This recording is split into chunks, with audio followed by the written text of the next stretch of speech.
Anne of Green Gables by Lucy Maud Montgomery. Chapter 1. Miss Lynde is Surprised. Mrs. Rachel Lynde lived just where the Avonlea main road dipped down into a little hollow, fringed with alders and ladies' eardrops, and traversed by a brook that had its source away back in the woods of the old Cuthbert place. It was reputed to be an intricate, headlong brook in its earlier course through those woods, with dark secrets of pool and cascade, but by the time it reached Lynde's Hollow, it was a quiet, well-conducted little stream, for not even a brook could run past Miss Rachel Lynde's door without due regard for decency and decorum. It probably was conscious that Mrs. Rachel was sitting at her window, keeping a sharp eye on everything that passed, from brooks and children up, and that if she noticed anything odd or out of place, she would never rest until she had ferreted out the whys and wherefores thereof. There are plenty of people in Avonlea and out of it who can attend closely to their neighbor's business by dint of neglecting their own. But Mrs. Rachel Lynde was one of those capable creatures who can manage their own concerns and those of other folks into the bargain. She was a notable housewife. Her work was always done and well done. She ran the sewing circle, helped run the Sunday school, and was the strongest prop of the Church Aid Society and Foreign Missions Auxiliary. Yet with all this, Mrs. Rachel found abundant time to sit for hours at her kitchen window, knitting cotton warp quilts. She had knitted 16 of them, as Avonlea housekeepers were wont to tell in awed voices, and keeping a sharp eye on the main road that crossed the hollow and wound up the steep red hill beyond. Since Avonlea occupied a little triangular peninsula jutting out into the Gulf of St. Lawrence, with water on two sides of it, anybody who went out of it or into it had to pass over that hill road, and so run the unseen gauntlet of Mrs. Rachel's all-seeing eye. She was sitting there one afternoon in early June. The sun was coming in at the window, warm and bright. The orchard on the slope below the house was in a bridal flush of pinky white bloom, hummed over by a myriad of bees. Thomas Lynde, a meek little man whom Avonlea people called Rachel Lynde's husband, was sowing his late turnip seed on the hill field beyond the barn. And Mathew Cuthbert ought to have been sowing his on the big red brook field away over by Green Gables. Mrs. Rachel knew that he ought because she had heard him tell Peter Morrison the evening before, in William J. Blair's store over at Carmody, that he meant to sow his turnip seed the next afternoon. Peter had asked him, of course, for Mathew Cuthbert had never been known to volunteer information about anything in his whole life. And yet here was Mathew Cuthbert, at 3:30 on the afternoon of a busy day, placidly driving over the hollow and up the hill. Moreover, he wore a white collar and his best suit of clothes, which was plain proof that he was going out of Avonlea, and he had the buggy and the sorrel mare, which betokened that he was going a considerable distance. Now where was Mathew Cuthbert going, and why was he going there? Had it been any other man in Avonlea, Mrs. Rachel, deftly putting this and that together, might have given a pretty good guess as to both questions. But Mathew so rarely went from home that it must be something pressing and unusual which was taking him. He was the shyest man alive, and hated to have to go among strangers or to any place where he might have to talk. Mathew, dressed up with a white collar and driving in a buggy, was something that didn't happen often. Mrs. Rachel, ponder as she might, could make nothing of it, and her afternoon's enjoyment was spoiled. "I'll just step over to Green Gables after tea and find out from Marilla where he's gone and why." the worthy woman finally concluded. "He doesn't generally go to town this time of year, and he never visits. If he'd run out of turnip seed, he wouldn't dress up and take the buggy to go for more. He wasn't driving fast enough to be going for a doctor. Yet something must have happened since last night to start him off. I'm clean puzzled, that's what, and I won't know a minute's peace of mind or conscience until I know what has taken Mathew Cuthbert out of Avonlea today." Accordingly, after tea, Mrs. Rachel set out. She had not far to go. The big, rambling orchard-embowered house where the Cuthberts lived was a scant quarter of a mile up the road from Lynde's Hollow. To be sure, the long lane made it a good deal further. Mathew Cuthbert's father, as shy and silent as his son after him, had got as far away as he possibly could from his fellow men without actually retreating into the woods when he founded his homestead. Green Gables was built at the furthest edge of his cleared land, and there it was to this day, barely visible from the main road, along which all the other Avonlea houses were so sociably situated. Mrs. Rachel Lynde did not call living in such a place living at all. "It's just staying, that's what," she said, as she stepped along the deep-rutted, grassy lane bordered with wild rose bushes. "It's no wonder Mathew and Marilla are both a little odd, living away back here by themselves. Trees aren't much company, though dear knows if they were, there'd be enough of them. I'd rather look at people. To be sure, they seem contented enough, but then I suppose they're used to it. A body can get used to anything, even to being hanged, as the Irishman said." With this, Mrs. Rachel stepped out of the lane into the backyard of Green Gables. Very green and neat and precise was that yard, set about on one side with great patriarchal willows and on the other with prim Lombardies. Not a stray stick nor stone was to be seen, for Mrs. Rachel would have seen it if there had been. Privately, she was of the opinion that Marilla Cuthbert swept that yard over as often as she swept her house. One could have eaten a meal off the ground without overbrimming the proverbial peck of dirt. Mrs. Rachel rapped smartly at the kitchen door and stepped in when bidden to do so. The kitchen at Green Gables was a cheerful apartment, or would have been cheerful if it had not been so painfully clean as to give it something of the appearance of an unused parlor.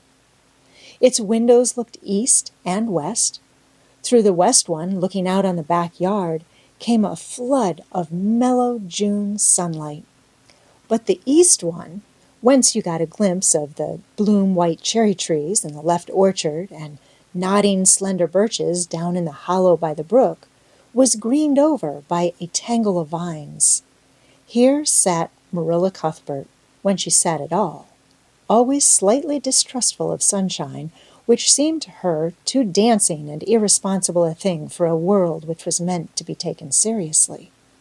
And here she sat now, knitting, and the table behind her was laid for supper. Mrs. Rachel, before she had fairly closed the door, had taken a mental note of everything that was on that table. There were 3 plates laid, so that Marilla must be expecting someone home with Mathew to tea. But the dishes were everyday dishes, and there was only crab-apple preserves and one kind of cake, so that the expected company could not be any particular company. Yet what of Mathew's white collar and the sorrel mare? Mrs. Rachel was getting fairly dizzy with this unusual mystery about quiet, unmysterious Green Gables. "Good evening, Rachel," Marilla said briskly. "This is a real fine evening, isn't it? Won't you sit down? How are all your folks?" Something that, for lack of any other name, might be called friendship existed and always had existed between Marilla Cuthbert and Mrs. Rachel, in spite of, or perhaps because of, their dissimilarity. Marilla was a tall, thin woman with angles and without curves. Her dark hair showed some gray streaks and was always twisted up in a hard little knot behind with 2 wire hairpins stuck aggressively through it.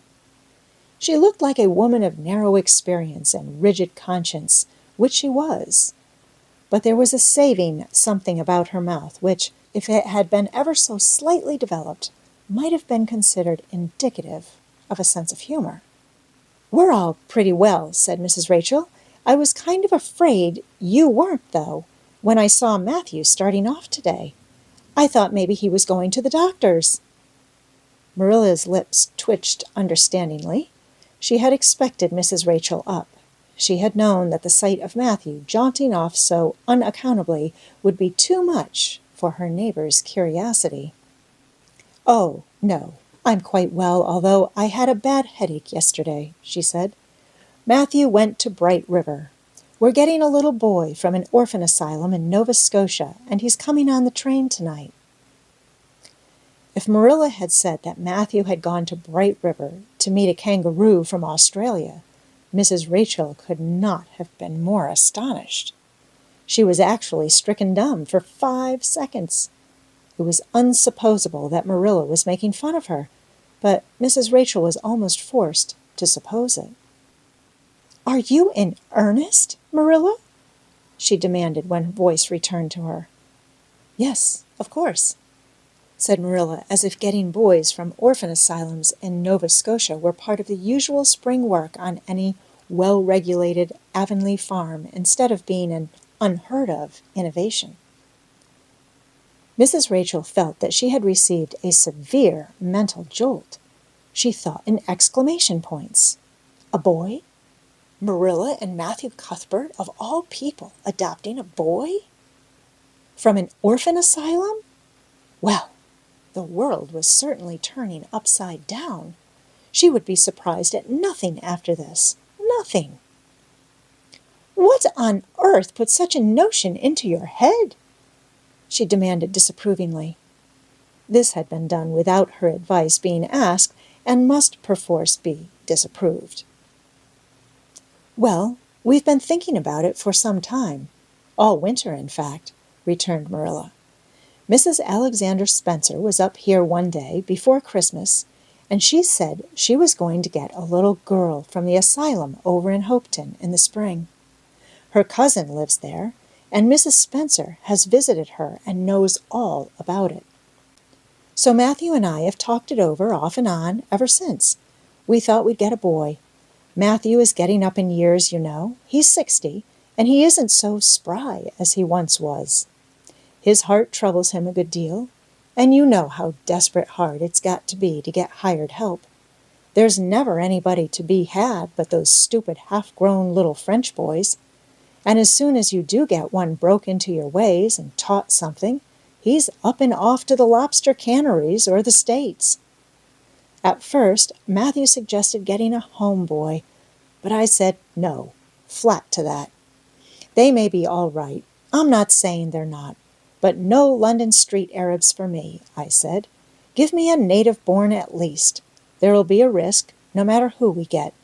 But I'll feel easier in my mind and sleep sounder at nights if we get a born Canadian. So in the end, we decided to ask Mrs. Spencer to pick us out one when she went over to get her little girl. We heard last week she was going, so we sent her word by Richard Spencer's folks at Carmody to bring us a smart, likely boy of about 10 or 11. We decided that would be the best age, old enough to be of some use in doing chores right off, and young enough to be trained up proper. We mean to give him a good home and schooling. We had a telegram from Mrs. Alexander Spencer today. The mailman brought it from the station, saying they were coming on the 5:30 train tonight. So Mathew went to Bright River to meet him. Mrs. Spencer will drop him off there. Of course, she goes on to White Sands Station herself. Mrs. Rachel prided herself on always speaking her mind. She proceeded to speak it now, having adjusted her mental attitude to this amazing piece of news. "Well, Marilla, I'll just tell you plain that I think you're doing a mighty foolish thing. A risky thing, that's what. You don't know what you're getting. You're bringing a strange child into your house and home, and you don't know a single thing about him, nor what his disposition is like, nor what sort of parents he had, nor how he's likely to turn out. Why, it was only last week I read in the paper how a man and his wife up west of the island took a boy out of an orphan asylum, and he set fire to the house at night. Set it on purpose, Marilla, and nearly burnt them to a crisp in their beds. And I know another case where an adopted boy used to suck the eggs. They couldn't break him of it. If you had asked my advice in the matter, which you didn't do, Marilla, I'd have said for mercy's sake not to think of such a thing, that's what. This Job's comforting seemed neither to offend nor to alarm Marilla. She knitted steadily on. I don't deny there's something in what you say, Rachel. I've had some qualms myself, but Mathew was terrible set on it. I could see that, so I gave in. It's so seldom Mathew sets his mind on anything that when he does, I always feel it's my duty to give in. And as for the risk, there's risks in pretty near everything a body does in this world. There's risks in people's having children of their own, if it comes to that. They don't always turn out well. And then Nova Scotia is right close to the island. It isn't as if we were getting him from England or the States. He can't be much different from ourselves. Well, I hope it will turn out all right, said Mrs. Rachel in a tone that plainly indicated her painful doubts. Only don't say I didn't warn you if he burns Green Gables down or puts strychnine in the well. I heard of a case over in New Brunswick where an orphan asylum child did that, and the whole family died in fearful agonies. Only it was a girl in that instance. Well, we're not getting a girl, said Marilla, as if poisoning wells were a purely feminine accomplishment and not to be dreaded in the case of a boy. I'd never dream of taking a girl to bring up. I wonder at Mrs. Alexander Spencer for doing it, but there, she wouldn't shrink from adopting a whole orphan asylum if she took it into her head. Mrs. Rachel would have liked to stay until Mathew came home with his imported orphan, but reflecting that it would be a good 2 hours at least before his arrival, she concluded to go up the road to Robert Bell's and tell the news. It would certainly make a sensation second to none, and Mrs. Rachel dearly loved to make a sensation. So she took herself away, somewhat to Marilla's relief, for the latter felt her doubts and fears reviving under the influence of Mrs. Rachel's pessimism. Well, of all things that ever were or will be, ejaculated Mrs. Rachel when she was safely out in the lane, it does really seem as if I must be dreaming. Well, I'm sorry for that poor young one, and no mistake.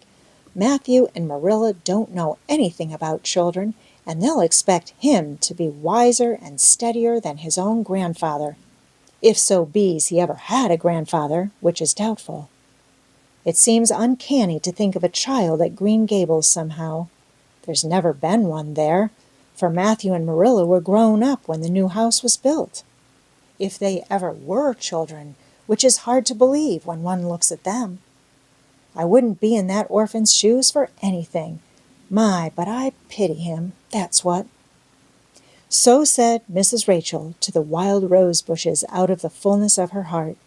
But if she could have seen the child who was waiting patiently at the Bright River station at that very moment, her pity would have been still deeper and more profound. Chapter 2. Mathew Cuthbert is surprised. Mathew Cuthbert and the sorrel mare jogged comfortably over the 8 miles to Bright River. It was a pretty road, running along between snug farmsteads, with now and again a bit of balsamy fir wood to drive through, or a hollow where wild plums hung out their filmy bloom. The air was sweet with a breath of many apple orchards, and the meadows sloped away in the distance to horizon mists of pearl and purple, while, quote, The little birds sang as if it were the one day of summer in all the year." Unquote. Mathew enjoyed the drive after his own fashion, except during the moments when he met women and had to nod to them, for in Prince Edward Island you are supposed to nod to all and sundry you meet on the road, whether you know them or not. Mathew dreaded all women except Marilla and Mrs. Rachel. He had an uncomfortable feeling that the mysterious creatures were secretly laughing at him. He may have been quite right in thinking so, for he was an odd-looking personage, with an ungainly figure and long iron-gray hair that touched his stooping shoulders, and a full, soft brown beard which he had worn ever since he was 20. In fact, he had looked at 20 very much as he looked at 60, lacking a little of the grayness. When he reached Bright River, there was no sign of any train. He thought he was too early, so he tied his horse in the yard of the small Bright River Hotel and went over to the station house. The long platform was almost deserted, the only living creature in sight being a girl who was sitting on a pile of shingles at the extreme end. Mathew, barely noting that it was a girl, sidled past her as quickly as possible without looking at her. Had he looked, he could hardly have failed to notice the tense rigidity and expectation of her attitude and expression. She was sitting there waiting for something or somebody, and since sitting and waiting was the only thing to do just then, she sat and waited with all her might and main. Mathew encountered the station master locking up the ticket office preparatory to going home for supper, and asked him if the 5:30 train would soon be along. "The 5:30 train has been in and gone half an hour ago," answered that brisk official, "but there was a passenger dropped off for you, a little girl. She's sitting out there on the shingles. I asked her to go into the ladies' waiting room, but she informed me gravely that she preferred to stay outside. There was more scope for imagination, she said. She's a case, I should say." "Not expecting a girl," said Mathew blankly. "It's a boy I've come for. He should be here. Mrs. Alexander Spencer was to bring him over from Nova Scotia for me." The station master whistled. "Guess there's some mistake," he said. "Mrs. Spencer came off the train with that girl and gave her into my charge. Said you and your sister were adopting her from an orphan asylum and that you would be along for her presently. That's all I know about it, and I haven't got any more orphans concealed hereabouts." "I don't understand," said Mathew helplessly, wishing that Marilla was at hand to cope with the situation. "Well, you'd better question the girl," said the station master carelessly. "I dare say she'll be able to explain. She's got a tongue of her own, that's certain. Maybe they were out of boys of the brand you wanted." He walked jauntily away, being hungry, and the unfortunate Mathew was left to do that which was harder for him than bearding a lion in its den. Walk up to a girl, a strange girl, an orphan girl, and demand of her why she wasn't a boy.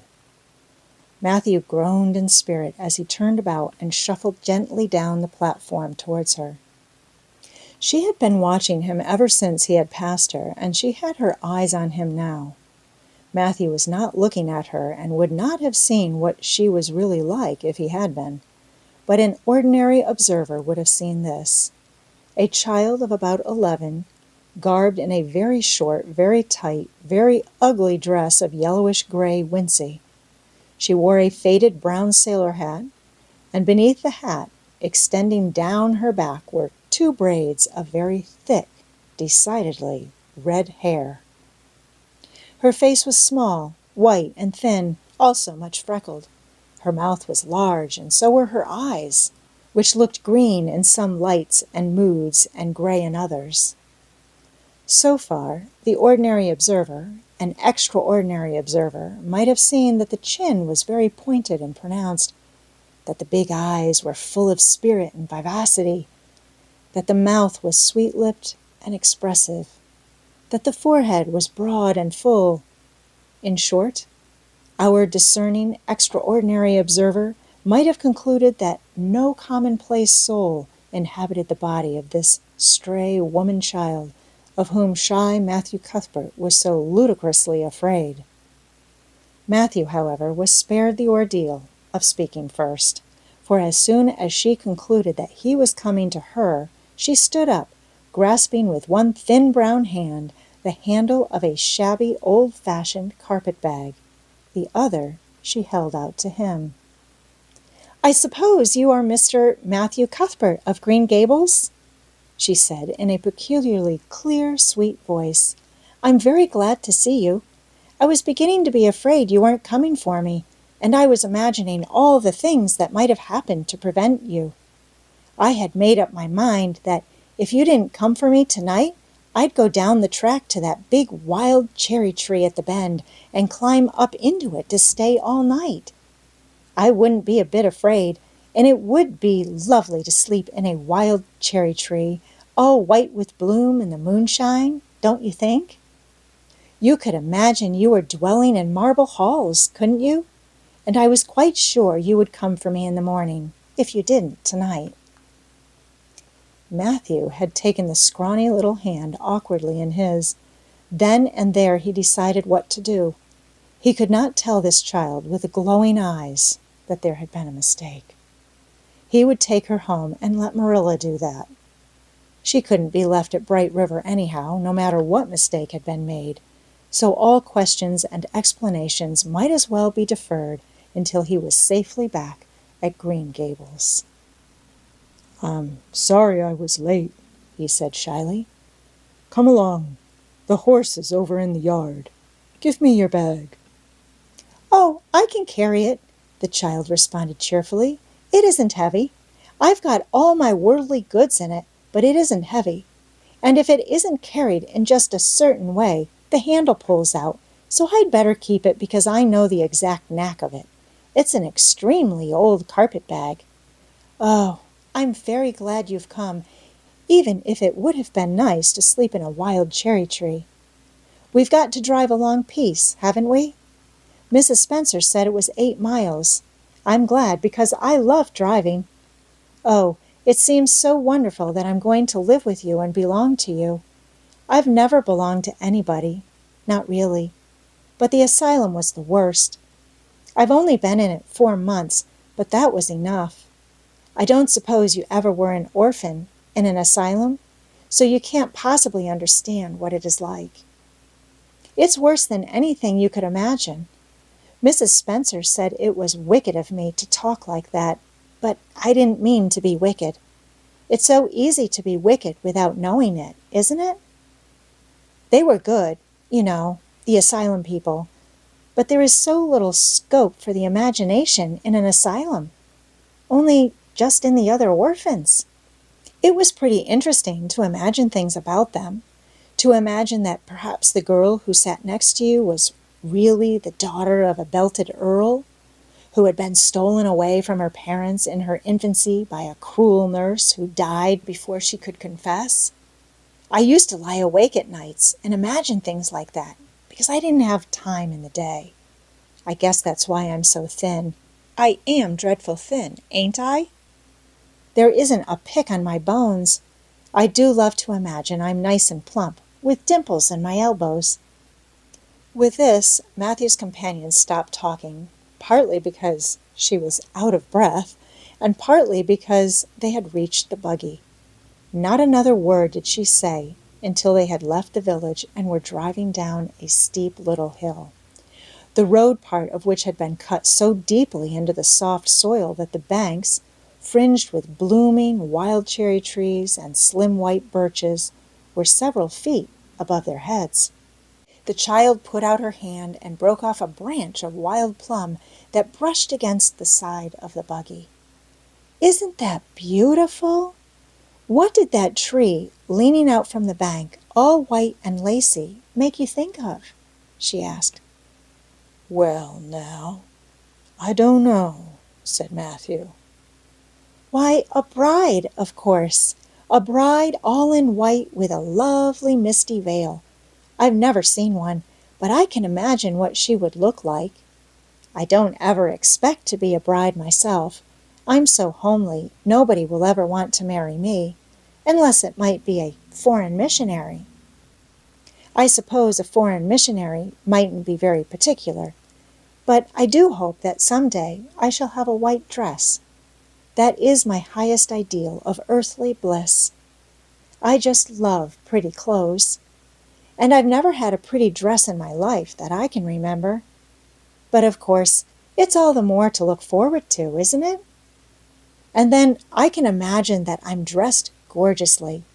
This morning when I left the asylum, I felt so ashamed because I had to wear this horrid old wincey dress. All the orphans had to wear them, you know. A merchant in Hopeton last winter donated 300 yards of wincey to the asylum. Some people said it was because he couldn't sell it, but I'd rather believe that it was out of the kindness of his heart. Wouldn't you? When we got on the train, I felt as if everybody must be looking at me and pitying me. But I just went to work and imagined that I had on the most beautiful pale blue silk dress, because when you are imagining, you might as well imagine something worthwhile. And a big hat, all flowers and nodding plumes, and a gold watch and kid gloves and boots.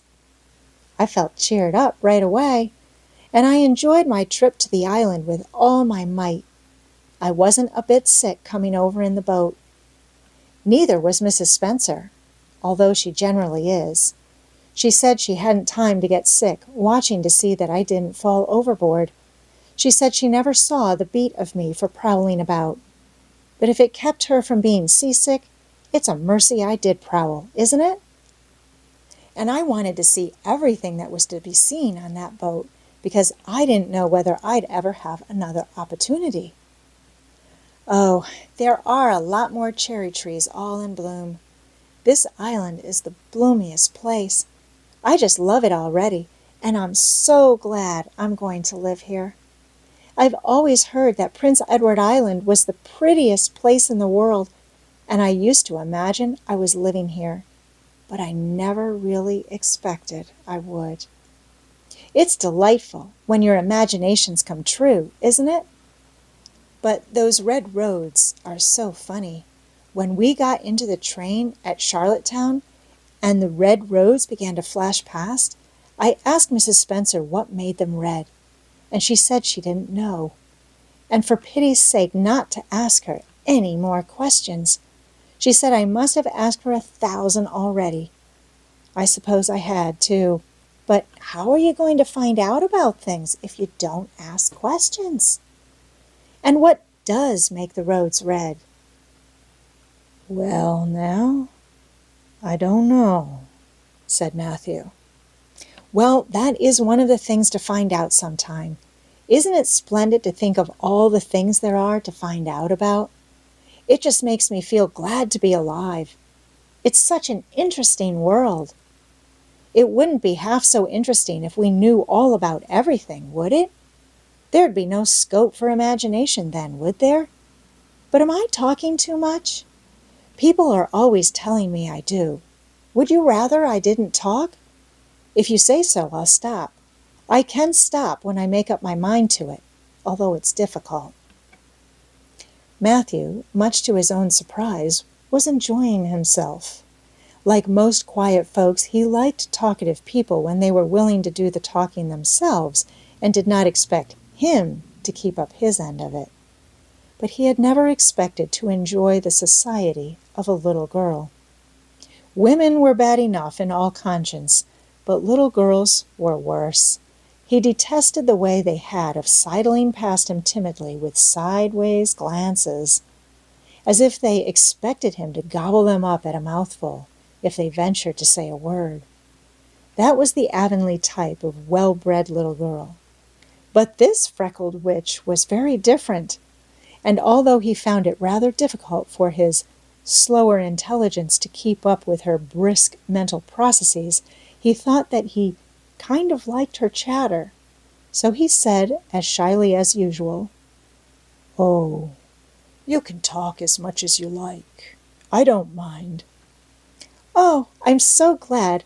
I know you and I are going to get along together fine. It's such a relief to talk when one wants to and not be told that children should be seen and not heard. I've had that said to me 1,000,000 times if I have once, and people laugh at me because I use big words. But if you have big ideas, you have to use big words to express them, haven't you? Well, now, that seems reasonable, said Mathew. Mrs. Spencer said that my tongue must be hung in the middle, but it isn't. It's firmly fastened at one end. Mrs. Spencer said your place was named Green Gables. I asked her all about it, and she said there were trees all around it. I was gladder than ever. I just love trees. And there weren't any at all about the asylum. Only a few poor weeny-teeny things out in front with little whitewashed cagey things about them.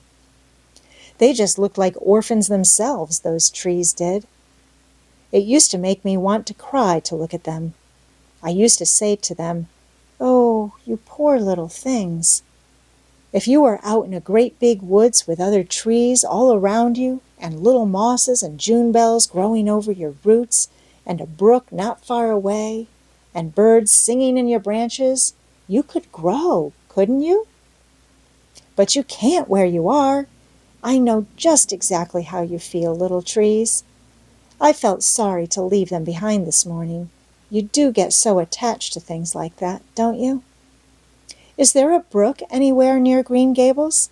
I forgot to ask Mrs. Spencer that. Well, now, yes, there's one right below the house. Fancy! It's always been one of my dreams to live near a brook. I never expected I would, though. Dreams don't often come true, do they? Wouldn't it be nice if they did? But just now I feel pretty nearly perfectly happy. I can't feel exactly perfectly happy because, well, what color would you call this? She twitched one of her long glossy braids over her thin shoulder and held it up before Mathew's eyes. Mathew was not used to deciding on the tints of ladies' tresses, but in this case there couldn't be much doubt. It's red, ain't it? He said. The girl let the braid drop back with a sigh that seemed to come from her very toes and to exhale forth all the sorrows of the ages. Yes, it's red, she said resignedly. Now you see why I can't be perfectly happy. Nobody could who has red hair. I don't mind the other things so much, the freckles and the green eyes and my skinniness. I can imagine them away. I can imagine that I have a beautiful rose-leaf complexion and lovely starry violet eyes. But I cannot imagine that red hair away. I do my best. I think to myself, now my hair is a glorious black, black as the raven's wing. But all the time I know it is just plain red, and it breaks my heart. It will be my lifelong sorrow. I read of a girl once in a novel who had a lifelong sorrow, but it wasn't red hair. Her hair was pure gold, rippling back from her alabaster brow. What is an alabaster brow? I never could find out. Can you tell me? Well, now, I'm afraid I can't, said Mathew, who was getting a little dizzy. He felt as he had once felt in his rash youth when another boy had enticed him on the merry-go-round at a picnic. Well, whatever it was, it must have been something nice because she was divinely beautiful. Have you ever imagined what it must feel like to be divinely beautiful? Well, now, no, I haven't, confessed Mathew ingenuously. I have, often. Which would you rather be if you had the choice, divinely beautiful or dazzlingly clever or angelically good? Well, now, I don't know exactly. Neither do I. I can never decide, but it doesn't make much real difference, for it isn't likely I'll ever be either. It's certain I'll never be angelically good. Mrs. Spencer says, "Oh, Mr. Cuthbert! Oh, Mr. Cuthbert! Oh, Mr. Cuthbert!" That was not what Mrs. Spencer had said. Neither had the child tumbled out of the buggy, nor had Mathew done anything astonishing. They had simply rounded a curve in the road and found themselves in the avenue. The avenue, so called by the Newbridge people, was a stretch of road 400 or 500 yards long, completely arched over with huge, wide-spreading apple trees, planted years ago by an eccentric old farmer. Overhead was one long canopy of snowy, fragrant bloom. Below the boughs, the air was full of a purple twilight, and far ahead, a glimpse of painted sunset sky shone like a great rose window at the end of a cathedral aisle. Its beauty seemed to strike the child dumb. She leaned back in the buggy, her thin hands clasped before her, her face lifted rapturously to the white splendor above. Even when they had passed out and were driving down the long slope to Newbridge, she never moved or spoke. Still, with rapt face, she gazed afar into the sunset west, with eyes that saw visions trooping splendidly across that glowing background. Through Newbridge, a bustling little village where dogs barked at them and small boys hooted and curious faces peered from the windows, they drove, still in silence. When 3 more miles had dropped away behind them, the child had not spoken. She could keep silence, it was evident, as energetically as she could talk. "I guess you're feeling pretty tired and hungry," Mathew ventured to say at last, accounting for her long visitation of dumbness with the only reason he could think of. "But we haven't very far to go now. Only another mile." She came out of her reverie with a deep sigh and looked at him with the dreamy gaze of a soul that had been wandering afar, starlit. "Oh, Mr. Cuthbert," she whispered, "that place we came through, that white place, what was it?" "Well, now, you must mean the avenue," said Mathew, after a few moments' profound reflection. "It is a kind of pretty place." "Pretty? Oh, pretty doesn't seem the right word to use, nor beautiful either. They don't go far enough. Oh, it was wonderful, wonderful. It's the first thing I ever saw that couldn't be improved upon by imagination. It just satisfied me here." She put one hand on her breast. It made a queer, funny ache, and yet it was a pleasant ache. Did you ever have an ache like that, Mr. Cuthbert? "Well, now, I just can't recollect that I ever had." "I have it lots of times, whenever I see anything royally beautiful. But they shouldn't call that lovely place the Avenue. There is no meaning in a name like that.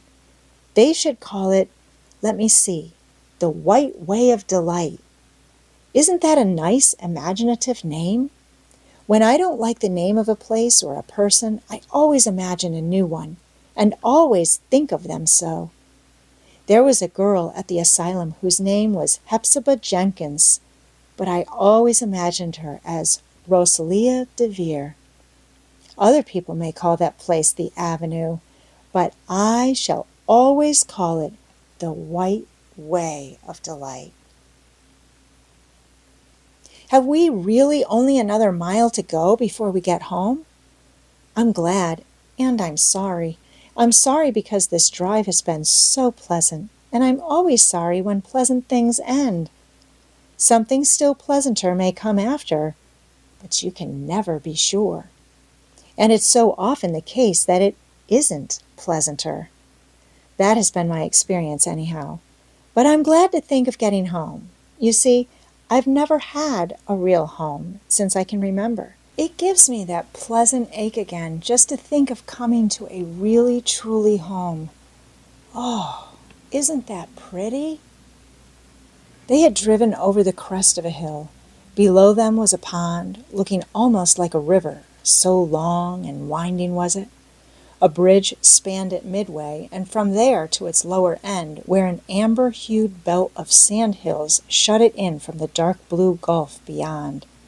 The water was a glory of many shifting hues, the most spiritual shadings of crocus and rose and ethereal green, with other elusive tintings for which no name has ever been found. Above the bridge, the pond ran up into fringing groves of fir and maple and lay all darkly translucent in their wavering shadows. Here and there a wild plum leaned out from the bank like a white-clad girl, tiptoeing to her own reflection. From the marsh at the head of the pond came the clear, mournfully sweet chorus of the frogs. There was a little gray house peering around a white apple orchard on a slope beyond, and although it was not yet quite dark, a light was shining from one of its windows. "That's Barry's Pond," said Mathew. "Oh, I don't like that name either. I shall call it, let me see, the Lake of Shining Waters. Yes, that is the right name for it. I know because of the thrill. When I hit on a name that suits exactly, it gives me a thrill. Do things ever give you a thrill?" Mathew ruminated. "Well, now, yes. It always kind of gives me a thrill to see them ugly white grubs that spade up in the cucumber beds. I hate the look of them." "Oh, I don't think that can be exactly the same kind of a thrill. Do you think it can? There doesn't seem to be much connection between grubs and lakes of shining waters, does there? But why do other people call it Barry's Pond?" "I reckon because Mr. Barry lives up there in that house. Orchard Slope's the name of his place. If it wasn't for that big bush behind it, you could see Green Gables from here. But we have to go over the bridge and round by the road, so it's near half a mile further." "Has Mr. Barry any little girls?" "Well, not so very little either. About my size." "He's got one about 11. Her name is Diana." "Oh," with a long indrawing breath, "what a perfectly lovely name." "Well, now, I don't know. There's something dreadful heathenish about it, seems to me. I'd rather Jane or Mary or some sensible name like that. But when Diana was born, there was a schoolmaster boarding there, and they gave him the naming of her, and he called her Diana." "I wish there had been a schoolmaster like that around when I was born then. Oh, here we are at the bridge. I'm going to shut my eyes tight. I'm always afraid going over bridges. I can't help imagining that perhaps, just as we get to the middle, they'll crumple up like a jackknife and nip us. So I shut my eyes, but I always have to open them, for all when I think we're getting near the middle. Because you see, if the bridge did crumble up, I'd want to see it crumble. What a jolly rumble it makes! I'll always like the rumble part of it. Isn't it splendid there are so many things to like in this world? There, we're over. Now I'll look back. Good night, dear Lake of Shining Waters. I always say good night to the things I love, just as I would to people. I think they like it. That water looks as if it was smiling at me." When they had driven up the further hill and around a corner, Mathew said, "We're pretty near home now. That's Green Gables over—" "Oh, don't tell me," she interrupted breathlessly, catching at his partially raised arm and shutting her eyes, that she might not see his gesture. "Let me guess. I'm sure I'll guess right." She opened her eyes and looked about her. They were on the crest of a hill. The sun had set some time since, but the landscape was still clear in the mellow afterlight. To the west, a dark church spire rose up against a marigold sky. Below was a little valley, and beyond a long, gently rising slope with snug farmsteads scattered along it. From one to another the child's eyes darted, eager and wistful. At last they lingered on one away to the left, far back from the road, dimly white with blossoming trees in the twilight of the surrounding woods. Over it, in the stainless southwest sky, a great crystal white star was shining like a lamp of guidance and promise. "That's it, isn't it?" she said, pointing. Mathew slapped the reins on the sorrel's back delightedly. "Well, now, you've guessed it, but I reckon Mrs. Spencer described it so's you could tell." "No, she didn't. Really, she didn't. All she said might just as well have been about most of those other places. I hadn't any real idea what it looked like, but just as soon as I saw it, I felt it was home. It seems as if I must be in a dream. Do you know, my arm must be black and blue from the elbow up, for I've pinched myself so many times today. Every little while a horrible sickening feeling would come over me, and I'd be so afraid it was all a dream. Then I'd pinch myself to see if it was real, until suddenly I remembered that even supposing it was only a dream, I'd better go on dreaming as long as I could. So I stopped pinching. But it is real, and we're nearly home." With a sigh of rapture, she relapsed into silence. Mathew stirred uneasily. He felt glad that it would be Marilla and not he who would have to tell this waif of the world that the home she longed for was not to be hers after all. They drove over Lynde's Hollow, where it was already quite dark, but not so dark that Mrs. Rachel could not see them from her window vantage, and up the hill and into the long lane of Green Gables. By the time they arrived at the house, Mathew was shrinking from the approaching revelation with an energy he did not understand. It was not of Marilla or himself he was thinking, or of the trouble this mistake was probably going to make for them, but of the child's disappointment. When he thought of that rapt light being quenched in her eyes, he had an uncomfortable feeling that he was going to assist at murdering something, much the same feeling that came over him when he had to kill a lamb, or calf, or any other innocent little creature. The yard was quite dark as they turned into it, and the poplar leaves were rustling silkily all round it. "Listen to the trees talking in their sleep," she whispered, as he lifted her to the ground. "What nice dreams they must have." Then, holding tightly to the carpet bag which contained all her worldly goods, she followed him into the house.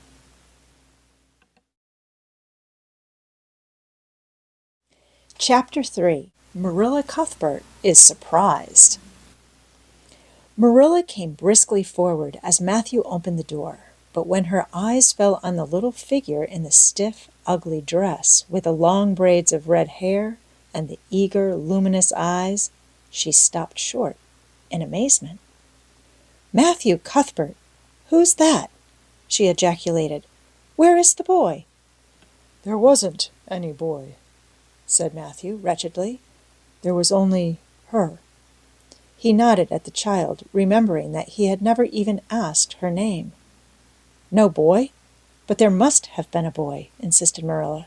"We sent word to Mrs. Spencer to bring a boy." "Well, she didn't. She brought her. I asked the station master, and I had to bring her home. She couldn't be left there, no matter where the mistake had come in." "Well, this is a pretty piece of business," ejaculated Marilla. During this dialogue the child had remained silent, her eyes roving from one to the other, all the animation fading out of her face. Suddenly she seemed to grasp the full meaning of what had been said. Dropping her precious carpet-bag, she sprang forward a step and clasped her hands. "You don't want me," she cried. "You don't want me because I'm not a boy. I might have expected it. Nobody ever did want me. I might have known it was all too beautiful to last. I might have known nobody really did want me. Oh, what shall I do? I'm going to burst into tears." Burst into tears she did. Sitting down on a chair by the table, flinging her arms out upon it, and burying her face in them, she proceeded to cry stormily. Marilla and Mathew looked at each other deprecatingly across the stove. Neither of them knew what to say or do.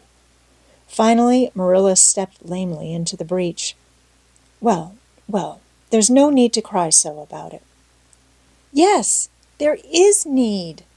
The child raised her head quickly, revealing a tear-stained face and trembling lips.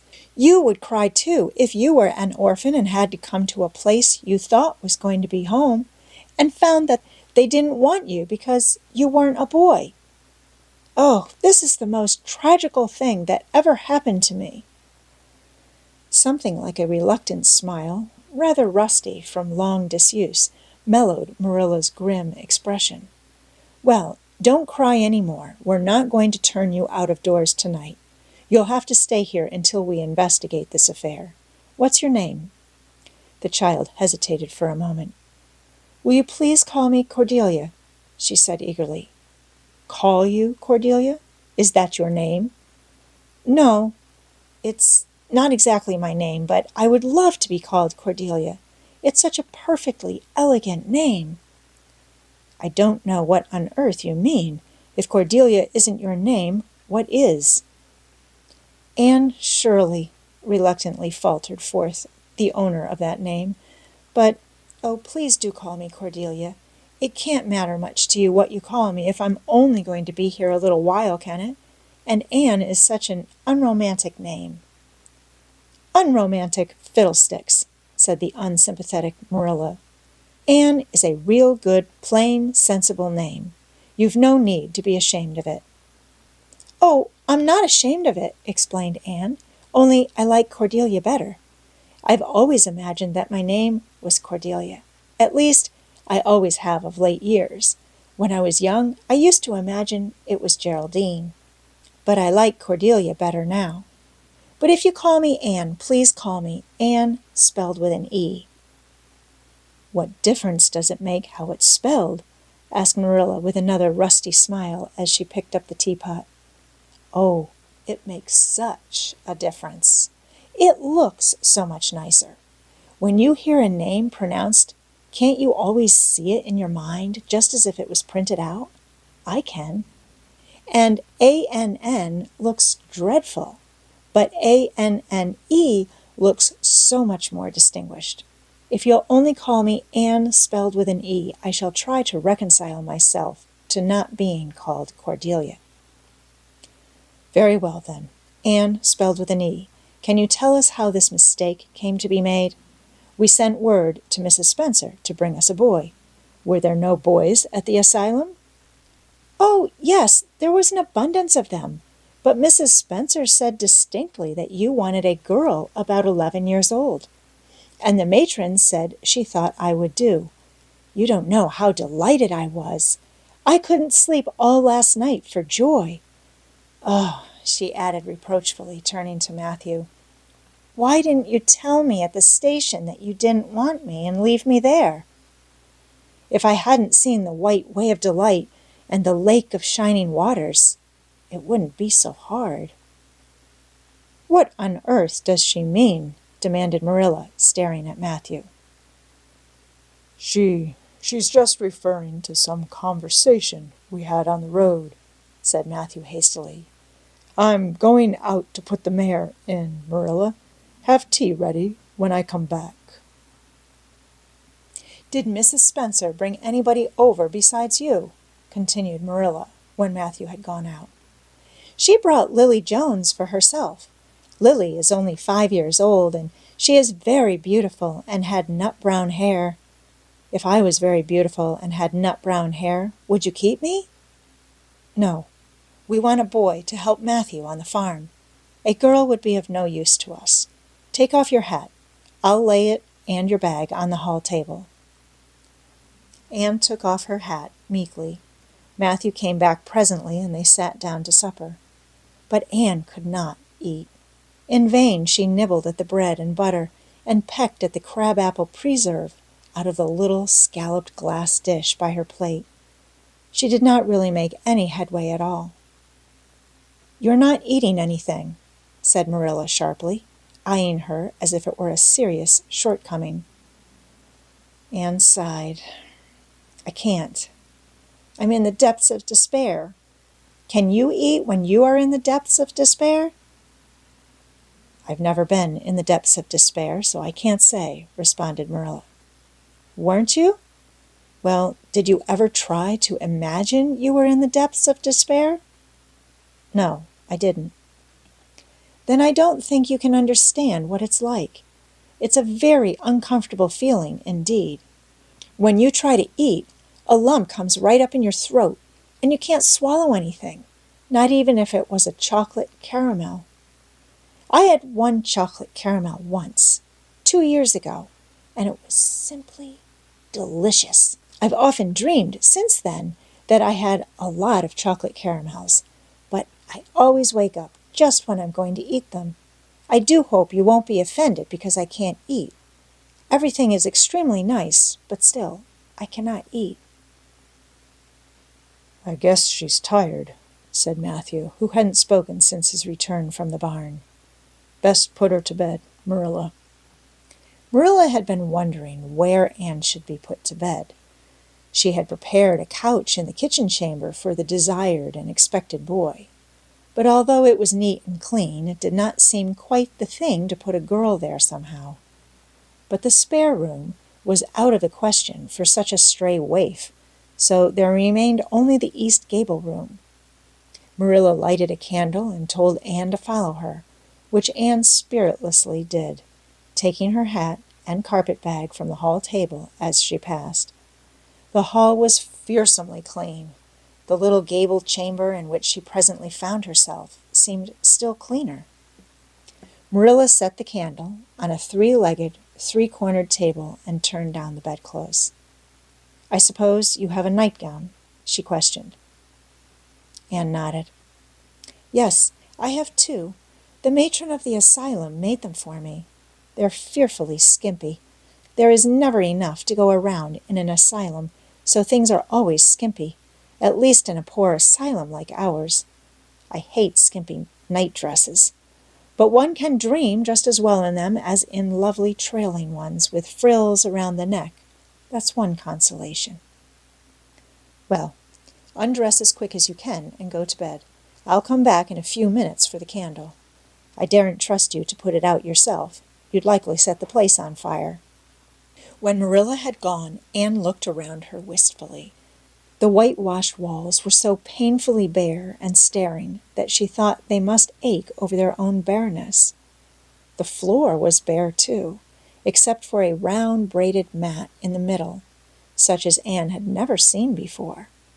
In one corner was the bed, a high, old-fashioned one with 4 dark, low-turned posts.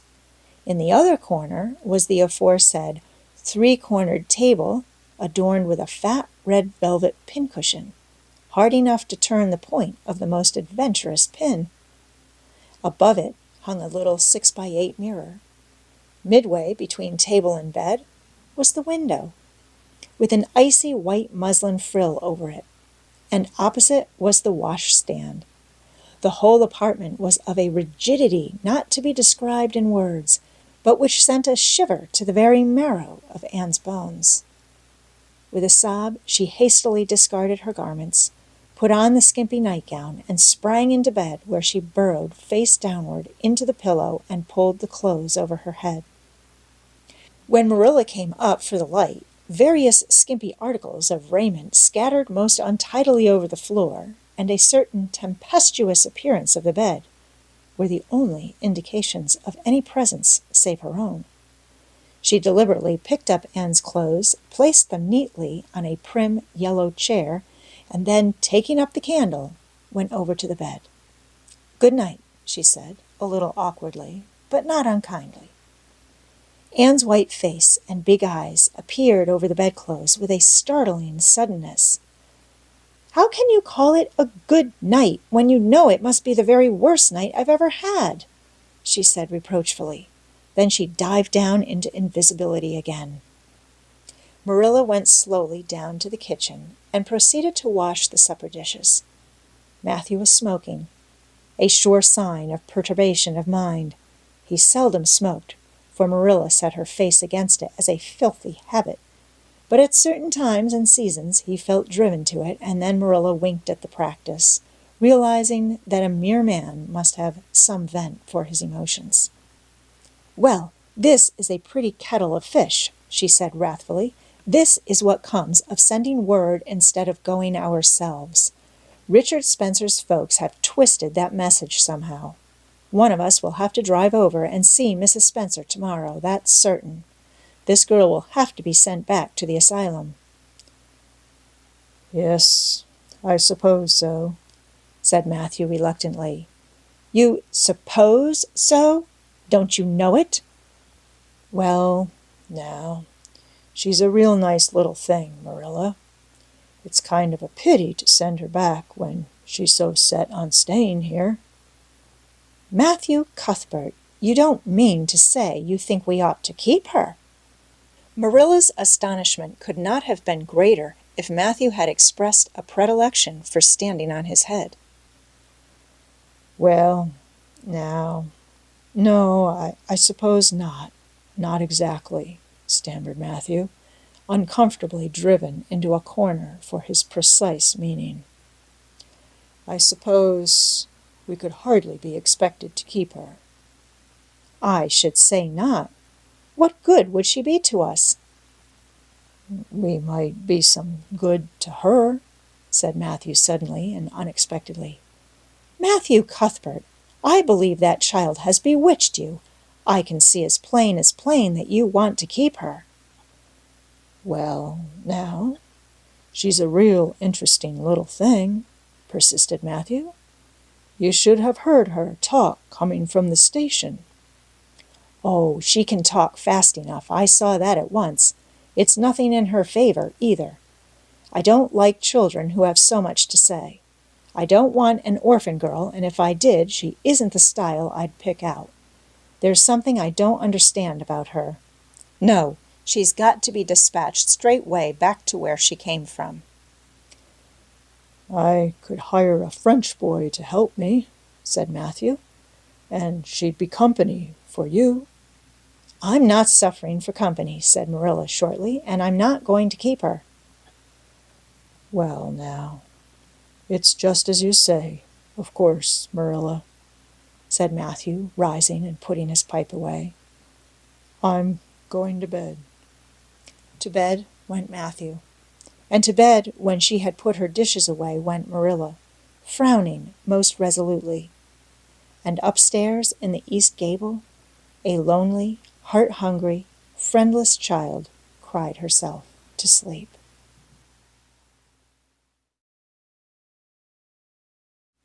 Chapter 4. Morning at Green Gables. It was broad daylight when Anne awoke and sat up in bed, staring confusedly at the window through which a flood of cheery sunshine was pouring, and outside of which something white and feathery waved across glimpses of blue sky. For a moment she could not remember where she was. First came a delightful thrill, as of something very pleasant, then a horrible remembrance. This was Green Gables, and they didn't want her because she wasn't a boy. But it was morning, and yes, it was a cherry tree in full bloom outside of her window. With a bound, she was out of bed and across the floor. She pushed up the sash. It went up stiffly and creakily, as if it hadn't been open for a long time, which was the case, and it stuck so tight that nothing was needed to hold it up. Anne dropped on her knees and gazed out into the June morning, her eyes glistening with delight. Oh, wasn't it beautiful? Wasn't it a lovely place? Suppose she wasn't really going to stay here. She would imagine she was. There was scope for imagination here. A huge cherry tree grew outside, so close that its boughs tapped against the house, and it was so thick-set with blossoms that hardly a leaf was to be seen. On both sides of the house was a big orchard, one of apple trees and one of cherry trees, also showered over with blossoms, and their grass was all sprinkled with dandelions. In the garden below were lilac trees, purple with flowers, and their dizzily sweet fragrance drifted up to the window on the morning wind. Below the garden, a green field lush with clover sloped down to the hollow where the brook ran and where scores of white birches grew, upspringing airily out of an undergrowth suggestive of delightful possibilities in ferns and mosses and woodsy things generally. Beyond it was a hill, green and feathery with spruce and fir. There was a gap in it, where the gray gable end of the little house she had seen from the other side of the lake of shining waters was visible. Off to the left were the big barns, and beyond them, away down over green, low-sloping fields, was a sparkling blue glimpse of sea. Anne's beauty-loving eyes lingered on it all, taking everything greedily in.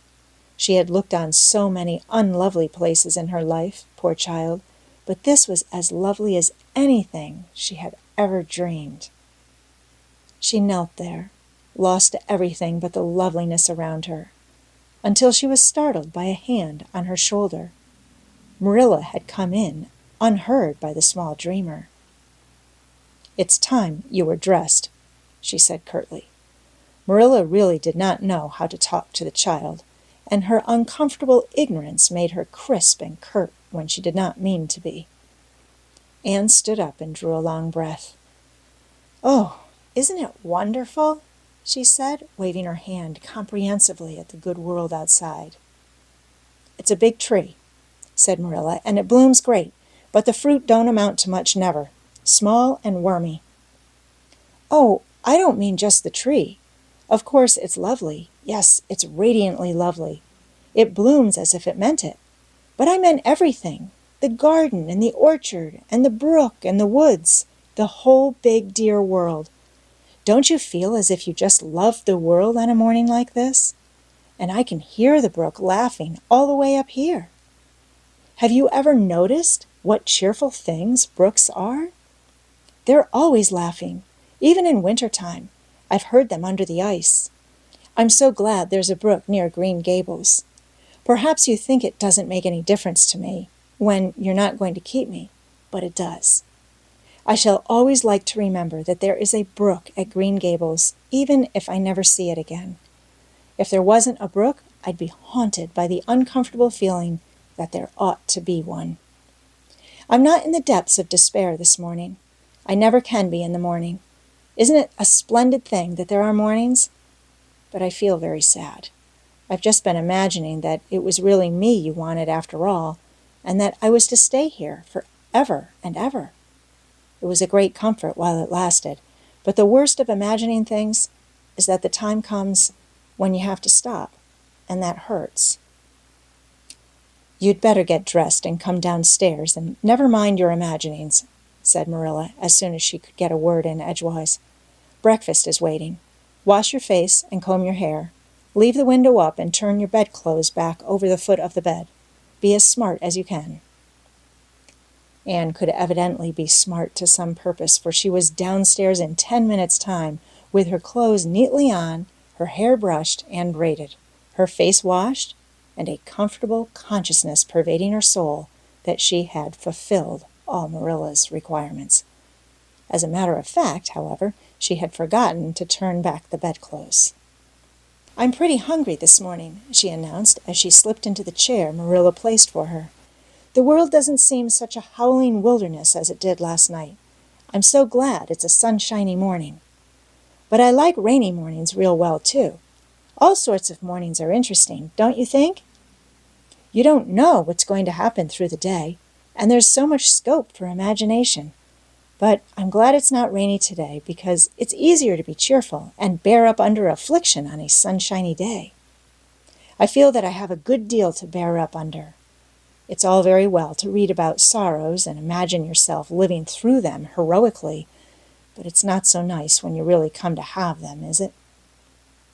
For pity's sake, hold your tongue, said Marilla. You talk entirely too much for a little girl.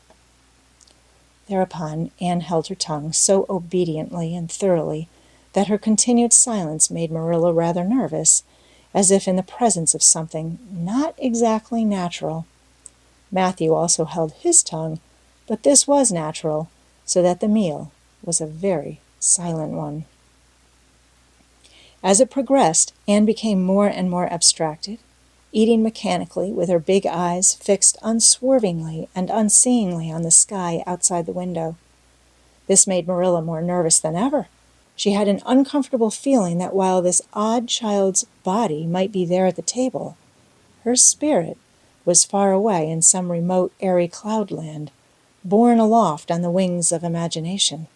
Who would want such a child about the place? Yet Mathew wished to keep her, of all unaccountable things. Marilla felt that he wanted it just as much this morning as he had the night before, and that he would go on wanting it. That was Mathew's way. Take a whim into his head and cling to it with the most amazing silent persistency, a persistency 10 times more potent and effectual in its very silence than if he had talked it out. When the meal was ended, Anne came out of her reverie and offered to wash the dishes. "Can you wash dishes right?" asked Marilla distrustfully. "Pretty well. I'm better at looking after children, though. I've had so much experience at that. It's such a pity you haven't any here for me to look after." "I don't feel as if I wanted any more children to look after than I've got at present. You're problem enough in all conscience. What's to be done with you, I don't know. Mathew is a most ridiculous man." "I think he's lovely," said Anne reproachfully. "He is so very sympathetic. He didn't mind how much I talked. He seemed to like it. I felt that he was a kindred spirit as soon as ever I saw him." "You're both queer enough, if that's what you mean by kindred spirits," said Marilla with a sniff. "Yes, you may wash the dishes. Take plenty of hot water and be sure you dry them well. I've got enough to attend to this morning, for I'll have to drive over to White Sands in the afternoon and see Mrs. Spencer. You'll come with me and we'll settle what's to be done with you. After you finish the dishes, go upstairs and make your bed." Anne washed the dishes deftly enough, as Marilla, who kept a sharp eye on the process, discerned. Later on she made her bed less successfully, for she had never learned the art of wrestling with a feather tick. But it was done somehow and smoothed down, and then Marilla, to get rid of her, told her she might go out of doors and amuse herself until dinner time. Anne flew to the door, face alight, eyes glowing. On the very threshold she stopped short, wheeled about, came back, and sat down by the table, light and glow as effectually blotted out as if someone had clapped an extinguisher on her. "What's the matter now?" demanded Marilla. "I don't dare go out," said Anne, in the tone of a martyr relinquishing all earthly joys. "If I can't stay here, there is no use in my loving Green Gables, and if I go out there and get acquainted with all those trees and flowers and the orchard and the brook, I'll not be able to help loving it. It's hard enough now, so I won't make it any harder. I want to go out so much. Everything seems to be calling to me. Anne, Anne, come out to us. Anne, Anne, we want a playmate. But it's better not. There is no use in loving things if you have to be torn from them, is there? And it's so hard to keep from loving things, isn't it? That was why I was so glad when I thought I was going to live here. I thought I'd have so many things to love and nothing to hinder me. But that brief dream is over. I am resigned to my fate now, so I don't think I'll go out for fear I'll get unresigned again. What is the name of that geranium on the windowsill, please?" "That's the apple-scented geranium." "Oh, I don't mean that sort of a name. I mean just a name you gave it yourself. Didn't you give it a name? May I give it one, then? May I call it, let me see, Bonnie would do. May I call it Bonnie while I'm here? Oh, do let me." "Goodness, I don't care. But where on earth is the sense of naming a geranium?" "Oh, I like things to have handles, even if they are only geraniums. It makes them seem more like people. How do you know but that it hurts a geranium's feelings just to be called a geranium and nothing else? You wouldn't like to be called nothing but a woman all the time. Yes, I should call it Bonnie. I named that cherry tree outside my bedroom window this morning. I called it Snow Queen, because it was so white. Of course it won't always be in blossom, but one can imagine that it is, can't one? I never in all my life saw or heard anything to equal her, muttered Marilla, beating a retreat down to the cellar after potatoes. She is kind of interesting. As Mathew says, I can feel already that I'm wondering what on earth she'll say next. She'll be casting a spell over me, too. She's cast it over Mathew. That look he gave me when he went out said everything he said or hinted last night over again. I wish he was like other men and would talk things out. A body could answer back then and argue him into reason. But what's to be done with a man who just looks? Anne had relapsed into reverie with her chin in her hands and her eyes on the sky when Marilla returned from her cellar pilgrimage. There Marilla left her until the early dinner was on the table. I suppose I can have the mare and buggy this afternoon, Mathew? Said Marilla. Mathew nodded and looked wistfully at Anne. Marilla intercepted the look and said grimly, I'm going to drive over to White Sands and settle this thing. I'll take Anne with me, and Mrs. Spencer will probably make arrangements to send her back to Nova Scotia at once. I'll set your tea out for you, and I'll be home in time to milk the cows. Still, Mathew said nothing, and Marilla had a sense of having wasted words and breath. There is nothing more aggravating than a man who won't talk back, unless it is a woman who won't. Mathew hitched the sorrel into the buggy in due time, and Marilla and Anne set off. Mathew opened the yard gate for them, and as they drove slowly through, he said, to nobody in particular, as it seemed, Little Jerry Butte from the creek was here this morning, and I told him I guessed I'd hire him for the summer. Marilla made no reply, but she hit the unlucky sorrel such a vicious clip with a whip that the fat mare, unused to such treatment, whizzed indignantly down the lane at an alarming pace. Marilla looked back once as the buggy bounced along and saw that aggravating Mathew leaning over the gate, looking wistfully after them. Chapter 5. Anne's History. Do you know, said Anne confidentially, I've made up my mind to enjoy this drive. It's been my experience that you can nearly always enjoy things if you make up your mind firmly that you will. Of course, you must make it up firmly. I am not going to think about going back to the asylum while we're having our drive. I'm just going to think about the drive. Oh, look! There's one little early wild rose out. Isn't it lovely? Don't you think it must be glad to be a rose? Wouldn't it be nice if roses could talk? I'm sure they could tell us such lovely things. And isn't pink the most bewitching color in the world? I love it, but I can't wear it. Red-headed people can't wear pink, not even in imagination. Did you ever know of anybody whose hair was red when she was young, but got to be another color when she grew up? No, I don't know as I ever did, said Marilla mercilessly, and I shouldn't think it likely to happen in your case either. Anne sighed. Well, that is another hope gone. My life is a perfect graveyard of buried hopes. That's a sentence I read in a book once, and I say it over to comfort myself whenever I'm disappointed in anything. I don't see where the comforting comes in myself, said Marilla. Why, because it sounds so nice and romantic, just as if I were a heroine in a book, you know. I am so fond of romantic things, and a graveyard full of buried hopes is about as romantic a thing as one can imagine, isn't it? I'm rather glad I have one. Are we going across the Lake of Shining Waters today? We're not going over Barry's Pond, if that's what you mean by your Lake of Shining Waters. We're going by the shore road. Shore road sounds nice, said Anne dreamily. Is it as nice as it sounds? Just when you said shore road, I saw it in a picture in my mind, as quick as that. And White Sands is a pretty name, too. But I don't like it as well as Avonlea.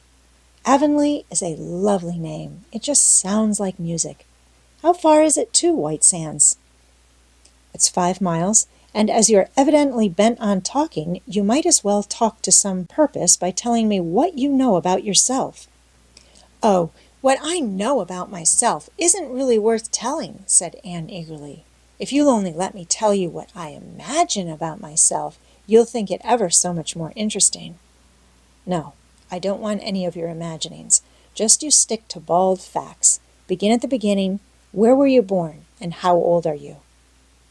I was 11 last March, said Anne, resigning herself to bald facts with a little sigh. And I was born in Bolingbroke, Nova Scotia. My father's name was Walter Shirley, and he was a teacher in the Bolingbroke High School. My mother's name was Bertha Shirley. Aren't Walter and Bertha lovely names? I'm so glad my parents had nice names. It would be a real disgrace to have a father named, well, say Jedediah, wouldn't it? I guess it doesn't matter what a person's name is as long as he behaves himself, said Marilla, feeling herself called upon to inculcate a good and useful moral. Well, I don't know, Anne looked thoughtful. I read in a book once that a rose by any other name would smell as sweet, but I've never been able to believe it. I don't believe a rose would be as nice if it was called a thistle or a skunk cabbage. I suppose my father could have been a good man even if he had been called Jedediah, but I'm sure it would have been a cross. Well, my mother was a teacher in the high school too, but when she married father, she gave up teaching, of course. A husband was enough responsibility. Mrs. Thomas said that they were a pair of babies and as poor as church mice. They went to live in a weeny-teeny little yellow house in Bolingbroke.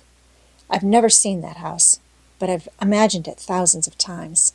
I think it must have had honeysuckle over the parlor window, and lilacs in the front yard, and lilies of the valley just inside the gate. Yes, and muslin curtains in all the windows. Muslin curtains give a house such an air. I was born in that house. Mrs. Thomas said I was the homeliest baby she ever saw. I was so scrawny and tiny and nothing but eyes, but that mother thought I was perfectly beautiful.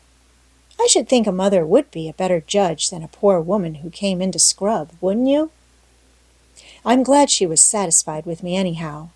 I would feel so sad if I thought I was a disappointment to her, because she didn't live very long after that, you see. She died of fever when I was just 3 months old. I do wish she'd lived long enough for me to remember calling her mother. I think it would be so sweet to say mother, don't you? And father died 4 days afterwards from fever, too. That left me an orphan, and folks were at their wits' end, so Mrs. Thomas said, what to do with me. You see, nobody wanted me even then. It seems to be my fate. Father and mother had both come from places far away, and it was well known they hadn't any relatives living. Finally, Mrs. Thomas said she'd take me, though she was poor and had a drunken husband. She brought me up by hand. Do you know if there is anything in being brought up by hand that ought to make people who are brought up that way better than other people? Because whenever I was naughty, Mrs. Thomas would ask me how I could be such a bad girl when she had brought me up by hand, reproachful-like. Mr. and Mrs. Thomas moved away from Bolingbroke to Marysville, and I lived with them until I was 8 years old. I helped look after the Thomas children. There were 4 of them, younger than me, and I can tell you they took a lot of looking after. Then Mr. Thomas was killed falling under a train, and his mother offered to take Mrs. Thomas and the children, but she didn't want me. Mrs. Thomas was at her wits' end, so she said what to do with me. Then Mrs. Hammond from up the river came down and said she'd take me, seeing I was handy with children, and I went up the river to live with her in a little clearing among the stumps. It was a very lonesome place. I'm sure I could never have lived there if I hadn't had an imagination. Mr. Hammond worked a little sawmill up there, and Mrs. Hammond had 8 children. She had twins 3 times.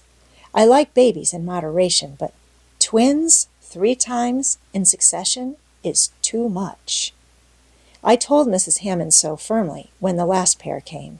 I used to get so dreadfully tired carrying them about.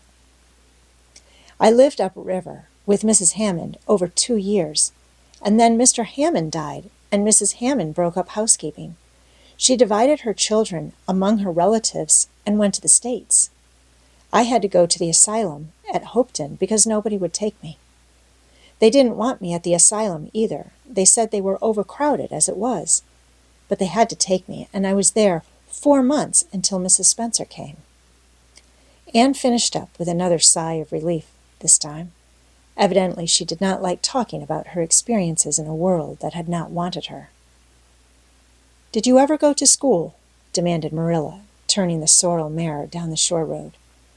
"Not a great deal. I went a little the last year I stayed with Mrs. Thomas.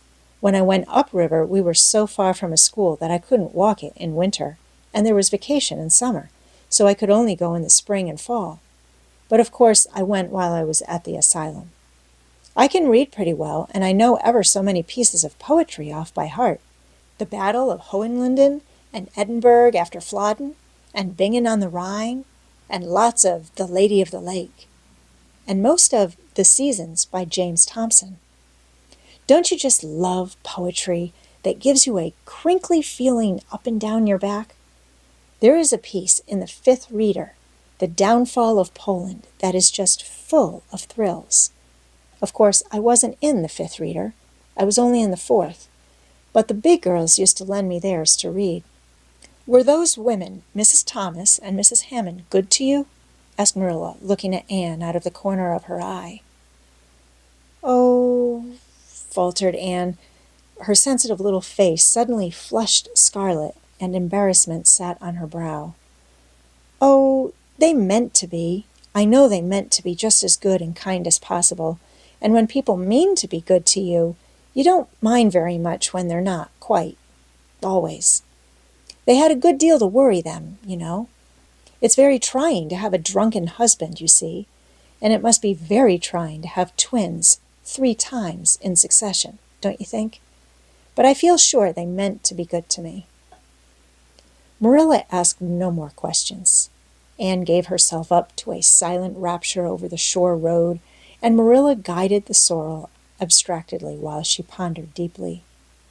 Pity was suddenly stirring in her heart for the child. What a starved, unloved life she had had. A life of drudgery and poverty and neglect. For Marilla was shrewd enough to read between the lines of Anne's history and divine the truth. No wonder she had been so delighted at the prospect of a real home. It was a pity she had to be sent back. What if she, Marilla, should indulge Matthew's unaccountable whim and let her stay? He was set on it, and the child seemed a nice, teachable little thing.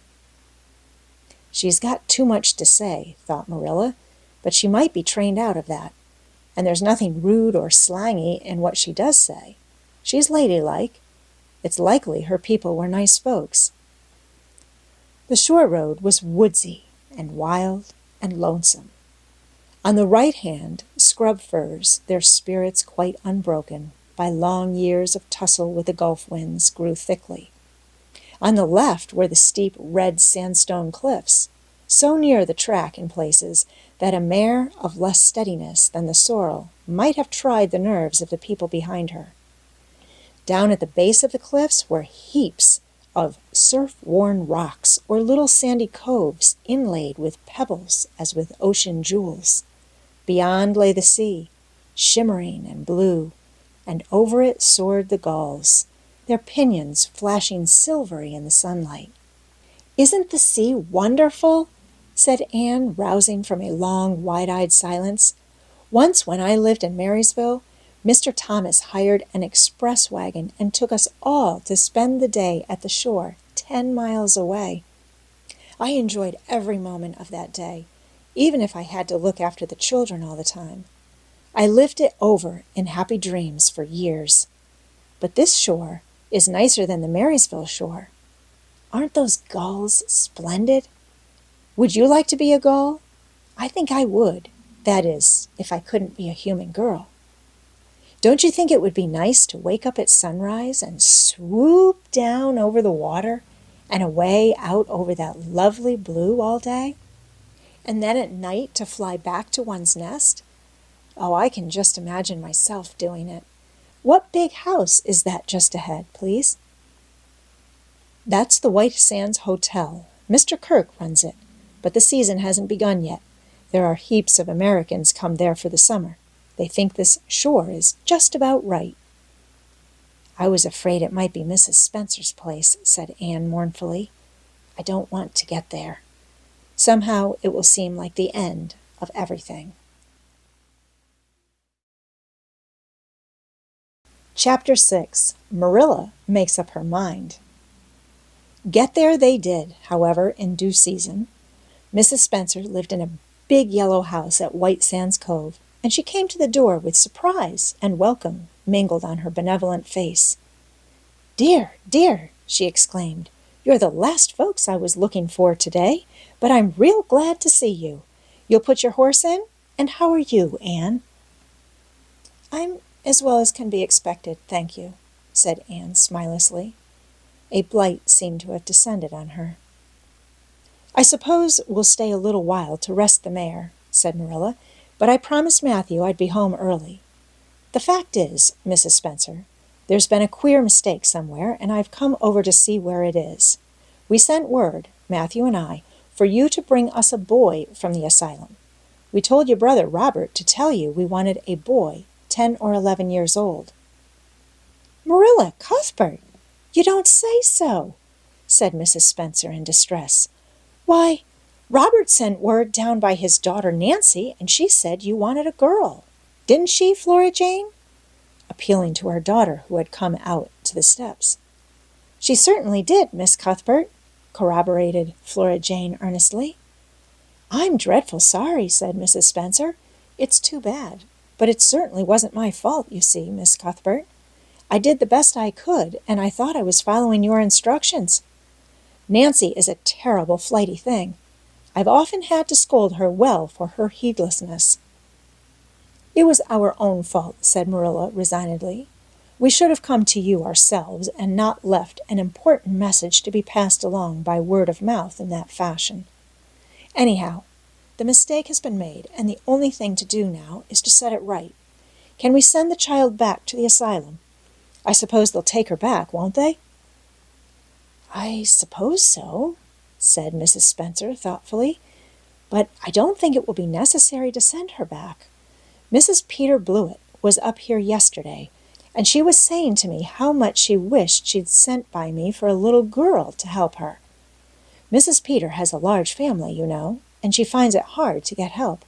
Anne will be the very girl for her. I call it positively providential. Marilla did not look as if she thought Providence had much to do with the matter. Here was an unexpectedly good chance to get this unwelcome orphan off her hands, and she did not even feel grateful for it. She knew Mrs. Peter Blewett only by sight as a small, shrewish-faced woman without an ounce of superfluous flesh on her bones. But she had heard of her. A terrible worker and driver, Mrs. Peter was said to be, and discharged servant girls told fearsome tales of her temper and stinginess, and her family of pert, quarrelsome children. Marilla felt a qualm of conscience at the thought of handing Anne over to her tender mercies. Well, I'll go in and we'll talk the matter over, she said. And if there isn't Mrs. Peter coming up the lane this blessed minute, exclaimed Mrs. Spencer, bustling her guests through the hall into the parlor, where a deadly chill struck on them as if the air had been strained so long through dark green, closely drawn blinds that it had lost every particle of warmth it had ever possessed. That is real lucky, for we can settle the matter right away. Take the armchair, Miss Cuthbert, and you sit here on the ottoman and don't wriggle. Let me take your hats. Flora Jane, go out and put the kettle on. Good afternoon, Mrs. Blewett. We were just saying how fortunate it was you happened along. Let me introduce you two ladies. Mrs. Blewett, Miss Cuthbert. Please excuse me for just a moment. I forgot to tell Flora Jane to take the buns out of the oven." Mrs. Spencer whisked away after pulling up the blinds. Anne, sitting mutely on the ottoman with her hands clasped tightly in her lap, stared at Mrs. Blewett as one fascinated. Was she to be given into the keeping of this sharp-faced, sharp-eyed woman? She felt a lump coming up in her throat, and her eyes smarted painfully. She was beginning to be afraid she couldn't keep the tears back when Mrs. Spencer returned, flushed and beaming, quite capable of taking any and every difficulty, physical, mental, or spiritual, into consideration and settling it out of hand. "It seems there's been a mistake about this little girl, Mrs. Blewett," she said. "I was under the impression that Mr. and Miss Cuthbert wanted a little girl to adopt. I was certainly told so, but it seems it was a boy they wanted. So if you're still of the same mind you were yesterday, I think she'll be just the thing for you." Mrs. Blewett darted her eyes over Anne from head to foot. "How old are you, and what's your name?" she demanded. "Anne Shirley," faltered the shrinking child, not daring to make any stipulations regarding the spelling thereof, "and I'm 11 years old." "Hm!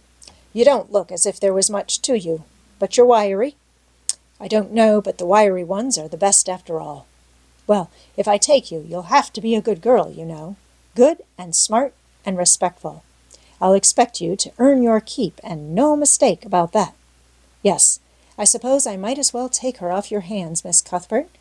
The baby's awful fractious, and I'm clean worn out attending to him. If you like, I can take her right home now." Marilla looked at Anne and softened at sight of the child's pale face with its look of mute misery, the misery of a helpless little creature who finds itself once more caught in the trap from which it had escaped. Marilla felt an uncomfortable conviction that, if she denied the appeal of that look, it would haunt her to her dying day. Moreover, she did not fancy Mrs. Blewett. To hand a sensitive, high-strung child over to such a woman? No, she could not take the responsibility of doing that. "Well, I don't know," she said slowly. "I didn't say that Mathew and I had absolutely decided that we wouldn't keep her. In fact, I may say that Mathew is disposed to keep her. I just came over to find out how the mistake had occurred. I think I'd better take her home again and talk it over with Mathew. I feel that I oughtn't to decide on anything without consulting him. If we make up our mind not to keep her, we'll bring or send her over to you tomorrow night. If we don't, you may know that she is going to stay with us. Will that suit you, Mrs. Blewett?" "I suppose it'll have to," said Mrs. Blewett ungraciously. During Marilla's speech, a sunrise had been dawning on Anne's face. First, the look of despair faded out. Then came a faint flush of hope. Her eyes grew deep and bright as morning stars. The child was quite transfigured. And a moment later, when Mrs. Spencer and Mrs. Blewett went out in quest of a recipe the latter had come to borrow, she sprang up and flew across the room to Marilla. "Oh, Miss Cuthbert, did you really say that perhaps you would let me stay at Green Gables?" she said in a breathless whisper, as if speaking aloud might shatter the glorious possibility. "Did you really say it? Or did I only imagine that you did?" "I think you'd better learn to control that imagination of yours, Anne, if you can't distinguish between what is real and what isn't," said Marilla crossly. "Yes, you did hear me say just that and no more. It isn't decided yet, and perhaps we will conclude to let Mrs. Blewett take you after all. She certainly needs you much more than I do." "I'd rather go back to the asylum than go to live with her," said Anne passionately. "She looks exactly like a gimlet." Marilla smothered a smile under the conviction that Anne must be reproved for such a speech. "A little girl like you should be ashamed of talking so about a lady and a stranger," she said severely. "Go back and sit down quietly and hold your tongue and behave as a good girl should." "I'll try to do and be anything you want me if you'll only keep me," said Anne, returning meekly to her ottoman. When they arrived back at Green Gables that evening, Mathew met them in the lane. Marilla from afar had noted him prowling along it and guessed his motive. She was prepared for the relief she read in his face when he saw that she had at least brought Anne back with her. But she said nothing to him relative to the affair until they were both out in the yard behind the barn milking the cows. Then she briefly told him Anne's history and the result of the interview with Mrs. Spencer. "I wouldn't give a dog I liked to that Blewett woman," said Mathew with unusual vim. "I don't fancy her style myself," admitted Marilla. "But it's that or keeping her ourselves, Mathew. And since you seem to want her, I suppose I'm willing, or have to be. I've been thinking over the idea until I've got kind of used to it. It seems a sort of duty. I've never brought up a child, especially a girl, and I dare say I'll make a terrible mess of it. But I'll do my best. So far as I'm concerned, Mathew, she may stay." Mathew's shy face was a glow of delight. "Well, now, I reckoned you'd come to see it in that light, Marilla," he said. "She's such an interesting little thing." "It'd be more to the point if you could say she was a useful little thing," retorted Marilla.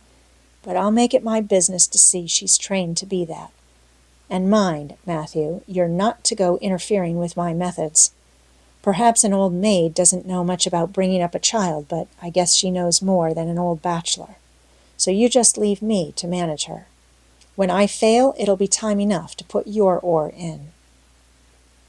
There, Marilla. You can have your own way," said Mathew reassuringly. "Only be as good and kind to her as you can, without spoiling her. I kind of think she's one of the sort you can do anything with if you only get her to love you." Marilla sniffed to express her contempt for Mathew's opinions concerning anything feminine, and walked off to the dairy with the pails. "I won't tell her tonight that she can stay," she reflected, as she strained the milk into the creamers. "She'd be so excited that she wouldn't sleep a wink. Marilla Cuthbert, you're fairly in for it. Did you ever suppose you'd see the day when you'd be adopting an orphan girl? It's surprising enough, but not so surprising as that Mathew should be at the bottom of it. Him, that always seemed to have such a mortal dread of little girls. Anyhow, we've decided on the experiment, and goodness only knows what will come of it." Chapter 7. Anne Says Her Prayers.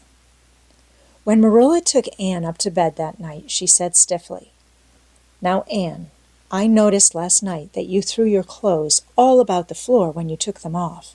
That is a very untidy habit, and I can't allow it at all. As soon as you take off any article of clothing, fold it neatly and place it on the chair. I haven't any use at all for little girls who aren't neat." "I was so harrowed up in my mind last night that I didn't think about my clothes at all," said Anne. "I'll fold them nicely tonight. They always made us do that at the asylum. Half the time, though, I'd forget. I'd be in such a hurry to get into bed, nice and quiet, and imagine things." "You'll have to remember a little better if you stay here," admonished Marilla. "There, that looks something like. Say your prayers now and get into bed." "I never say any prayers," announced Anne. Marilla looked horrified astonishment. "Why, Anne, what do you mean? Were you never taught to say your prayers? God always wants little girls to say their prayers. Don't you know who God is, Anne?" "God is a spirit, infinite, eternal, and unchangeable. In his being, wisdom, power, holiness, justice, goodness, and truth," responded Anne, promptly and glibly. Marilla looked rather relieved. "So you do know something, then. Thank goodness. You're not quite a heathen. Where did you learn that?" "Oh, at the Asylum Sunday School. They made us learn the whole catechism. I liked it pretty well. There's something splendid about some of the words. Infinite, eternal, and unchangeable. Isn't that grand? It has such a roll to it, just like a big organ playing. You couldn't quite call it poetry, I suppose, but it sounds a lot like it, doesn't it? We're not talking about poetry, Anne. We are talking about saying your prayers. Don't you know it's a terrible, wicked thing not to say your prayers every night? I'm afraid you are a very bad little girl. You would find it easier to be bad than good if you had red hair, said Anne reproachfully. People who haven't red hair don't know what trouble is. Mrs. Thomas told me that God made my hair red on purpose, and I've never cared about him since. And anyhow, I'd always be too tired at night to bother saying prayers. People who have to look after twins can't be expected to say their prayers. Now, do you honestly think they can? Marilla decided that Anne's religious training must be begun at once. Plainly, there was no time to be lost. You must say your prayers while you are under my roof, Anne. Why, of course, if you want me to, assented Anne cheerfully. I'd do anything to oblige you, but you'll have to tell me what to say for this once. After I get into bed, I'll imagine out a real nice prayer to say always. I believe that it will be quite interesting, now that I come to think of it. You must kneel down, said Marilla in embarrassment. Anne knelt at Marilla's knee and looked up gravely. Why must people kneel down to pray? If I really wanted to pray, I'll tell you what I'd do. I'd go out into a great big field, all alone or into the deep, deep woods, and I'd look up into the sky, up, up, up into that lovely blue sky that looks as if there was no end to its blueness. And then I just feel a prayer. Well, I'm ready. What am I to say? Marilla felt more embarrassed than ever. She had intended to teach Anne the childish classic, Now I Lay Me Down to Sleep. But she had, as I have told you, the glimmerings of a sense of humor, which is simply another name for a sense of the fitness of things, and it suddenly occurred to her that that simple little prayer, sacred to white-robed childhood lisping at motherly knees, was entirely unsuited to this freckled witch of a girl who knew and cared nothing about God's love, since she had never had it translated to her through the medium of human love. You're old enough to pray for yourself, Anne, she said finally. Just thank God for your blessings and ask him humbly for the things you want. Well, I'll do my best, promised Anne, burying her face in Marilla's lap. Gracious Heavenly Father, that's the way the ministers say it in church, so I suppose it's all right in private prayer, isn't it? She interjected, lifting her head for a moment. Gracious Heavenly Father, I thank thee for the white way of delight, and the lake of shining waters, and Bonnie, and the Snow Queen. I'm really extremely grateful for them, and that's all the blessings I can think of just now to thank thee for. As for the things I want, they're so numerous that it would take a great deal of time to name them all, so I will only mention the two most important. Please, let me stay at Green Gables, and please let me be good-looking when I grow up. I remain, yours respectfully, Anne Shirley. There, did I do all right? She asked eagerly, getting up. I could have made it much more flowery if I'd had a little more time to think it over. Poor Marilla was only preserved from complete collapse by remembering that it was not irreverence, but simply spiritual ignorance on the part of Anne that was responsible for this extraordinary petition. She tucked the child up in bed, mentally vowing that she should be taught a prayer the very next day, and was leaving the room with a light when Anne called her back.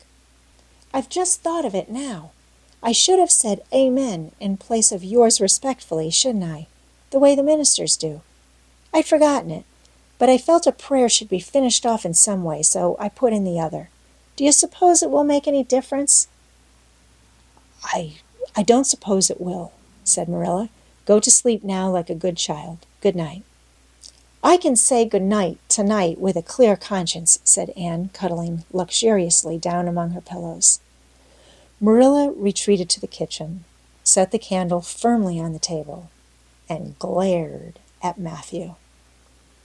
Mathew Cuthbert, it's about time somebody adopted that child and taught her something.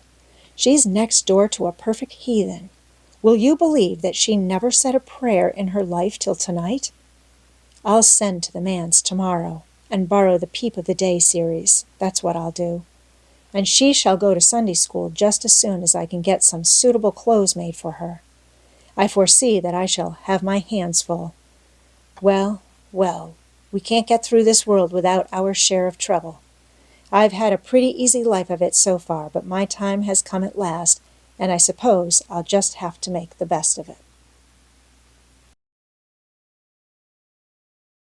Chapter 8.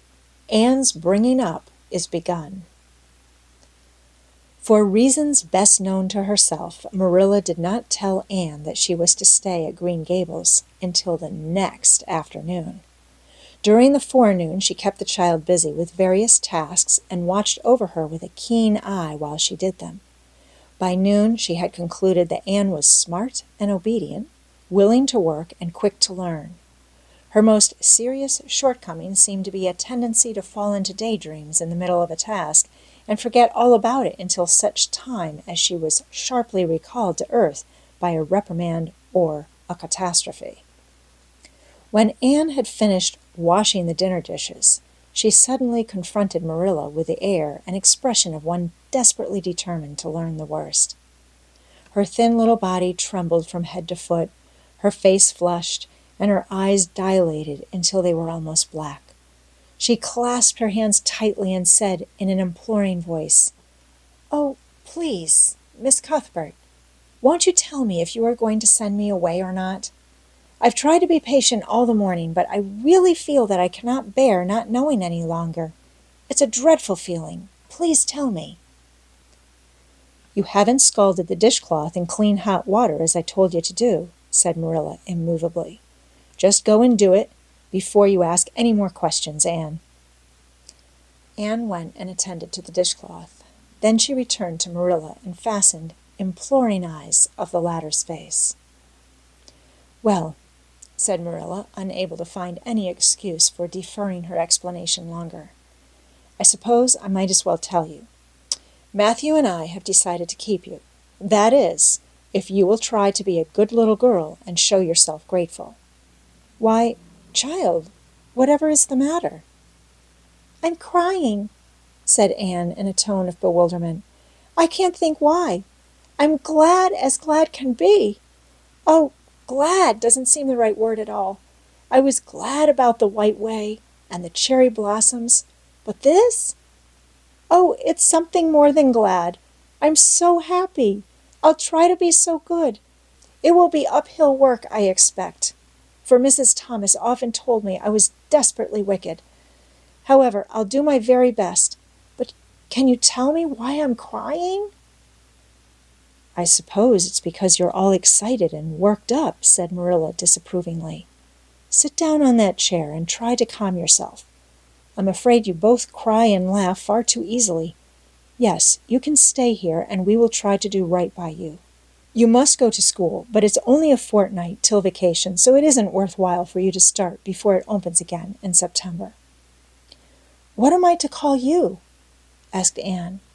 "Shall I always say Miss Cuthbert? Can I call you Aunt Marilla?"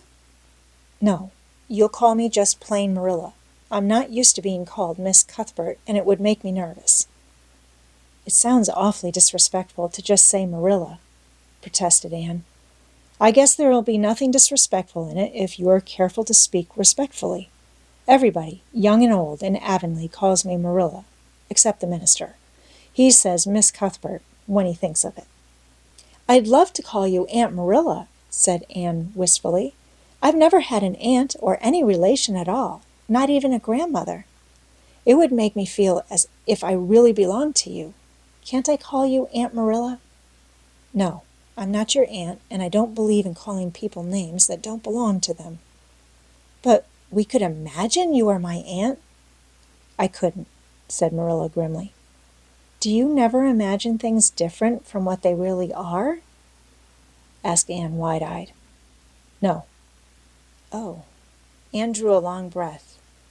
"Oh, Miss Marilla, how much you miss!" "I don't believe in imagining things different from what they really are," retorted Marilla. When the Lord puts us in certain circumstances, He doesn't mean for us to imagine them away. And that reminds me, go into the sitting room, Anne. Be sure your feet are clean and don't let any flies in, and bring me out the illustrated card that's on the mantelpiece. The Lord's Prayer is on it, and you'll devote your spare time this afternoon to learning it off by heart. There's to be no more of such praying as I heard last night."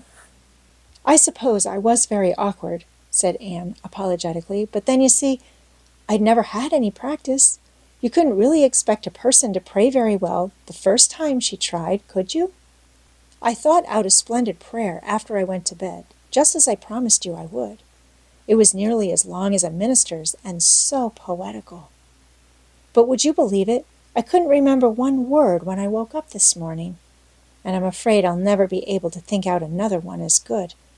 Somehow, things never are so good when they're thought out a second time. Have you ever noticed that?" "Here is something for you to notice, Anne. When I tell you to do a thing, I want you to obey me at once and not stand stock still and discourse about it. Just you go and do as I bid you." Anne promptly departed for the sitting room across the hall. She failed to return. After waiting 10 minutes, Marilla laid down her knitting and marched after her with a grim expression. She found Anne standing motionless before a picture hanging on the wall between the two windows, with her eyes astar with dreams. The white and green light strained through apple trees and clustering vines outside fell over the rapt little figure with a half-unearthly radiance. "Anne, whatever are you thinking of?" demanded Marilla sharply. Anne came back to earth with a start. "That," she said, pointing to the picture, a rather vivid chromo entitled "Christ Blessing Little Children. And I was just imagining I was one of them, that I was the little girl in the blue dress standing off by herself in the corner, as if she didn't belong to anybody, like me. She looks lonely and sad, don't you think?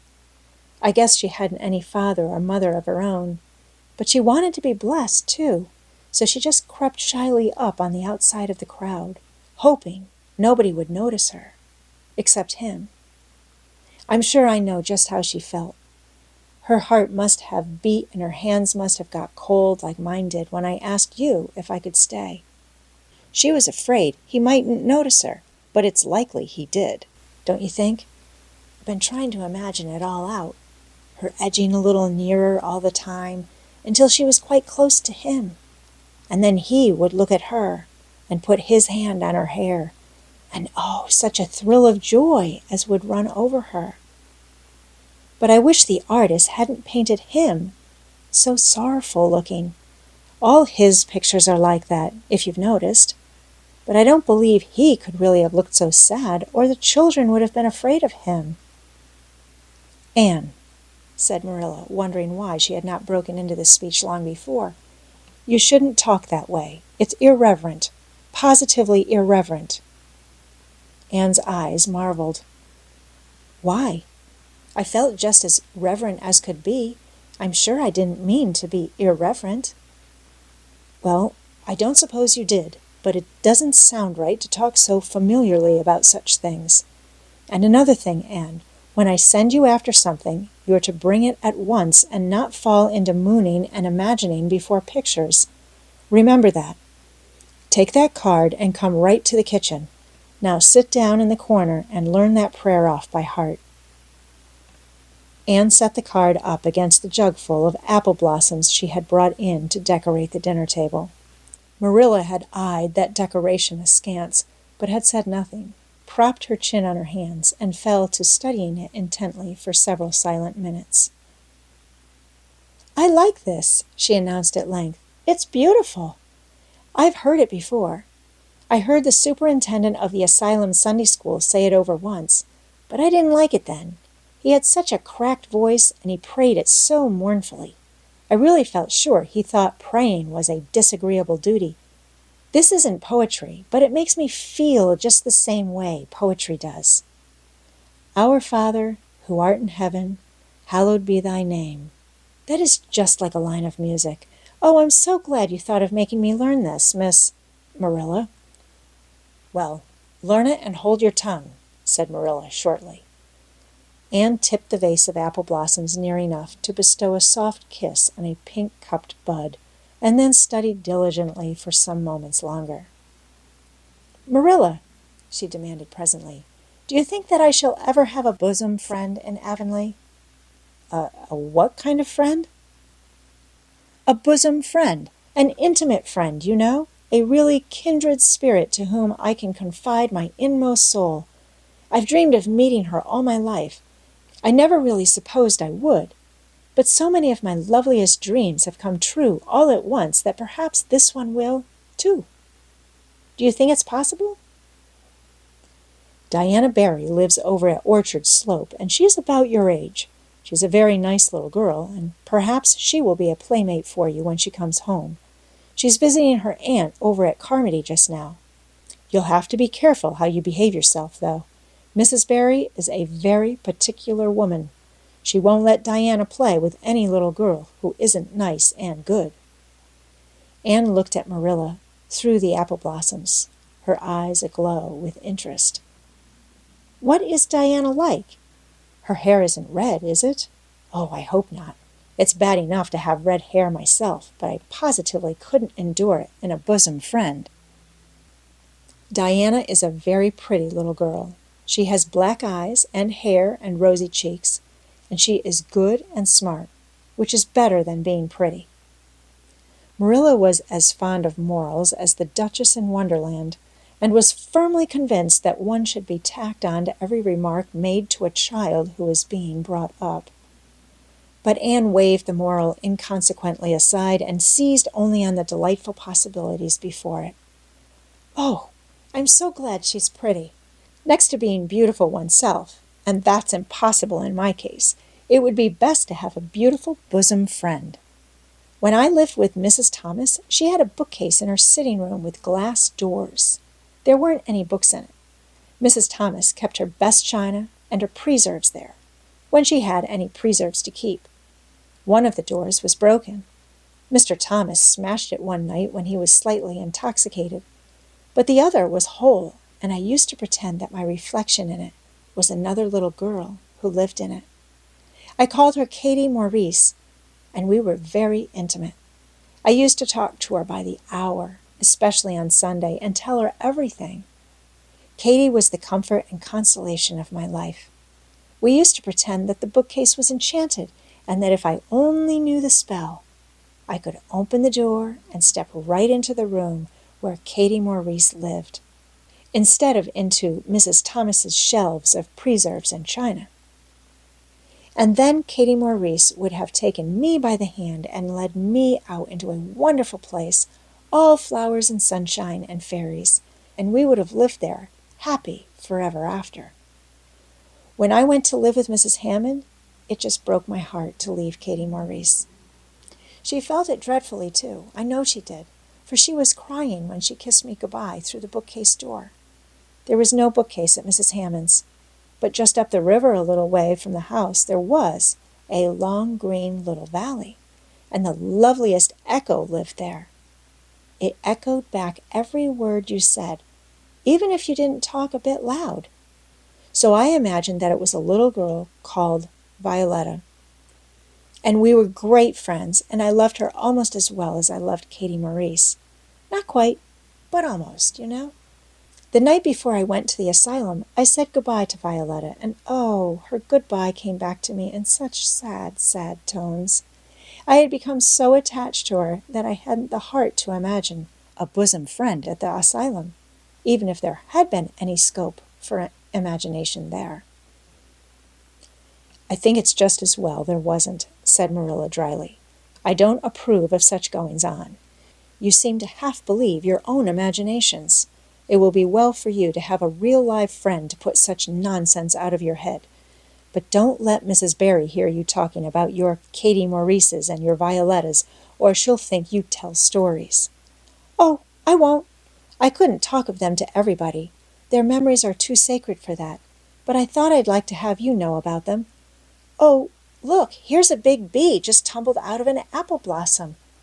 Just think what a lovely place to live, in an apple blossom. Fancy going to sleep in it when the wind was rocking it. If I wasn't a human girl, I think I'd like to be a bee and live among the flowers." "Yesterday you wanted to be a seagull," sniffed Marilla. "I think you are very fickle-minded. I told you to learn that prayer and not talk, but it seems impossible for you to stop talking if you've got anybody that will listen to you. So go up to your room and learn it." "Oh, I know it pretty nearly all now." "Oh, but just the last line." "Well, never mind. Do as I tell you. Go to your room and finish learning it well, and stay there until I call you down to help me get tea." "Can I take the apple blossoms with me for company?" pleaded Anne. "No, you don't want your room cluttered up with flowers.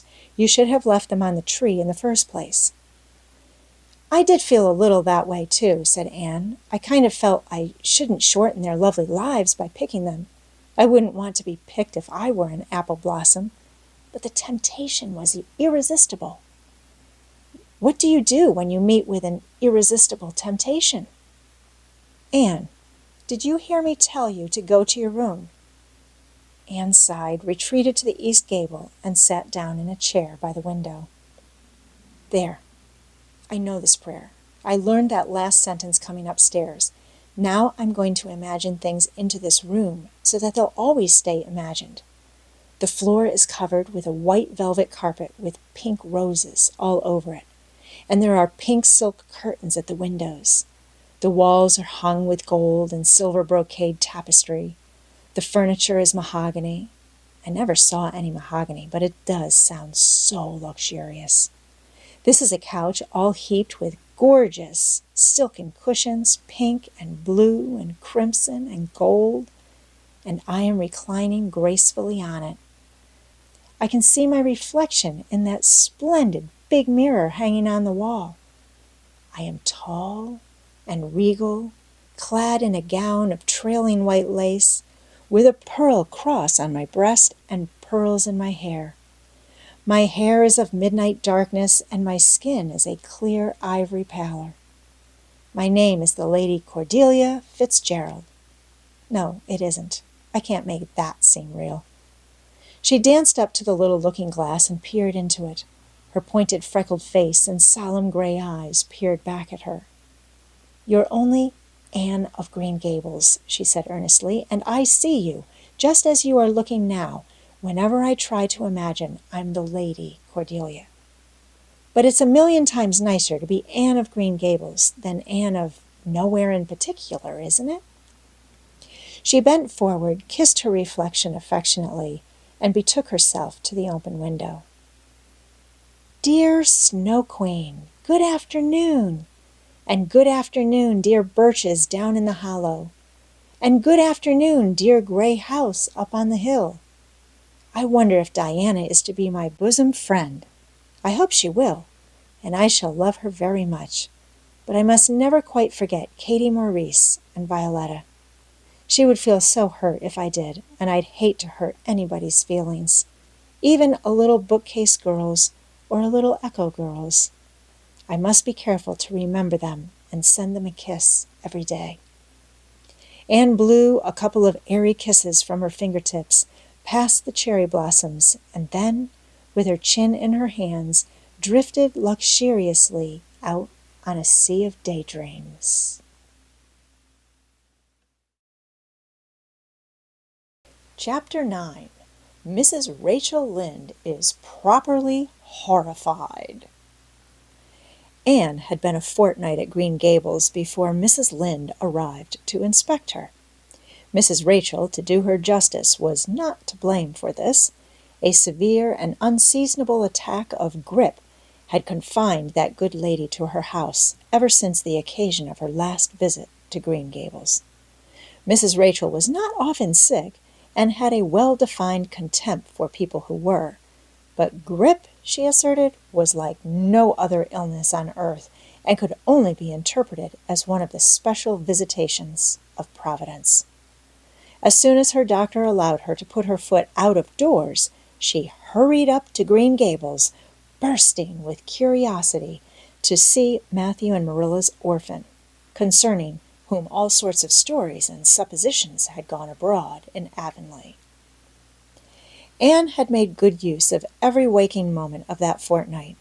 Already she was acquainted with every tree and shrub about the place. She had discovered that a lane opened out below the apple orchard and ran up through a belt of woodland, and she had explored it to its furthest end in all its delicious vagaries of brook and bridge, fir coppice and wild cherry arch, corners thick with fern, and branching byways of maple and mountain ash. She had made friends with a spring down in the hollow, that wonderful, deep, clear, icy cold spring. It was set about with smooth red sandstones and rimmed in by great palm-like clumps of water fern, and beyond it was a log bridge over the brook.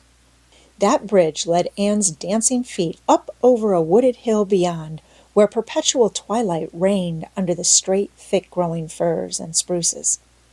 The only flowers there were myriads of delicate June bells, those shyest and sweetest of woodland blooms, and a few pale aerial star-flowers, like the spirits of last year's blossoms.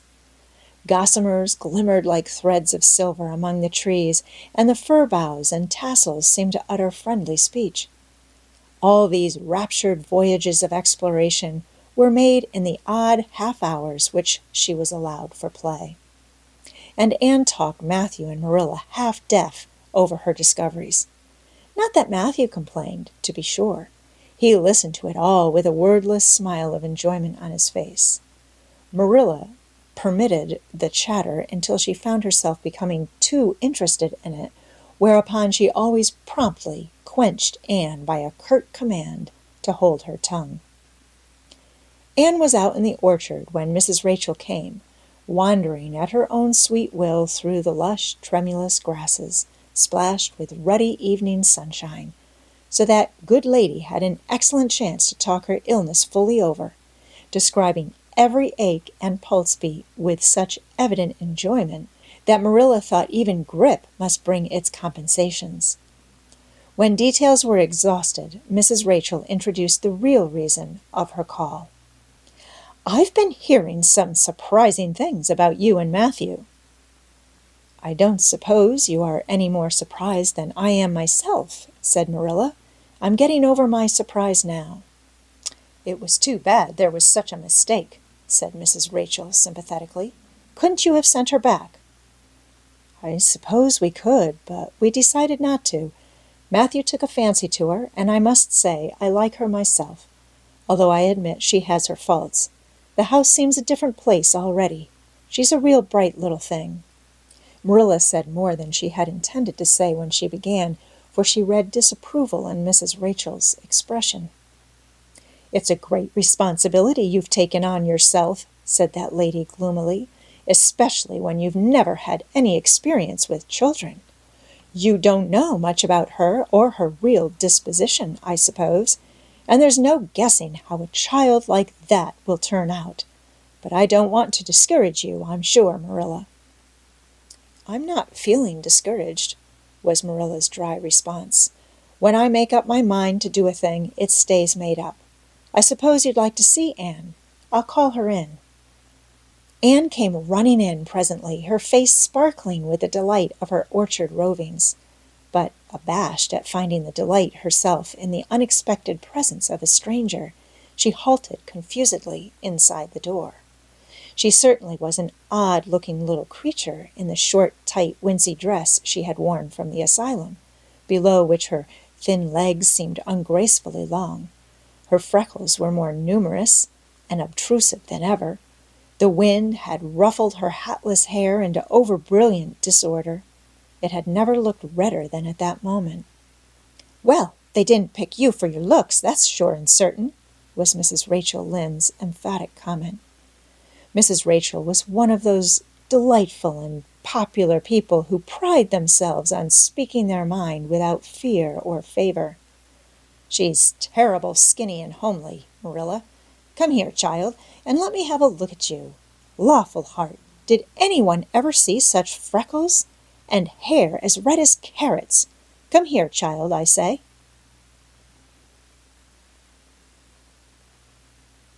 Anne came there, but not exactly as Mrs. Rachel expected. With one bound she crossed the kitchen floor and stood before Mrs. Rachel, her face scarlet with anger, her lips quivering, and her whole slender form trembling from head to foot. "I hate you!" she cried in a choked voice, stamping her foot on the floor. "I hate you! I hate you! I hate you!" A louder stamp with each assertion of hatred. "How dare you call me skinny and ugly? How dare you say I'm freckled and red-headed? You are a rude, impolite, unfeeling woman." "Anne!" exclaimed Marilla in consternation. But Anne continued to face Mrs. Rachel undauntedly, head up, eyes blazing, hands clenched, passionate indignation exhaling from her like an atmosphere. "How dare you say such things about me?" she repeated vehemently. "How would you like to have such things said about you? How would you like to be told that you are fat and clumsy and probably hadn't a spark of imagination in you? I don't care if I do hurt your feelings by saying so. I hope I hurt them. You have hurt mine worse than they were ever hurt before, even by Mrs. Thomas's intoxicated husband, and I'll never forgive you for it. Never, never." Stamp, stamp. "Did anybody ever see such a temper?" exclaimed the horrified Mrs. Rachel. "Anne, go to your room and stay there until I come up," said Marilla, recovering her powers of speech with difficulty. Anne, bursting into tears, rushed to the hall door, slammed it until the tins on the porch wall outside rattled in sympathy, and fled through the hall and up the stairs like a whirlwind. A subdued slam above told that the door of the east gable had been shut with equal vehemence. "Well, I don't envy you your job bringing that up, Marilla," said Mrs. Rachel with unspeakable solemnity. Marilla opened her lips to say she knew not what of apology or deprecation. What she did say was a surprise to herself then and ever afterwards. "You shouldn't have twitted her about her looks, Rachel." "Marilla Cuthbert, you don't mean to say that you are upholding her in such a terrible display of temper as we've just seen?" demanded Mrs. Rachel indignantly. "No," said Marilla slowly. "I'm not trying to excuse her. She's been very naughty, and I'll have to give her a talking to about it. But we must make allowances for her. She's never been taught what is right, and you were too hard on her, Rachel." Marilla could not help tacking on that last sentence, although she was again surprised at herself for doing it. Mrs. Rachel got up with an air of offended dignity. "Well, I see that I'll have to be very careful what I say after this, Marilla, since the fine feelings of orphans, brought from goodness knows where, have to be considered before anything else. Oh, no, I'm not vexed. Don't worry yourself. I'm too sorry for you to leave any room for anger in my mind. You'll have your own troubles with that child. But if you'll take my advice, which I suppose you won't do, although I've brought up 10 children and buried 2, you'll do that talking to you mentioned with a fair-sized birch switch. I should think that would be the most effective language for that kind of a child. Her temper matches her hair, I guess. Well, good evening, Marilla. I hope you'll come down to see me often as usual, but you can't expect me to visit here again in a hurry, if I'm liable to be flown at and insulted in such a fashion. It's something new in my experience." Whereat Mrs. Rachel swept out and away, if a fat woman who always waddled could be said to sweep away, and Marilla, with a very solemn face, betook herself to the east gable. On the way upstairs, she pondered uneasily as to what she ought to do. She felt no little dismay over the scene that had just been enacted. How unfortunate that Anne should have displayed such temper before Mrs. Rachel Lynde, of all people. Then Marilla suddenly became aware of an uncomfortable and rebuking consciousness that she felt more humiliation over this than sorrow over the discovery of such a serious defect in Anne's disposition. And how was she to punish her? The amiable suggestion of the birch switch, to the efficiency of which all of Mrs. Rachel's own children could have borne smarting testimony, did not appeal to Marilla. She did not believe she could whip a child. No, some other method of punishment must be found to bring Anne to a proper realization of the enormity of her offense. Marilla found Anne face downward on her bed, crying bitterly, quite oblivious of muddy boots on a clean counterpane. "Anne," she said, not ungently. No answer. "Anne," with greater severity, "get off that bed this minute and listen to what I have to say to you." Anne squirmed off the bed and sat rigidly on a chair beside it, her face swollen and tear-stained, and her eyes fixed stubbornly on the floor. "This is a nice way for you to behave. Anne, aren't you ashamed of yourself?" "She hadn't any right to call me ugly and red-headed," retorted Anne, evasive and defiant. "You hadn't any right to fly into such a fury and talk the way you did to her, Anne. I was ashamed of you, thoroughly ashamed of you. I wanted you to behave nicely to Mrs. Lynde, and instead of that, you have disgraced me. I'm sure I don't know why you should lose your temper like that just because Mrs. Lynde said you were red-haired and homely. You say it yourself often enough." "Oh, but there's such a difference between saying a thing yourself and hearing other people say it," wailed Anne. "You may know a thing is so, but you can't help hoping other people don't quite think it is. I suppose you think I have an awful temper, but I couldn't help it. When she said those things, something just rose right up in me and choked me. I had to fly out at her." "Well, you made a fine exhibition of yourself, I must say. Mrs. Lynde will have a nice story to tell about you everywhere, and she'll tell it, too. It was a dreadful thing for you to lose your temper like that, Anne." "Just imagine how you would feel if somebody told you to your face that you were skinny and ugly," pleaded Anne tearfully. An old remembrance suddenly rose up before Marilla. She had been a very small child when she had heard one aunt say of her to another, "What a pity she is such a dark, homely little thing." Marilla was every day of 50 before the sting had gone out of that memory. "I don't say that I think Mrs. Lynde was exactly right in saying what she did to you, Anne," she admitted in a softer tone. "Rachel is too outspoken, but that is no excuse for such behavior on your part. She was a stranger and an elderly person and my visitor. All three very good reasons why you should have been respectful to her. You were rude and saucy, and—" Marilla had a saving inspiration of punishment.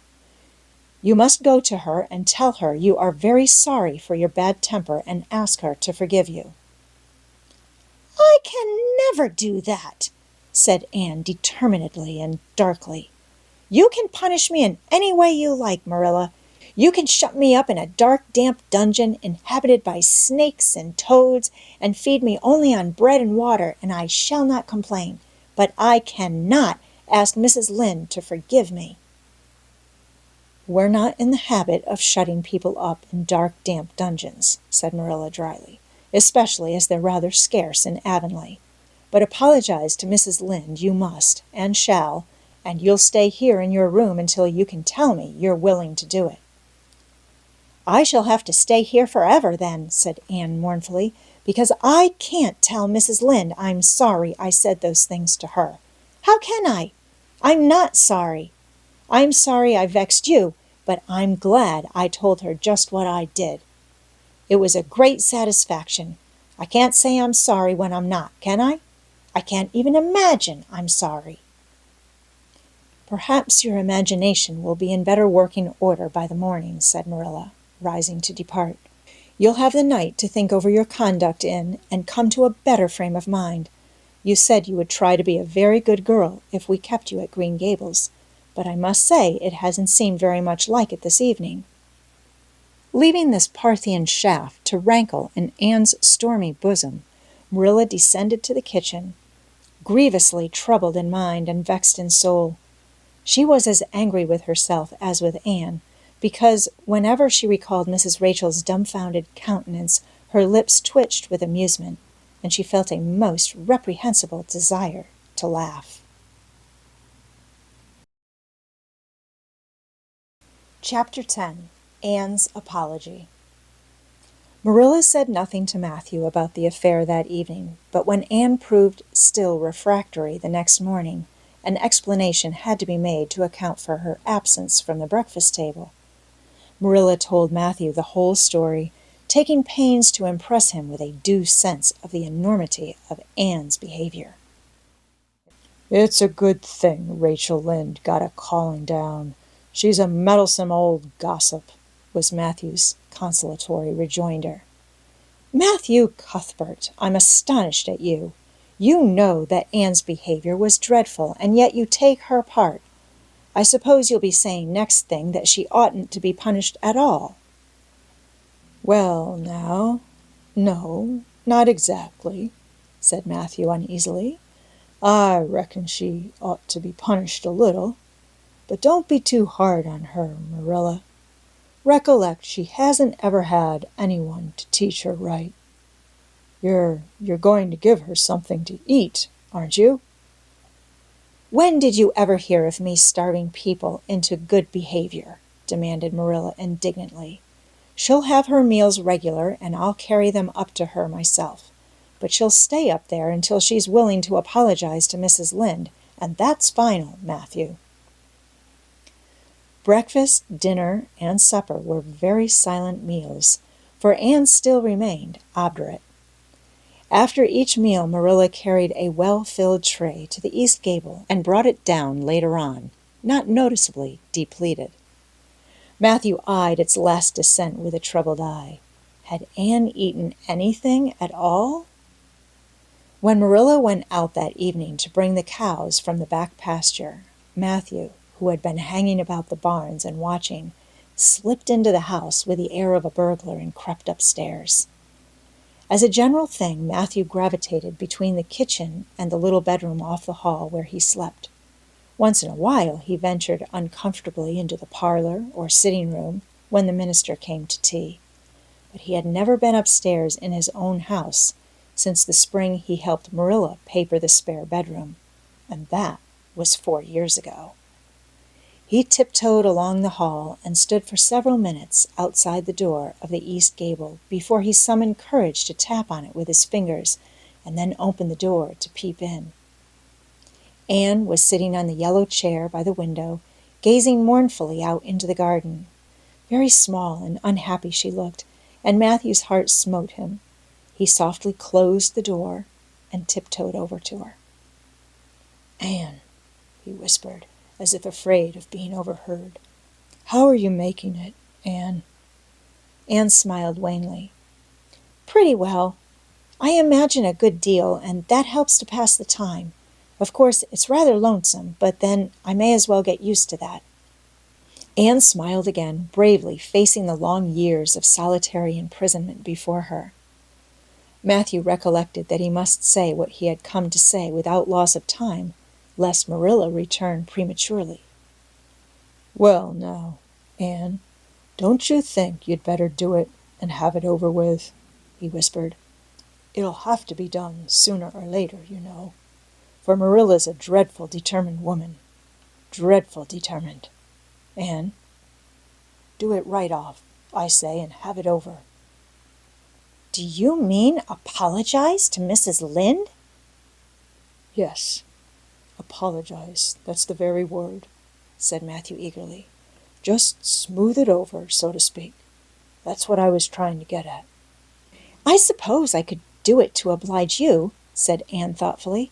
"It would be true enough to say I am sorry because I am sorry now. I wasn't a bit sorry last night. I was mad clear through, and I stayed mad all night. I know I did because I woke up 3 times and I was just furious every time. But this morning, it was over. I wasn't in a temper anymore, and it left a dreadful sort of goneness, too. I felt so ashamed of myself, but I just couldn't think of going and telling Mrs. Lynde so. It would be so humiliating. I made up my mind I'd stay shut up here forever, rather than do that. But still, I'd do anything for you, if you really want me to." "Well, now, Of course I do. It's terrible lonesome downstairs without you. Just go and smooth things over. That's a good girl." "Very well," said Anne resignedly. "I'll tell Marilla as soon as she comes in. I've repented." That's right, Anne. But don't tell Marilla I said anything about it. She might think I was putting my oar in, and I promise not to do that." "Wild horses won't drag the secret from me," promised Anne solemnly. "How would wild horses drag a secret from a person anyhow?" But Mathew was gone, scared at his own success. He fled hastily to the remotest corner of the horse pasture lest Marilla should suspect what he had been up to. Marilla herself, upon her return to the house, was agreeably surprised to hear a plaintive voice calling, "Marilla?" over the banisters. "Well," she said, going into the hall. "I'm sorry I lost my temper and said rude things, and I'm willing to go and tell Mrs. Lynde so." "Very well." Marilla's crispness gave no sign of her relief. She had been wondering what under the canopy she should do if Anne did not give in. "I'll take you down after milking." Accordingly, after milking, behold Marilla and Anne walking down the lane, the former erect and triumphant, the latter drooping and dejected. But halfway down, Anne's dejection vanished as if by enchantment. She lifted her head and stepped lightly along, her eyes fixed on the sunset sky and an air of subdued exhilaration about her. Marilla beheld the change disapprovingly. This was no meek penitence such as it behooved her to take into the presence of the offended Mrs. Lynde. "What are you thinking of, Anne?" she asked sharply. "I'm imagining out what I must say to Mrs. Lynde," answered Anne dreamily. This was satisfactory, or should have been so, but Marilla could not rid herself of the notion that something in her scheme of punishment was going askew. Anne had no business to look so rapt and radiant.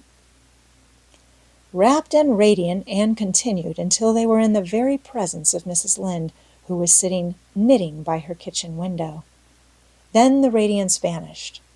Mournful penitence appeared on every feature. Before a word was spoken, Anne suddenly went down on her knees before the astonished Mrs. Rachel and held out her hands beseechingly. "Oh, Mrs. Lynde, I am so extremely sorry," she said with a quiver in her voice. "I could never express all my sorrow. No, not if I used up a whole dictionary. You must just imagine it. I behaved terribly to you, and I've disgraced the dear friends, Mathew and Marilla, who have let me stay at Green Gables, although I'm not a boy. I'm a dreadfully wicked and ungrateful girl, and I deserve to be punished and cast out by respectable people forever. It was very wicked of me to fly into a temper because you told me the truth. It was the truth. Every word you said was true. My hair is red, and I'm freckled and skinny and ugly. What I said to you was true, too, but I shouldn't have said it. Oh, Mrs. Lynde, please, please forgive me. If you refuse, it will be a lifelong sorrow on a poor little orphan girl. Would you? Even if she had a dreadful temper? Oh, I am sure you wouldn't. Please say you forgive me, Mrs. Lynde." Anne clasped her hands together, bowed her head, and waited for the word of judgment.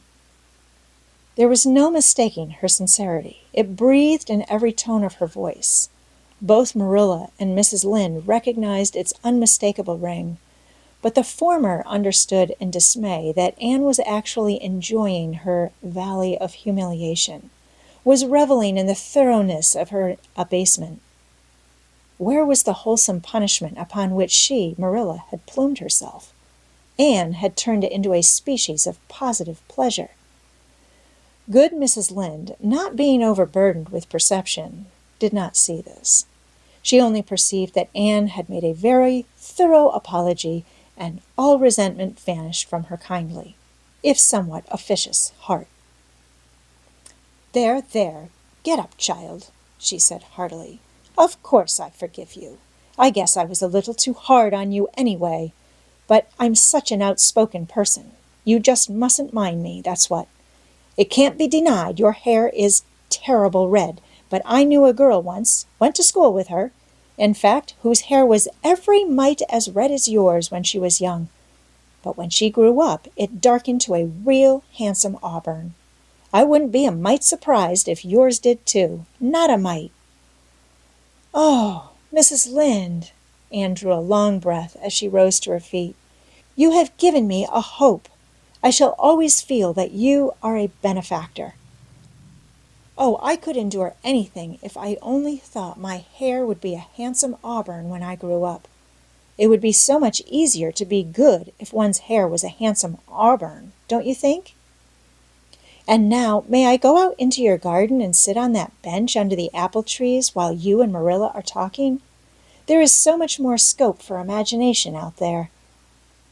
Laws, yes. Run along, child, and you can pick a bouquet of them white June lilies over in the corner, if you like. As the door closed behind Anne, Mrs. Lynde got briskly up to light a lamp. She's a real odd little thing. Take this chair, Marilla. It's easier than the one you've got. I just keep that for the hired boy to sit on. Yes, she certainly is an odd child, but there is something kind of taking about her after all. I don't feel so surprised at you and Mathew keeping her as I did, nor so sorry for you either. She may turn out all right. Of course, she has a queer way of expressing herself, a little too, well, too kind of forcible, you know, but she'll likely get over that now that she's come to live among civilized folks. And then her temper's pretty quick, I guess, but there's one comfort. A child that has a quick temper, just blaze up and cool down, ain't never likely to be sly or deceitful. Preserve me from a sly child, that's what. On the whole, Marilla, I kind of like her. When Marilla went home, Anne came out of the fragrant twilight of the orchard with a sheaf of white narcissi in her hands. I apologized pretty well, didn't I? She said proudly as they went down the lane. I thought since I had to do it, I might as well do it thoroughly. You did it thoroughly, all right enough, was Marilla's comment. Marilla was dismayed at finding herself inclined to laugh over the recollection. She had also an uneasy feeling that she ought to scold Anne for apologizing so well, but then that was ridiculous. She compromised with her conscience by saying severely, I hope you won't have occasion to make many more such apologies. I hope you'll try to control your temper now, Anne. That wouldn't be so hard if people wouldn't twit me about my looks, said Anne with a sigh. I don't get cross about other things, but I'm so tired of being twitted about my hair, and it just makes me boil right over. Do you suppose my hair will really be a handsome auburn when I grow up? You shouldn't think so much about your looks, Anne. I'm afraid you are a very vain little girl. How can I be vain when I know I'm homely? Protested Anne. I love pretty things, and I hate to look in the glass and see something that isn't pretty. It makes me feel so sorrowful, just as I feel when I look at any ugly thing. I pity it because it isn't beautiful. Handsome is as handsome does, quoted Marilla. I've had that said to me before, but I have my doubts about it, remarked skeptical Anne, sniffing at her narcissi. Oh, aren't these flowers sweet? It was lovely of Mrs. Lynde to give them to me. I have no hard feelings against Mrs. Lynde now. It gives you a lovely, comfortable feeling to apologize and be forgiven, doesn't it? Aren't the stars bright tonight? If you could live in a star, which one would you pick? I'd like that lovely, clear, big one way over there above that dark hill. Anne, do hold your tongue, said Marilla, thoroughly worn out trying to follow the gyrations of Anne's thoughts. Anne said no more until they turned into their own lane. A little gypsy wind came down it to meet them, laden with the spicy perfume of young dew-wet ferns. Far up in the shadows, a cheerful light gleamed out through the trees from the kitchen at Green Gables. Anne suddenly came close to Marilla and slipped her hand into the older woman's hard palm. It's lovely to be going home and know it's home, she said. I love Green Gables already, and I never loved any place before. No place ever seemed like home. Oh, Marilla, I'm so happy. I could pray right now and not find it a bit hard." Something warm and pleasant welled up in Marilla's heart at touch of that thin little hand in her own. A throb of the maternity she had missed, perhaps. Its very unaccustomedness and sweetness disturbed her. She hastened to restore her sensations to their normal calm by inculcating a moral. "If you'll be a good girl, you'll always be happy, Anne, and you should never find it hard to say your prayers." "Saying one's prayers isn't exactly the same thing as praying," said Anne meditatively, "but I'm going to imagine that I'm the wind that is blowing up there in those treetops. When I get tired of the trees, I'll imagine I'm gently waving down here in the ferns, and then I'll fly over to Mrs. Lynde's garden and set the flowers dancing. And then I'll go with one great swoop over the clover field, and then I'll blow over the lake of shining waters and ripple it all up into little sparkling waves. Oh, there's so much scope for imagination in a wind. So I'll not talk any more just now, Marilla." "Thanks be to goodness for that," breathed Marilla in devout relief. Chapter 11. Anne's Impressions of Sunday School. "Well, how do you like them?" said Marilla. Anne was standing in the gable room, looking solemnly at 3 new dresses spread out on the bed. One was of snuffy-colored gingham, which Marilla had been tempted to buy from a peddler the preceding summer because it looked so serviceable. One was of black and white checkered sateen, which she had picked up at a bargain counter in the winter. And one was a stiff print of an ugly blue shade which she had purchased that week at a Carmody store. She had made them up herself, and they were all made alike. Plain skirts fulled tightly to plain waists, with sleeves as plain as waist and skirt, and tight as sleeves could be. "I'll imagine that I like them," said Anne soberly. "I don't want you to imagine it," said Marilla, offended. "Oh, I can see you don't like the dresses. What is the matter with them? Aren't they neat and clean and new?"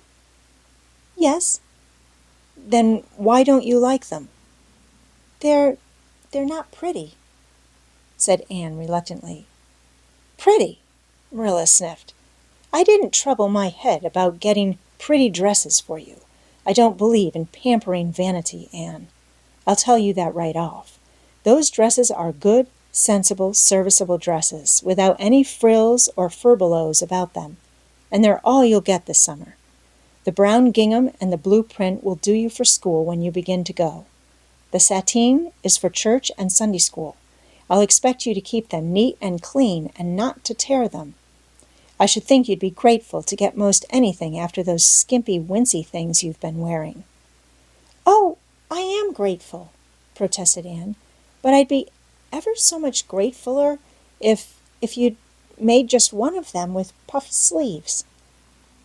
"Puffed sleeves are so fashionable now. It would give me such a thrill, Marilla, just to wear a dress with puffed sleeves." "Well, you'll have to do without your thrill. I hadn't any material to waste on puffed sleeves. I think they are ridiculous-looking things anyhow. I prefer the plain, sensible ones." "But I'd rather look ridiculous when everybody else does than plain and sensible all by myself," persisted Anne mournfully.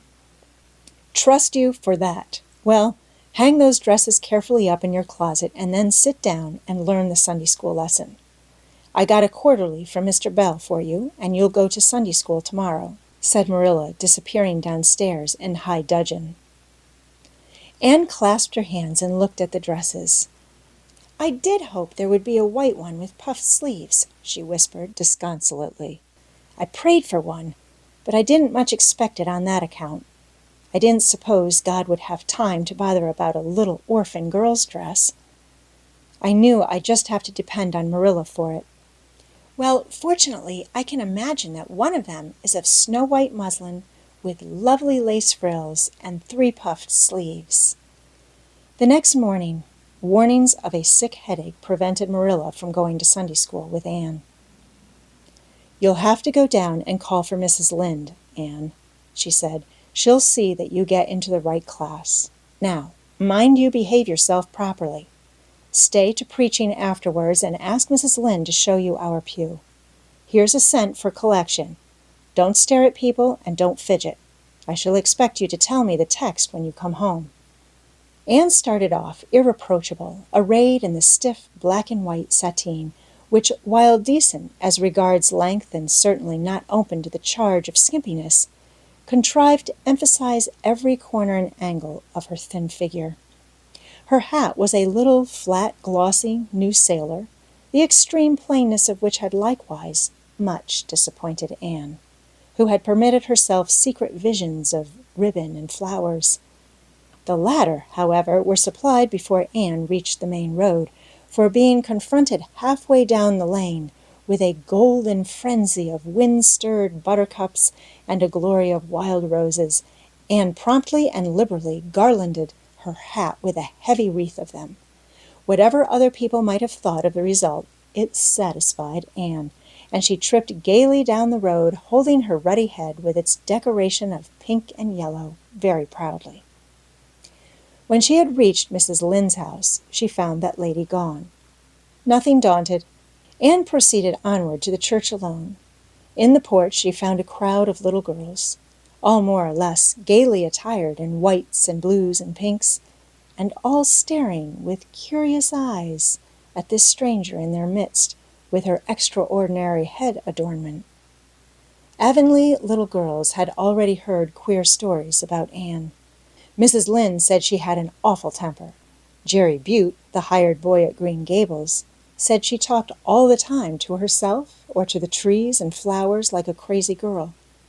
They looked at her and whispered to each other behind their quarterlies.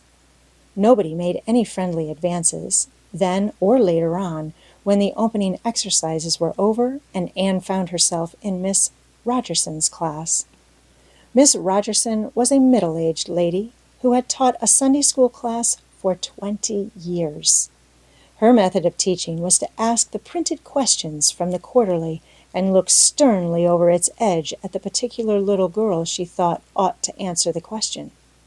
She looked very often at Anne, and Anne, thanks to Marilla's drilling, answered promptly, but it may be questioned if she understood very much about either question or answer. She did not think she liked Miss Rogerson, and she felt very miserable. Every other little girl in the class had puffed sleeves. Anne felt that life was really not worth living without puffed sleeves. "Well, how did you like Sunday school?" Marilla wanted to know when Anne came home. Her wreath having faded, Anne had discarded it in the lane, so Marilla was spared the knowledge of that for a time. "I didn't like it a bit. It was horrid." "Anne Shirley," said Marilla rebukingly. Anne sat down on the rocker with a long sigh, kissed one of Bonny's leaves, and waved her hand to a blossoming fuchsia. "They might have been lonesome while I was away," she explained. "And now, about the Sunday school. I behaved well, just as you told me. Mrs. Lynde was gone, but I went right on myself. I went into the church with a lot of other little girls, and I sat in the corner of a pew by the window while the opening exercises went on. Mr. Bell made an awfully long prayer. I would have been dreadfully tired before he got through if I hadn't been sitting by that window. But it looked right out on the lake of shining waters, so I just gazed at that and imagined all sorts of splendid things." "You shouldn't have done anything of the sort. You should have listened to Mr. Bell." "But he wasn't talking to me," protested Anne. "He was talking to God, and he didn't seem to be very much interested in it either. I think he thought God was too far off, though.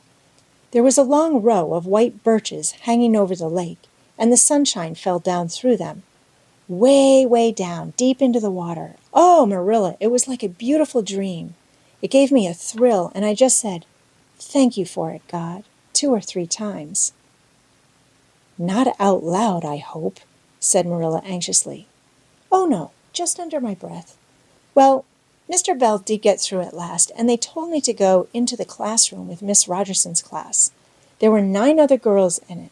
They all had puffed sleeves. I tried to imagine mine were puffed too, but I couldn't. Why couldn't I? It was as easy as could be to imagine they were puffed when I was alone in the east gable. But it was awfully hard there among the others who had really truly puffs. You shouldn't have been thinking about your sleeves in Sunday school. You should have been attending to the lesson. I hope you knew it. Oh, yes, and I answered a lot of questions. Miss Rogerson asked ever so many. I don't think it was fair for her to do all the asking. There were lots I wanted to ask her, but I didn't like to because I didn't think she was a kindred spirit. Then all the other little girls recited a paraphrase. She asked me if I knew any. I told her I didn't, but I could recite "The Dog at His Master's Grave," if she liked. That's in the Third Royal Reader. It isn't a really truly religious piece of poetry, but it's so sad and melancholy that it might as well be. She said it wouldn't do, and she told me to learn the 19th paraphrase for next Sunday. I read it over in church afterwards, and it's splendid. There are 2 lines in particular that just thrill me. Quote, "Quick as the slaughtered squadrons fell in Midian's evil day." Unquote. I don't know what squadrons means, nor Midian either, but it sounds so tragical. I can hardly wait until next Sunday to recite it. I'll practice it all the week. After Sunday school, I asked Miss Rogerson, because Mrs. Lynde was too far away, to show me your pew. I sat just as still as I could, and the text was Revelations, 3rd chapter, 2nd and 3rd verses. It was a very long text. If I was a minister, I'd pick the short, snappy ones. The sermon was awfully long, too. I suppose the minister had to match it to the text. I didn't think he was a bit interesting. The trouble with him seems to be that he hasn't enough imagination. I didn't listen to him very much. I just let my thoughts run, and I thought of the most surprising things. Marilla felt helplessly that all this should be sternly reproved, but she was hampered by the undeniable fact that some of the things Anne had said, especially about the minister's sermons and Mr. Bell's prayers, were what she herself had really thought deep down in her heart for years, but had never given expression to. It almost seemed to her that those secret, unuttered, critical thoughts had suddenly taken visible and accusing shape and form in the person of this outspoken morsel of neglected humanity. Chapter 12. A Solemn Vow and Promise. It was not until the next Friday that Marilla heard the story of the flower-wreathed hat. She came home from Mrs. Lynde's and called Anne to account. "Anne, Mrs. Rachel says you went to church last Sunday with your hat rigged out ridiculous with roses and buttercups. What on earth put you up to such a caper? A pretty-looking object you must have been." "Oh, I know pink and yellow aren't becoming to me," began Anne. "Becoming? Fiddlesticks! It was putting flowers on your hat at all, no matter what color they were. That was ridiculous. You are the most aggravating child." "I don't see why it's any more ridiculous to wear flowers on your hat than on your dress," protested Anne. "Lots of little girls there had bouquets pinned on their dresses. What's the difference?" Marilla was not to be drawn from the safe concrete into dubious paths of the abstract. "Don't answer me back like that, Anne. It was very silly of you to do such a thing. Never let me catch you at such a trick again. Mrs. Rachel says she thought she would sink through the floor when she saw you come in all rigged out like that. She couldn't get near enough to tell you to take them off till it was too late. She says people talked about it something dreadful. Of course, they would think I had no better sense than to let you go decked out like that." "Oh, I'm so sorry," said Anne, tears welling into her eyes. "I never thought you'd mind. The roses and buttercups were so sweet and pretty, I thought they'd look lovely on my hat. Lots of the little girls had artificial flowers on their hats. I'm afraid I'm going to be a dreadful trial to you. Maybe you'd better send me back to the asylum. That would be terrible. I don't think I could endure it. Most likely I would go into consumption. I'm so thin as it is, you see. But that would be better than being a trial to you." "Nonsense," said Marilla, vexed at herself for having made the child cry. "I don't want to send you back to the asylum, I'm sure. All I want is that you should behave like other little girls and not make yourself ridiculous. Don't cry any more. I've got some news for you. Diana Barry came home this afternoon. I'm going up to see if I can borrow a skirt pattern from Mrs. Barry, and if you like, you can come with me and get acquainted with Diana." Anne rose to her feet with clasped hands, the tears still glistening on her cheeks. The dish towel she had been hemming slipped unheeded to the floor. "Oh, Marilla, I'm frightened. Now that it has come, I'm actually frightened. What if she shouldn't like me? It would be the most tragical disappointment of my life." "Now, don't get into a fluster, and I do wish you wouldn't use such long words. It sounds so funny in a little girl. I guess Diana will like you well enough. It's her mother you've got to reckon with. If she doesn't like you, it won't matter how much Diana does. If she has heard about your outburst to Mrs. Lynde and going to church with buttercups round your hat, I don't know what she'll think of you. You must be polite and well-behaved, and don't make any of your startling speeches. For pity's sake, if the child isn't actually trembling." Anne was trembling. Her face was pale and tense. "Oh, Marilla, you'd be excited too if you were going to meet a little girl you hoped to be your and whose mother mightn't like you," she said as she hastened to get her hat. They went over to Orchard Slope by the short cut across the brook and up the Furry Hill Grove. Mrs. Barry came to the kitchen door in answer to Marilla's knock. She was a tall, black-eyed, black-haired woman with a very resolute mouth. She had the reputation of being very strict with her children. "How do you do, Marilla?" she said cordially. "Come in. And this is the little girl you have adopted, I suppose?" "Yes, this is Anne Shirley," said Marilla. "Spelled with an E," gasped Anne, who, tremulous and excited as she was determined there should be no misunderstanding on that important point. Mrs. Barry, not hearing or not comprehending, merely shook hands and said kindly, "How are you?" "I am well in body, although considerable rumpled up in spirit, thank you, ma'am," said Anne gravely. Then aside to Marilla in an audible whisper, "There wasn't anything startling in that, was there, Marilla?" Diana was sitting on the sofa, reading a book which she dropped when the callers entered. She was a very pretty little girl, with her mother's black eyes and hair, and rosy cheeks, and the merry expression which was her inheritance from her father. "This is my little girl, Diana," said Mrs. Barry. "Diana, you might take Anne out into the garden and show her your flowers. It will be better for you than straining your eyes over that book. She reads entirely too much." This to Marilla as the little girls went out. "And I can't prevent her, for her father aids and abets her. She's always poring over a book. I'm glad she has the prospect of a playmate. Perhaps it will take her more out of doors." Outside in the garden, which was full of mellow sunset light streaming through the dark old firs to the west of it, stood Anne and Diana, gazing bashfully at each other over a clump of gorgeous tiger lilies. The Barry garden was a bowery wilderness of flowers, which would have delighted Anne's heart at any time less fraught with destiny. It was encircled by huge old willows and tall firs, beneath which flourished flowers that loved the shade. Prim, right-angled paths neatly bordered with clamshells intersected it like moist red ribbons, and in the beds between, old-fashioned flowers ran riot.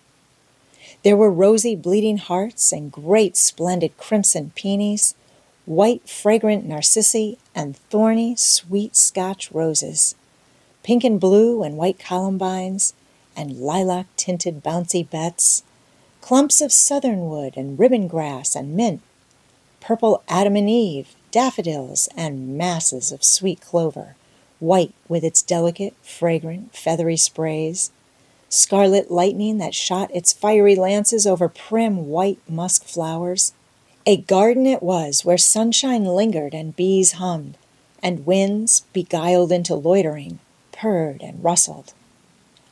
"Oh, Diana," said Anne at last, clasping her hands and speaking almost in a whisper.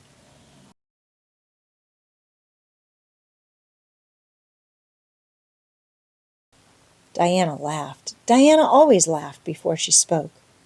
"Why, I guess so," she said frankly. "I'm awfully glad you've come to live at Green Gables. It will be jolly to have somebody to play with. There isn't any other girl who lives near enough to play with, and I've no sisters big enough." "Will you swear to be my friend forever and ever?" demanded Anne eagerly. Diana looked shocked. "Why, it's dreadfully wicked to swear," she said rebukingly. "Oh, no, not my kind of swearing. There are two kinds, you know." "I never heard of but one kind," said Anna doubtfully. "There really is another. Oh, it isn't wicked at all. It just means vowing and promising solemnly." "Well, I don't mind doing that," agreed Diana, relieved. "How do you do it?" "We must join hands. So," said Anne gravely. "It ought to be over running water. We'll just imagine this path is running water. I'll repeat the oath first. I solemnly swear to be faithful to my bosom friend, Diana Barry, as long as the sun and moon shall endure. Now you say it and put my name in." Diana repeated the oath with a laugh fore and aft. Then she said, "You're a queer girl, Anne. I heard before that you were queer, but I believe I'm going to like you real well." When Marilla and Anne went home, Diana went with them, as far as the log bridge. The two little girls walked with their arms about each other. At the brook they parted with many promises to spend the next afternoon together. "Well, did you find Diana a kindred spirit?" asked Marilla as they went up through the garden of Green Gables. "Oh, yes," sighed Anne, blissfully unconscious of any sarcasm on Marilla's part. "Oh, Marilla, I'm the happiest girl on Prince Edward Island this very moment. I assure you I'll say my prayers with a right good will tonight. Diana and I are going to build a playhouse in Mr. William Bell's birch grove tomorrow. Can I have those broken pieces of china that are out in the woodshed? Diana's birthday is in February, and mine is in March. Don't you think that is a very strange coincidence? Diana is going to lend me a book to read. She says it's perfectly splendid and tremendously exciting. She's going to show me a place back in the woods where rice lilies grow. Don't you think Diana has got very soulful eyes? I wish I had soulful eyes. Diana is going to teach me to sing a song called Nellie in the Hazel Dell. She's going to give me a picture to put up in my room. It's a perfectly beautiful picture, she says.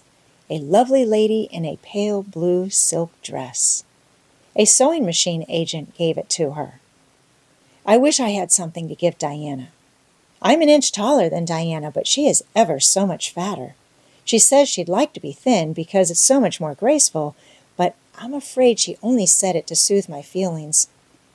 We're going to the shore someday to gather shells. We have agreed to call the spring down by the log bridge the Dryad's Bubble. Isn't that a perfectly elegant name? I read a story once about a spring called that. A dryad is sort of a grown-up fairy, I think. Well, all I hope is you won't talk Diana to death, said Marilla. But remember, this in all your planning, Anne. You're not going to play all the time, nor most of it. You'll have your work to do, and it'll have to be done first. Anne's cup of happiness was full, and Mathew caused it to overflow. He had just got home from a trip to the store at Carmody, and he sheepishly produced a small parcel from his pocket and handed it to Anne with a deprecatory look at Marilla. I heard you say you liked chocolate sweeties, so I got you some, he said. Sniffed Marilla. It'll ruin her teeth and stomach. There, child, don't look so dismal. You can eat those since Mathew has gone and got them. He'd better have brought you peppermints. They're wholesomer. Don't sicken yourself eating all them at once now. Oh, no, indeed I won't, said Anne eagerly. I'll just eat one tonight, Marilla, and I can give Diana half of them, can't I? The other half will taste twice as sweet to me if I give some to her. It's delightful to think I have something to give her." "I will say it for the child," said Marilla, when Anne had gone to her gable. "She isn't stingy." "I'm glad, for of all faults I detest stinginess in a child. Dear me, it's only 3 weeks since she came, and it seems as if she'd been here always. I can't imagine the place without her." "Now don't be looking 'I told you so,' Matthew. That's bad enough in a woman, but it isn't to be endured in a man. I'm perfectly willing to own up that I'm glad I consented to keep the child, and that I'm getting fond of her, but don't you rub it in, Mathew Cuthbert." Chapter 13. The Delights of Anticipation. "It's time Anne was in to do her sewing," said Marilla, glancing at the clock, and then out into the yellow August afternoon where everything drowsed in the heat. "She stayed playing with Diana more than half an hour more'n I gave her leave to, and now she's perched out there on the woodpile talking to Matthew, 19 to the dozen, when she knows perfectly well she ought to be at her work. And of course he's listening to her like a perfect ninny. I never saw such an infatuated man. The more she talks, and the odder the things she says, the more he's delighted, evidently. Anne Shirley, you come right in here this minute. Do you hear me?" A series of staccato taps on the west window brought Anne flying in from the yard, eyes shining, cheeks faintly flushed with pink, unbraided hair streaming behind her in a torrent of brightness. "Oh, Marilla!" she exclaimed breathlessly. "There's going to be a Sunday school picnic next week in Mr. Harmon Andrews' field right near the Lake of Shining Waters. And Mrs. Superintendent Bell and Mrs. Rachel Lynde are going to make ice cream. Think of it, Marilla! Ice cream! And oh, Marilla, can I go to it?" "Just look at the clock, if you please, Anne. What time did I tell you to come in?" 2 o'clock. But isn't it splendid about the picnic, Marilla? Please, can I go?" "Oh, I've never been to a picnic. I've dreamed of picnics, but I've never—" "Yes, I told you to come at 2 o'clock, and it's 2:45. I'd like to know why you didn't obey me, Anne." "Why, I meant to, Marilla, as much as could be, but you have no idea how fascinating Idlewild is. And then, of course, I had to tell Matthew about the picnic. Matthew is such a sympathetic listener. Please, can I go?"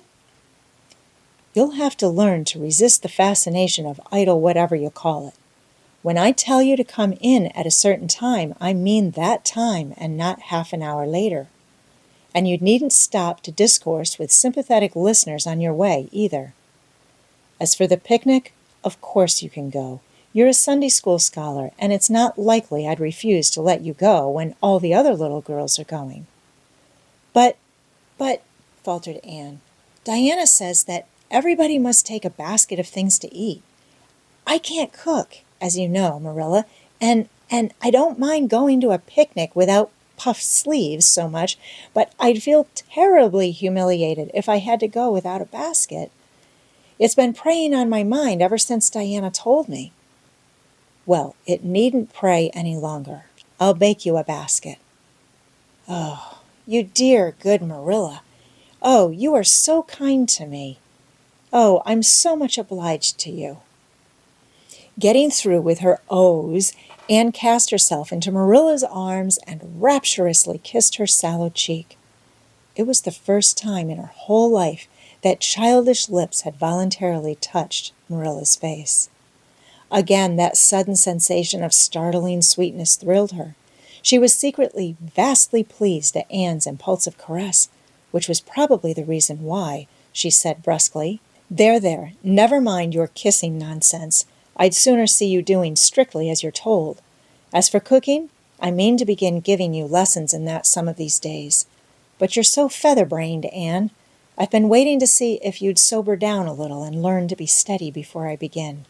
You've got to keep your wits about you in cooking, and not stop in the middle of things to let your thoughts rove all over creation. Now, get out your patchwork and have your square done before tea time." "I do not like patchwork," said Anne dolefully, hunting out her work-basket and sitting down before a little heap of red and white diamonds with a sigh.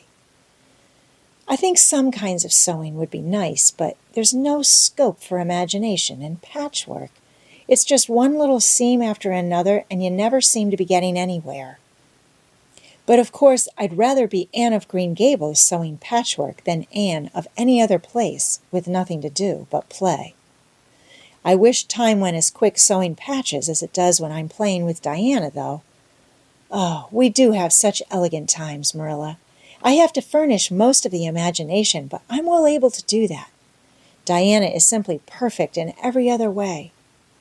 You know that little piece of land across the brook that runs up between our farm and Mr. Barry's? It belongs to Mr. William Bell, and right in the corner there is a little ring of white birch trees. The most romantic spot, Marilla. Diana and I have our playhouse there. We call it Idlewild. Isn't that a poetical name? I assure you it took me some time to think it out. I stayed awake nearly a whole night before I invented it. Then, just as I was dropping off to sleep, it came like an inspiration. Diana was enraptured when she heard it.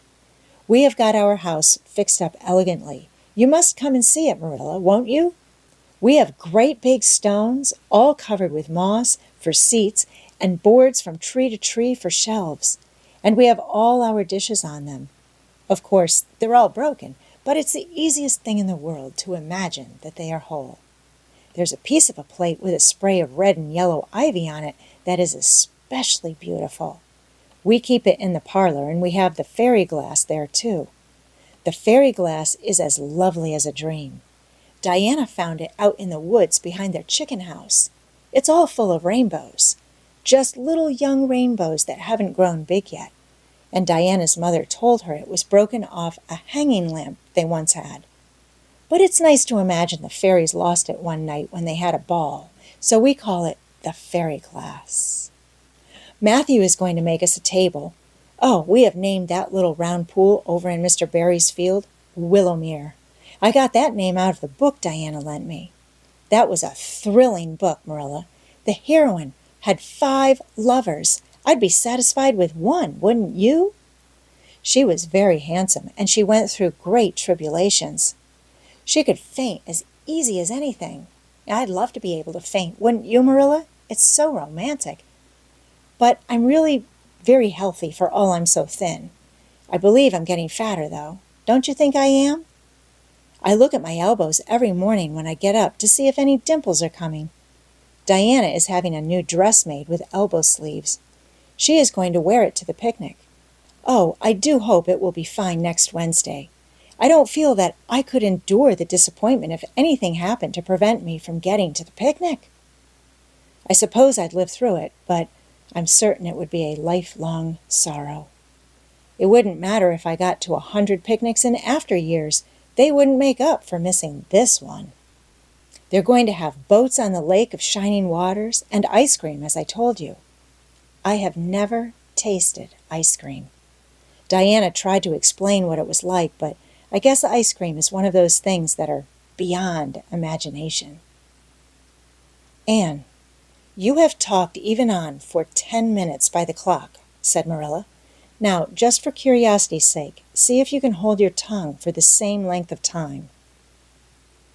Anne held her tongue as desired, but for the rest of the week she talked picnic and thought picnic and dreamed picnic. On Saturday it rained, and she worked herself up into such a frantic state, lest it should keep on raining until and over Wednesday, that Marilla made her sew an extra patchwork square by way of steadying her nerves. On Sunday, Anne confided to Marilla on the way home from church that she grew actually cold all over with excitement when the minister announced the picnic from the pulpit. Such a thrill as went up and down my back, Marilla. I don't think I'd ever really believed until then that there was honestly going to be a picnic. I couldn't help fearing I'd only imagined it. But when a minister says a thing in the pulpit, you just have to believe it. You set your heart too much on things, Anne, said Marilla with a sigh. I'm afraid there'll be a great many disappointments in store for you through life." "Oh, Marilla, looking forward to things is half the pleasure of them," exclaimed Anne. "You mayn't get the things themselves, but nothing can prevent you from having the fun of looking forward to them. Mrs. Lynde says, 'Blessed are they who expect nothing, for they shall not be disappointed.' But I think it would be worse to expect nothing than to be disappointed." Marilla wore her amethyst brooch to church that day as usual.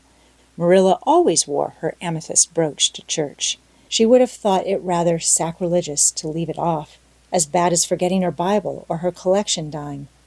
That amethyst brooch was Marilla's most treasured possession. A seafaring uncle had given it to her mother, who in turn had bequeathed it to Marilla. It was an old-fashioned oval containing a braid of her mother's hair, surrounded by a border of very fine amethysts.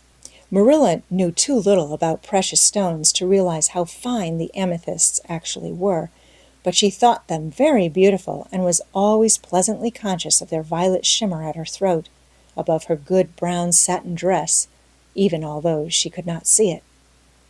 Anne had been smitten with delighted admiration when she first saw that brooch. "Oh, Marilla, it's a perfectly elegant brooch. I don't know how you can pay attention to the sermon or the prayers when you have it on. I couldn't, I know. I think amethysts are just sweet. They are what I used to think diamonds were like. Long ago, before I had ever seen a diamond, I read about them and I tried to imagine what they would be like. I thought they would be lovely, glimmering purple stones. When I saw a real diamond in a lady's ring one day, I was so disappointed. I cried. Of course, it was very lovely, but it wasn't my idea of a diamond. Will you let me hold the brooch for 1 minute, Marilla? Do you think amethysts can be the souls of good violets?"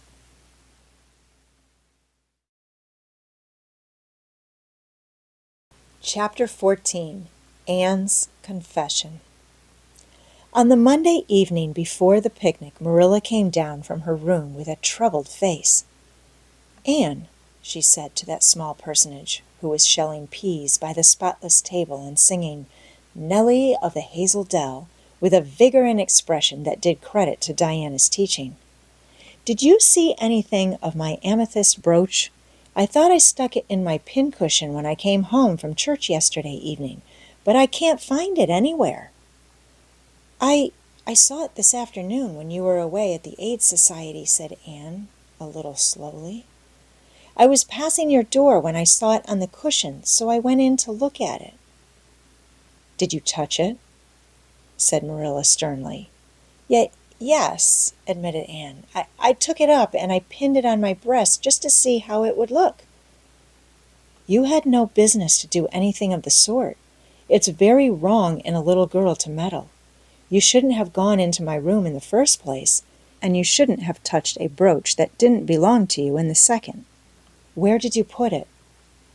"Oh, I put it back on the bureau. I hadn't it on a minute." "Truly, I didn't mean to meddle, Marilla. I didn't think about it being wrong to go in and try on the brooch, but I see now that it was, and I'll never do it again. That's one good thing about me. I never do the same naughty thing twice." "You didn't put it back," said Marilla. "That brooch isn't anywhere on the bureau. You've taken it out or something, Anne." "I did put it back," said Anne quickly, pertly, Marilla thought. "I don't just remember whether I stuck it on the pincushion or laid it in the china tray, but I'm perfectly certain I put it back." "I'll go and have another look," said Marilla, determining to be just. "If you put that brooch back, it's there still. If it isn't, I'll know you didn't, that's all." Marilla went to her room and made a thorough search, not only over the bureau, but in every other place she thought the brooch might possibly be. It was not to be found, and she returned to the kitchen. "Anne, the brooch is gone. By your own admission, you were the last person to handle it. Now, what have you done with it? Tell me the truth at once. Did you take it out and lose it?" "No, I didn't," said Anne solemnly, meeting Marilla's angry gaze squarely.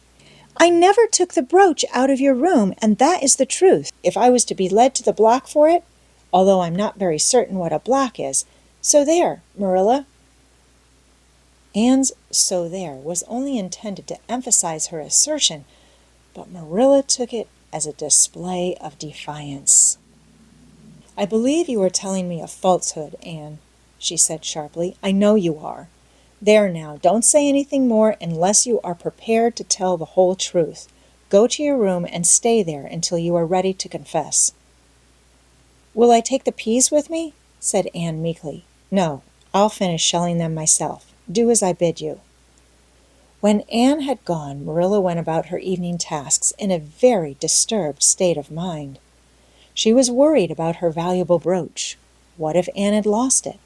And how wicked of the child to deny having taken it, when anybody could see she must have, with such an innocent face, too. "I don't know what I wouldn't sooner have had happen," thought Marilla, as she nervously shelled the peas. "Of course, I don't suppose she meant to steal it or anything like that. She's just taken it to play with or help along that imagination of hers. She must have taken it, that's clear, for there hasn't been a soul in that room since she was in it, by her own story, until I went up tonight. And the brooch is gone. There's nothing surer. I suppose she has lost it and is afraid to own up for fear she'll be punished. It's a dreadful thing to think she tells falsehoods. It's a far worse thing than her fit of temper. It's a fearful responsibility to have a child in your house you can't trust. Slyness and untruthfulness, that's what she has displayed. I declare I feel worse about that than about the brooch. If she'd only have told the truth about it, I wouldn't mind so much." Marilla went to her room at intervals all through the evening and searched for the brooch without finding it. A bedtime visit to the east gable produced no result. Anne persisted in denying that she knew anything about the brooch, but Marilla was only the more firmly convinced that she did. She told Mathew the story the next morning. Mathew was confounded and puzzled. He could not so quickly lose faith in Anne, but he had to admit that circumstances were against her. "You're sure it hasn't fell down behind the bureau?" was the only suggestion he could offer. "I've moved the bureau, and I've taken out the drawers, and I've looked in every crack and cranny," was Marilla's positive answer. "The brooch is gone, and that child has taken it and lied about it. That's the plain, ugly truth, Mathew Cuthbert, and we might as well look it in the face." "Well, now, what are you going to do about it?" Mathew asked forlornly, feeling secretly thankful that Marilla and not he had to deal with the situation. He felt no desire to put his oar in this time. "She'll stay in her room until she confesses," said Marilla grimly, remembering the success of this method in the former case. "Then we'll see. Perhaps we'll be able to find the brooch if she'll only tell where she took it. But in any case, she'll have to be severely punished, Mathew." "Well, now, you'll have to punish her," said Mathew, reaching for his hat. "I've nothing to do with it, remember? You warned me off yourself." Marilla felt deserted by everyone. She could not even go to Mrs. Lynde for advice. She went up to the east gable with a very serious face and left it with a face more serious still. Anne steadfastly refused to confess. She persisted in asserting that she had not taken the brooch.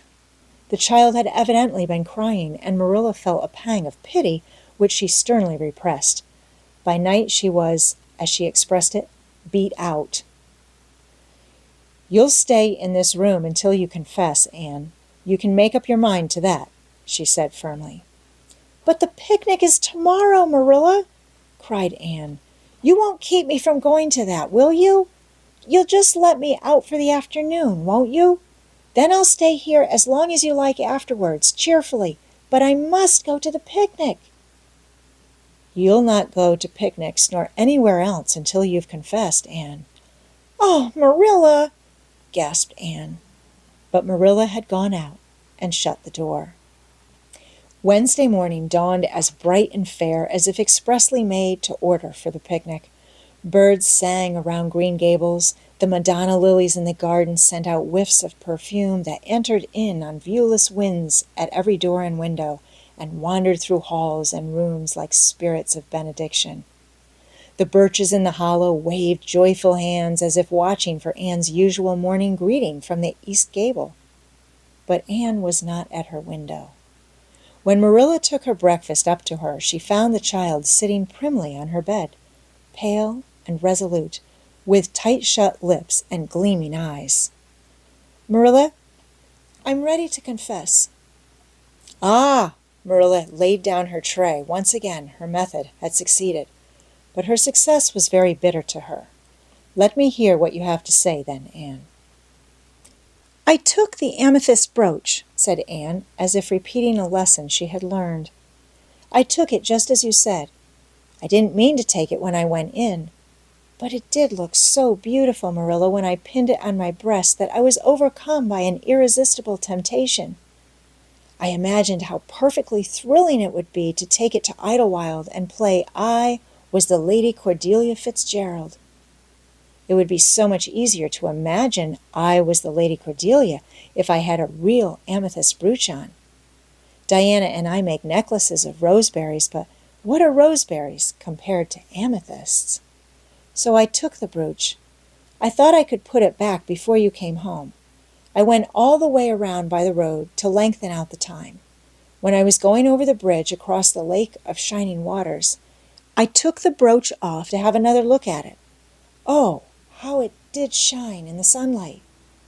And then when I was leaning over the bridge, it just slipped through my fingers so and went down, down, down, all purply sparkling, and sank forevermore beneath the lake of shining waters. And that's the best I can do at confessing, Marilla." Marilla felt hot anger surge up into her heart again. This child had taken and lost her treasured amethyst brooch, and now sat there calmly reciting the details thereof without the least apparent compunction of repentance. "Anne, this is terrible," she said, trying to speak calmly. "You are the very wickedest girl I ever heard of." "Yes, I suppose I am," agreed Anne tranquilly. "And I know I'll have to be punished. It'll be your duty to punish me, Marilla. Won't you please get it over right off, because I'd like to go to the picnic with nothing on my mind." "Picnic, indeed! You'll go to no picnic today, Anne Shirley. That shall be your punishment, and it isn't half severe enough either for what you've done." "Not go to the picnic?" Anne sprang to her feet and clutched Marilla's hand. "But you promised me I might. Oh, Marilla, I must go to the picnic. That was why I confessed. Punish me any way you like but that. Oh, Marilla, please, please let me go to the picnic. Think of the ice cream. For anything you know, I may never have a chance to taste ice cream again." Marilla disengaged Anne's clinging hands stonily. "You needn't plead, Anne. You are not going to the picnic, and that's final. No, not a word." Anne realized that Marilla was not to be moved. She clasped her hands together, gave a piercing shriek, and then flung herself face downward on the bed, crying and writhing in an utter abandonment of disappointment and despair. "For the land's sake," gasped Marilla, hastening from the room, "I believe the child is crazy. No child in her senses would behave as she does. If she isn't, she's utterly bad. Oh, dear, I'm afraid Rachel was right from the first, but I've put my hand to the plow and I won't look back." That was a dismal morning. Marilla worked fiercely and scrubbed the porch floor and the dairy shelves when she could find nothing else to do. Neither the shelves nor the porch needed it, but Marilla did. Then she went out and raked the yard. When dinner was ready, she went to the stairs and called Anne. A tear-stained face appeared, looking tragically over the banisters. "Come down to your dinner, Anne." "I don't want any dinner, Marilla," said Anne sobbingly. "I couldn't eat anything. My heart is broken. You'll feel remorse of conscience some day, I expect, for breaking it, Marilla, but I forgive you. Remember when the time comes that I forgive you. But please, don't ask me to eat anything, especially boiled pork and greens. Boiled pork and greens are so unromantic when one is in affliction." Exasperated, Marilla returned to the kitchen and poured out her tale of woe to Mathew, who, between his sense of justice and his unlawful sympathy with Anne, was a miserable man. "Well, now, she shouldn't have taken the brooch, Marilla, or told stories about it," he admitted, mournfully surveying his plateful of unromantic pork and greens as if he, like Anne, thought it a food unsuited to crisis of feeling. "But she's such a little thing, such an interesting little thing. Don't you think it's pretty rough not to let her go to the picnic when she's so set on it?" "Mathew Cuthbert, I'm amazed at you. I think I've let her off entirely too easy, and she doesn't appear to realize how wicked she's been at all. That's what worries me most. If she'd really felt sorry, it wouldn't be so bad, and you don't seem to realize it neither. You're making excuses for her, all the time to yourself. I can see that." "Well, now, she's such a little thing," feebly reiterated Mathew, "and there should be allowances made, Marilla. You know she's never had any bringing up." "Well, she's having it now," retorted Marilla. The retort silenced Mathew, if it did not convince him. That dinner was a very dismal meal. The only cheerful thing about it was Jerry Butte, the hired boy, and Marilla resented his cheerfulness as a personal insult. When her dishes were washed and her bread sponge set and her hens fed, Marilla remembered that she had noticed a small rent in her best black lace shawl when she had taken it off on Monday afternoon on returning from the Ladies' Aid. She would go and mend it. The shawl was in a box in her trunk. As Marilla lifted it out, the sunlight, falling through the vines that clustered thickly about the window, struck upon something caught in the shawl, something that glittered and sparkled in facets of violet light. Marilla snatched at it with a gasp.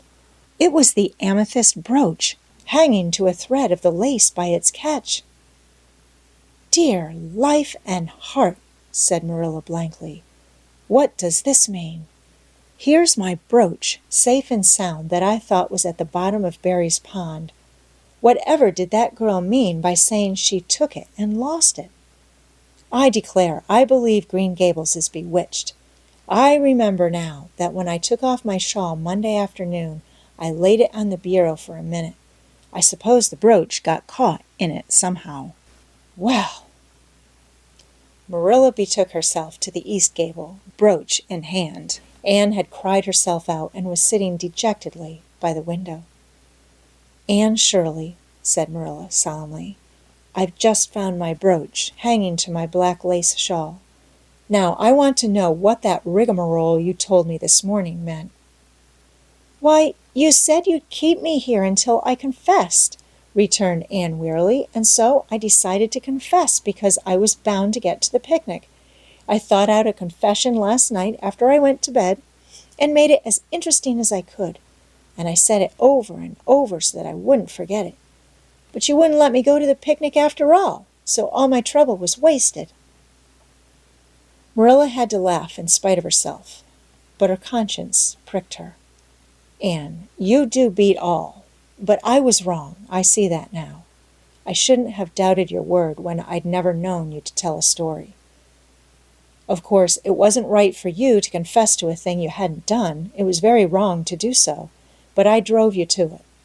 So if you'll forgive me, Anne, I'll forgive you, and we'll start square again. And now get yourself ready for the picnic." Anne flew up like a rocket. "Oh, Marilla, isn't it too late?" "No, it's only 2:00. They won't be more than well gathered yet, and it'll be an hour before they have tea. Wash your face and comb your hair and put on your gingham. I'll fill a basket for you. There's plenty of stuff baked in the house, and I'll get Jerry to hitch up the sorrel and drive you down to the picnic ground." "Oh, Marilla, exclaimed Anne, flying to the washstand. 5 minutes ago I was so miserable I was wishing I'd never been born, and now I wouldn't change places with an angel.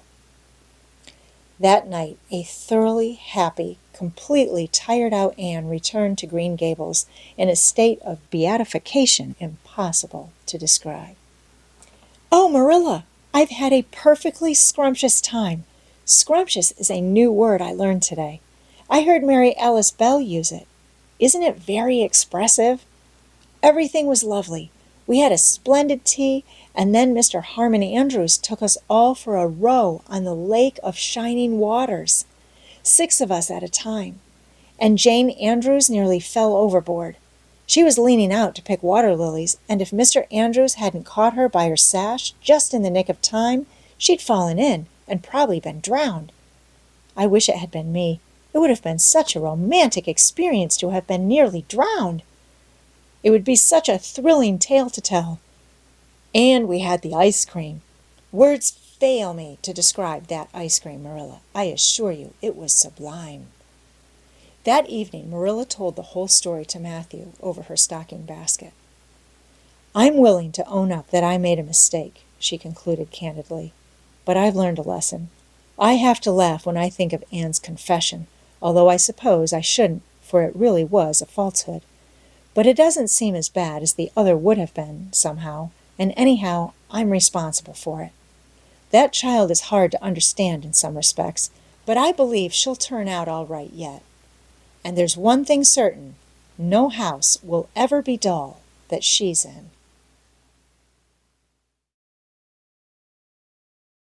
Chapter 15. A Tempest in the School Teapot. "What a splendid day!" said Anne, drawing a long breath. "Isn't it good just to be alive on a day like this? I pity the people who aren't born yet for missing it. They may have good days, of course, but they can never have this one. And it's splendider still to have such a lovely way to go to school by, isn't it?" "It's a lot nicer than going round by the road that is so dusty and hot," said Diana practically, peeping into her dinner basket and mentally calculating if the 3 juicy, toothsome raspberry tarts reposing there were divided among 10 girls, how many bites each girl would have. The little girls of Avonlea School always pooled their lunches, and to eat 3 raspberry tarts all alone, or even to share them only with one's best chum, would have forever and ever branded as awful mean the girl who did it. And yet, when the tarts were divided among 10 girls, you just got enough to tantalize you. The way Anne and Diana went to school was a pretty one. Anne thought those walks to and from school with Diana couldn't be improved upon even by imagination. Going around by the main road would have been so unromantic, but to go by Lover's Lane and Willowmere and Violet Vale and the Birch Path was romantic, if ever anything was. Lover's Lane opened out below the orchard at Green Gables and stretched far up into the woods to the end of the Cuthbert farm. It was the way by which the cows were taken to the back pasture and the wood hauled home in winter. Anne had named it Lover's Lane before she had been a month at Green Gables. "Not that lovers ever really walk there," she explained to Marilla, "but Diana and I are reading a perfectly magnificent book, and there's a Lover's Lane in it, so we want to have one too.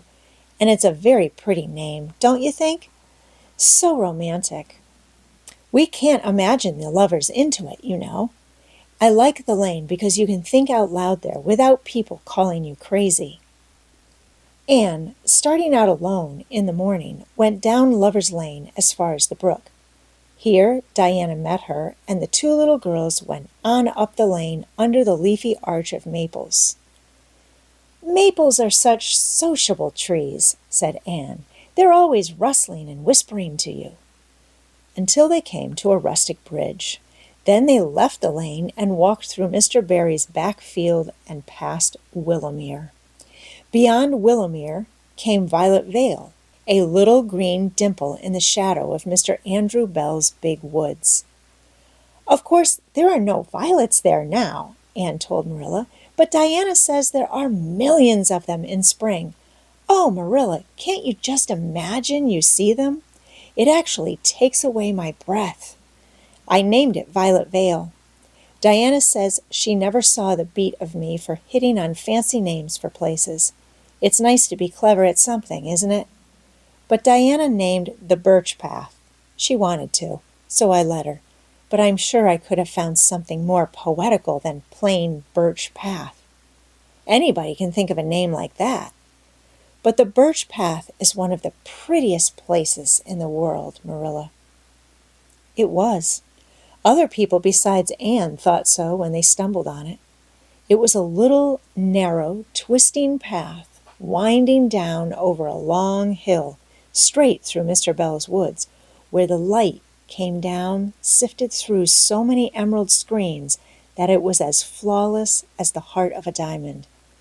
It was fringed in all its length with slim young birches, white-stemmed and lissom-boughed, ferns and starflowers and wild lilies of the valley, and scarlet tufts of pigeonberries grew thickly along it. And always there was a delightful spiciness in the air, and music of bird calls and the murmur and laugh of woodwinds in the trees overhead. Now and then you might see a rabbit skipping across the road if you were quiet, which, with Anne and Diana, happened about once in a blue moon. Down in the valley, the path came out to the main road, and then it was just up the spruce hill to the school. The Avonlea School was a whitewashed building, low in the eaves and wide in the windows, furnished inside with comfortable, substantial, old-fashioned desks that opened and shut and were carved all over their lids with the initials and hieroglyphics of 3 generations of schoolchildren. The schoolhouse was set back from the road, and behind it was a dusky fir wood and a brook where all the children put their bottles of milk in the morning to keep cool and sweet until dinner hour. Marilla had seen Anne start off to school on the first day of September with many secret misgivings. Anne was such an odd girl. How would she get on with the other children? And how on earth would she ever manage to hold her tongue during school hours? Things went better than Marilla feared, however. Anne came home that evening in high spirits. "I think I'm going to like school here," she announced. "I don't think much of the master, though. He's all the time curling his mustache and making eyes at Prissy Andrews. Prissy is grown up, you know. She's 16 and she's studying for the entrance examination into Queen's Academy at Charlottetown next year. Tilly Boulter says the master is dead gone on her. She's got a beautiful complexion and curly brown hair, and she does it up so elegantly. She sits in the long seat at the back, and he sits there too, most of the time, to explain her lessons, he says. But Ruby Gillis says she saw him writing something on her slate, and when Prissy read it, she blushed as red as a beet and giggled. And Ruby Gillis says she doesn't believe it had anything to do with a lesson." "Anne Shirley, don't let me hear you talking about your teacher in that way again," said Marilla sharply. "You don't go to school to criticize the master. I guess he can teach you something, and it's your business to learn. And I want you to understand right off that you are not to come home telling tales about him. That is something I won't encourage. I hope you are a good girl." "Indeed I was," said Anne comfortably. "It wasn't so hard as you might imagine, either. I sit with Diana. Our seat is right by the window, and we can look down to the lake of shining waters. There are a lot of nice girls in school, and we had scrumptious fun playing at dinner time. It's so nice to have a lot of little girls to play with. But of course I like Diana best, and always will. I adore Diana. I'm dreadfully far behind the others. They're all in the 5th book, and I'm only in the 4th. I feel that it's kind of a disgrace, but there's not one of them has such an imagination as I have, and I soon found that out. We had reading and geography and Canadian history and dictation today. Mr. Phillips said my spelling was disgraceful, and he held up my slate so that everybody could see it, all marked over. I felt so mortified, Marilla. He might have been politer to a stranger, I think. Ruby Gillis gave me an apple, and Sophia Sloane lent me a lovely pink card with "May I see you home" on it. I'm to give it back to her tomorrow, and Tilly Boulter let me wear her bead ring all the afternoon. Can I have some of those pearl beads off the old pincushion in the garret to make myself a ring? And oh, Marilla, Jane Andrews told me that Minnie McPherson told her that she heard Prissy Andrews tell Sarah Gillis that I had a very pretty nose. Marilla, that is the first compliment I have ever had in my life, and you can't imagine what a strange feeling it gave me. Marilla, have I really a pretty nose? I know you'll tell me the truth. Your nose is well enough, said Marilla shortly. Secretly, she thought Anne's nose was a remarkable pretty one, but she had no intention of telling her so. That was 3 weeks ago, and all had gone smoothly so far. And now, this crisp September morning, Anne and Diana were tripping blithely down the birch path, two of the happiest little girls in Avonlea. I guess Gilbert Blythe will be in school today, said Diana. He's been visiting his cousins over in New Brunswick all summer, and he only came home Saturday night. He's awfully handsome, Anne, and he teases the girls something terrible. He just torments our lives out. Diana's voice indicated that she rather liked having her life tormented out than not. Gilbert Blythe? Said Anne. Isn't his name that's written up on the porch wall with Julia bells and a big "Take Notice" over them? Yes, said Diana, tossing her head, but I'm sure he doesn't like Julia Bell so very much. I've heard him say he studied the multiplication table by her freckles.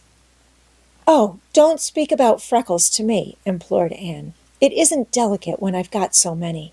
But I do think that writing "take notices" up on the wall about the boys and girls is the silliest ever. I should just like to see anybody dare to write my name up with a boy's. Not, of course, she hastened to add, that anybody would. Anne sighed. She didn't want her name written up, but it was a little humiliating to know that there was no danger of it. Nonsense, said Diana, whose black eyes and glossy tresses had played such havoc with the hearts of Avonlea schoolboys that her name figured on the porch walls in half a dozen take notices. It's only meant as a joke. And don't you be too sure your name won't ever be written up. Charlie Sloane is dead gone on you. He told his mother, mind you, that you were the smartest girl in school. That's better than being good-looking. No, it isn't, said Anne, feminine to the core. I'd rather be pretty than clever. And I hate Charlie Sloane. I can't bear a boy with goggle eyes. If anyone wrote my name up with his, I'd never get over it, Diana Barry. But it is nice to keep head of your class. You'll have Gilbert in your class after this, said Diana. And he's used to being head of his class, I can tell you. He's only in the 4th book, although he's nearly 14. 4 years ago, his father was sick and had to go to Alberta for his health, and Gilbert went with him. They were there 3 years, and Gil didn't go to school hardly any until they came back. You won't find it so easy to keep head after this, Anne. I'm glad, said Anne quickly. I couldn't really feel proud of keeping head of little boys and girls of just 9 or 10. I got up yesterday spelling ebullition. Josie Pye was head, and mind you, she peeped in her book. Mr. Phillips didn't see her. He was looking at Prissy Andrews. But I did. I just swept her a look of freezing scorn, and she got as red as a beet and spelled it wrong after all. Those Pye girls are cheats all round, said Diana indignantly, as they climbed the fence of the main road. Gertie Pye actually went and put her milk bottle in my place in the brook yesterday. Did you ever? I don't speak to her now. When Mr. Phillips was in the back of the room hearing Prissy Andrews' Latin, Diana whispered to Anne, That's Gilbert Blythe sitting right across the aisle from you, Anne. Just look at him and see if you don't think he's handsome. Anne looked accordingly. She had a good chance to do so, for the said Gilbert Blythe was absorbed in stealthily pinning the long yellow braid of Ruby Gillis, who sat in front of him, to the back of her seat. He was a tall boy, with curly brown hair, roguish hazel eyes, and a mouth twisted into a teasing smile. Presently, Ruby Gillis started up to take a sum to the master. She fell back into her seat with a little shriek, believing that her hair was pulled out by the roots. Everybody looked at her, and Mr. Phillips glared so sternly that Ruby began to cry. Gilbert had whisked the pin out of sight and was studying his history with the soberest face in the world. But when the commotion subsided, he looked at Anne and winked with inexpressible drollery. "I think your Gilbert Blythe is handsome," confided Anne to Diana, "but I think he's very bold. It isn't good manners to wink at a strange girl." But it was not until the afternoon that things really began to happen. Mr. Phillips was back in the corner explaining a problem in algebra to Prissy Andrews, and the rest of the scholars were doing pretty much as they pleased, eating green apples, whispering, drawing pictures on their slates, and driving crickets harnessed to strings up and down aisle. Gilbert Blythe was trying to make Anne Shirley look at him and failing utterly, because Anne was at that moment totally oblivious not only to the very existence of Gilbert Blythe, but of every other scholar in Avonlea School itself. With her chin propped on her hands and her eyes fixed on the blue glimpse of the lake of shining waters that the west window afforded, she was far away in a gorgeous dreamland, hearing and seeing nothing save her own wonderful visions. Gilbert Blythe wasn't used to putting himself out to make a girl look at him in meeting with failure. She should look at him, that red-haired Shirley girl with a little pointed chin and the big eyes that weren't like the eyes of any other girl in Avonlea School. Gilbert reached across the aisle, picked up the end of Anne's long red braid, held it out at arm's length, and said in a piercing whisper, "Carrots! Carrots!" Then Anne looked at him with a vengeance. She did more than look. She sprang to her feet, her bright fancies fallen into cureless ruin. She flashed one indignant glance at Gilbert from eyes whose angry sparkle was swiftly quenched in equally angry tears. "You mean, hateful boy!" she exclaimed passionately. "How dare you!" And then, thwack! Anne had brought her slate down on Gilbert's head and cracked it. Slate, not head, clear across. Avonlea School always enjoyed a scene. This was an especially enjoyable one. Everybody said, "Oh!" in horrified delight. Diana gasped. Ruby Gillis, who was inclined to be hysterical, began to cry. Tommy Sloane let his team of crickets escape him altogether while he stared open-mouthed at the tableau. Mr. Phillips stalked down the aisle and laid his hand heavily on Anne's shoulder. "Anne Shirley, what does this mean?" he said angrily. Anne returned no answer. It was asking too much of flesh and blood to expect her to tell before the whole school that she had been called carrots. Gilbert it was who spoke up stoutly. "It was my fault, Mr. Phillips. I teased her." Mr. Phillips paid no heed to Gilbert. "I am sorry to see a pupil of mine displaying such a temper and such a vindictive spirit," he said in a solemn tone, as if the mere fact of being a pupil of his ought to root out all evil passions from the hearts of small imperfect mortals. "Anne, go and stand on the platform in front of the blackboard for the rest of the afternoon." Anne would have infinitely preferred a whipping to this punishment, under which her sensitive spirit quivered as from a whiplash. With a white, set face, she obeyed. Mr. Phillips took a chalk crayon and wrote on the blackboard above her head, "Anne Shirley has a very bad temper.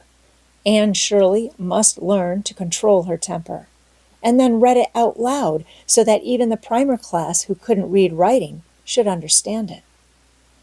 Anne stood there the rest of the afternoon with that legend above her. She did not cry or hang her head. Anger was still too hot in her heart for that, and it sustained her amid all her agony of humiliation.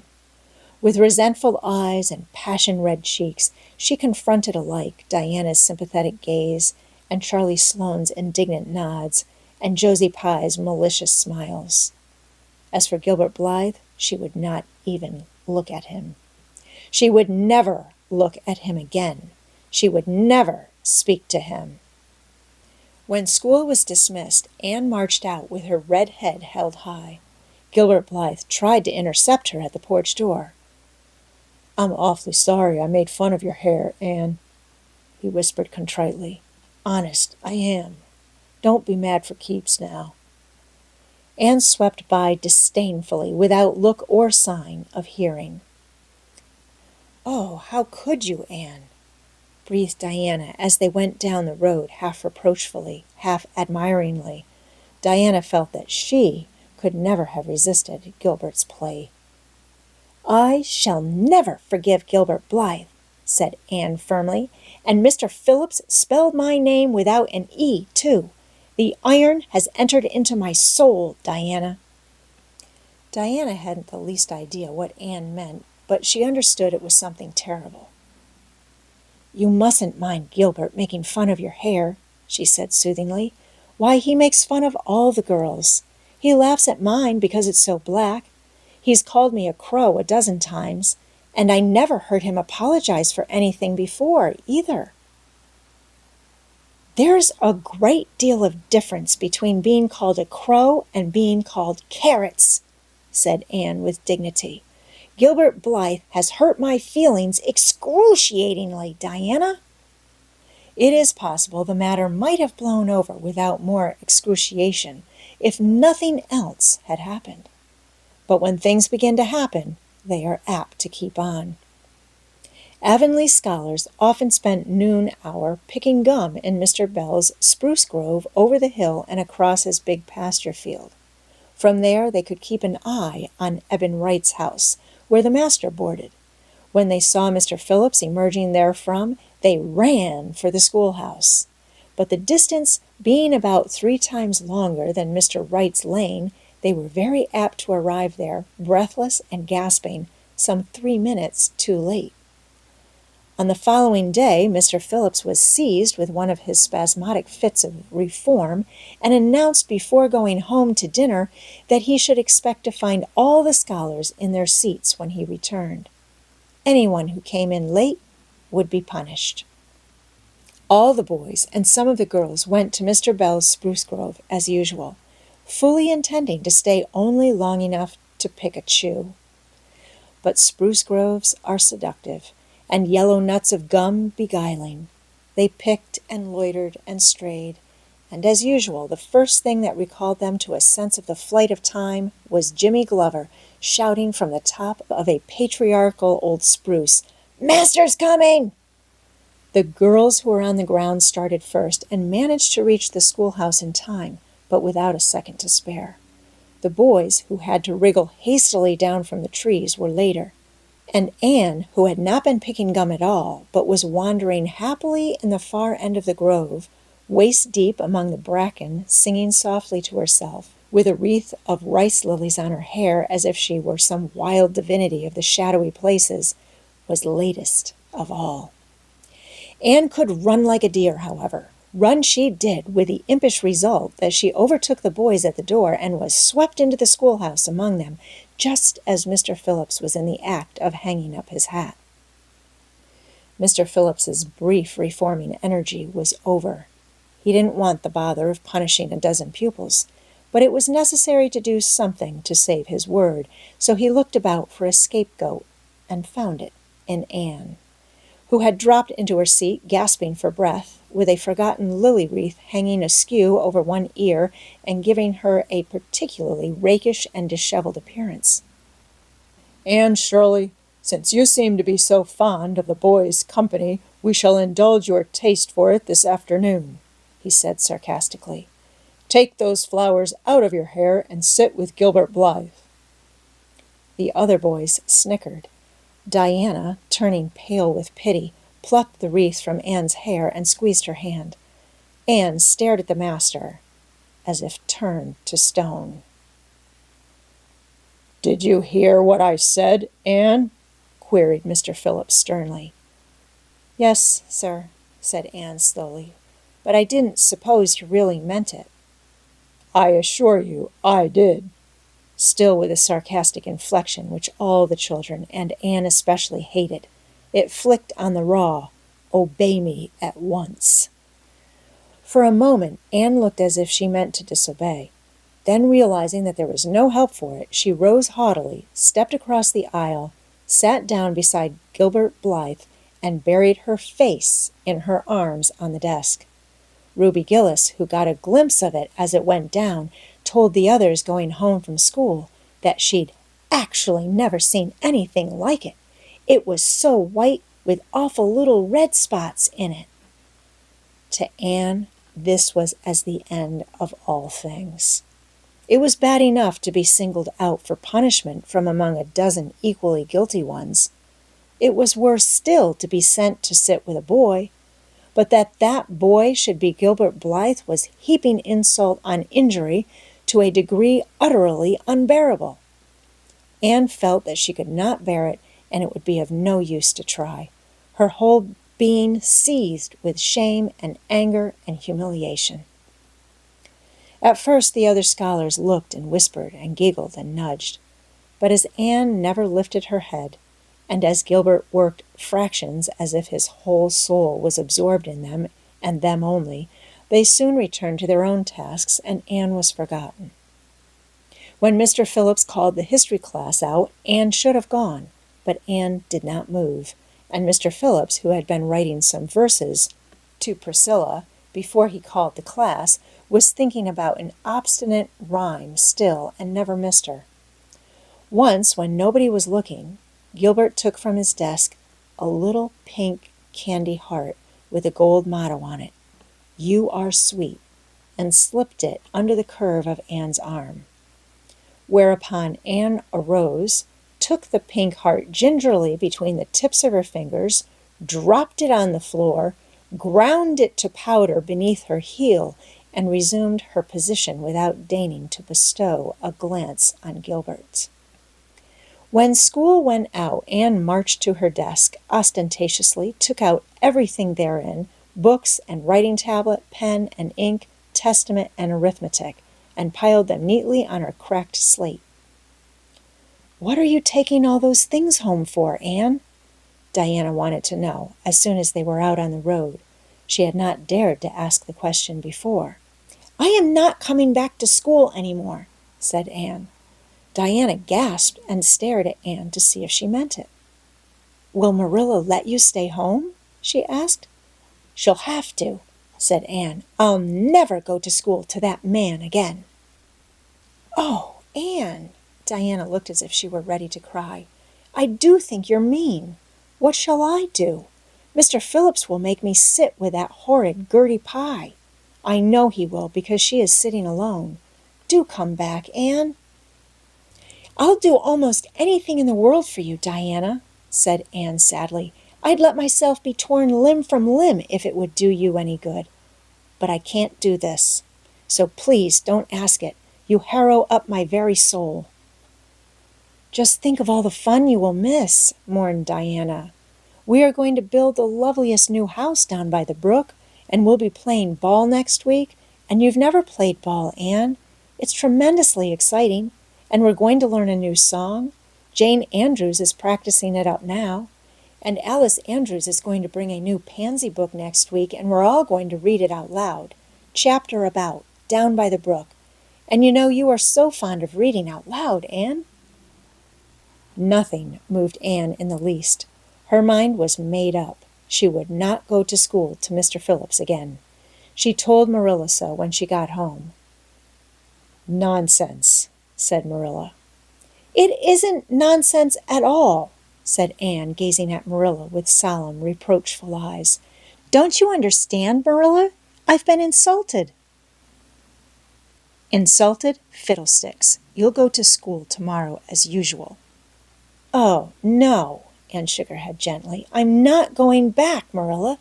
I'll learn my lessons at home, and I'll be as good as I can be and hold my tongue all the time if it's possible at all.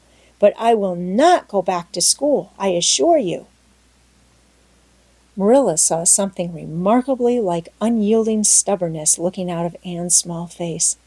She understood that she would have trouble in overcoming it, but she resolved wisely to say nothing more just then. I'll run down and see Rachel about it this evening, she thought. There's no use reasoning with Anne now. She's too worked up, and I've an idea she can be awful stubborn if she takes the notion. Far as I can make out from her story, Mr. Phillips has been carrying matters with a rather high hand. But it would never do to say so to her. I'll just talk it over with Rachel. She's sent 10 children to school, and she ought to know something about it. She'll have heard the whole story, too, by this time. Marilla found Mrs. Lynde knitting quilts as industriously and cheerfully as usual. I suppose you know what I've come about, she said, a little shamefacedly. Mrs. Rachel nodded. About Anne's fuss in school, I reckon, she said. Tilly Boulter was in on her way home from school and told me about it. I don't know what to do with her, said Marilla. She declares she won't go back to school. I never saw a child so worked up. I've been expecting trouble ever since she started to school. I knew things were going too smooth to last. She's so high-strung. What would you advise, Rachel? Well, since you've asked my advice, Marilla, said Mrs. Lynde amiably. Mrs. Lynde dearly loved to be asked for advice. I'd just humor her a little at first. That's what I'd do. It's my belief that Mr. Phillips was in the wrong. Of course, it doesn't do to say so to the children, you know. And of course, he did right to punish her yesterday for giving way to temper. But today, it was different.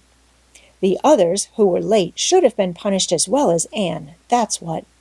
And I don't believe in making the girls sit with the boys for punishment. It isn't modest. Tilly Boulter was real indignant. She took Anne's part right through and said all the scholars did too. Anne seems real popular among them somehow. I never thought she'd take with them so well. Then you really think I'd better let her stay home? Said Marilla in amazement. Yes, that is, I wouldn't say school to her again until she said it herself. Depend upon it, Marilla, she'll cool off in a week or so and be ready enough to go back of her own accord, that's what. While if you were to make her go back right off, dear knows what freak or tantrum she'd take next and make more trouble than ever. The less fuss made, the better, in my opinion. She won't miss much by not going to school, as far as that goes. Mr. Phillips isn't any good at all as a teacher. The order he keeps is scandalous, that's what, and he neglects the young fry and puts all his time on those big scholars he's getting ready for queens. He'd never have got the school for another year if his uncle hadn't been a trustee. The trustee, for he just leads the other two around by the nose, that's what. I declare, I don't know what education in this island is coming to. Mrs. Rachel shook her head as much as to say if she were only at the head of the educational system of the province, things would be much better managed. Marilla took Mrs. Rachel's advice, and not another word was said to Anne about going back to school. She learned her lessons at home, did her chores, and played with Diana in the chilly purple autumn twilights. But when she met Gilbert Blythe on the road or encountered him in Sunday school, she passed him by with an icy contempt that was no whit thawed by his evident desire to appease her. Even Diana's efforts as a peacemaker were of no avail. Anne had evidently made up her mind to hate Gilbert Blythe to the end of life. As much as she hated Gilbert, however, did she love Diana, with all the love of her passionate little heart, equally intense in its likes and dislikes. One evening Marilla, coming in from the orchard with a basket of apples, found Anne sitting along by the east window in the twilight, crying bitterly. "Whatever's the matter now, Anne?" she asked. "It's about Diana," sobbed Anne luxuriously. "I love Diana so, Marilla. I cannot ever live without her. But I know very well when we grow up that Diana will get married and go away and leave me. And oh, what shall I do? I hate her husband. I just hate him furiously. I've been imagining it all out, the wedding and everything. Diana dressed in snowy garments with a veil and looking as beautiful and regal as a queen. And me, the bridesmaid, with a lovely dress too, and puffed sleeves, but with a breaking heart hid beneath my smiling face. And then bidding Diana goodbye. Here Anne broke down entirely and wept with increasing bitterness. Marilla turned quickly away to hide her twitching face, but it was no use. She collapsed on the nearest chair and burst into such a hearty and unusual peal of laughter that Mathew, crossing the yard outside, halted in amazement. When had he heard Marilla laugh like that before? "Well, Aunt Shirley," said Marilla as soon as she could speak, "if you must borrow trouble, for pity's sake borrow it handier home. I should think you had an imagination, sure enough." Chapter 16. Diana is invited to tea, with tragic results. October was a beautiful month at Green Gables, when the birches in the hollow turned as golden as sunshine, and the maples behind the orchard were royal crimson, and the wild cherry trees along the lane put on the loveliest shades of dark red and bronzy green, while the fields sunned themselves in aftermaths. Anne reveled in the world of color about her. "Oh, Marilla," she exclaimed one Saturday morning, coming dancing in with her arms full of gorgeous boughs, "I'm so glad I live in a world where there are Octobers. It would be terrible if we just skipped from September to November, wouldn't it? Look at these maple branches. Don't they give you a thrill? Several thrills? I'm going to decorate my room with them." "Messy things," said Marilla, whose aesthetic sense was not noticeably developed. "You clutter up your room entirely too much with out-of-doors stuff, Anne. Bedrooms were made to sleep in." "Oh, and dream in, too, Marilla. And you know, one can dream so much better in a room where there are pretty things. I'm going to put these boughs in the old blue jug and set them on my table." "Mind you don't drop leaves all over the stairs, then. I'm going on a meeting of the Aid Society at Carmody this afternoon, Anne, and I won't likely be home before dark. You'll have to get Mathew and Jerry their supper, so mind you don't forget to put the tea to draw until you sit down at the table, as you did last time." "It was dreadful of me to forget," said Anne apologetically, "but that was the afternoon I was trying to think of a name for Violet Vale, and it crowded other things out. Mathew was so good. He never scolded a bit. He put the tea down himself and said we could wait a while as well as not. And I told him a lovely fairy story while we were waiting, so he didn't find the time long at all. It was a beautiful fairy story, Marilla. I forgot the end of it, so I made up an end for it myself, and Mathew said he couldn't tell where the join came in." "Mathew would think it all right, Anne, if you took a notion to get up and have dinner in the middle of the night. But you keep your wits about you this time, and I don't really know if I'm doing right. It may make you more addlepated than ever. But you can ask Diana to come over and spend the afternoon with you and have tea here." "Oh, Marilla!" Anne clasped her hands. "How perfectly lovely! You are able to imagine things after all, or else you'd never have understood how I've longed for that very thing. It will seem so nice and grown-uppish. No fear of my forgetting to put the tea to draw when I have company. Oh, Marilla, can I use the rosebud spray tea set?" "No, indeed. The rosebud tea set. Well, what next? You know, I never use that except for the minister or the aides. You'll put down the old brown tea set. But you can open the little yellow crock of cherry preserves. It's time it was being used anyhow. I believe it's beginning to work. And you can cut some fruit cake and have some of the cookies and snaps." "I can just imagine myself sitting down at the head of the table and pouring out the tea," said Anne, shutting her eyes ecstatically, "and asking Diana if she takes sugar. I know she doesn't, but of course I'll ask her just as if I didn't know. And then pressing her to take another piece of fruit-cake and another helping of preserves. Oh, Marilla, it's a wonderful sensation just to think of it. Can I take her into the spare room to lay off her hat when she comes, and then into the parlor to sit? No, the sitting room will do for you and your company. But there's a bottle half full of raspberry cordial that was left over from the church social the other night. It's on the second shelf of the sitting room closet, and you and Diana can have it if you like, and a cookie to eat with it along in the afternoon. For I dare say Mathew will be late coming in to tea, since he's hauling potatoes to the vessel. Anne flew down to the hollow, past the Dryad's Bubble, and up the spruce path to Orchard Slope to ask Diana to tea. As a result, just after Marilla had driven off to Carmody, Diana came over, dressed in her second-best dress and looking exactly as it is proper to look when asked out to tea. At other times she was wont to run into the kitchen without knocking, but now she knocked primly at the front door. And when Anne, dressed in her second best, as primly opened it, both little girls shook hands as gravely as if they had never met before. This unnatural solemnity lasted until after Diana had been taken to the east gable to lay off her hat and then had sat for 10 minutes in the sitting room, toes in position. "How is your mother?" inquired Anne politely, just as if she had not seen Mrs. Barry picking apples that morning in excellent health and spirits. "She is very well, thank you. I suppose Mr. Cuthbert is hauling potatoes to the lily sands this afternoon, is he?" said Diana, who had ridden down to Mr. Harmon Andrews that morning in Matthew's cart.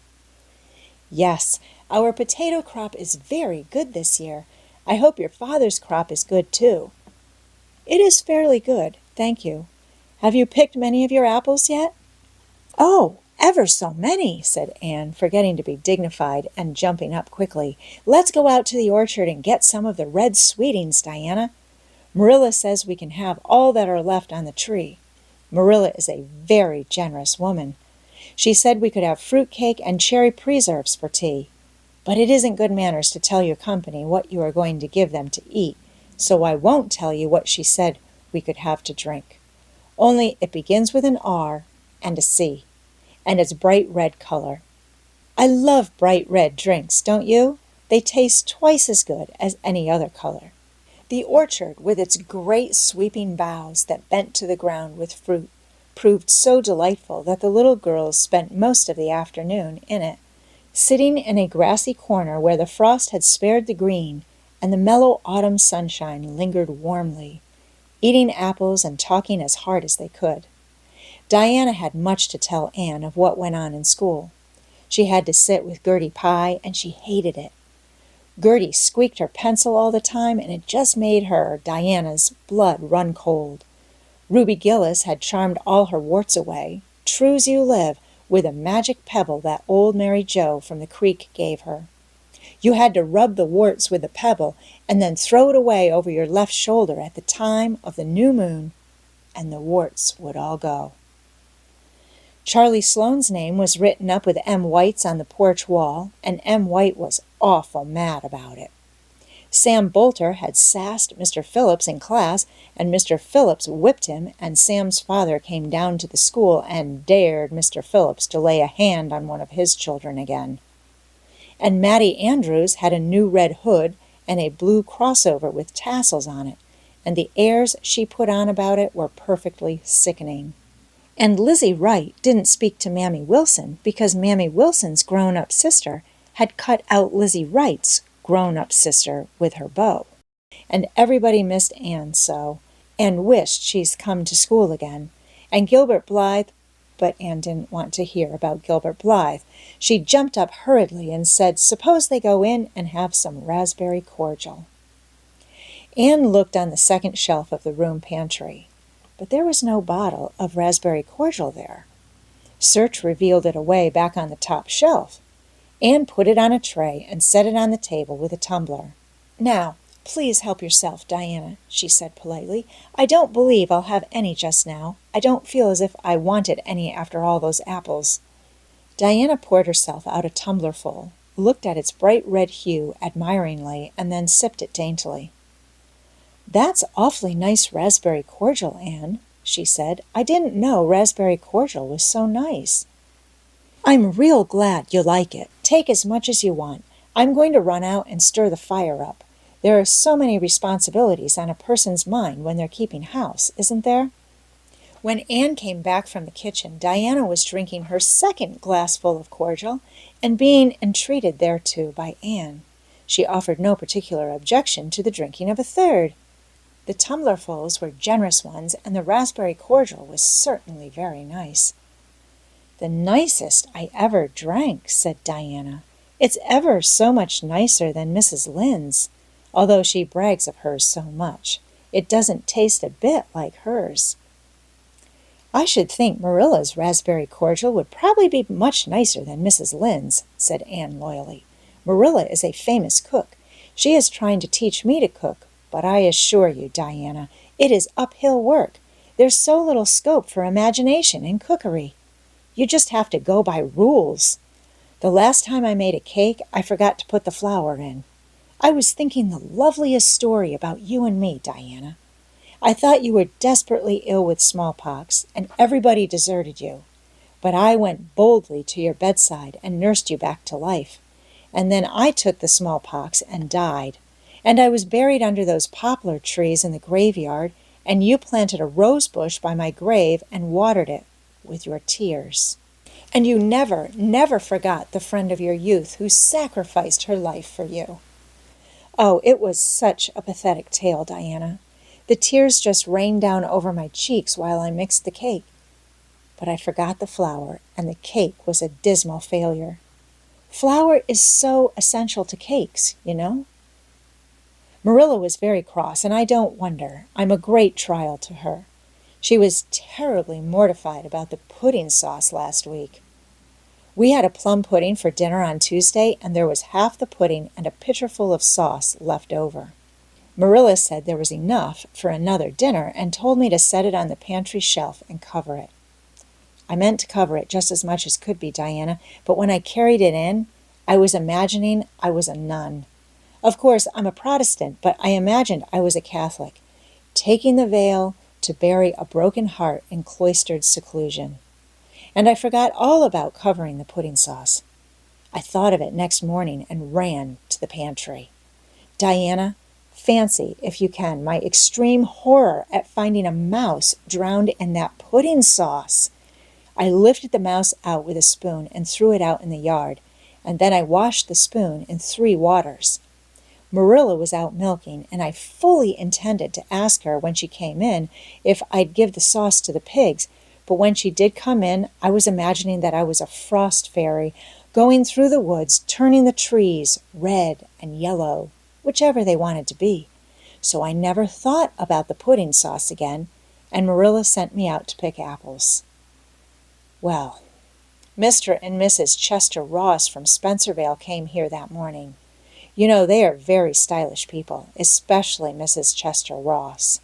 When Marilla called me in, dinner was all ready and everybody was at the table. I tried to be as polite and dignified as I could be, for I wanted Mrs. Chester Ross to think I was a ladylike little girl, even if I wasn't pretty. Everything went right until I saw Marilla coming with a plum pudding in one hand and the pitcher of pudding sauce warmed up in the other. Diana, that was a terrible moment. I remembered everything, and I just stood up in my place and shrieked out, "Marilla, you mustn't use that pudding sauce. There was a mouse drowned in it. I forgot to tell you before."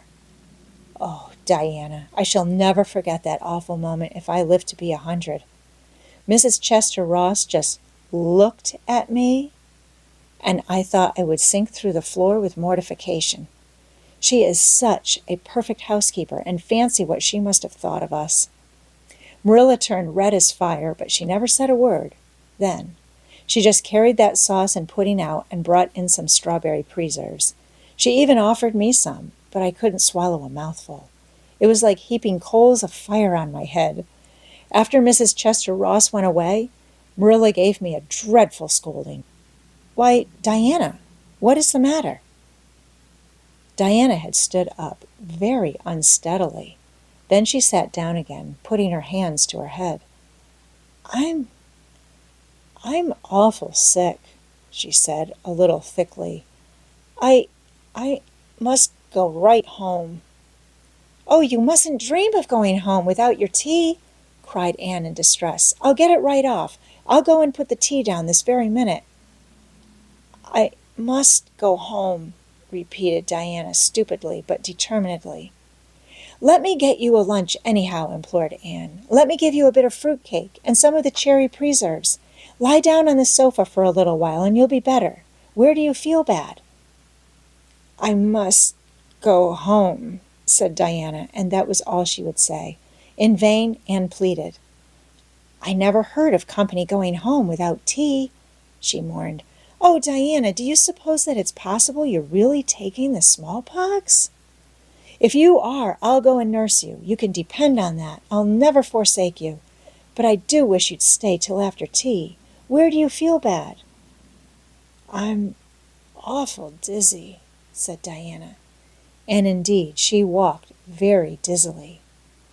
Anne, with tears of disappointment in her eyes, got Diana's hat and went with her as far as the Barry yard fence. Then she wept all the way back to Green Gables, where she sorrowfully put the remainder of the raspberry cordial back into the pantry and got tea ready for Mathew and Jerry, with all the zest gone out of the performance. The next day was Sunday, and as the rain poured down in torrents from dawn till dusk, Anne did not stir abroad from Green Gables. Monday afternoon, Marilla sent her down to Mrs. Lynde's on an errand. In a very short space of time, Anne came flying back up the lane with tears rolling down her cheeks. Into the kitchen she dashed and flung herself face downward on the sofa in an agony. Whatever has gone wrong now, Anne? Queried Marilla in doubt and dismay. I do hope you haven't gone and been saucy to Mrs. Lynde again. No answer from Anne save more tears and stormier sobs. Anne Shirley, when I ask you a question, I want to be answered. Sit right up this very minute and tell me what you are crying about. Anne sat up, tragedy personified. Mrs. Lynde was up to see Mrs. Barry today, and Mrs. Barry was in an awful state, she wailed. She says that I set Diana drunk Saturday and sent her home in a disgraceful condition. And she says I must be a thoroughly bad, wicked little girl, and she's never going to let Diana play with me again. Oh, Marilla, I'm just overcome with woe. Marilla stared in blank amazement. Set Diana drunk? She said when she found her voice. Anne, are you or Mrs. Barry crazy? What on earth did you give her? Not a thing but raspberry cordial, sobbed Anne. I never thought raspberry cordial would set people drunk, Marilla. Not even if they drank 3 big tumblerfuls as Diana did. Oh, it sounds so like Mrs. Thomas's husband, but I didn't mean to set her drunk. Drunk fiddlesticks, said Marilla, marching to the sitting-room pantry. There on the shelf was a bottle which she at once recognized as one containing some of her 3-year-old homemade currant wine, for which she was celebrated in Avonlea, although certain of the stricter sort, Mrs. Barry among them, disapproved strongly of it. And at the same time Marilla recollected that she had put the bottle of raspberry cordial down in the cellar instead of in the pantry, as she had told Anne. She went back to the kitchen with the wine bottle in her hand. Her face was twitching in spite of herself. Anne, you certainly have a genius for getting into trouble. You went and gave Diana currant wine instead of raspberry cordial. Didn't you know the difference yourself? I never tasted it, said Anne. I thought it was the cordial. I meant to be so hospitable. Diana got awfully sick and had to go home. Mrs. Barry told Mrs. Lynde she was simply dead drunk. She just laughed silly-like when her mother asked her what was the matter and went to sleep and slept for hours. Her mother smelled her breath and knew she was drunk. She had a fearful headache all day yesterday. Mrs. Barry is so indignant. She will never believe but what I did it on purpose." "I should think she would better punish Diana for being so greedy as to drink 3 glassfuls of anything," said Marilla shortly. "Why, 3 of those big glasses would have made her sick even if it had only been cordial." "Well, this story will be a nice handle for those folks who are so down on me for making currant wine, although I haven't made any for 3 years, ever since I found out that the minister didn't approve. I just kept that bottle for sickness. There, there, child, don't cry. I can't see as you're to blame, although I'm sorry it happened so." "I must cry," said Anne. "My heart is broken. The stars in their courses fight against me, Marilla. Diana and I are parted forever. Oh, Marilla, I little dreamed of this when first we swore our vows of friendship." "Don't be foolish, Anne. Mrs. Barry will think better of it when she finds you're not to blame. I suppose she thinks you've done it for a silly joke or something of that sort. You'd best go up this evening and tell her how it was." "My courage fails me at the thought of facing Diana's injured mother," sighed Anne. "I wish you'd go, Marilla. You're so much more dignified than I am. Likely she'd listen to you quicker than to me." "Well, I will," said Marilla, reflecting that it would probably be the wiser course. "Don't cry any more, Anne. It will be all right." Marilla had changed her mind about it being all right by the time she got back from Orchard Slope. Anne was watching for her coming and flew to the porch door to meet her.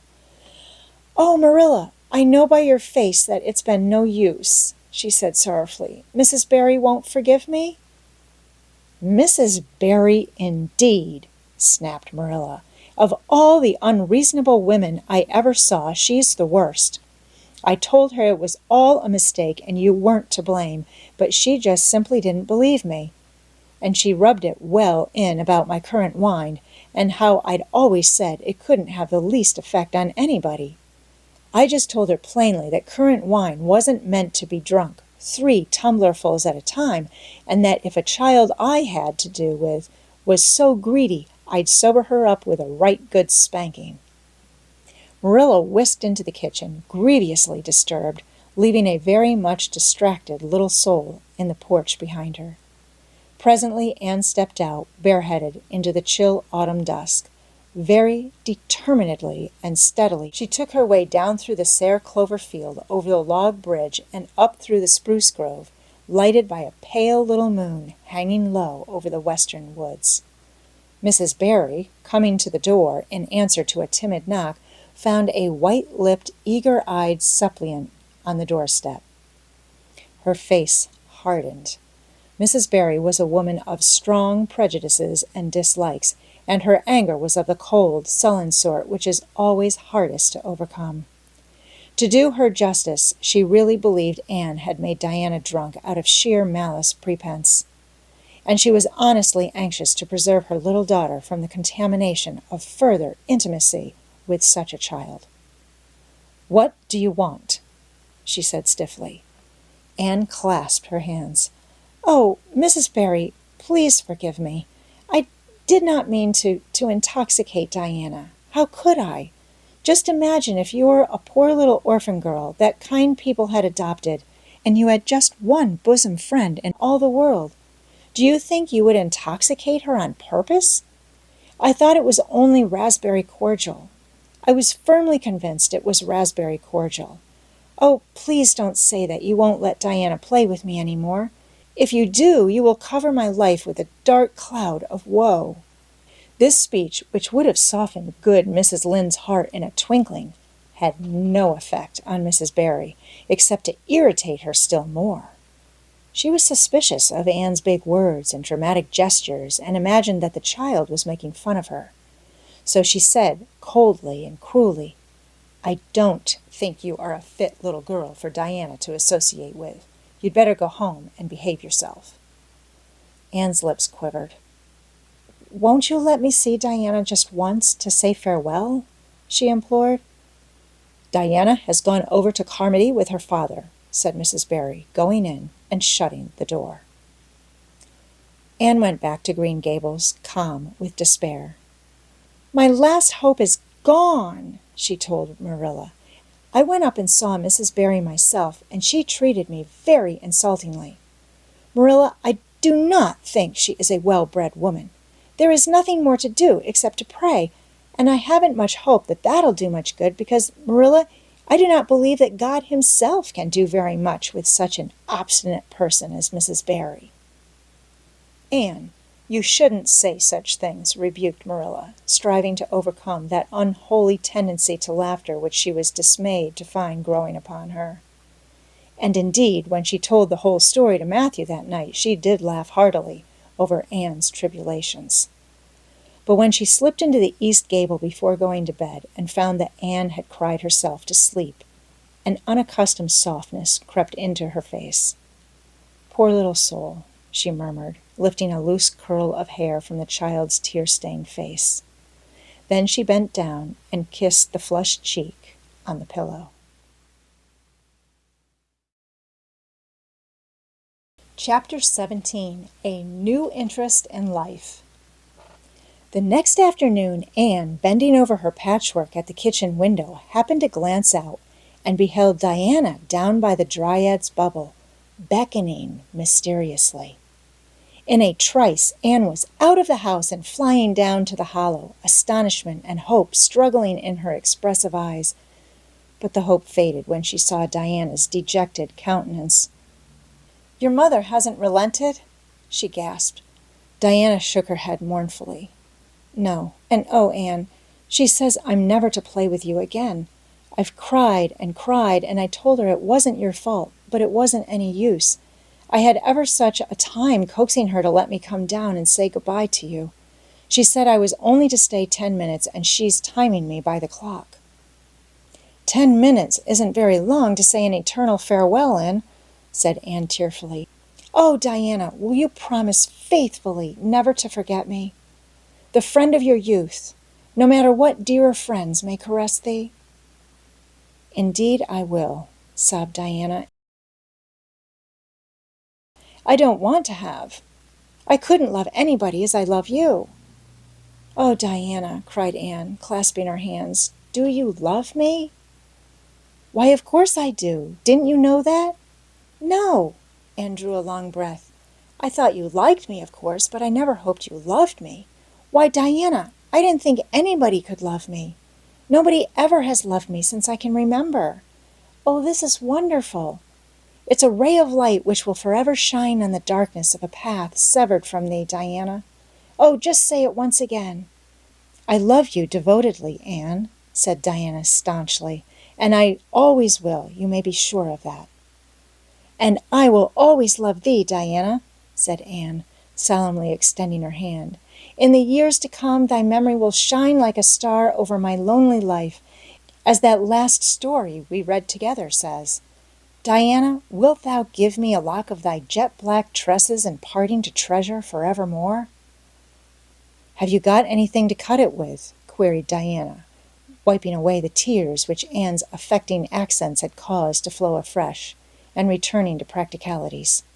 "Yes, I've got my patchwork scissors in my apron pocket, fortunately," said Anne. She solemnly clipped one of Diana's curls. "Fare thee well, my beloved friend. Henceforth we must be as strangers, though living side by side, but my heart will ever be faithful to thee." Anne stood and watched Diana out of sight, mournfully waving her hand to the latter whenever she turned to look back.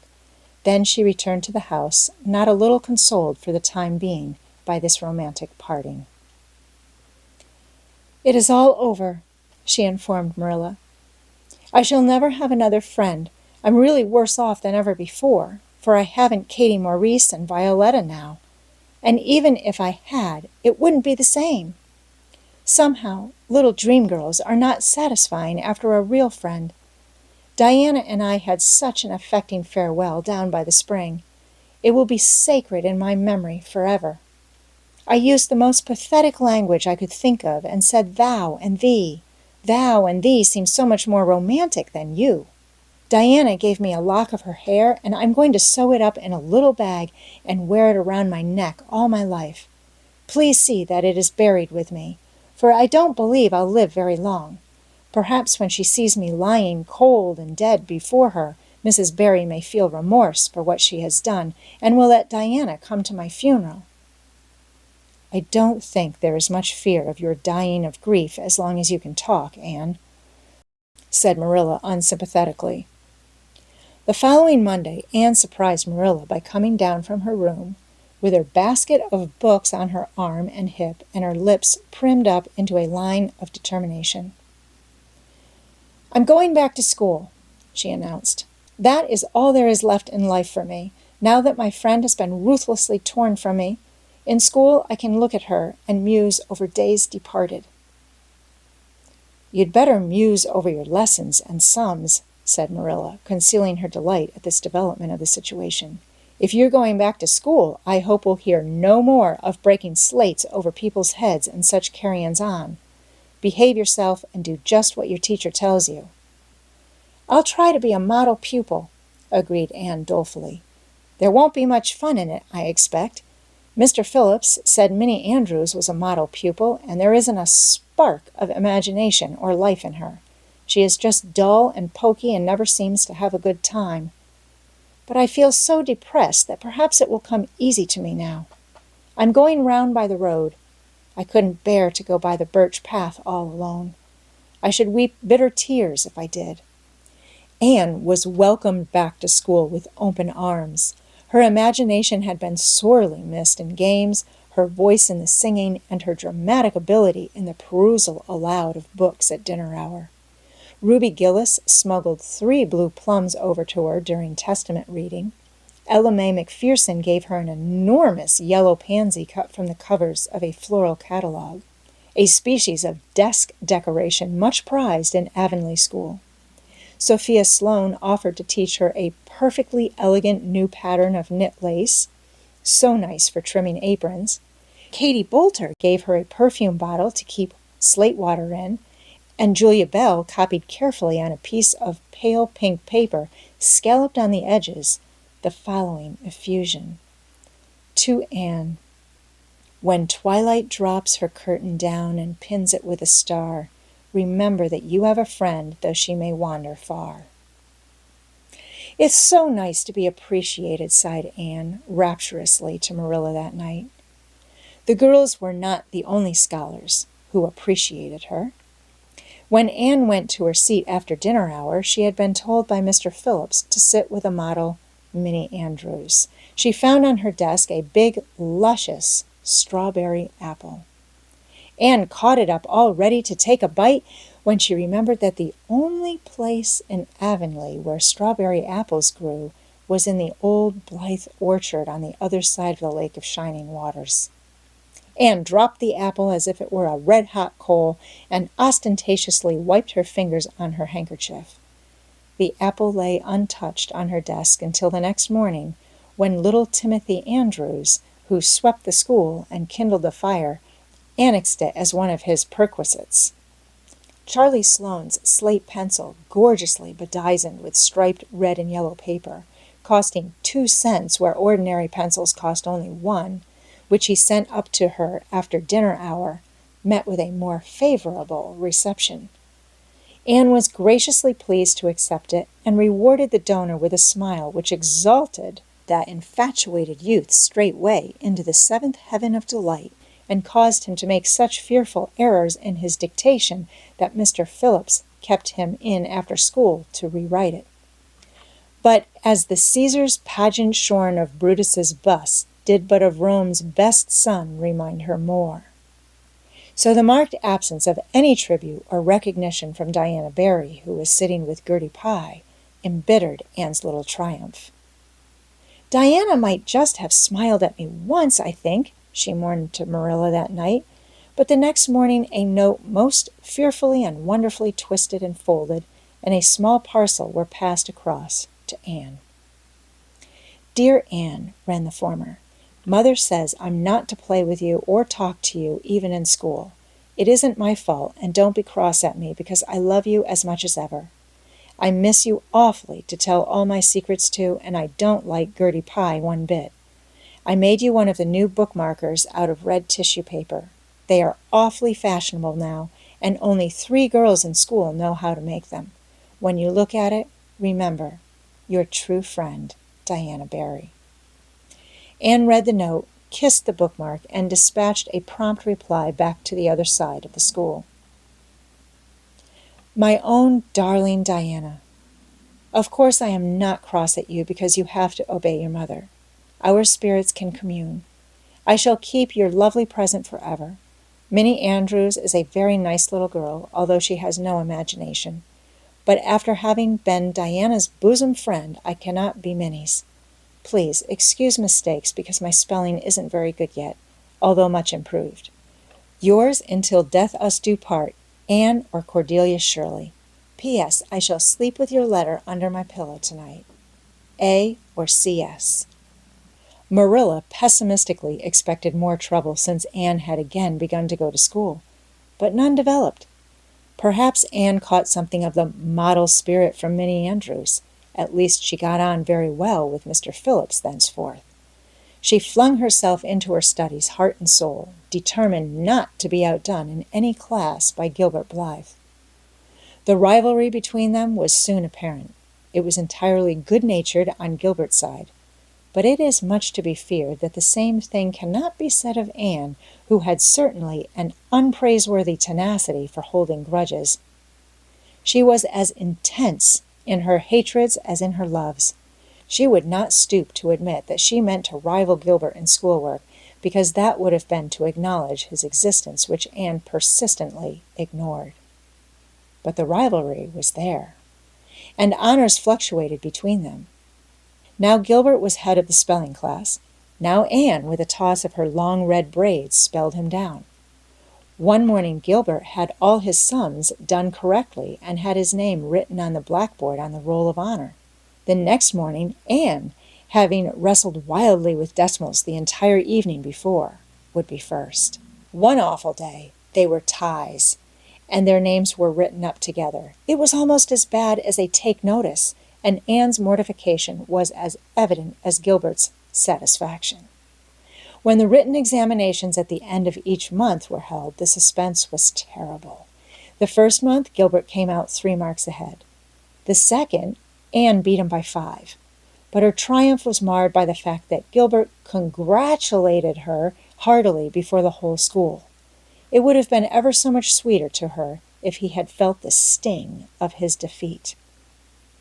Mr. Phillips might not be a very good teacher, but a pupil so inflexibly determined on learning as Anne was could hardly escape making progress under any kind of teacher.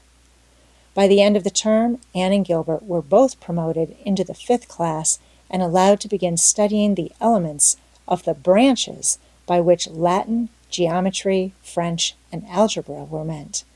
In geometry, Anne met her Waterloo. "It's perfectly awful stuff, Marilla," she groaned. "I'm sure I'll never be able to make head or tail of it. There is no scope for imagination in it at all. Mr. Phillips says I'm the worst dunce he ever saw at it. And some of the others are so smart at it. It is extremely mortifying, Marilla. Even Diana gets along better than I do.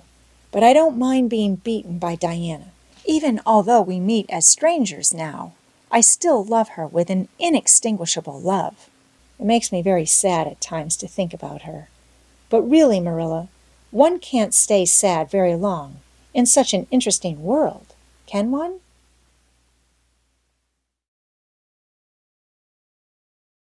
Chapter 18. Anne to the Rescue. All things great are wound up with all things little. At first glance, it might not seem that the decision of a certain Canadian premier to include Prince Edward Island in a political tour could have much or anything to do with the fortunes of little Anne Shirley at Green Gables. But it had. It was a January the premier came to address his loyal supporters and such of his non-supporters as chose to be present at the monster mass meeting held in Charlottetown. Most of the Avonlea people were on Premier's side of politics. Hence, on the night of the meeting, nearly all the men and a goodly proportion of the women had gone to town 30 miles away. Mrs. Rachel Lynde had gone too. Mrs. Rachel Lynde was a red-hot politician and couldn't have believed that the political rally could be carried through without her, although she was on the opposite side of politics. So she went to town and took her husband, Thomas would be useful in looking after the horse, and Marilla Cuthbert with her. Marilla had a sneaking interest in politics herself, and as she thought it might be her only chance to see a real live premiere, she promptly took it, leaving Anne and Mathew to keep house until her return the following day. Hence, while Marilla and Mrs. Rachel were enjoying themselves hugely at the mass meeting, Anne and Mathew had the cheerful kitchen at Green Gables all to themselves. A bright fire was glowing in the old-fashioned Waterloo stove, and blue-white frost crystals were shining on the window panes. Mathew nodded over a Farmer's Advocate on the sofa, and Anne at the table studied her lessons with grim determination, despite sundry wistful glances at the clock shelf, where lay a new book that Jane Andrews had lent her that day. Jane had assured her that it was warranted to produce any number of thrills, or words to that effect, and Anne's fingers tingled to reach out for it, but that would mean Gilbert Blythe's triumph on the morrow. Anne turned her back on the clock shelf and tried to imagine it wasn't there. "Mathew, did you ever study geometry when you went to school?" "Well, no, I didn't," said Mathew, coming out of his doze with a start. "I wish you had," sighed Anne, "because then you'd be able to sympathize with me. You can't sympathize properly if you've never studied it. It is casting a cloud over my whole life. I'm such a dunce at it, Mathew." "Well, now, I don't know," said Mathew soothingly. "I guess you're all right at anything. Mr. Phillips told me last week in Blair's store at Carmody that you was the smartest scholar in school and was making rapid progress. Rapid progress was his very words. There's them as runs down Teddy Phillips and says he ain't much of a teacher, but I guess he's all right." Mathew would have thought anyone who praised Anne was all right. "I'm sure I'd get on better with geometry if only he wouldn't change the letters," complained Anne. "I learn the proposition off by heart, and then he draws it on the blackboard and puts different letters from what are in the book, and I get all mixed up. I don't think a teacher should take such a mean advantage, do you? We're studying agriculture now, and I've found out at last what makes the roads red. It's a great comfort. I wonder how Marilla and Mrs. Lynde are enjoying themselves. Mrs. Lynde says Canada is going to the dogs the way things are being run at Ottawa, and that it's an awful warning to the electors. She says if women were allowed to vote, we would soon see a blessed change. What way do you vote, Mathew?" "Conservative," said Mathew promptly. To vote conservative was part of Mathew's religion.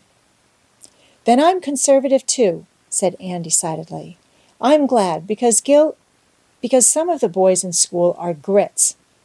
I guess Mr. Phillips is a grit too, because Prissy Andrews' father is one, and Ruby Gillis says that when a man is courting, he always has to agree with the girl's mother in religion and her father in politics.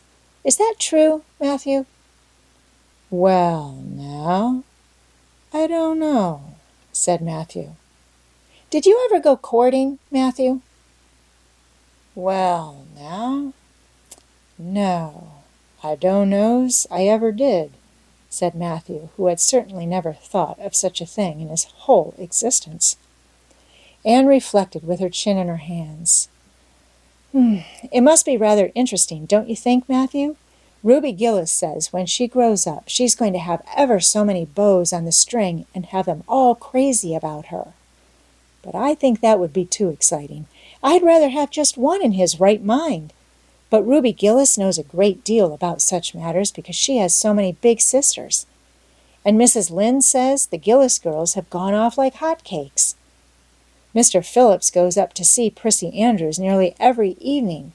He says it is to help her with her lessons, but Miranda Sloane is studying for Queen's too, and I should think she needed help a lot more than Prissy, because she's ever so much stupider. but he never goes to help her in the evenings at all. There are a great many things in this world that I can't understand very well, Matthew." "Well, now, I don't know as I comprehend them all myself," acknowledged Mathew. "Well, I suppose I must finish up my lessons. I won't allow myself to open that new book Jane lent me until I'm through. But it's a terrible temptation, Matthew. Even when I turn my back on it, I can see it there just as plain. Jane said she cried herself sick over it. I love a book that makes me cry, but I think I'll carry that book into the sitting room and lock it in the jam closet and give you the key. And you must not give it to me, Matthew, until my lessons are done, not even if I implore you on my bended knees. It's all very well to say, resist temptation, but it's ever so much easier to resist it if you can't get the key. And then shall I run down the cellar and get some russets, Matthew? Wouldn't you like some russets?" "Well, now, I don't know but I would," said Matthew, who never ate russets, but knew Anne's weakness for them. Just as Anne emerged triumphantly from the cellar with her plate full of russets, came the sound of flying footsteps on the icy boardwalk outside, and the next moment the kitchen door was flung open and in rushed Diana Barry. White-faced and breathless, with a shawl wrapped hastily around her head, Anne promptly let go of her candle and plate in her surprise, and plate, candle, and apples crashed together down the cellar ladder and were found at the bottom, embedded in melted grease the next day, by Marilla, who gathered them up and thanked mercy the house hadn't been set on fire. "Whatever is the matter, Diana?" cried Anne. "Has your mother relented at last?" "Oh, Anne, do come quick," implored Diana nervously. "Minnie May is awful sick. She's got croup. Young Mary Joe says, and Father and Mother are away to town, and there's nobody to go for the doctor. Minnie May is awful bad, and young Mary Joe doesn't know what to do. And oh, Anne, I'm so scared." Matthew, without a word, reached out for cap and coat, slipped past Diana and away into the darkness of the yard. "He's gone to harness the sorrel mare to go to Carmody for the doctor," said Anne, who was hurrying on, hood and jacket. "I know it as well as if he'd said so. Matthew and I are such kindred spirits, I can read his thoughts without words at all." "I don't believe he'll find the doctor at Carmody," sobbed Diana. "I know that Dr. Blair went to town, and I guess Dr. Spencer would go too. Young Mary Joe never saw anybody with croup, and Mrs. Lynde is away. Oh, Anne!" "Don't cry, Di," said Anne cheerily. "I know exactly what to do for croup. You forget that Mrs. Hammond had twins 3 times. When you look after 3 pairs of twins, you naturally get a lot of experience. They all had croup regularly. Just wait till I get the ipecac bottle. You mayn't have any at your house. Come on now." The 2 little girls hastened out, hand in hand, and hurried through Lover's Lane and across the crusted field beyond, for the snow was too deep to go by the shorter wood way. Anne, although sincerely sorry for Minnie May, was far from being insensible to the romance of the situation and to the sweetness of once more sharing that romance with a kindred spirit. The night was clear and frosty, all ebony of shadow and silver of snowy slope. Big stars were shining over the silent fields. Here and there the dark, pointed firs stood up, with snow powdering their branches and the wind whistling through them. Anne thought it was truly delightful to go skimming through all this mystery and loveliness with your bosom friend who had been so long estranged. Minnie May, aged 3, was really very sick. She lay on the kitchen sofa, feverish and restless, while her hoarse breathing could be heard all over the house. Young Mary Joe, a buxom, broad-faced French girl from the creek, whom Mrs. Barry had engaged to stay with the children during her absence, was helpless and bewildered, quite incapable of thinking what to do, or doing it if she thought of it. Anne went to work with skill and promptness. "Minnie May has croup all right. She's pretty bad, but I've seen them worse. First, we must have lots of hot water. I declare, Diana, there isn't more than a cupful in the kettle. There, I've filled it up, and Mary Joe, you may put some wood in the stove. I don't want to hurt your feelings, but it seems to me you might have thought of this before if you'd any imagination. Now, I'll undress Minnie May and put her to bed, and you try to find some soft flannel clothes, Diana. I'm going to give her a dose of ipecac first of all." Minnie May did not take kindly to the ipecac, but Anne had not brought up 3 pairs of twins for nothing. Down that ipecac went, not only once, but many times during the long, anxious night, when the 2 little girls worked patiently over the suffering Minnie May, and young Mary Joe, honestly anxious to do all she could, kept up a roaring fire and heated more water than would have been needed for a hospital of croupy babies. It was 3 o'clock when Mathew came with the doctor, for he had been obliged to go all the way to Spencervale for one. But the pressing need for assistance was past. Minnie May was much better and was sleeping soundly. "I was awfully near giving up in despair," explained Anne. "She got worse and worse until she was sicker than ever the Hammond twins were, even the last pair. I actually thought she was going to choke to death. I gave her every drop of ipecac in that bottle, and when the last dose went down, I said to myself, not to Diana or young Mary Joe, because I didn't want to worry them any more than they were worried, but I had to say it to myself just to relieve my feelings. This is the last lingering hope, and I fear 'tis a vain one. But in about 3 minutes, she coughed up the phlegm and began to get better right away. You must just imagine my relief, doctor, because I can't express it in words. You know, there are some things that cannot be expressed in words." "Yes, I know," nodded the doctor.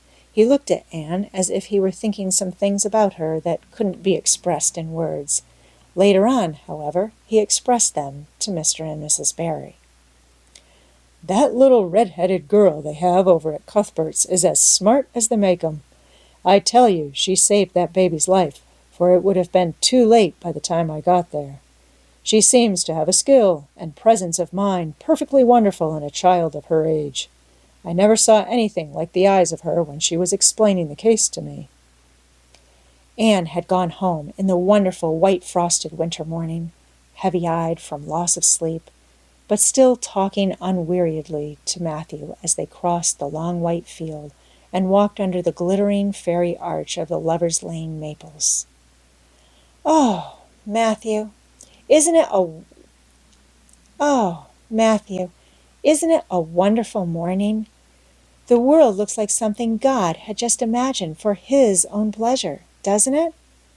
Those trees look as if I could blow them away with a breath. Poof! I'm so glad I live in a world where there are white frosts, aren't you? And I'm so glad Mrs. Hammond had 3 pairs of twins after all. If she hadn't, I mightn't have known what to do for Minnie May.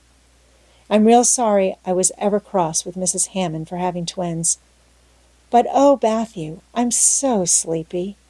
I can't go to school. I just know I couldn't keep my eyes open, and I'd be so stupid. But I hate to stay home, for Gil, some of the others will get head of the class, and it's so hard to get up again. Although, of course, the harder it is, the more satisfaction you have when you do get up, haven't you?" "Well, now, I guess you'll manage all right," said Mathew, looking at Anne's little white face and the dark shadows under her eyes. "You just go right to bed and have a good sleep. I'll do all the chores."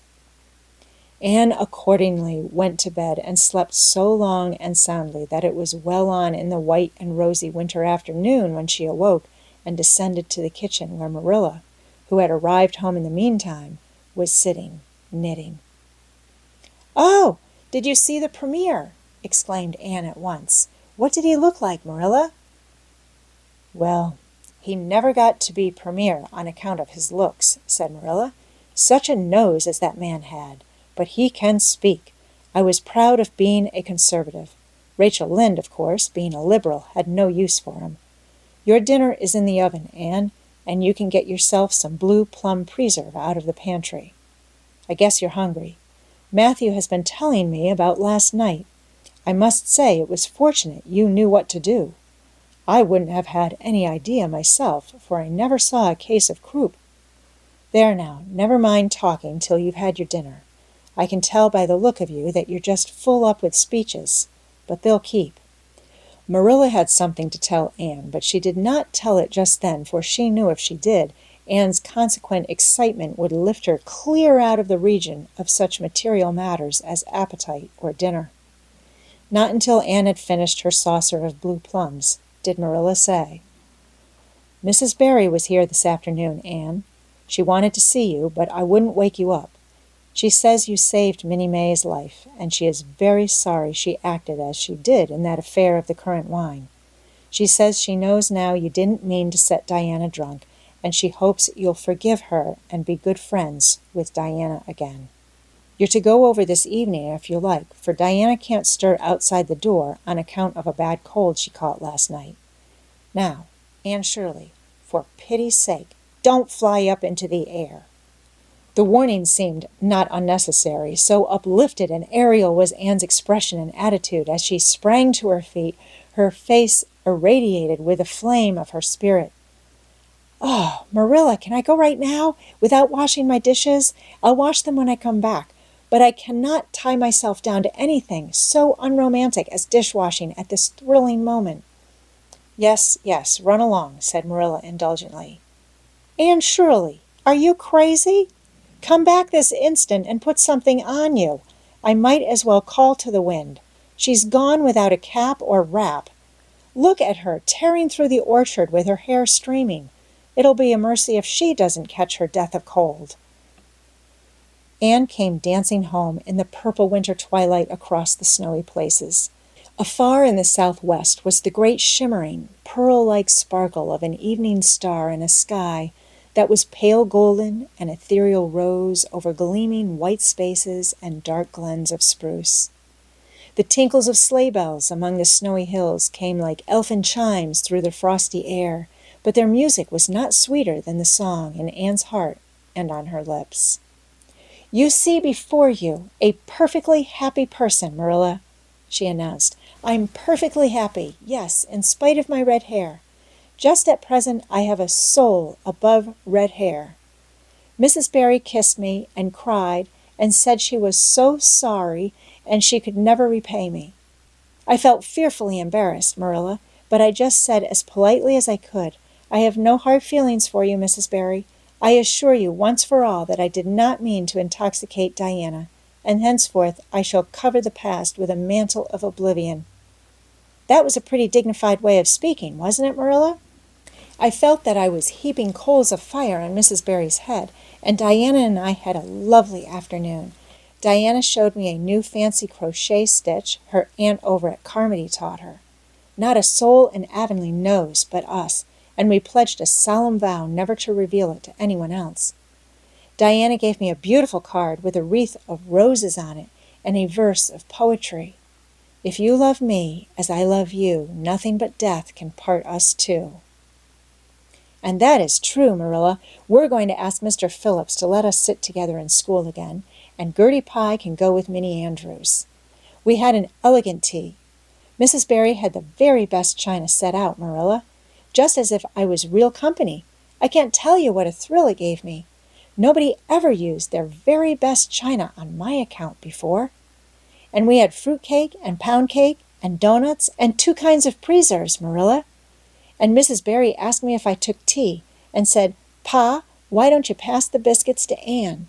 It must be lovely to be grown up, Marilla, when just being treated as if you were is so nice." "I don't know about that," said Marilla with a brief sigh. "Well, anyway, when I am grown up," said Anne decidedly, "I'm always going to talk to little girls as if they were too, and I'll never laugh when they use big words.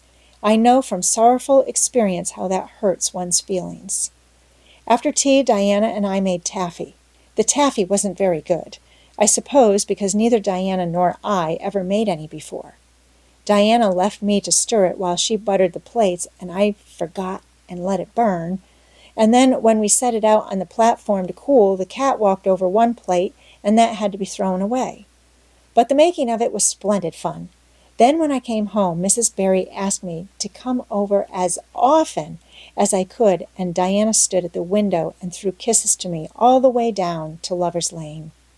I assure you, Marilla, that I feel like praying tonight, and I'm going to think out a special, brand-new prayer in honor of the occasion. Chapter 19. A Concert, a Catastrophe, and a Confession. "Marilla, can I go over to see Diana just for a minute?" asked Anne, running breathlessly down from the east gable one February evening. "I don't see what you want to be traipsing about after dark for," said Marilla shortly. "You and Diana walked home from school together and then stood down there in the snow for half an hour more, your tongues going the whole blessed time, clickety-clack. So I don't think you're very badly off to see her again." "But she wants to see me," pleaded Anne. "She has something very important to tell me." "How do you know she has?" "Because she just signaled to me from her window. We have arranged a way to signal with our candles and cardboard. We set the candle on the windowsill and make flashes by passing the cardboard back and forth. So many flashes mean a certain thing. It was my idea, Marilla." "I'll warrant you it was," said Marilla emphatically. "And the next thing you'll be setting fire to the curtains with your signaling nonsense." "Oh, we're very careful, Marilla. And it's so interesting. 2 flashes mean, 'Are you there?' 3 mean yes, and 4, no. 5 mean, 'Come over as soon as possible because I have something important to reveal.' Diana has just signaled 5 flashes, and I'm really suffering to know what it is." "Well, you needn't suffer any longer," said Marilla sarcastically. "You can go, but you're to be back here in just 10 minutes. Remember that." Anne did remember it and was back in the stipulated time, although probably no mortal will ever know just what it cost her to confine the discussion of Diana's important communication within the limits of 10 minutes. But at least she had made good use of them. "Oh, Marilla, what do you think? You know, tomorrow is Diana's birthday. Well, her mother told her she could ask me to go home with her from school and stay all night with her. And her cousins are coming over from Newbridge in a big pung sleigh to go to the debating club concert at the hall tomorrow night. And they are going to take Diana and me to the concert, if you'll let me go, that is. You will, won't you, Marilla? Oh, I feel so excited." "You can calm down then, because you're not going. You're better at home in your own bed, and as for that club concert, it's all nonsense, and little girls should not be allowed to go out to such places at all." "I'm sure the debating club is a most respectable affair," pleaded Anne. "I'm not saying it isn't, but you're not going to begin gadding about to concerts and staying out all hours of the night. Pretty doings for children. I'm surprised at Mrs. Barry's letting Diana go." "But it's such a very special occasion," mourned Anne, on the verge of tears. "Diana has only one birthday in a year. It isn't as if birthdays were common things, Marilla. Prissy Andrews is going to recite 'Curfew Must Not Ring' tonight. That is such a good moral piece, Marilla. I'm sure it would do me lots of good to hear it. And the choir are going to sing 4 lovely, pathetic songs that are pretty near as good as hymns. And oh, Marilla, the minister is going to take part. Yes, indeed, he is. He's going to give an address. That will be just about the same thing as a sermon. Please, mayn't I go, Marilla?" "You heard what I said, Anne, didn't you? Take off your boots now and go to bed. It's past 8. "There's just one more thing, Marilla," said Anne, with the air of producing the last shot in her locker. "Mrs. Barry told Diana that we might sleep in the spare room bed. Think of the honor of your little Anne being put in the spare room bed." "It's an honor you'll have to get along without. Go to bed, Anne, and don't let me hear another word out of you." When Anne, with tears rolling over her cheeks, had gone sorrowfully upstairs, Mathew, who had been apparently sound asleep on the lounge during the whole dialogue, opened his eyes and said decidedly, "Well now, Marilla, I think you ought to let Anne go." "I don't, then," retorted Marilla. "Who's bringing this child up, Mathew? You or me?" "Well now, you," admitted Mathew. "Don't interfere, then." Well, now, I ain't interfering. It ain't interfering to have your own opinion, and my opinion is that you ought to let Anne go." "You'd think I ought to let Anne go to the moon if she took the notion, I've no doubt," was Marilla's amiable rejoinder. "I might have let her spend the night with Diana if that was all, but I don't approve of this concert plan. She'd go there and catch cold like as not, and have her head filled up with nonsense and excitement. It would unsettle her for a week. I understand that child's disposition and what's good for it better than you, Mathew."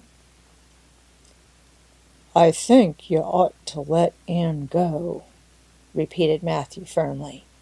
Argument was not his strong point, but holding fast to his opinion certainly was. Marilla gave a gasp of helplessness and took refuge in silence. The next morning, when Anne was washing the breakfast dishes in the pantry, Mathew paused on his way out to the barn to say to Marilla again, "I think you ought to let Anne go, Marilla." For a moment Marilla looked things not lawful to be uttered. Then she yielded to the inevitable and said tartly, "Very well, she can go, since nothing else'll please you." Anne flew out of the pantry, dripping dishcloth in hand. "Oh, Marilla, Marilla, say those blessed words again." "I guess once is enough to say them. This is Mathew's doings, and I wash my hands of it. If you catch pneumonia sleeping in a strange bed or coming out of that hot hall in the middle of the night, don't blame me. Blame Mathew. Anne Shirley, you're dripping greasy water all over the floor. I never saw such a careless child." "Oh, I know I'm a great trial to you, Marilla," said Anne repentantly. "I make so many mistakes, but then just think of all the mistakes I don't make, although I might. I'll get some sand and scrub up the spots before I go to school. Oh, Marilla, my heart was just set on going to that concert. I never was to a concert in my life, and when the other girls talk about them in school, I feel so out of it. You didn't know just how I felt about it, but you see Mathew did. Mathew understands me, and it's so nice to be understood, Marilla." Anne was too excited to do herself justice as to lessons that morning in school. Gilbert Blythe spelled her down in class and left her clear out of sight in mental arithmetic. Anne's consequent humiliation was less than it might have been, however, in view of the concert and the spare-room bed. She and Diana talked so constantly about it all day that with a stricter teacher than Mr. Phillips, dire disgrace must inevitably have been their portion. Anne felt that she could not have borne it if she had not been going to the concert, for nothing else was discussed that day in school. The Avonlea Debating Club, which met fortnightly all winter, had had several smaller free entertainments, but this was to be a big affair. Admission 10 cents in aid of the library. The Avonlea young people had been practicing for weeks, and all the scholars were especially interested in it by reason of older brothers and sisters who were going to take part. Everybody in school over 9 years of age expected to go, except Carrie Sloane, whose father shared Marilla's opinions about small girls going out to night concerts. Carrie Sloane cried into her grammar all the afternoon and felt that life was not worth living. For Anne, the real excitement began with a dismissal of school and increased therefrom in crescendo until it reached to a crash of positive ecstasy in the concert itself. They had a perfectly elegant tea, and then came the delicious occupation of dressing in Diana's little room upstairs. Diana did Anne's front hair in the new pompadour style, and Anne tied Diana's bows with the especial knack she possessed, and they experimented with at least half a dozen different ways of arranging their back hair. At last they were ready, cheeks scarlet and eyes glowing with excitement. True, Anne could not help a little pang when she contrasted her plain black tam and shapeless, tight-sleeved, homemade gray cloth coat with Diana's jaunty fur cap and smart little jacket. But she remembered in time that she had an imagination and could use it. Then Diana's cousins, the Murrays, from Newbridge came. They all crowded into the big pung sleigh, among straw and furry robes. Anne reveled in the drive to the hall, slipping along over the satin-smooth roads with the snow crisping under the runners. There was a magnificent sunset, and the snowy hills and deep blue water of the St. Lawrence Gulf seemed to rim in the splendor like a huge bowl of pearl and sapphire brimmed with wine and fire. Tinkles of sleigh bells and distant laughter that seemed like the mirth of wood elves came from every quarter. "Oh, Diana," breathed Anne, squeezing Diana's mittened hand under the fur robe. "Isn't it all like a beautiful dream? Do I really look the same as usual? I feel so different that it seems to me it must show in my looks." "You look awfully nice," said Diana, who, having just received a compliment from one of her cousins, felt that she ought to pass it on. "You've got the loveliest color." The program that night was a series of thrills for at least one listener in the audience, and as Anne assured Diana, every succeeding thrill was thrillier than the last. When Prissy Andrews, attired in a new pink silk waist with a string of pearls about her smooth white throat and real carnations in her hair, rumor whispered that the master had sent all the way to town for her, climbed the slimy ladder, dark without one ray of light, Anne shivered in luxurious sympathy. When the choir sang, "Far above the gentle daisies," Anne gazed at the ceiling as if it were frescoed with angels. When Sam Sloane proceeded to explain and illustrate how Sockery set a hen, Anne laughed until people sitting near her laughed too, more out of sympathy with her than with amusement at a selection that was rather threadbare even in Avonlea. And when Mr. Phillips gave Mark Antony's oration over the dead body of Caesar in the most heart-stirring tones, looking at Prissy Andrews at the end of every sentence, Anne felt that she could rise and mutiny on the spot if but one Roman citizen led the way. Only one number on the program failed to interest her. When Gilbert Blythe recited Bingen on the Rhine, Anne picked up Rhoda Murray's library book and read it until he had finished, when she sat rigidly stiff and motionless while Diana clapped her hands until they tingled. It was 11 when they got home, sated with dissipation, but with the exceeding sweet pleasure of talking it all over still to come. Everybody seemed asleep, and the house was dark and silent. Anne and Diana tiptoed into the parlor, a long, narrow room out of which the spare room opened. It was pleasantly warm and dimly lighted by the embers of a fire in the grate. "Let's undress here," said Diana. "It's so nice and warm."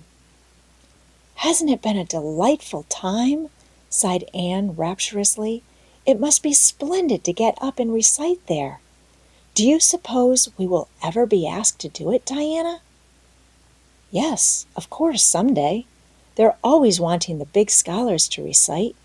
Gilbert Blythe does often, and he's only 2 years older than us. Oh, Anne, how could you pretend not to listen to him? When he came to the line, 'There's another, not a sister,' he looked right down at you." "Diana," said Anne with dignity, "you are my bosom friend, but I cannot allow even you to speak to me of that person. Are you ready for bed? Let's run a race and see who will get to the bed first." The suggestion appealed to Diana. The two little white-clad figures flew down the long room, through the spare room door, and bounded on the bed at the same moment. And then something moved beneath them. There was a gasp and a cry, and somebody said in muffled accents, "Merciful goodness!" Anne and Diana were never able to tell just how they got off that bed and out of the room. They only knew that after one frantic rush they found themselves tiptoeing shiveringly upstairs. "Oh, who was it? What was it?" whispered Anne, her teeth chattering with cold and fright. It was Aunt Josephine, said Diana, gasping with laughter. Oh, Anne, it was Aunt Josephine. However she came to be there. Oh, and I know she will be furious. It's dreadful. It's really dreadful. But did you ever know anything so funny, Anne? Who is your Aunt Josephine? She is Father's aunt, and she lives in Charlottetown. She's awfully old, 70 anyhow, and I don't believe she was ever a little girl. We were expecting her out for a visit, but not so soon. She's awfully prim and proper, and she'll scold dreadfully about this, I know. Well, we'll have to sleep with Minnie May, and you can't think how she kicks. Miss Josephine Barry did not appear at the early breakfast the next morning. Mrs. Barry smiled kindly at the two little girls. Did you have a good time last night? I tried to stay awake until you came home, for I wanted to tell you Aunt Josephine had come and that you would have to go upstairs after all. But I was so tired I fell asleep. I hope you didn't disturb your aunt, Diana. Diana preserved a discreet silence, but she and Anne exchanged furtive smiles of guilty amusement across the table. Anne hurried home after breakfast and so remained in blissful ignorance of the disturbance which presently resulted in the Barry household until the late afternoon, when she went down to Mrs. Lynde's on an errand for Marilla. So you and Diana nearly frightened poor old Miss Barry to death last night? Said Mrs. Lynde severely, but with a twinkle in her eye. Mrs. Barry was here a few minutes ago on her way to Carmody. She's feeling real worried over it. Old Miss Barry was in a terrible temper when she got up this morning, and Josephine Barry's temper is no joke. I can tell you that. She wouldn't speak to Diana at all. It wasn't Diana's fault, said Anne contritely. It was mine. I suggested racing to see who would get into bed first. I knew it, said Mrs. Lynde, with the exultation of a correct guesser. I knew that idea came out of your head. Well, it's made a nice lot of trouble, that's what. Old Miss Barry came out to stay for a month, but she declares she won't stay another day and is going right back to town tomorrow. Sunday and all as it is. She'd have gone today if they could have taken her. She had promised to pay for a quarter's music lessons for Diana, but now she is determined to do nothing at all for such a tomboy. Oh, I guess they had a lively time of it there this morning. The Barrys must feel cut up. Old Miss Barry is rich, and they'd like to keep on the good side of her. Of course, Mrs. Barry didn't say just that to me, but I'm a pretty good judge of human nature, that's what. I'm such an unlucky girl, mourned Anne. I'm always getting into scrapes myself, and getting my best friends, people I'd shed my heart's blood for, into them too. Can you tell me why it is so, Mrs. Lynde? It's because you're too heedless and impulsive, child, that's what. You never stop to think. Whatever comes into your head to say or do, you say or do it without a moment's reflection. Oh, but that's the best of it, protested Anne. Something just flashes into your mind, so exciting, and you must out with it. If you stop to think it over, you spoil it all. Haven't you never felt that yourself, Mrs. Lynde? No, Mrs. Lynde had not. She shook her head sagely. You must learn to think a little, Anne. That's what. The proverb you need to go by is, look before you leap, especially into spare-room beds. Mrs. Lynde laughed comfortably over her mild joke, but Anne remained pensive. She saw nothing to laugh at in the situation, which to her eyes appeared very serious. When she left Mrs. Lynde's, she took her way across the crusted fields to Orchard Slope. Diana met her at the kitchen door. Your Aunt Josephine was very cross about it, wasn't she? Whispered Anne. Yes, answered Diana, stifling a giggle with an apprehensive glance over her shoulder at the closed sitting-room door. She was fairly dancing with rage, Anne. Oh, how she scolded! She said I was the worst-behaved girl she ever saw, and that my parents ought to be ashamed of the way they had brought me up. She says she won't stay, and I'm sure I don't care, but Father and Mother do." "Why didn't you tell them it was my fault?" demanded Anne. "It's likely I'd do such a thing, isn't it?" said Diana with just scorn. "I'm no telltale, Anne Shirley, and anyhow, I was just as much to blame as you." "Well, I'm going in to tell her myself," said Anne resolutely. Diana stared. "Anne Shirley, you'd never. Why, she'll eat you alive." "Don't frighten me any more than I am frightened," implored Anne. "I'd rather walk up to a cannon's mouth, but I've got to do it, Diana. It was my fault, and I've got to confess. I've had practice in confessing, fortunately." "Well, she's in the room," said Diana. "You can go in if you want to." "I wouldn't dare, and I don't believe you'll do a bit of good." With this encouragement, Anne bearded the lion in its den, that is to say, walked resolutely up to the sitting-room door and knocked faintly. A sharp "Come in" followed. Miss Josephine Barry, thin, prim, and rigid, was knitting fiercely by the fire, her wrath quite unappeased and her eyes snapping through her gold-rimmed glasses. She wheeled around in her chair, expecting to see Diana, and beheld a white-faced girl whose great eyes were brimmed up with a mixture of desperate courage and shrinking terror. "Who are you?" demanded Miss Josephine Barry, without ceremony. "I'm Anne of Green Gables," said the small visitor, tremulously, clasping her hands with her characteristic gesture, "and I've come to confess, if you please." "Confess what?" "That it was all my fault about jumping into bed on you last night. I suggested it. Diana would never have thought of such a thing, I am sure. Diana is a very ladylike girl, Miss Barry, so you must see how unjust it is to blame her." "Oh, I must, hey? I rather think Diana did her share of the jumping at least. Such carryings on in a respectable house." "But we were only in fun," persisted Anne. "I think you ought to forgive us, Miss Barry, now that we've apologized. And anyhow, please forgive Diana and let her have her music lessons. Diana's heart is set on her music lessons, Miss Barry, and I know too well what it is to set your heart on a thing and not get it.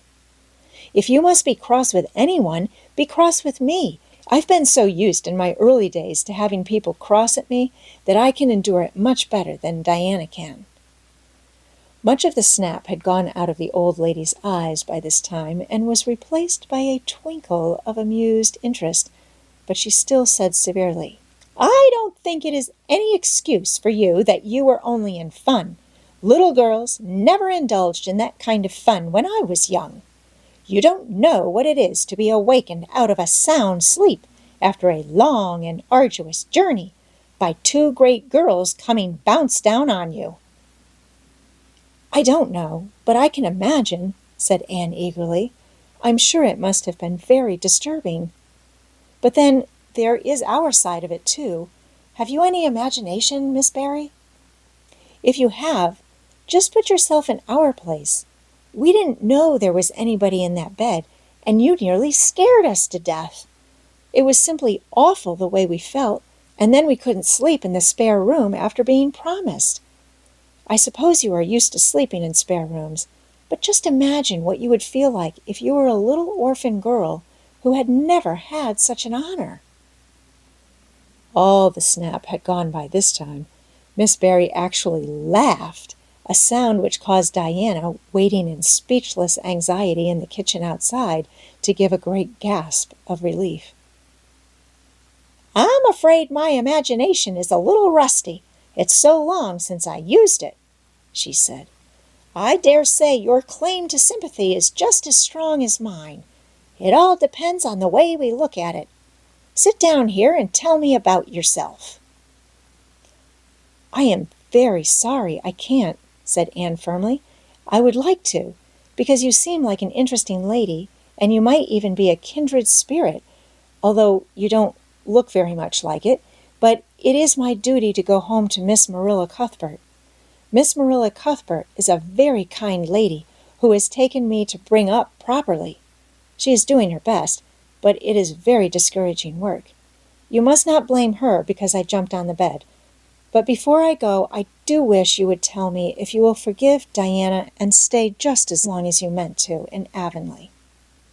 I think perhaps I will, if you will come over and talk to me occasionally, said Miss Barry.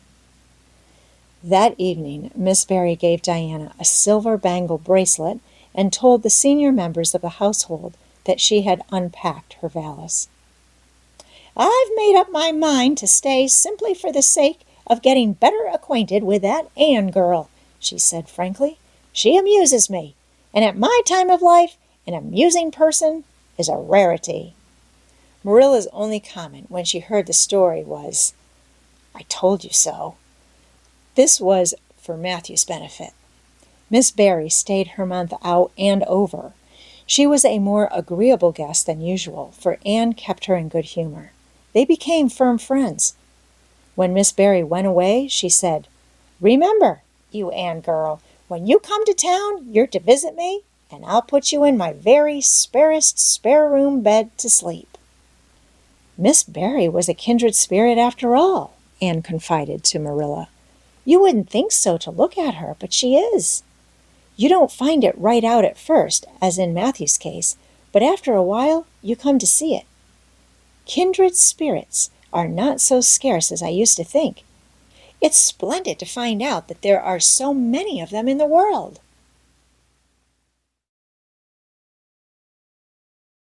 Chapter 20. A Good Imagination Gone Wrong.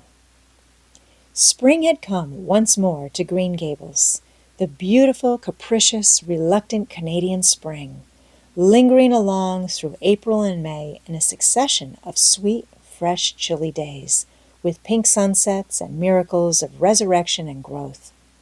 The maples in Lover's Lane were red-budded, and little curly ferns pushed up around the Dryad's bubble. Away up in the barrens, behind Mr. Silas Sloane's place, the mayflowers blossomed out, pink and white stars of sweetness under their brown leaves. All the schoolgirls and boys had one golden afternoon gathering them, coming home in the clear, echoing twilight with arms and baskets full of flowery spoil. I'm so sorry for people who live in lands where there are no mayflowers, said Anne. Diana says perhaps they have something better, but there couldn't be anything better than mayflowers, could there, Marilla? And Diana says if they don't know what they are like, they don't miss them. But I think that is the saddest thing of all. I think it would be tragic, Marilla, not to know what mayflowers are like and not to miss them. Do you know what I think mayflowers are, Marilla? I think they must be the souls of the flowers that died last summer, and this is their heaven. But we had a splendid time today, Marilla. We had our lunch down in a big mossy hollow by an old well. Such a romantic spot. Charlie Sloane dared Artie Gillis to jump over it, and Artie did because he wouldn't take a dare. Nobody would in school. It is very fashionable to dare. Mr. Phillips gave all the mayflowers he found to Prissy Andrews, and I heard him to say, "Sweets to the sweet." He got that out of a book, I know, but it shows he has some imagination. I was offered some mayflowers, too, but I rejected them with scorn. I can't tell you the person's name because I have vowed never to let it cross my lips. We made wreaths of the mayflowers and put them on our hats, and when the time came to go home, we marched in procession down the road, 2 by 2, with our bouquets and wreaths, singing "My Home on the Hill." Oh, it was so thrilling, Marilla. All Mr. Silas Sloane's folks rushed out to see us, and everybody we met on the road stopped and stared after us. We made a real sensation. Not much wonder. Such silly doings, was Marilla's response. After the mayflowers came the violets, and Violet Vale was empurpled with them. Anne walked through it on her way to school with reverent steps and worshipping eyes, as if she trod on holy ground. Somehow, she told Diana, when I'm going through here, I don't really care whether anybody gets ahead of me in class or not. But when I'm up in school, it's all different, and I care as much as ever. There's such a lot of different Anns in me. I sometimes think that is why I'm such a troublesome person. If I was just the one Ann, it would be ever so much more comfortable, but then it wouldn't be half so interesting. One June evening, when the orchards were pink-blossomed again, when the frogs were singing silvery sweet in the marshes about the head of the lake of shining waters, and the air was full of the savor of clover fields and balsamic fir woods, Ann was sitting by her gable window. She had been studying her lessons, but it had grown too dark to see the book, so she had fallen into wide-eyed reverie, looking out past the boughs of the Snow Queen, once more bestarred with its tufts of blossom. In all essential respects, the little gabled chamber was unchanged. The walls were as white, the pincushion as hard, the chairs as stiffly and yellowly upright as ever, yet the whole character of the room was altered. It was full of a new, vital, pulsing personality that seemed to pervade it and to be quite independent of schoolgirl books and dresses and ribbons, and even of the cracked blue jug full of apple blossoms on the table. It was as if all the dreams, sleeping and waking, of its vivid occupant had taken a visible, although unmaterial form, and had tapestried the bare room with splendid, filmy tissues of rainbow and moonshine. Presently Marilla came briskly in with some of Anne's freshly ironed school aprons. She hung them over a chair and sat down with a short sigh. She had had one of her headaches that afternoon, and although the pain had gone, she felt weak and tuckered out, as she expressed it. Anne looked at her with eyes limpid with sympathy. "I do truly wish I could have had the headache in your place, Marilla. I would have endured it joyfully for your sake." "I guess you did your part in attending to the work and letting me rest," said Marilla. "You seem to have got on fairly well and made fewer mistakes than usual. Of course, it wasn't exactly necessary to starch Matthew's handkerchiefs. And most people, when they put a pie in the oven to warm up for dinner, take it out and eat it when it gets hot instead of leaving it to be burned to a crisp. But that doesn't seem to be your way, evidently." Headaches always left Marilla somewhat sarcastic. "Oh, I'm so sorry," said Anne penitently.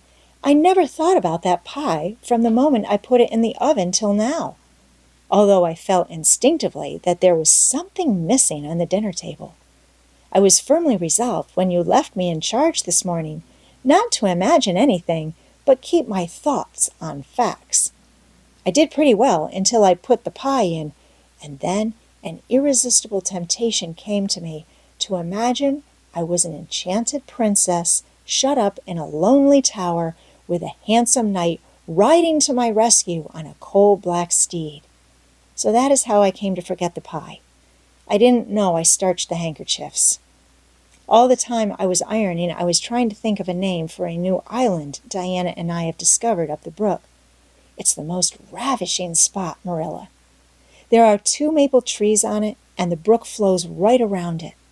At last it struck me that it would be splendid to call it Victoria Island, because we found it on the Queen's birthday. Both Diana and I are very loyal. But I'm sorry about that pie and the handkerchiefs. I wanted to be extra good today because it's an anniversary. Do you remember what happened this day last year, Marilla?" "No, I can't think of anything special." "Oh, Marilla, it was the day I came to Green Gables. I shall never forget it. It was the turning point in my life. Of course, it wouldn't seem so important to you. I've been here for a year, and I've been so happy. Of course, I've had my troubles, but one can live down troubles. Are you sorry you kept me, Marilla?" "No, I can't say I'm sorry," said Marilla, who sometimes wondered how she could have lived before Anne came to Green Gables. "No, not exactly sorry. If you've finished your lessons, Anne, I want you to run over and ask Mrs. Barry if she'll lend me Diana's apron pattern." "Oh, it's too dark," cried Anne. "Too dark? Why, it's only twilight, and goodness knows you've gone over often enough after dark." "I'll Go over early in the morning, said Anne eagerly. I'll get up at sunrise and go over, Marilla. What has got into your head now, Anne Shirley? I want that pattern to cut out your new apron this evening. Go at once and be smart, too. I'll have to go around by the road, then, said Anne, taking up her hat reluctantly. Go by the road and waste half an hour? I'd like to catch you. I can't go through the haunted wood, Marilla, cried Anne desperately. Marilla stared. The haunted wood? Are you crazy? What under the canopy is the haunted wood? The spruce wood over the brook, said Anne in a whisper. Fiddlesticks! There is no such thing as a haunted wood anywhere. Who has been telling you such stuff? Nobody, confessed Anne. Diana and I just imagined the wood was haunted. All the places around here are so commonplace. We just got this up for our own amusement. We began it in April. A haunted wood is so very romantic, Marilla. We chose the spruce grove because it's so gloomy. Oh, we have imagined the most harrowing things. There's a white lady walks along the brook just about this time of the night and wrings her hands and utters wailing cries. She appears when there is to be a death in the family, and the ghost of a little murdered child haunts the corner up by Idlewild. It creeps up behind you and lays its cold fingers on your hands so. Oh, Marilla, it gives me a shudder to think of it. And there's a headless man stalks up and down the path, and skeletons glower at you between the boughs. Oh, Marilla, I wouldn't go through the haunted wood after dark now for anything. I'd be sure that white things would reach out from behind the trees and grab me. Did anyone ever hear the like? Ejaculated Marilla, who had listened in dumb amazement. Anne Shirley, do you mean to tell me you believe all that wicked nonsense of your own imagination? Not believe exactly, faltered Anne. At least, I don't believe it in daylight, but after dark, Marilla, it's different. That is when ghosts walk. There are no such things as ghosts, Anne. Oh, but there are, Marilla, cried Anne eagerly. I know people who have seen them, and they are respectable people. Charlie Sloane says that his grandmother saw his grandfather driving home the cows one night after he'd been buried for a year. You know Charlie Sloane's grandmother wouldn't tell a story for anything. She's a very religious woman. And Mrs. Thomas's father was pursued home one night by a lamb of fire with its head cut off, hanging by a strip of skin. He said he knew it was the spirit of his brother and that it was a warning he would die within 9 days. He didn't, but he died 2 years after. So you see, it was really true. And Ruby Gillis says— Anne Shirley, interrupted Marilla firmly, I never want to hear you talking in this fashion again. I've had my doubts about that imagination of yours right along, and if this is going to be the outcome of it, I won't countenance any such doings. You'll go right over to Barry's, and you'll go through that spruce grove, just for a lesson and a warning to you. And never let me hear a word out of your head about haunted woods again. Anne might plead and cry as she liked, and did, for her terror was very real. Her imagination had run away with her, and she held the spruce grove in mortal dread after nightfall. But Marilla was inexorable. She marched the shrinking ghost-seer down to the spring and ordered her to proceed straightway over the bridge and into the dusky retreats of wailing ladies and headless specters beyond. Oh, Marilla, how can you be so cruel? Sobbed Anne. What would you feel like if a white thing did snatch me up and carry me off? I'll risk it, said Marilla unfeelingly. You know I always mean what I say. I'll cure you of imagining ghosts into places. March now. Anne marched. That is, she stumbled over the bridge and went shuddering up the horrible dim path beyond. Anne never forgot that walk. Bitterly did she repent the license she had given to her imagination. The goblins of her fancy lurked in every shadow about her. reaching out their cold, fleshless hands to grasp the terrified small girl who had called them into being. A white strip of birch bark blowing up from the hollow over the brown floor of the grove made her heart stand still. The long-drawn wail of two old boughs rubbing against each other brought out the perspiration in beads on her forehead. The swoop of bats in the darkness over her was as the wings of unearthly creatures. When she reached Mr. William Bell's field, she fled across it as if pursued by an army of white things, and arrived at the Barry kitchen door so out of breath that she could hardly gasp out her request for the apron pattern. Diana was away, so that she had no excuse to linger. The dreadful return journey had to be faced. Anne went back over it with shut eyes, preferring to take the risk of dashing her brains out among the boughs to that of seeing a white thing. When she finally stumbled over the log bridge, she drew one long shivering breath of relief. "Well, so nothing caught you?" said Marilla unsympathetically. "Oh, Marilla," chattered Anne, "I'll be contented with commonplace places after this."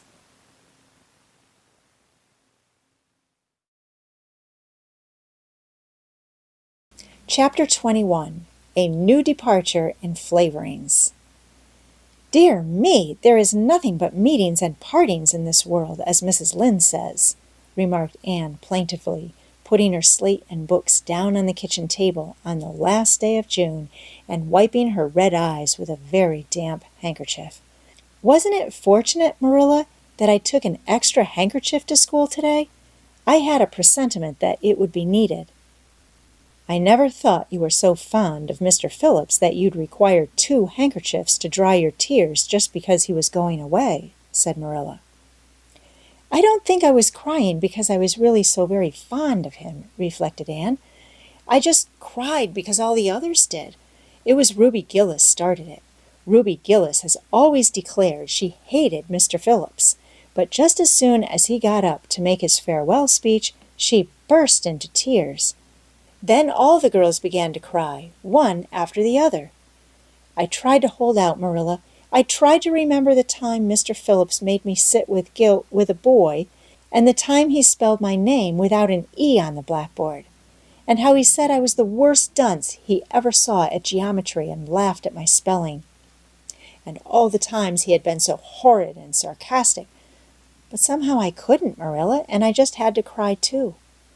Jane Andrews has been talking for a month about how glad she'd be when Mr. Phillips went away, and she declared she'd never shed a tear. Well, she was worse than any of us, and had to borrow a handkerchief from her brother.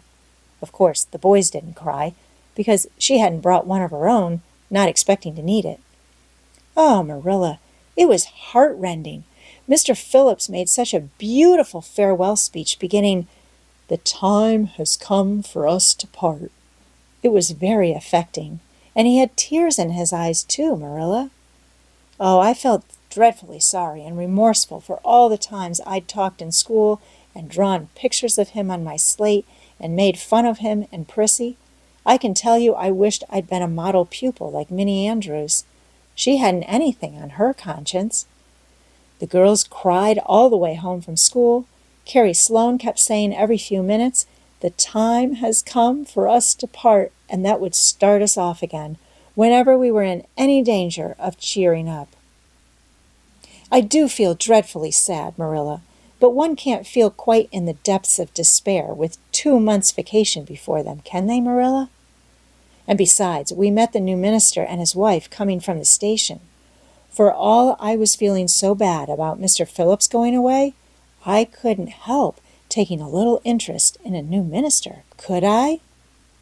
His wife is very pretty, not exactly regally lovely. Of course, it wouldn't do, I suppose, for a minister to have a regally lovely wife, because it might set a bad example. Mrs. Lynde says the minister's wife over at Newbridge sets a very bad example because she dresses so fashionably. Our new minister's wife was dressed in blue muslin with lovely puffed sleeves and a hat trimmed with roses. Jane Andrews said she thought puffed sleeves were too worldly for a minister's wife, But I didn't make any such uncharitable remark, Marilla, because I know what it is to long for puffed sleeves. Besides, she's only been a minister's wife for a little while, so one should make allowances, shouldn't they? They are going to board with Mrs. Lynde until the manse is ready. If Marilla, in going down to Mrs. Lynde's that evening, was actuated by any motive save her avowed one of returning the quilting frames she had borrowed the preceding winter, it was an amiable weakness shared by most of the Avonlea people. Many a thing Mrs. Lynde had lent, sometimes never expecting to see it again, came home that night in charge of the borrowers thereof. A new minister, and moreover a minister with a wife, was a lawful object of curiosity in a quiet little country settlement where sensations were few and far between.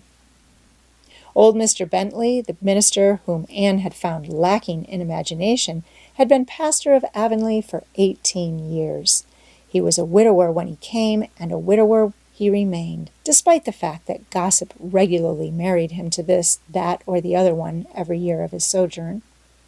In the preceding February he had resigned his charge and departed amid the regrets of his people, most of whom had the affection born of long intercourse for their good old minister, in spite of his shortcomings as an orator. Since then, the Avonlea church had enjoyed a variety of religious dissipation in listening to the many and various candidates and supplies who came Sunday after Sunday to preach on trial. These stood or fell by the judgment of the fathers and mothers in Israel, but a certain small red-haired girl who sat meekly in the corner of the old Cuthbert pew also had her opinions about them, and discussed the same in full with Mathew. Marilla always declining from principle to criticize ministers in any shape or form. "I don't think Mr. Smith would have done, Mathew," was Anne's final summing up. "Mrs. Lynde says his delivery was so poor, but I think his worst fault was just like Mr. Bentley's.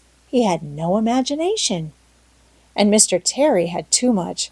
He let it run away with him just as I did mine in the matter of the haunted wood. Besides, Mrs. Lynde says his theology wasn't sound. Mr. Gresham was a very good man, and a very religious man, but he told too many funny stories and made the people laugh in church. He was undignified, and you must have some dignity about a minister, mustn't you, Mathew?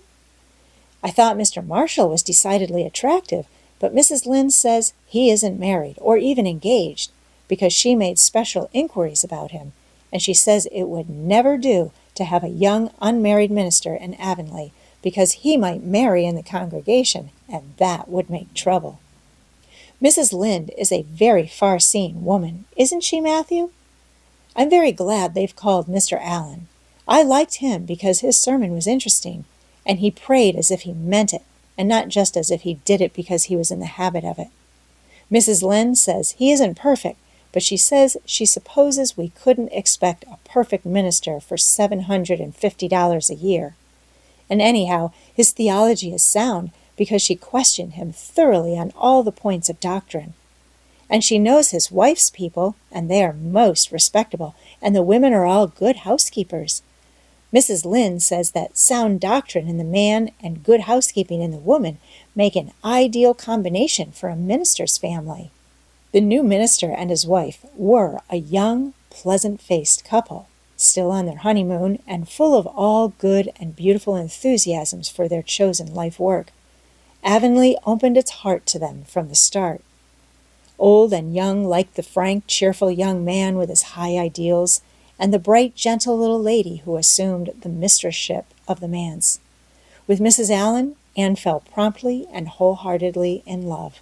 She had discovered another kindred spirit. "Mrs. Allen is perfectly lovely," she announced one Sunday afternoon. "She's taken our class, and she's a splendid teacher. She said right away she didn't think it was fair for the teacher to ask all the questions. And you know, Marilla, that is exactly what I've always thought. She said we could ask her any question we liked, and I asked ever so many. I'm good at asking questions, Marilla." "I believe you," was Marilla's emphatic comment. "Nobody else asked any except Ruby Gillis, and she asked if there was to be a Sunday school picnic this summer. I didn't think that was a very proper question to ask because it hadn't any connection with the lesson. The lesson was about Daniel in the lion's den, but Mrs. Allen just smiled and said she thought there would be. Mrs. Allen has a lovely smile. She has such exquisite dimples in her cheeks. I wish I had dimples in my cheeks, Marilla. I'm not half so skinny as I was when I came here, but I have no dimples yet. If I had, perhaps I could influence people for good. Mrs. Allen said we ought always to try to influence other people for good. She talked so nice about everything. I never knew before that religion was such a cheerful thing. I always thought it was kind of melancholy, but Mrs. Allen's isn't. And I'd like to be a Christian if I could be one like her. I wouldn't want to be one like Mr. Superintendent Bell. It's very naughty of you to speak so about Mr. Bell, said Marilla severely. Mr. Bell is a real good man. Oh, of course he's good, agreed Anne, but he doesn't seem to get any comfort out of it. If I could be good, I'd dance and sing all day because I was glad of it. I suppose Mrs. Allen is too old to dance and sing, and of course it wouldn't be dignified in a minister's wife. But I can just feel she's glad she's a Christian, and that she'd be one even if she could get to heaven without it. I suppose we must have Mr. and Mrs. Allen up to tea some day soon, said Marilla reflectively. They've been most everywhere but here. Let me see. Next Wednesday would be a good time to have them. But don't say a word to Mathew about it, for if he knew they were coming, he'd find some excuse to be away that day. He'd got so used to Mr. Bentley he didn't mind him, but he's going to find it hard to get acquainted with a new minister, and a new minister's wife will frighten him to death. I'll be as secret as the dead, assured Anne, but oh, Marilla, will you let me make a cake for the occasion? I'd love to do something for Mrs. Allen. And you know, I can make a pretty good cake by this time. You can make a layer cake, promised Marilla. Monday and Tuesday, great preparations went on at Green Gables. Having the minister and his wife to tea was a serious and important undertaking, and Marilla was determined not to be eclipsed by any of the Avonlea housekeepers. Anne was wild with excitement and delight. She talked it all over with Diana Tuesday night in the twilight as they sat on the big red stones by the Dryad's bubble and made rainbows in the water with little twigs dipped in fir balsam. Everything is ready, Diana, except my cake, which I'm to make in the morning, and the baking powder biscuits, which Marilla will make just before tea time. I assure you, Diana, that Marilla and I have had a busy 2 days of it. It's such a responsibility having a minister's family to tea. I never went through such an experience before. You should just see our pantry. It's a sight to behold. We're going to have jellied chicken and cold tongue. We're to have 2 kinds of jelly, red and yellow, and whipped cream, and lemon pie, and cherry pie, and 3 kinds of cookies, and fruit cake, and Marilla's famous yellow plum preserves that she keeps especially for ministers, and pound cake, and layer cake, and biscuits as aforesaid, and new bread and old, both, in case the minister is dyspeptic and can't eat new. Mrs. Lynde says ministers are dyspeptic. But I don't think Mr. Allen has been a minister long enough for it to have had a bad effect on him. I just grow cold when I think of my layer cake. Oh, Diana, what if it shouldn't be good? I dreamed last night that I was chased all around by a fearful goblin with a big layer cake for a head. It'll be good, all right, assured Diana, who was a very comfortable sort of friend. I'm sure that piece of the one you made that we had for lunch in Idlewild 2 weeks ago was perfectly elegant. Yes, but cakes have such a terrible habit of turning out bad, just when you especially want them to be good, sighed Anne, setting a particularly well-balsamed twig afloat. However, I suppose I shall just have to trust to Providence and be careful to put in the flour. Oh, look, Diana, what a lovely rainbow! Do you suppose the Dryad will come out before we go away and take it for a scarf? You know there is no such thing as a Dryad, said Diana. Diana's mother had found out about the haunted wood and had been decidedly angry over it. As a result, Diana had abstained from any further imitative flights of imagination and did not think it prudent to cultivate a spirit of belief even in harmless dryads. "But it's so easy to imagine there is," said Anne. "Every night before I go to bed, I look out of my window and wonder if the dryad is really sitting here, combing her locks with a spring for a mirror. Sometimes I look for her footprints in the dew in the morning. Oh, Diana, don't give up your faith in the dryad." Wednesday morning came. Anne got up at sunrise because she was too excited to sleep. She had caught a severe cold in the head by reason of her dabbling in the spring on the preceding evening, but nothing short of absolute pneumonia could have quenched her interest in culinary matters that morning. After breakfast, she proceeded to make her cake. When she finally shut the oven door upon it, she drew a long breath. "I'm sure I haven't forgotten anything this time, Marilla, but do you think it will rise? Just suppose perhaps the baking powder isn't good. I used it out of the new can, and Mrs. Lynde says you can never be sure of getting good baking powder nowadays when everything is so adulterated. Mrs. Lynde says the government ought to take the matter up, but she says we'll never see the day when a Tory government will do it. Marilla, what if that cake doesn't rise?" "We'll have plenty without it," was Marilla's unimpassioned way of looking at the subject. The cake did rise, however, and came out of the oven as light and feathery as golden foam. Anne flushed with delight, clapped it together with layers of ruby jelly, and in imagination saw Mrs. Allen eating it and possibly asking for another piece. "You'll be using the best tea set, of course, Marilla," she said. "Can I fix the table with ferns and wild roses?" "I think that's all nonsense," sniffed Marilla. "In my opinion, it's the eatables that matter and not flummery decorations." "Mrs. Barry had her table decorated," said Anne, who was not entirely guiltless of the wisdom of the serpent, "and the minister paid her an elegant compliment. He said it was a feast for the eye as well as the palate." "Well, do as you like," said Marilla, who was quite determined not to be surpassed by Mrs. Barry or anybody else. "Only mind, you leave enough room for the dishes and the food." Anne laid herself out to decorate in a manner and after a fashion that should leave Mrs. Barry's nowhere. Having abundance of roses and ferns and a very artistic taste of her own, she made that tea table such a thing of beauty that when the minister and his wife sat down to it, they exclaimed in chorus over its loveliness. "It's Anne's doings," said Marilla grimly just, and Anne felt that Mrs. Allen's approving smile was almost too much happiness for this world. Mathew was there, having been inveigled into the party, only goodness and Anne knew how. He had been in such a state of shyness and nervousness that Marilla had given him up in despair. But Anne took him in hand so successfully that he now sat at the table in his best clothes and white collar and talked to the minister, not uninterestingly.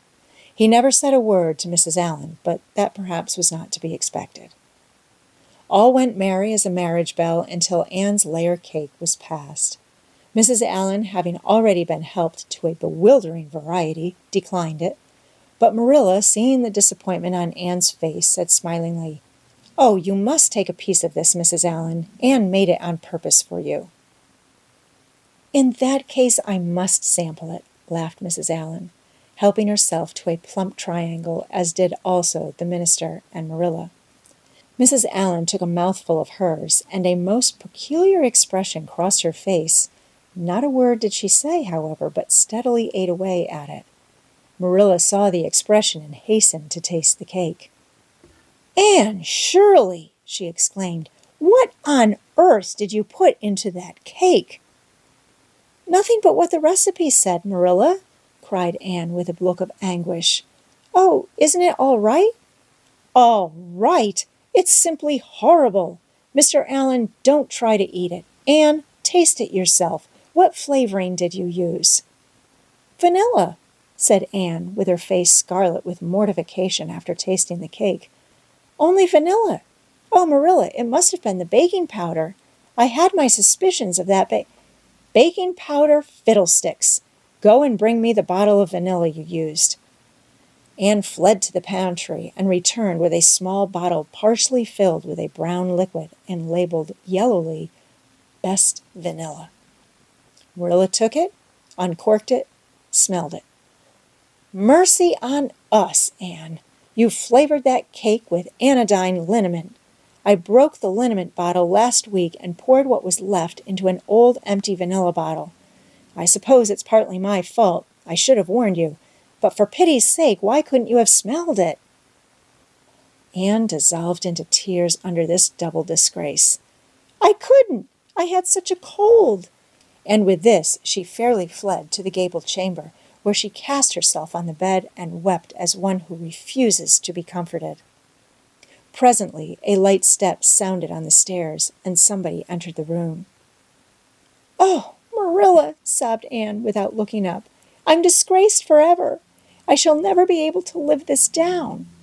It will get out. Things always do get out in Avonlea. Diana will ask me how my cake turned out, and I shall have to tell her the truth. I shall always be pointed at as the girl who flavored a cake with anodyne liniment. Gil, the boys in school will never get over laughing at it. Oh, Marilla, if you have a spark of Christian pity, don't tell me that I must go down and wash the dishes after this. I'll wash them when the minister and his wife are gone, but I cannot ever look Mrs. Allen in the face again. Perhaps she'll think I tried to poison her. Mrs. Lynde says she knows an orphan girl who tried to poison her benefactor, but the liniment isn't poisonous. It's meant to be taken internally, although not in cakes. Won't you tell Mrs. Allen so, Marilla? Suppose you jump up and tell her so yourself, said a merry voice.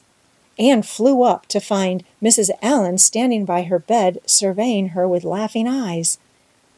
My dear little girl, you mustn't cry like this, she said, genuinely disturbed by Anne's tragic face. Why, it's all just a funny mistake that anybody might make. Oh, no, it takes me to make such a mistake, said Anne forlornly. And I wanted to have that cake so nice for you, Mrs. Allen. Yes, I know, dear, and I assure you I appreciate your kindness and thoughtfulness just as much as if it had turned out all right. Now you mustn't cry any more, but come down with me and show me your flower garden. Miss Cuthbert tells me you have a little plot all your own. I want to see it, for I'm very much interested in flowers. Anne permitted herself to be led down and comforted, reflecting that it was really providential that Mrs. Allen was a kindred spirit. Nothing more was said about the liniment cake, and when the guests went away, Anne found that she had enjoyed the evening more than could have been expected, considering that terrible incident. Nevertheless, she sighed deeply. Marilla, isn't it nice to think that tomorrow is a new day with no mistakes in it yet? I'll warrant you'll make plenty in it, said Marilla. I never saw your beat for making mistakes, Anne. Yes, and well I know it, admitted Anne mournfully, but have you ever noticed one encouraging thing about me, Marilla? I never make the same mistake twice. I don't know as that's much benefit when you're always making new ones. Oh, don't you see, Marilla? There must be a limit to the mistakes one person can make, and when I get to the end of them, then I'll be through with them. That's a very comforting thought. Well, you'd better go and give that cake to the pigs, said Marilla. It isn't fit for any human to eat, not even Jerry Butte. Chapter 22. Anne is invited out to tea. And what are your eyes popping out of your head about now? Asked Marilla, when Anne had just come in from a run to the post office. Have you discovered another kindred spirit? Excitement hung around Anne like a garment, shone in her eyes, kindled in every feature. She had come dancing up the lane like a wind-blown sprite through the mellow sunshine and lazy shadows of the August evening. No, Marilla, but oh, what do you think? I am invited to tea at the manse tomorrow afternoon. Mrs. Allen left the letter for me at the post office. Just look at it, Marilla. Miss Anne Shirley, Green Gables. That is the first time I was ever called Miss. Such a thrill as it gave me. I shall cherish it forever among my choicest treasures. Mrs. Allen told me she meant to have all the members of her Sunday school class to tea in turn, said Marilla, regarding the wonderful event very coolly. You needn't get in such a fever over it. Do learn to take things calmly, child." For Anne, to take things calmly would have been to change her nature. All spirit and fire and dew as she was, the pleasures and pains of life came to her with trebled intensity. Marilla felt this and was vaguely troubled over it, realizing that the ups and downs of existence would probably bear hardly on this impulsive soul, and not sufficiently understanding that the equally great capacity for delight might more than compensate. Therefore, Marilla conceived it to be her duty to drill Anne into a tranquil uniformity of disposition as impossible and alien to her as to a dancing sunbeam in one of the brook shallows. She did not make much headway, as she sorrowfully admitted to herself. The downfall of some dear hope or plan plunged Anne into deeps of affliction.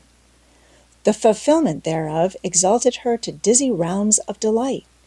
Marilla had almost begun to despair of ever fashioning this waif of the world into her model little girl of demure manners and prim deportment. Neither would she have believed that she really liked Anne much better as she was. Anne went to bed that night speechless with misery, because Mathew had said the wind was round northeast and he feared it would be a rainy day tomorrow. The rustle of the poplar leaves about the house worried her. It sounded so like pattering raindrops, and the full, faraway roar of the Gulf, to which she listened delightedly at other times, loving its strange, sonorous, haunting rhythm, now seemed like a prophecy of storm and disaster to a small maiden who particularly wanted a fine day. Anne thought that the morning would never come. But all things have an end, even nights before the day on which you are invited to take tea at the manse. The morning, in spite of Mathew's predictions, was fine, and Anne's spirits soared to their highest. "Oh, Marilla, there is something in me today that makes me just love everybody I see," she exclaimed as she washed the breakfast dishes. "You don't know how good I feel. Wouldn't it be nice if it could last? I believe I could be a model child if I were just invited out to tea every day. But oh, Marilla, it's a solemn occasion, too. I feel so anxious. What if I shouldn't behave properly? You know, I never had tea at a manse before, and I'm not sure that I know all the rules of etiquette, although I've been studying the rules given in the etiquette department of the Family Herald ever since I came here. I'm so afraid I'll do something silly, or forget to do something I should do. Would it be good manners to take a second helping of anything if you wanted to, very much?" "The trouble with you, Anne, is that you're thinking too much about yourself. You should just think of Mrs. Allan and what would be nicest and most agreeable to her," said Marilla, hitting for once in her life on a very sound and pithy piece of advice. Anne instantly realized this. "You are right, Marilla. I'll try not to think about myself at all." Anne evidently got through her visit without any serious breach of etiquette, for she came home through the twilight, under a great high-sprung sky gloried over with trails of saffron and rosy cloud, in a beatified state of mind, and told Marilla all about it happily, sitting on the big red-stone slab at the kitchen door with her tired, curly head in Marilla's gingham lap. A cool wind was blowing down over the long harvest fields from the rims of furry western hills and whistling through the poplars. One clear star hung over the orchard, and the fireflies were flitting over in Lover's Lane, in and out among the ferns and rustling boughs. Anne watched them as she talked, and somehow felt that wind and stars and fireflies were all tangled up together into something unutterably sweet and enchanting. "Oh, Marilla, I've had a most fascinating time. I feel that I have not lived in vain, and I shall always feel like that, even if I should never be invited to tea at a manse again. When I got there, Mrs. Allan met me at the door. She was dressed in the sweetest dress of pale pink organdy, with dozens of frills and elbow sleeves, and she looked just like a seraph. I really think I'd like to be a minister's wife when I grow up, Marilla. A minister mightn't mind my red hair because he wouldn't be thinking of such worldly things. But then, of course, one would have to be naturally good, and I'll never be that. So I suppose there's no use in thinking about it. Some people are naturally good, you know, and others are not. I'm one of the others. Mrs. Lynde says I'm full of original sin. No matter how hard I try to be good, I can never make such a success of it as those who are naturally good.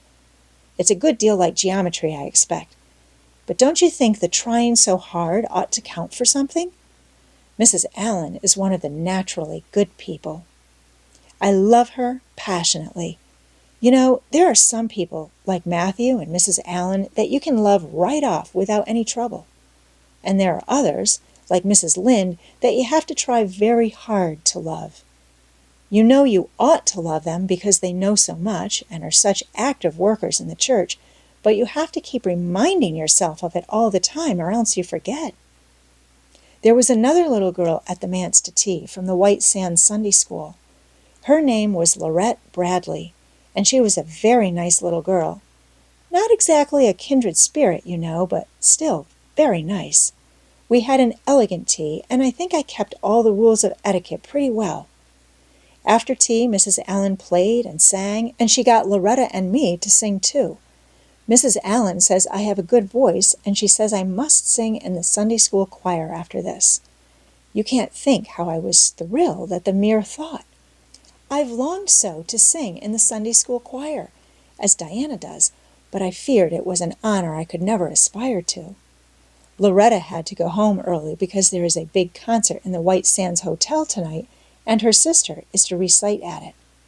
Loretta says that the Americans at the hotel give a concert every fortnight in aid of the Charlottetown Hospital, and they ask lots of the White Sands people to recite. Loretta said she expected to be asked herself some day. I just gazed at her in awe. After she had gone, Mrs. Allen and I had a heart-to-heart talk.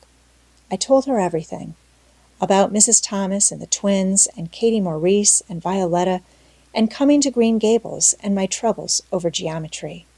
And would you believe it, Marilla? Mrs. Allen told me she was a dunce at geometry, too. You don't know how that encouraged me. Mrs. Lynde came to the manse just before I left, and what do you think, Marilla? The trustees have hired a new teacher, and it's a lady. Her name is Miss Muriel Stacy. Isn't that a romantic name? Mrs. Lynde says they've never had a female teacher in Avonlea before, and she thinks it is a dangerous innovation.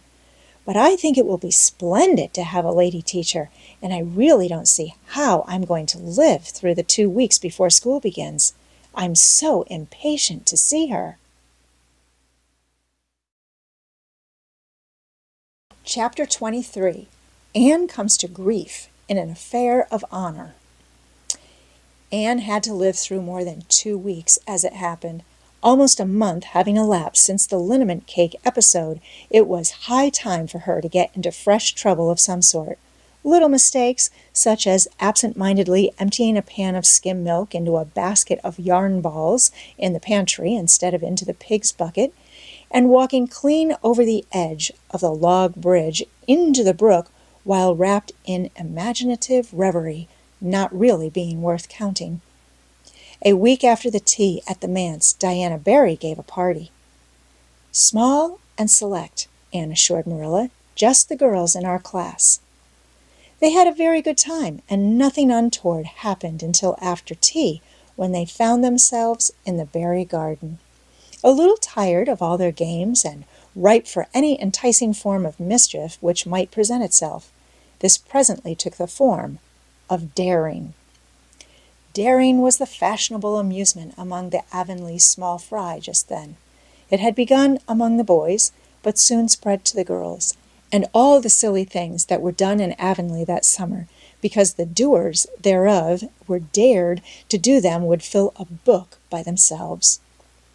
First of all, Carrie Sloane dared Ruby Gillis to climb to a certain point in the huge old willow tree before the front door, which Ruby Gillis, albeit in mortal dread of the fat green caterpillars with which said tree was infested, and with the fear of her mother before her eyes if she should tear her new muslin dress, nimbly did, to the discomfiture of the aforesaid Carrie Sloane.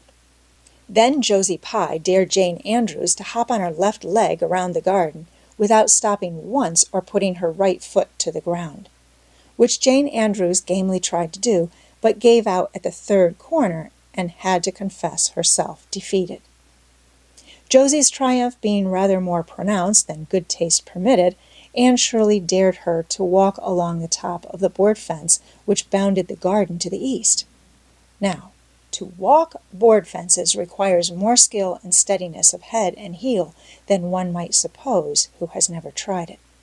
But Josie Pye, if deficient in some qualities that make for popularity, had at least a natural and inborn gift duly cultivated for walking board fences. Josie walked the berry fence with an airy unconcern which seemed to imply that a little thing like that wasn't worth a dare. Reluctant admiration greeted her exploit, for most of the other girls could appreciate it, having suffered many things themselves in their efforts to walk fences. Josie descended from her perch, flushed with victory, and darted a defiant glance at Anne. Anne tossed her red braids. "I don't think it's such a very wonderful thing to walk a little low-board fence," she said. "I knew a girl in Marysville who could walk the ridgepole of a roof." "I don't believe it," said Josie flatly. "I don't believe anybody could walk a ridgepole. You couldn't anyhow." "Couldn't I?" cried Anne rashly. "Then I dare you to do it," said Josie defiantly. "I dare you to climb up there and walk the ridgepole of Mr. Barry's kitchen roof." Anne turned pale, but there was clearly only one thing to be done. She walked toward the house where a ladder was leaning against the kitchen roof. All the fifth-class girls said, "Oh!" partly in excitement, partly in dismay. "Don't you do it, Anne," entreated Diana. "You'll fall off and be killed. Never mind, Josie Pye. It isn't fair to dare anybody to do anything so dangerous." "I must do it. My honor is at stake," said Anne solemnly. "I shall walk that ridgepole, Diana, or perish in the attempt. If I am killed, you are to have my pearl bead ring." Anne climbed the ladder amid breathless silence, gained the ridgepole, balanced herself uprightly on that precarious footing, and started to walk along it, dizzily conscious that she was uncomfortably high up in the world, and that walking ridgepoles was not a thing in which your imagination helped you out much. Nevertheless, she managed to take several steps before the catastrophe came. Then she swayed, lost her balance, stumbled, staggered, and fell, sliding down over the sun-baked roof and crashing off it through the tangle of Virginia creeper beneath, all before the dismayed circle below could give a simultaneous terrified shriek.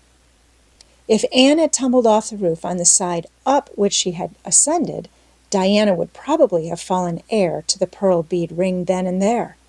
Fortunately, she fell on the other side, where the roof extended down over the porch so nearly to the ground that a fall therefrom was a much less serious thing.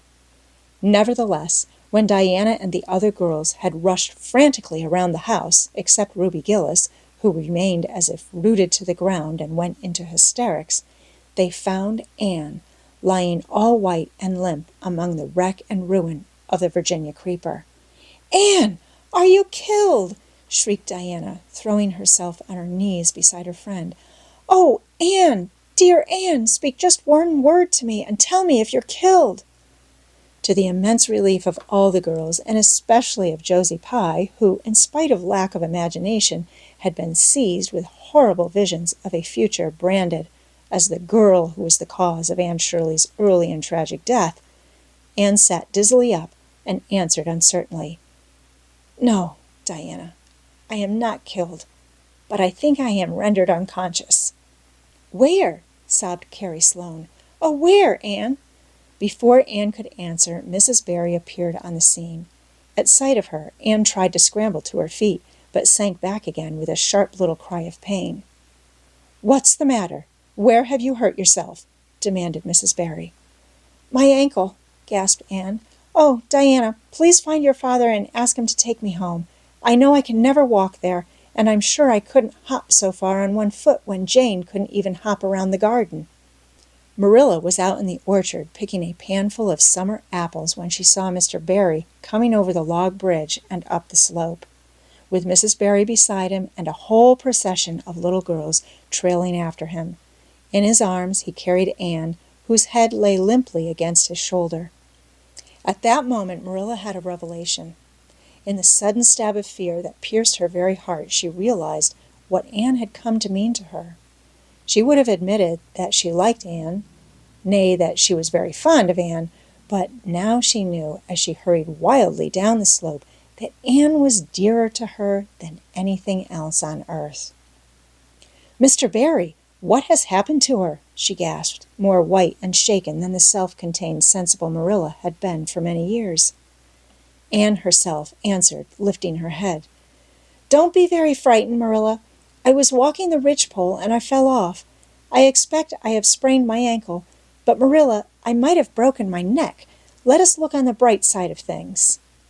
"I might have known you'd go and do something of the sort when I let you go to that party," said Marilla, sharp and shrewish in her very relief. "Bring her in here, Mr. Barry, and lay her on the sofa. Mercy me, the child has gone and fainted." It was quite true. Overcome by the pain of her injury, Anne had one more of her wishes granted to her. She had fainted dead away. Mathew, hastily summoned from the harvest field, was straightway dispatched for the doctor, who in due time came to discover that the injury was more serious than they had supposed. Anne's ankle was broken.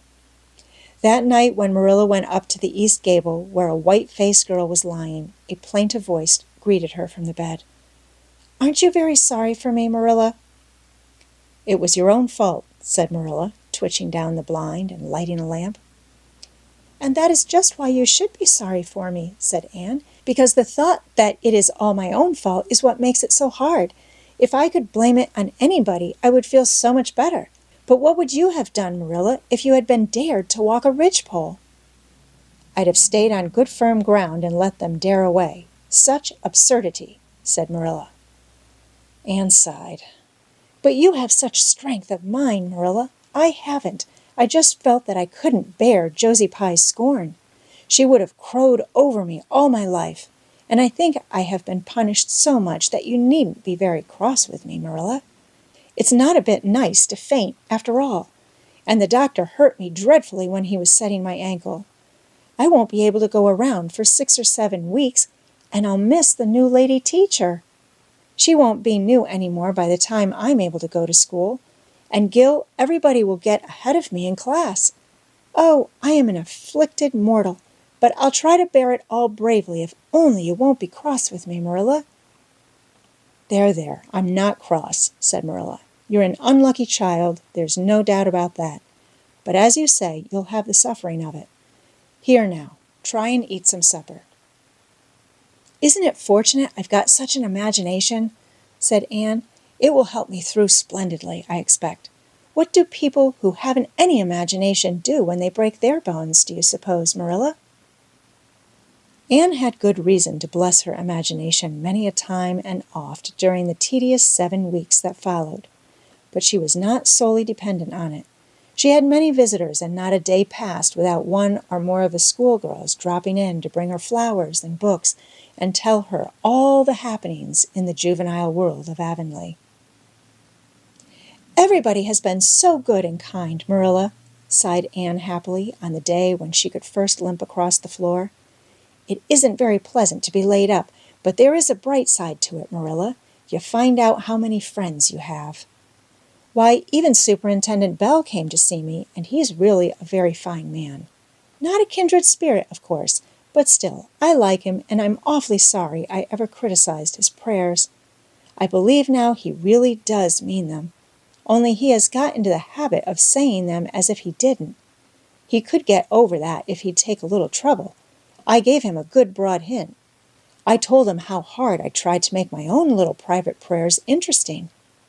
He told me all about the time he broke his ankle when he was a boy. It does seem so strange to think of Superintendent Bell ever being a boy. Even my imagination has its limits, for I can't imagine that. When I try to imagine him as a boy, I see him with gray whiskers and spectacles, just as he looks in Sunday school, only small. Now, it's so easy to imagine Mrs. Allen as a little girl. Mrs. Allen has been to see me 14 times. Isn't that something to be proud of, Marilla? When a minister's wife has so many claims on her time, she is such a cheerful person to have visit you, too. She never tells you it's your own fault, and she hopes you'll be a better girl on account of it. Mrs. Lynde always told me that when she came to see me, and she said it in a kind of way that made me feel she might hope I'd be a better girl, but didn't really believe I would. Even Josie Pye came to see me. I received her as politely as I could, because I think she was sorry she dared me to walk a ridgepole. If I had been killed, she would have had to carry a dark burden of remorse all her life. Diana has been a faithful friend. She's been over every day to cheer my lonely pillow. But oh, I shall be so glad when I can go to school, for I've heard such exciting things about the new teacher. The girls all think she is perfectly sweet. Diana says she has the loveliest fair curly hair and such fascinating eyes. She dresses beautifully, and her sleeve puffs are bigger than anybody else's in Avonlea. Every other Friday afternoon she has recitations, and everybody has to say a piece or take part in a dialogue. Oh, it's just glorious to think of it.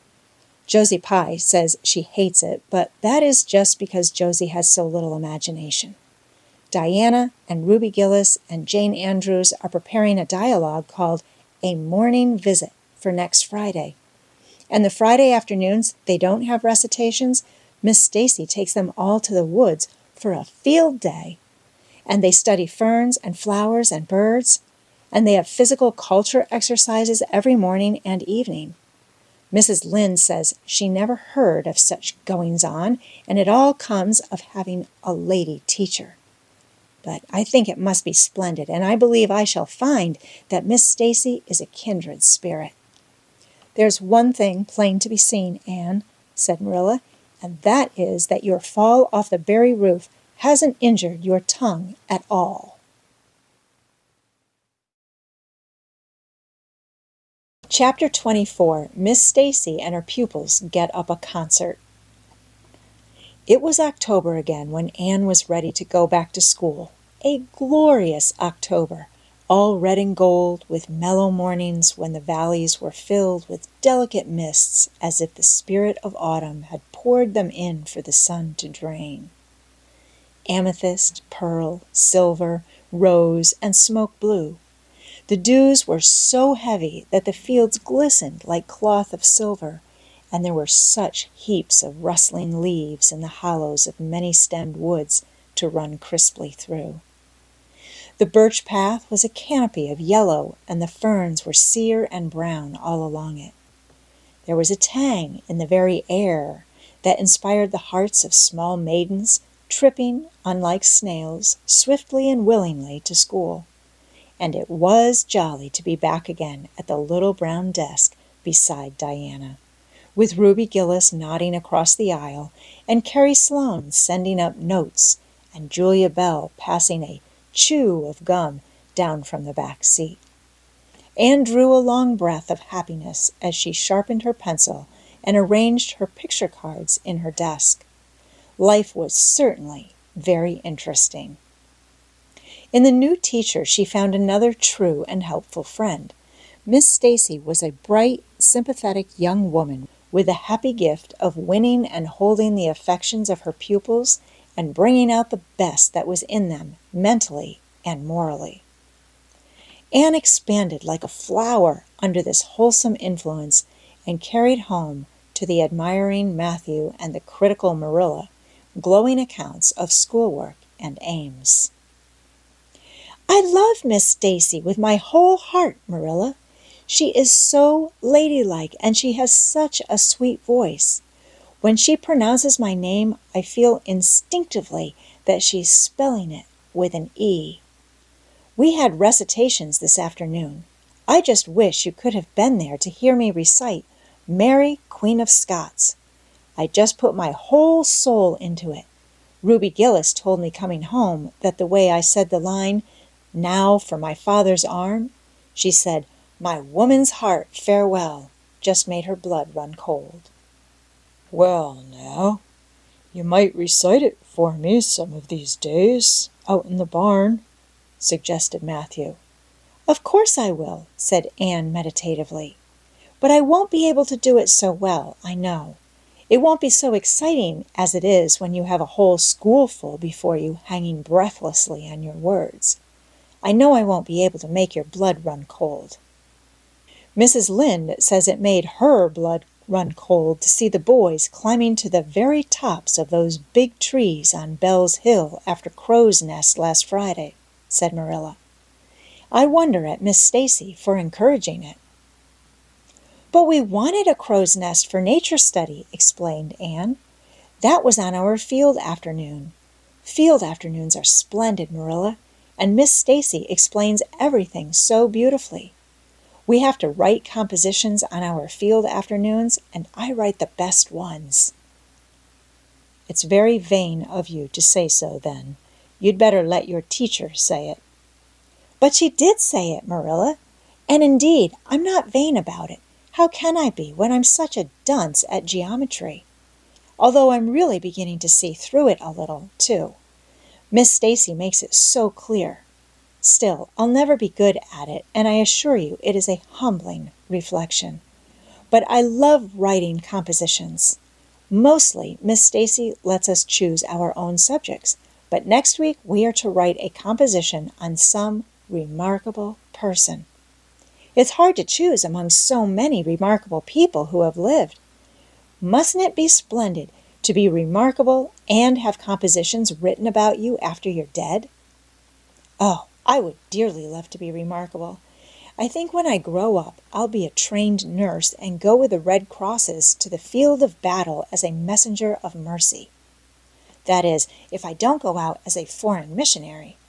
That would be very romantic, but one would have to be very good to be a missionary, and that would be a stumbling block.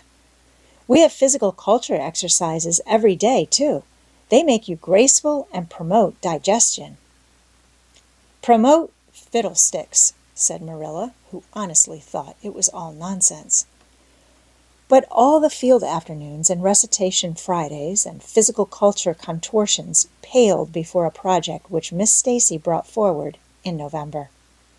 This was that the scholars of Avonlea School should get up a concert and hold it in the hall on Christmas night, for the laudable purpose of helping to pay for a schoolhouse flag. The pupils, one and all, taking graciously to this plan, the preparations for a program were begun at once. And of all the excited performers, elect none was so excited as Anne Shirley, who threw herself into the undertaking heart and soul, hampered as she was by Marilla's disapproval. Marilla thought it all rank foolishness. It's just filling your heads up with nonsense and taking time that ought to be put on your lessons, she grumbled. I don't approve of children's getting up concerts and racing about to practices. It makes them vain and forward and fond of gadding. But think of the worthy object, pleaded Anne. A flag will cultivate a spirit of patriotism, Marilla. Fudge! There's precious little patriotism in the thoughts of any of you. All you want is a good time. Well, when you can combine patriotism and fun, isn't it all right? Of course it's real nice to be getting up a concert. We're going to have 6 choruses, and Diana is to sing a solo. I'm in 2 dialogues, the Society for the Suppression of Gossip and the Fairy Queen. The boys are going to have a dialogue too, and I'm to have 2 recitations, Marilla. I just tremble when I think of it, but it's a nice thrilly kind of tremble. And we're to have a tableau at the last, Faith, Hope, and Charity. Diana and Ruby and I are to be in it, all draped in white with flowing hair. I'm to be Hope with my hands clasped so, and my eyes uplifted. I'm going to practice my recitations in the garret. Don't be alarmed if you hear me groaning. I have to groan heart-rendingly in one of them, and it's really hard to get up a good artistic groan, Marilla. Josie Pye is sulky because she didn't get the part she wanted in the dialogue. She wanted to be the Fairy Queen. That would have been ridiculous, for who ever heard of a Fairy Queen as fat as Josie? Fairy queens must be slender. Jane Andrews is to be the queen, and I am to be one of her maids of honor. Josie says she thinks a red-haired fairy is just as ridiculous as a fat one, but I do not let myself mind what Josie says. I'm to have a wreath of white roses on my hair, and Ruby Gillis is going to lend me her slippers because I haven't any of my own. It's necessary for fairies to have slippers, you know. You couldn't imagine a fairy wearing boots, could you? Especially with copper toes? We are going to decorate the hall with creeping spruce and fir mottos with pink tissue paper roses in them, and we are all to march in 2 by 2 after the audience is seated, while Emma White plays a march on the organ. Oh, Marilla, I know you are not so enthusiastic about it as I am, but don't you hope your little Anne will distinguish herself? All I hope is that you'll behave yourself. I'll be heartily glad when all this fuss is over and you'll be able to settle down. You are simply good for nothing just now with your head stuffed full of dialogues and groans and tableaux. As for your tongue, it's a marvel it's not clean worn out. Anne sighed and betook herself to the backyard, over which a young new moon was shining through the leafless poplar boughs from an apple-green western sky, and where Mathew was splitting wood. Anne perched herself on a block and talked the concert over with him, sure of an appreciative and sympathetic listener in this instance, at least. Well, now, I reckon it's going to be a pretty good concert, and I expect you'll do your part fine, he said, smiling down into her eager, vivacious little face. Anne smiled back at him. Those two were the best of friends, and Mathew thanked his stars many a time and oft that he had nothing to do with bringing her up. That was Marilla's exclusive duty. If it had been his, he would have been worried over frequent conflicts between inclination and said duty. As it was, he was free to spoil Anne, Marilla's phrasing as much as he liked. But it was not such a bad arrangement, after all. A little appreciation sometimes does quite as much good as all the conscientious bringing up in the world. Chapter 25. Mathew insists on puffed sleeves. Mathew was having a bad 10 minutes of it. He had come into the kitchen in the twilight of a cold, gray December evening, and had sat down in the wood-box corner to take off his heavy boots, unconscious of the fact that Anne and a bevy of her schoolmates were having a practice of the Fairy Queen in the sitting-room. Presently they came trooping through the hall and out into the kitchen, laughing and chattering gaily. They did not see Mathew, who shrank bashfully back into the shadows beyond the wood-box with a boot in one hand and a boot-jack in the other, and he watched them shyly for the aforesaid 10 minutes as they put on caps and jackets and talked about the dialogue and the concert. Anne stood among them, bright-eyed and animated as they. But Mathew suddenly became conscious that there was something about her different from her mates. And what worried Mathew was that the difference impressed him as being something that should not exist. Anne had a brighter face, and bigger, starrier eyes, and more delicate features than the other. Even shy, unobservant Mathew had learned to take note of these things, but the difference that disturbed him did not consist in any of these respects. Then in what did it consist? Mathew was haunted by this question long after the girls had gone, arm in arm, down the long, hard frozen lane, and Anne had betaken herself to her books. He could not refer it to Marilla, who he felt would be quite sure to sniff scornfully and remark that the only difference she saw between Anne and the other girls was that they sometimes kept their tongues quiet while Anne never did. This, Mathew felt, would be no great help. He had recourse to his pipe that evening to help him study it out, much to Marilla's disgust. After 2 hours of smoking and hard reflection, Mathew arrived at a solution of his problem. Anne was not dressed like the other girls. The more Mathew thought about the matter, the more he was convinced that Anne never had been dressed like the other girls, never since she had come to Green Gables. Marilla kept her clothed in plain dark dresses, all made after the same unvarying pattern. If Mathew knew there was such a thing as fashion in dress, it was as much as he did, but he was quite sure that Anne's sleeves did not look at all like the sleeves the other girls wore. He recalled the cluster of little girls he had seen around her that evening, all gay in waists of red and blue and pink and white, and he wondered why Marilla always kept her so plainly and soberly gowned. Of course, it must be all right. Marilla knew best, and Marilla was bringing her up. Probably some wise, inscrutable motive was to be served thereby. But surely it would do no harm to let the child have one pretty dress, something like Diana Barry always wore. Mathew decided that he would give her one. That surely could not be objected to as an unwarranted putting in of his oar. Christmas was only a fortnight off.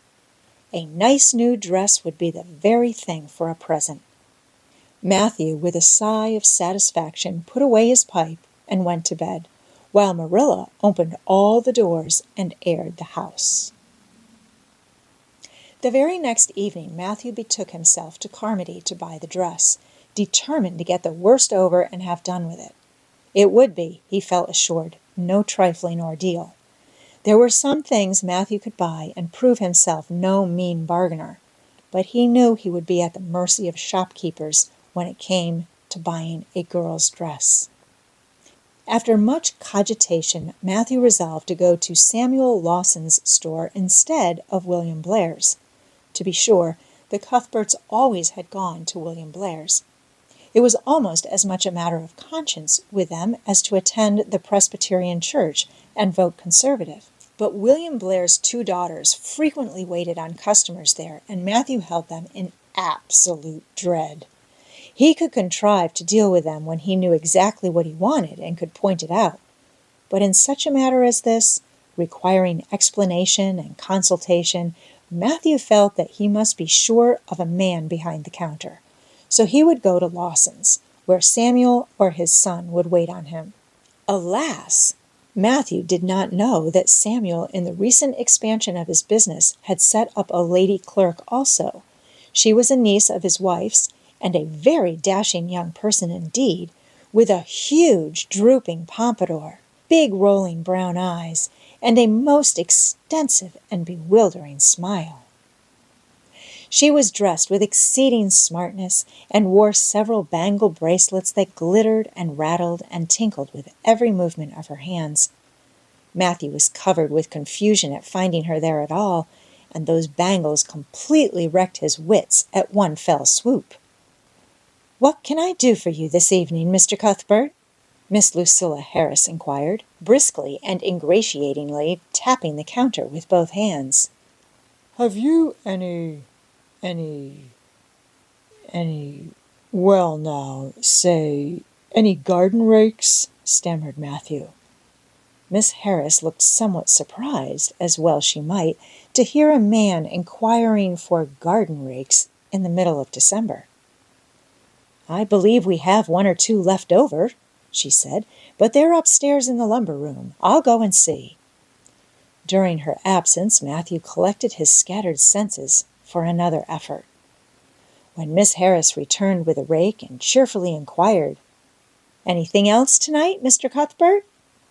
Mathew took his courage in both hands and replied, "Well now, since you suggest it, I might as well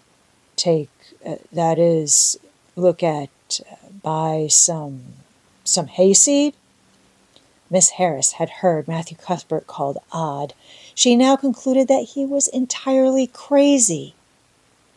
"We only keep hayseed in the spring," she explained loftily. "We've none on hand just now." "Oh, certainly, just as you say," stammered unhappy Mathew, seizing the rake and making for the door. At the threshold he recollected that he had not paid for it, and he turned miserably back. While Miss Harris was counting out his change, he rallied his powers for a final desperate attempt. "Well, now, if it isn't too much trouble, I might as well, that is, I'd like to look at some sugar." "White or brown?" queried Miss Harris patiently. "Oh, well, now, brown," said Mathew feebly. "There's a barrel of it over there," said Miss Harris, shaking her bangles at it. "It's the only kind we have." I'll take 20 pounds of it," said Mathew, with beads of perspiration standing on his forehead. Mathew had driven halfway home before he was his own man again. It had been a gruesome experience, but it served him right, he thought, for committing the heresy of going to a strange store. When he reached home, he hid the rake in the tool house, but the sugar he carried in to Marilla. "Brown sugar!" exclaimed Marilla. "Whatever possessed you to get so much? You know I never use it except for the hired man's porridge or black fruit cake. Jerry's gone, and I've made my cake long ago. It's not good sugar either. It's coarse and dark. William Blair doesn't usually keep sugar like that." I thought it might come in handy sometime," said Mathew, making good his escape. When Mathew came to think the matter over, he decided that a woman was required to cope with the situation. Marilla was out of the question. Mathew felt sure she would throw cold water on his project at once. Remained only Mrs. Lynde, for of no other woman in Avonlea would Mathew have dared to ask advice. To Mrs. Lynde he went accordingly, and that good lady promptly took the matter out of the harassed man's hands. "Pick out a dress for you to give Anne? To be sure I will. I'm going to Carmody tomorrow, and I'll attend to it. Have you something particular in mind? No? Well, I'll just go by my own judgment then. I believe a nice, rich brown would just suit Anne, and William Blair has some new Gloria in that's real pretty. Perhaps you'd like me to make it up for her, too, seeing that if Marilla was to make it, Anne would probably get wind of it before the time and spoil the surprise? Well, I'll do it. No, it isn't a mite of trouble. I like sewing. I'll make it to fit my niece Jenny Gillis, for she and Anne are as like as two peas as far as figure goes." "Well, now, I'm much obliged," said Mathew. And I don't know, but I think they make the sleeves different nowadays to what they used to be. If it wouldn't be asking too much, I'd like them made in the new way." "Puffs? Of course. You needn't worry a speck more about it, Mathew. I'll make it up in the very latest fashion," said Mrs. Lynde. To herself, she added, when Mathew had gone, "It'll be a real satisfaction to see that poor child wearing something decent for once.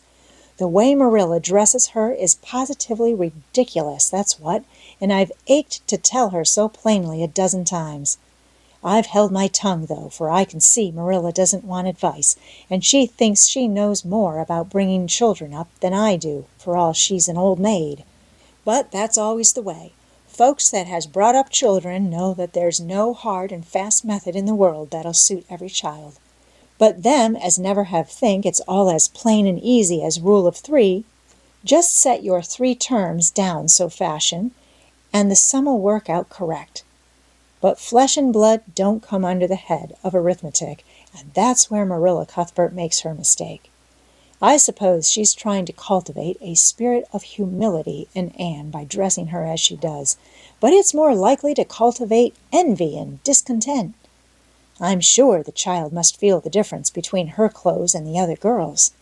But to think of Mathew taking notice of it! That man is waking up after being asleep for over 60 years. Marilla knew all the following fortnight that Mathew had something on his mind, but what it was she could not guess until Christmas Eve, when Mrs. Lynde brought up the new dress. Marilla behaved pretty well on the whole, although it is very likely she distrusted Mrs. Lynde's diplomatic explanation that she had made the dress because Mathew was afraid Anne would find out about it too soon if Marilla made it. "So this is what Mathew has been looking so mysterious over and grinning about to himself for 2 weeks, is it?" she said a little stiffly but tolerantly. "I knew he was up to some foolishness. Well, I must say, I don't think Anne needed any more dresses. I made her 3 good, warm, serviceable ones this fall, and anything more is sheer extravagance. There's enough material in those sleeves alone to make a waist. I declare there is.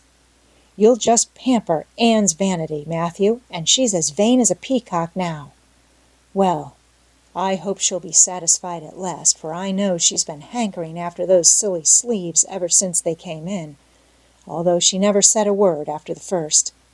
The puffs have been getting bigger and more ridiculous right along. They're as big as balloons now. Next year, anybody who wears them will have to go through a door sideways." Christmas morning broke on a beautiful white world. It had been a very mild December, and people had looked forward to a green Christmas. But just enough snow fell softly in the night to transfigure Avonlea. Anne peeped out from her frosted gable window with delighted eyes. The firs in the haunted wood were all feathery and wonderful. The birches and wild cherry trees were outlined in pearl. The plowed fields were stretches of snowy dimples, and there was a crisp tang in the air that was glorious. Anne ran downstairs singing until her voice re-echoed through Green Gables. "Merry Christmas, Marilla! Merry Christmas, Mathew! Isn't it a lovely Christmas? I'm so glad it's white. Any other kind of Christmas doesn't seem real, does it? I don't like green Christmases. They're not green. They're just nasty faded browns and grays. What makes people call them green? Why, Mathew! Is that for me? Oh, Mathew!" Mathew had sheepishly unfolded the dress from its paper swathings and held it out with a deprecatory glance at Marilla, who feigned to be contemptuously filling the teapot, but nevertheless watched the scene out of the corner of her eye with a rather interested air. Anne took the dress and looked at it in reverent silence. Oh, how pretty it was! A lovely soft brown gloria with all the gloss of silk, a skirt with dainty frills and shirrings, a waist elaborately pin-tucked in the most fashionable way, with a little ruffle of filmy lace at the neck. But the sleeves, they were the crowning glory, long elbow cuffs, and above them 2 beautiful puffs divided by rows of shirring and bows of brown silk ribbon. "That's a Christmas present for you, Anne," said Mathew shyly. Why, Anne, don't you like it? Well now? For Anne's eyes had suddenly filled with tears. "Like it? Oh, Mathew!" Anne laid the dress over a chair and clasped her hands. "Mathew, it's perfectly exquisite. Oh, I can never thank you enough. Look at those sleeves. Oh, it seems to me this must be a happy dream." Well, let us have breakfast," interrupted Marilla. "I must say, Anne, I don't think you needed the dress. But since Mathew has got it for you, see that you take good care of it. There's a hair ribbon Mrs. Lynde left for you. It's brown to match the dress. Come now, sit in." "I don't see how I'm going to eat breakfast," said Anne rapturously. "Breakfast seems so commonplace at such an exciting moment. I'd rather feast my eyes on that dress. I'm so glad that puff sleeves are still fashionable. It did seem to me that I'd never get over it if they went out before I had a dress with them. I'd never have felt quite satisfied, you see. It was lovely of Mrs. Lynde to give me the ribbon, too. I feel that I ought to be a very good girl indeed. It's at times like this I'm sorry I'm not a model little girl, and I always resolve that I will be in future. But somehow it's hard to carry out your resolutions when irresistible temptations come, Still, I really will make an extra effort after this." When the commonplace breakfast was over, Diana appeared, crossing the white log bridge in the hollow, a gay little figure in her crimson ulster. Anne flew down the slope to meet her. "Merry Christmas, Diana! And oh, it's a wonderful Christmas! I've something splendid to show you. Mathew has given me the loveliest dress, with such sleeves. I couldn't even imagine any nicer." "I've got something more for you," said Diana breathlessly. "Here, this box. Aunt Josephine sent us out a big box with ever so many things in it, and this is for you. I'd have brought it over last night, but it didn't come until after dark, and I never feel very comfortable coming through the haunted wood in the dark now." Anne opened the box and peeped in. First, a card with "For the Anne girl" and "Merry Christmas" written on it, and then a pair of the daintiest little kid slippers, with beaded toes and satin bows and glistening buckles. "Oh," said Anne, "Diana, this is too much. I must be dreaming."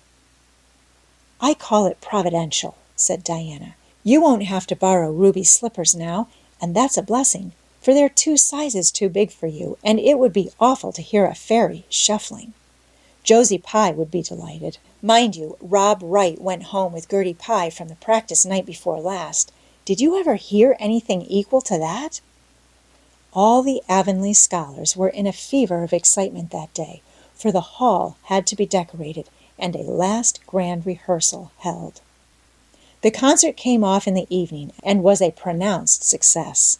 The little hall was crowded, all the performers did excellently well, but Anne was the bright, particular star of the occasion, as even envy, in the shape of Josie Pye, dared not deny.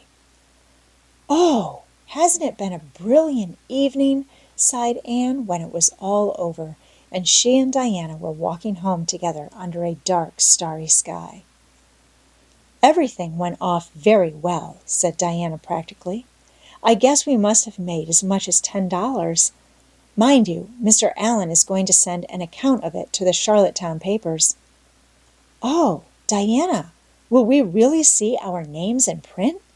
It makes me thrill to think of it. Your solo was perfectly elegant, Diana. I felt prouder than you did when it was encored. I just said to myself, it is my dear bosom friend who is so honored. Well, your recitations just brought down the house, Anne. That sad one was simply splendid." "Oh, I was so nervous, Diana. When Mr. Allen called out my name, I really cannot tell how I ever got up on that platform. I felt as if a million eyes were looking at me and through me, and for one dreadful moment I was sure I couldn't begin at all. Then I thought of my lovely puffed sleeves and took courage. I knew that I must live up to those sleeves, Diana, so I started in, and my voice seemed to be coming from ever so far away. I just felt like a parrot. It's providential that I practiced those recitations so often up in the garret, or I'd never have been able to get through. Did I groan all right?" "Yes, indeed, you groaned lovely," assured Diana.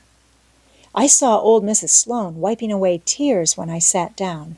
It was splendid to think I had touched somebody's heart. It's so romantic to take part in a concert, isn't it?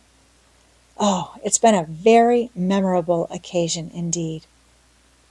"Wasn't the boys' dialogue fine?" said Diana. "Gilbert Blythe was just splendid. And I do think it's awful mean the way you treat Gil. Wait till I tell you. When you ran off the platform after the fairy dialogue, one of your roses fell out of your hair. I saw Gil pick it up and put it in his breast pocket. There now, you're so romantic that I'm sure you ought to be pleased at that." "It's nothing to me what that person does," said Anne loftily. "I simply never waste a thought on him, Diana." That night, Marilla and Mathew, who had been out to a concert for the first time in 20 years, sat for a while by the kitchen fire after Anne had gone to bed. "Well, now, I guess our Anne did as well as any of them," said Mathew proudly. Yes, she did, admitted Marilla. She's a bright child, Mathew. And she looked real nice, too. I've been kind of opposed to this concert scheme, but I suppose there's no real harm in it after all. Anyhow, I was proud of Anne tonight, although I'm not going to tell her so.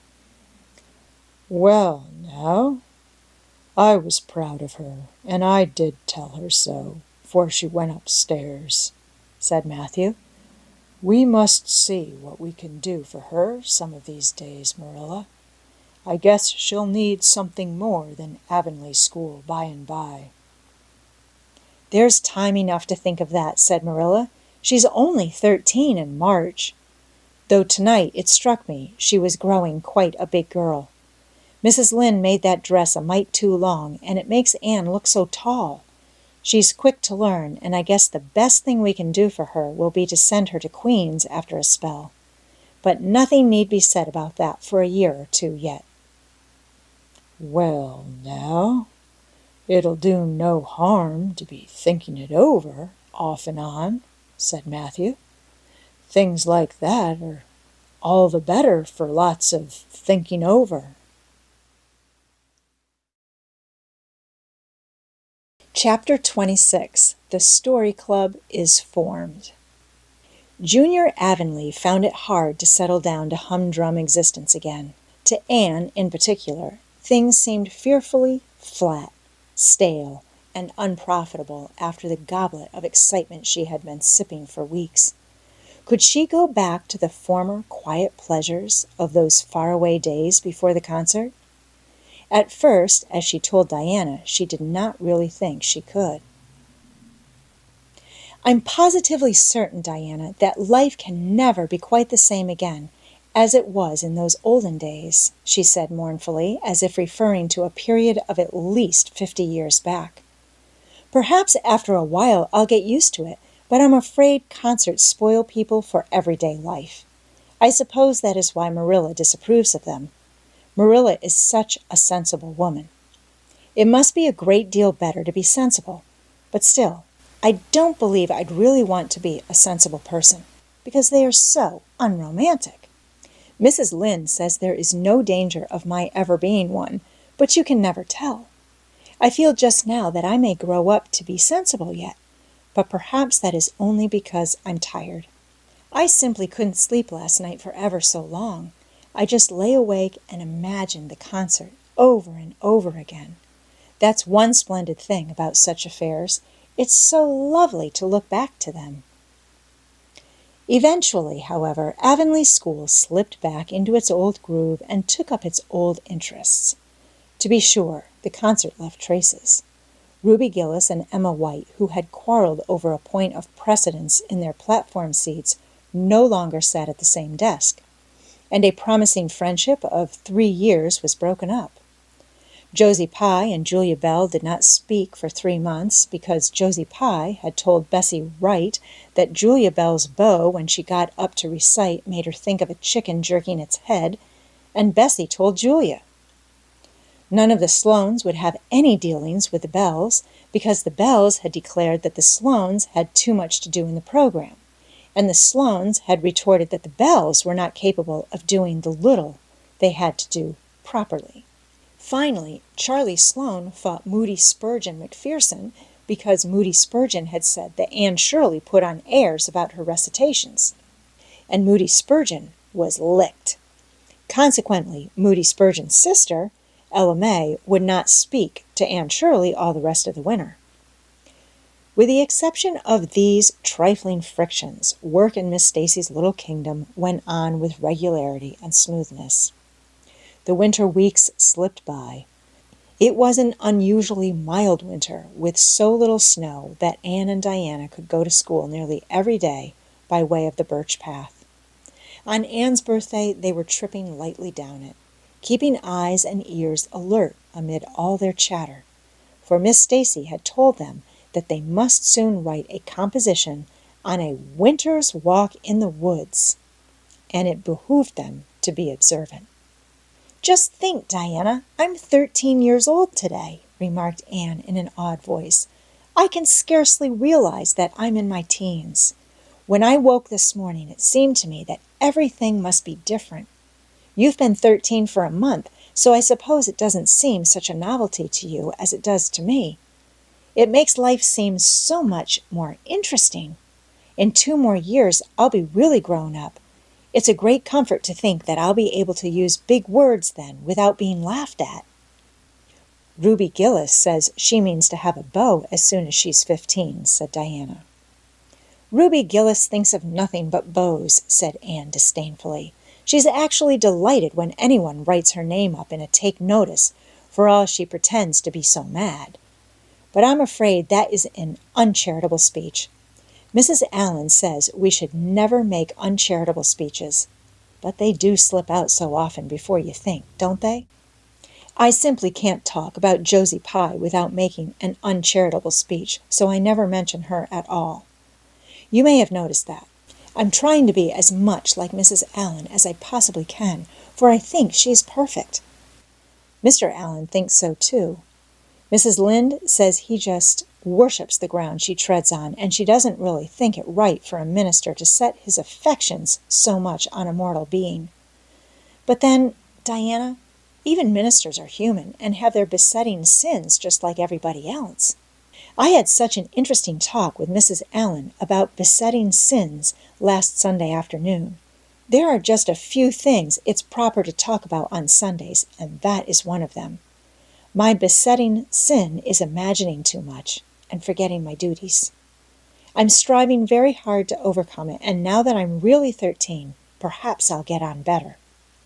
In 4 more years, we'll be able to put our hair up, said Diana. Alice Bell is only 16, and she is wearing hers up, but I think that's ridiculous. I shall wait until I'm 17. If I had Alice Bell's crooked nose, said Anne decidedly, I wouldn't. But there, I won't say what I was going to, because it was extremely uncharitable. Besides, I was comparing it with my own nose, and that's vanity. I'm afraid I think too much about my nose ever since I heard that compliment about it long ago. It really is a great comfort to me. Oh, Diana, look, there's a rabbit. That's something to remember for our woods composition. I really think the woods are just as lovely in winter as in summer. They're so white and still, as if they were asleep and dreaming pretty dreams. I won't mind writing that composition when its time comes, sighed Diana. I can manage to write about the woods, but the one we're to hand in Monday is terrible. The idea of Miss Stacy telling us to write a story out of our own heads. Why, it's as easy as wink, said Anne. It's easy for you because you have an imagination, retorted Diana. But what would you do if you had been born without one? I suppose you have your composition all done? Anne nodded, trying hard not to look virtuously complacent and failing miserably.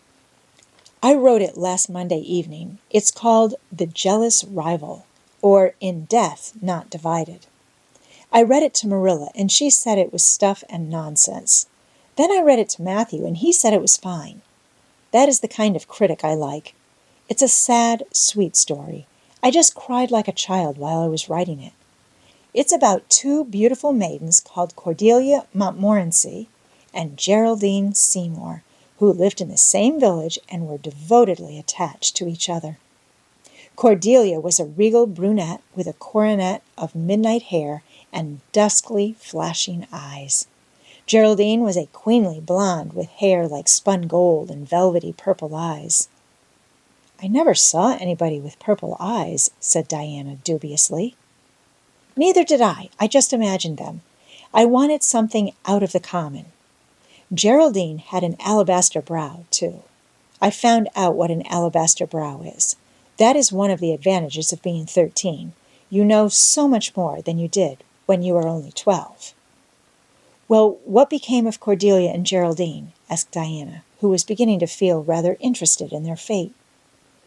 They grew in beauty side by side until they were 16. Then Bertram DeVere came to their native village and fell in love with the fair Geraldine. He saved her life when her horse ran away with her in a carriage, and she fainted in his arms, and he carried her home 3 miles, because you understand the carriage was all smashed up. I found it rather hard to imagine the proposal because I had no experience to go by.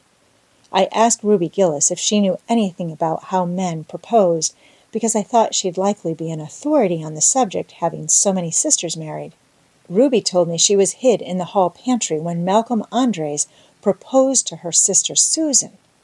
She said Malcolm told Susan that his dad had given him the farm in his own name and then said, "What do you say, darling pet, if we get hitched this fall?" And Susan said, "Yes. No. I don't know. Let me see." And there they were, engaged as quick as that. But I didn't think that sort of a proposal was a very romantic one, so in the end I had to imagine it out as well as I could. I made it very flowery and poetical, and Bertram went on his knees, although Ruby Gillis says it isn't done nowadays. Geraldine accepted him in a speech a page long. I can tell you I took a lot of trouble with that speech. I rewrote it 5 times, and I look upon it as my masterpiece. Bertram gave her a diamond ring and a ruby necklace and told her they would go to Europe for a wedding tour, for he was immensely wealthy. But then, alas, shadows began to darken over their path.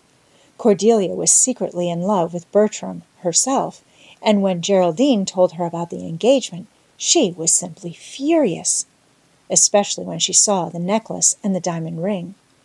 All her affection for Geraldine turned to bitter hate, and she vowed that she should never marry Bertram. But she pretended to be Geraldine's friend the same as ever. One evening they were standing on the bridge over a rushing, turbulent stream, and Cordelia, thinking they were alone, pushed Geraldine over the brink with a wild, mocking, "Ha, ha, ha, ha!" But Bertram saw it all, and he at once plunged into the current, exclaiming, "I will save thee, my peerless Geraldine!" But alas, he had forgotten he couldn't swim, and they were both drowned, clasped in each other's arms. Their bodies were washed ashore soon afterwards. They were buried in the one grave, and their funeral was most imposing, Diana. It's so much more romantic to end a story up with a funeral than a wedding. As for Cordelia, she went insane with remorse and was shut up in a lunatic asylum. I thought that was a poetical retribution for her crime. "How perfectly lovely," sighed Diana, who belonged to Matthew's school of critics. "I don't see how you can make up such thrilling things out of your own head, Anne. I wish my imagination was as good as yours." "It would be, if you'd only cultivate it," said Anne cheeringly. "I've just thought of a plan, Diana. Let you and me have a story club all our own and write stories for practice.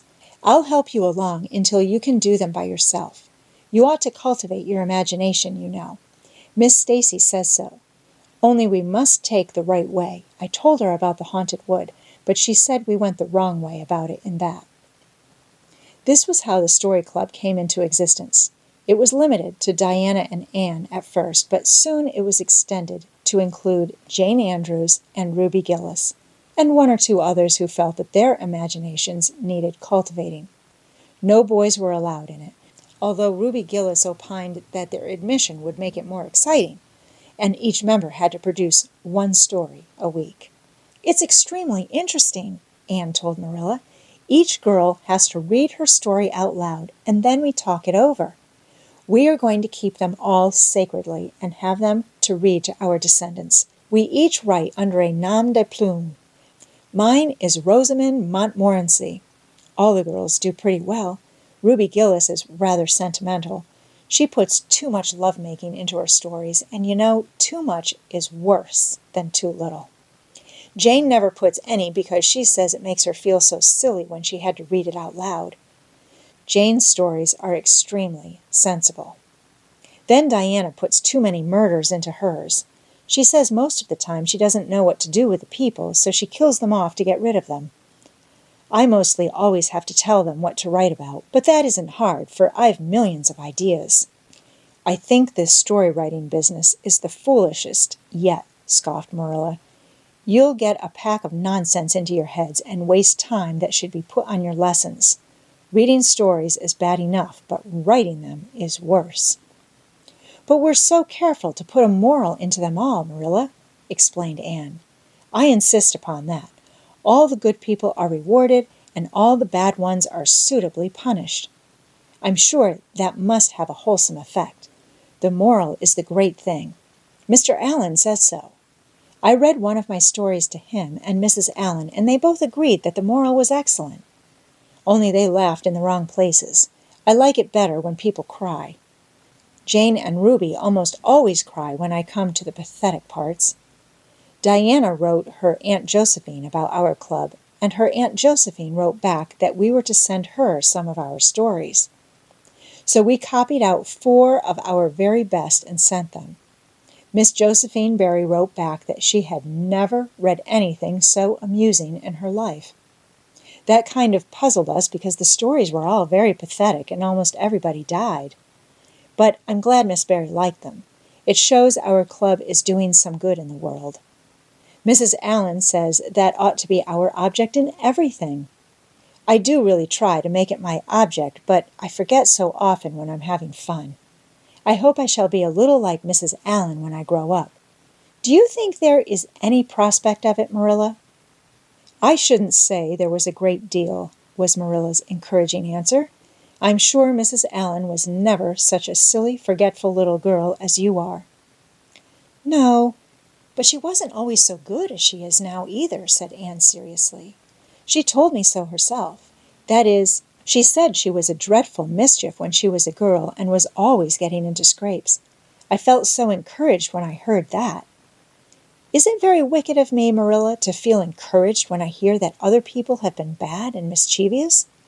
Mrs. Lynde says it is. Mrs. Lynde says she always feels shocked when she hears of anyone ever having been naughty, no matter how small they were.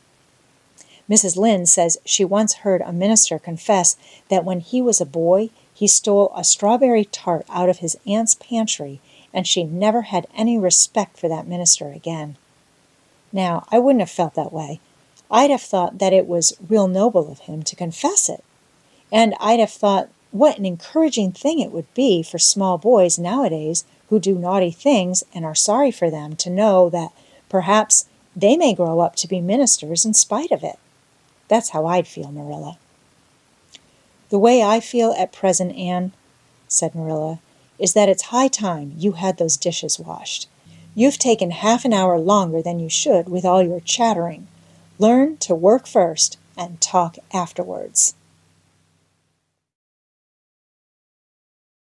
Chapter 27. Vanity and Vexation of Spirit. Marilla, walking home one late April evening from an aid meeting, realized that the winter was over and gone, with a thrill of delight that spring never fails to bring to the oldest and saddest, as well as to the youngest and merriest. Marilla was not given to subjective analysis of her thoughts and feelings.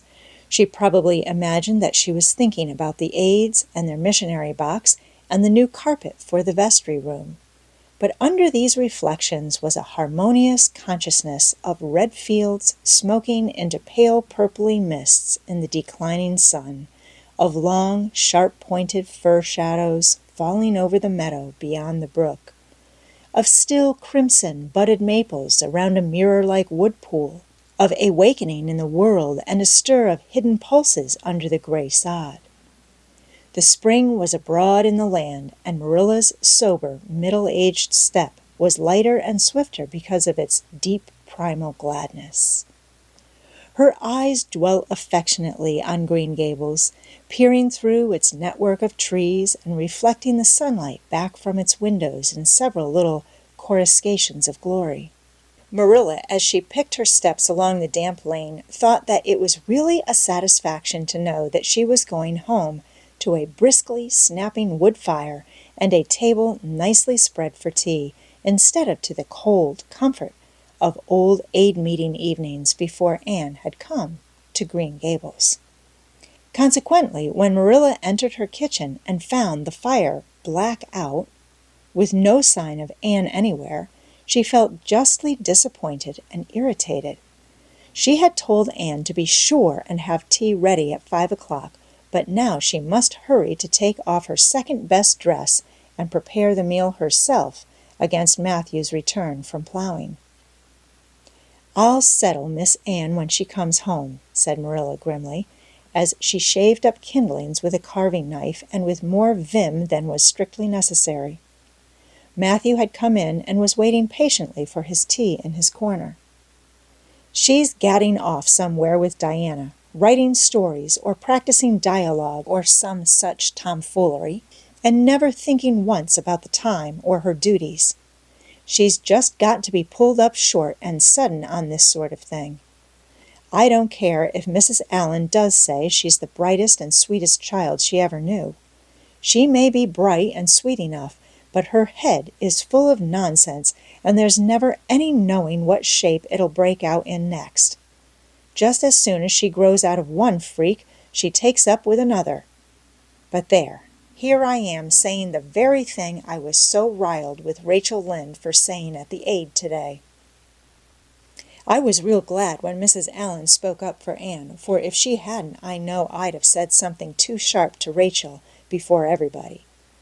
Anne's got plenty of faults, goodness knows, and far be it from me to deny it.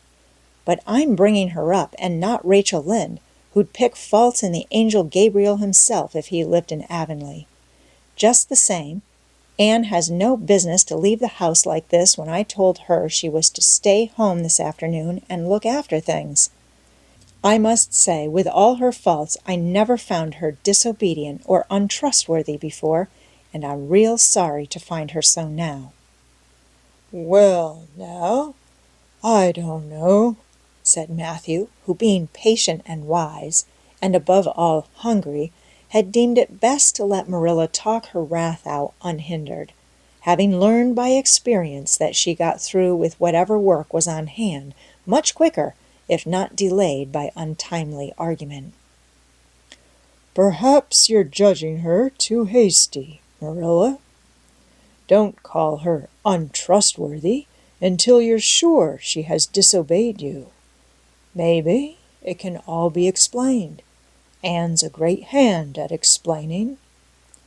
"She's not here when I told her to stay," retorted Marilla. "I reckon she'll find it hard to explain that to my satisfaction. Of course, I knew you'd take her part, Matthew, but I'm bringing her up, not you." It was dark when supper was ready, and still no sign of Anne, coming hurriedly over the log bridge or up Lover's Lane, breathless and repentant with a sense of neglected duties. Marilla washed and put away the dishes grimly. Then, wanting a candle to light her way down the cellar, she went up to the east gable for the one that generally stood on Anne's table. Lighting it, she turned around to see Anne herself lying on the bed, face downward among the pillows. "Mercy on us!" said astonished Marilla. "Have you been asleep, Anne?" "No," was the muffled reply. "Are you sick, then?" demanded Marilla anxiously, going over to the bed. Anne cowered deeper into her pillows as if desirous of hiding herself forever from mortal eyes. "No, but please, Marilla, go away and don't look at me. I'm in the depths of despair, and I don't care who gets head in class or writes the best composition or sings in the Sunday school choir anymore. Little things like that are of no importance now because I don't suppose I'll ever be able to go anywhere again. My career is closed. Please, Marilla, go away and don't look at me." "Did anyone ever hear the like?" the mystified Marilla wanted to know. "Anne Shirley, whatever is the matter with you? What have you done? Get right up this minute and tell me. This minute, I say. There now, what is it?"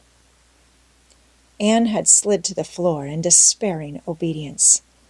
"Look at my hair, Marilla," she whispered. Accordingly, Marilla lifted her candle and looked scrutinizingly at Anne's hair. Flowing in heavy masses down her back, it certainly had a very strange appearance. "Anne Shirley, what have you done to your hair? Why, it's green!" Green it might be called, if it were any earthly color, a queer, dull, bronzy green, with streaks here and there of the original red to heighten the ghastly effect. Never in all her life had Marilla seen anything so grotesque as Anne's hair at that moment. "Yes, it's green," moaned Anne. "I thought nothing could be as bad as red hair. But now I know it's 10 times worse to have green hair. Oh, Marilla, you little know how utterly wretched I am." "I little know how you got into this fix, but I mean to find out," said Marilla. "Come right down to the kitchen. It's too cold up here, and tell me just what you've done. I've been expecting something queer for some time. You haven't got into any scrape for over 2 months, and I was sure another one was due. Now, then, what did you do to your hair?" "I dyed it." "Dyed it? Dyed your hair? Anne Shirley, didn't you know it was a wicked thing to do?"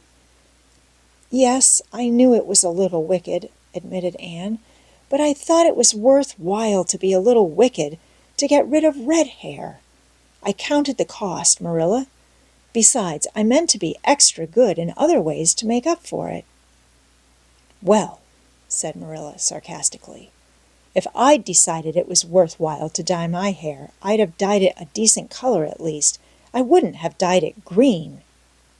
"But I didn't mean to dye it green, Marilla," protested Anne dejectedly.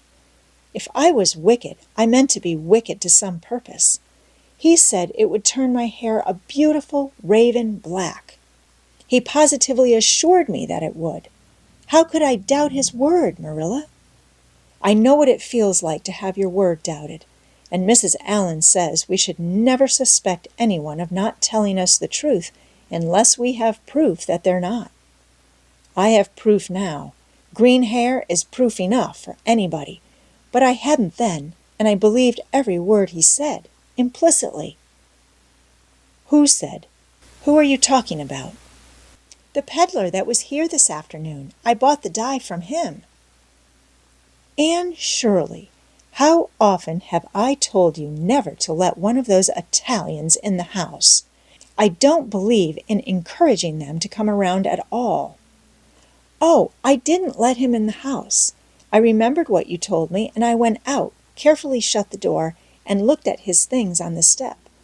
Besides, he wasn't an Italian. He was a German Jew.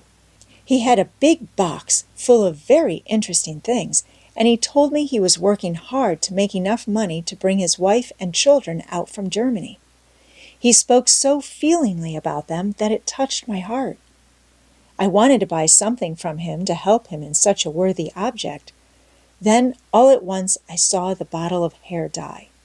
The peddler said it was warranted to dye any hair a beautiful raven black and wouldn't wash off.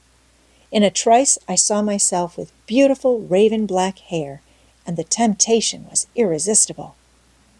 But the price of the bottle was 75 cents, and I had only 50 cents left out of my chicken money.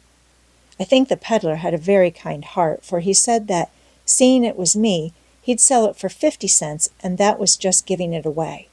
So I bought it, and as soon as he had gone, I came up here and applied it with an old hairbrush, as the directions said. I used up the whole bottle, and oh, Marilla, when I saw the dreadful color it turned my hair, I repented of being wicked, I can tell you, and I've been repenting ever since." "Well, I hope you'll repent to good purpose," said Marilla severely, "and that you've got your eyes open to where your vanity has led you, Anne. Goodness knows what's to be done. I suppose the first thing is to give your hair a good washing and see if that will do any good." Accordingly, Anne washed her hair, scrubbing it vigorously with soap and water. But for all the difference it made, she might as well have been scouring its original red. The peddler had certainly spoken the truth when he declared that the dye wouldn't wash off. However, his veracity might be impeached in other respects. "Oh, Marilla, what shall I do?" questioned Anne in tears. "I can never live this down. People have pretty well forgotten my other mistakes, The liniment cake and setting Diana drunk and flying into a temper with Mrs. Lynde. But they'll never forget this. They will think I am not respectable. Oh, Marilla, what a tangled web we weave when first we practice to deceive. That is poetry, but it is true, and oh, how Josie Pye will laugh. Marilla, I cannot face Josie Pye. I am the unhappiest girl in Prince Edward Island. Anne's unhappiness continued for a week.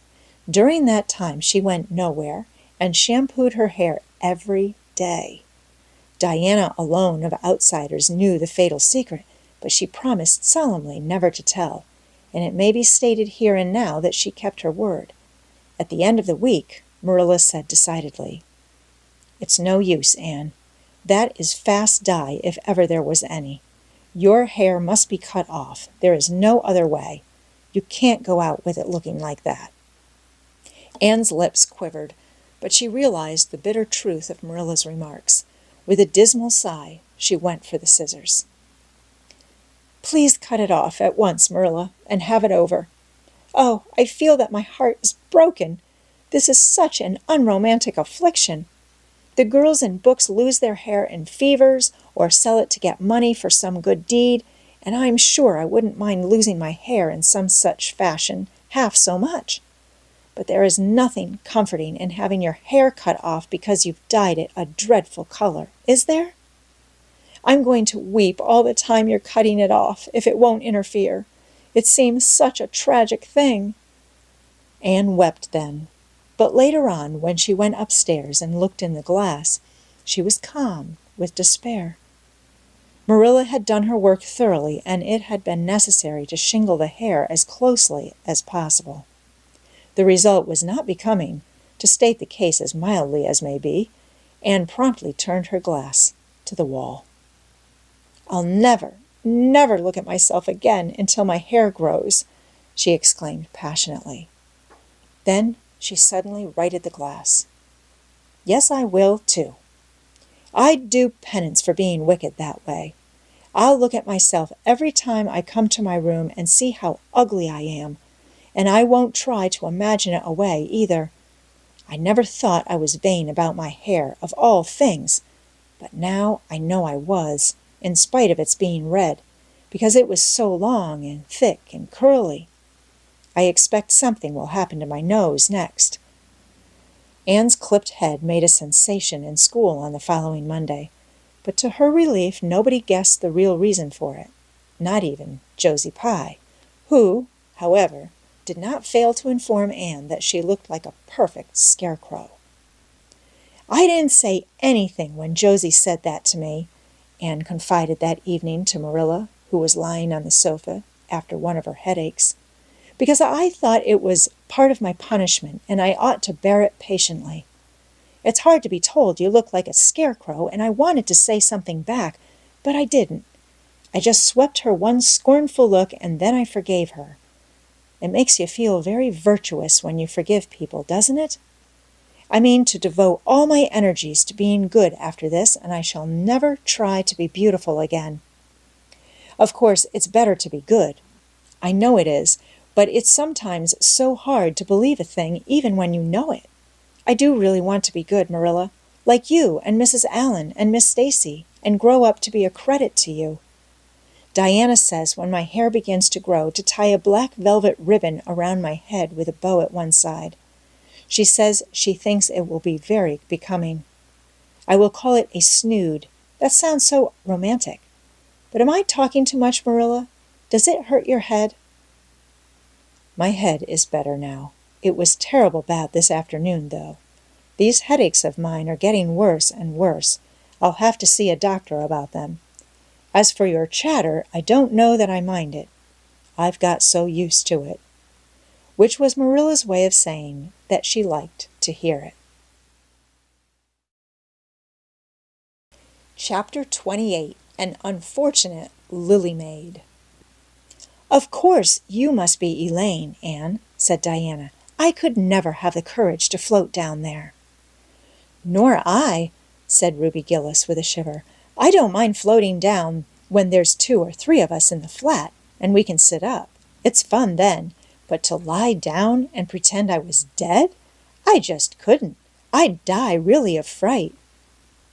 "Of course it would be romantic," conceded Jane Andrews, "but I know I couldn't keep still. I'd be popping up every minute or so to see where I was, and if I wasn't drifting too far out. And you know, Anne, that would spoil the effect." "But it's so ridiculous to have a red-headed Elaine," mourned Anne. "I'm not afraid to float down, and I'd love to be Elaine, but it's ridiculous just the same.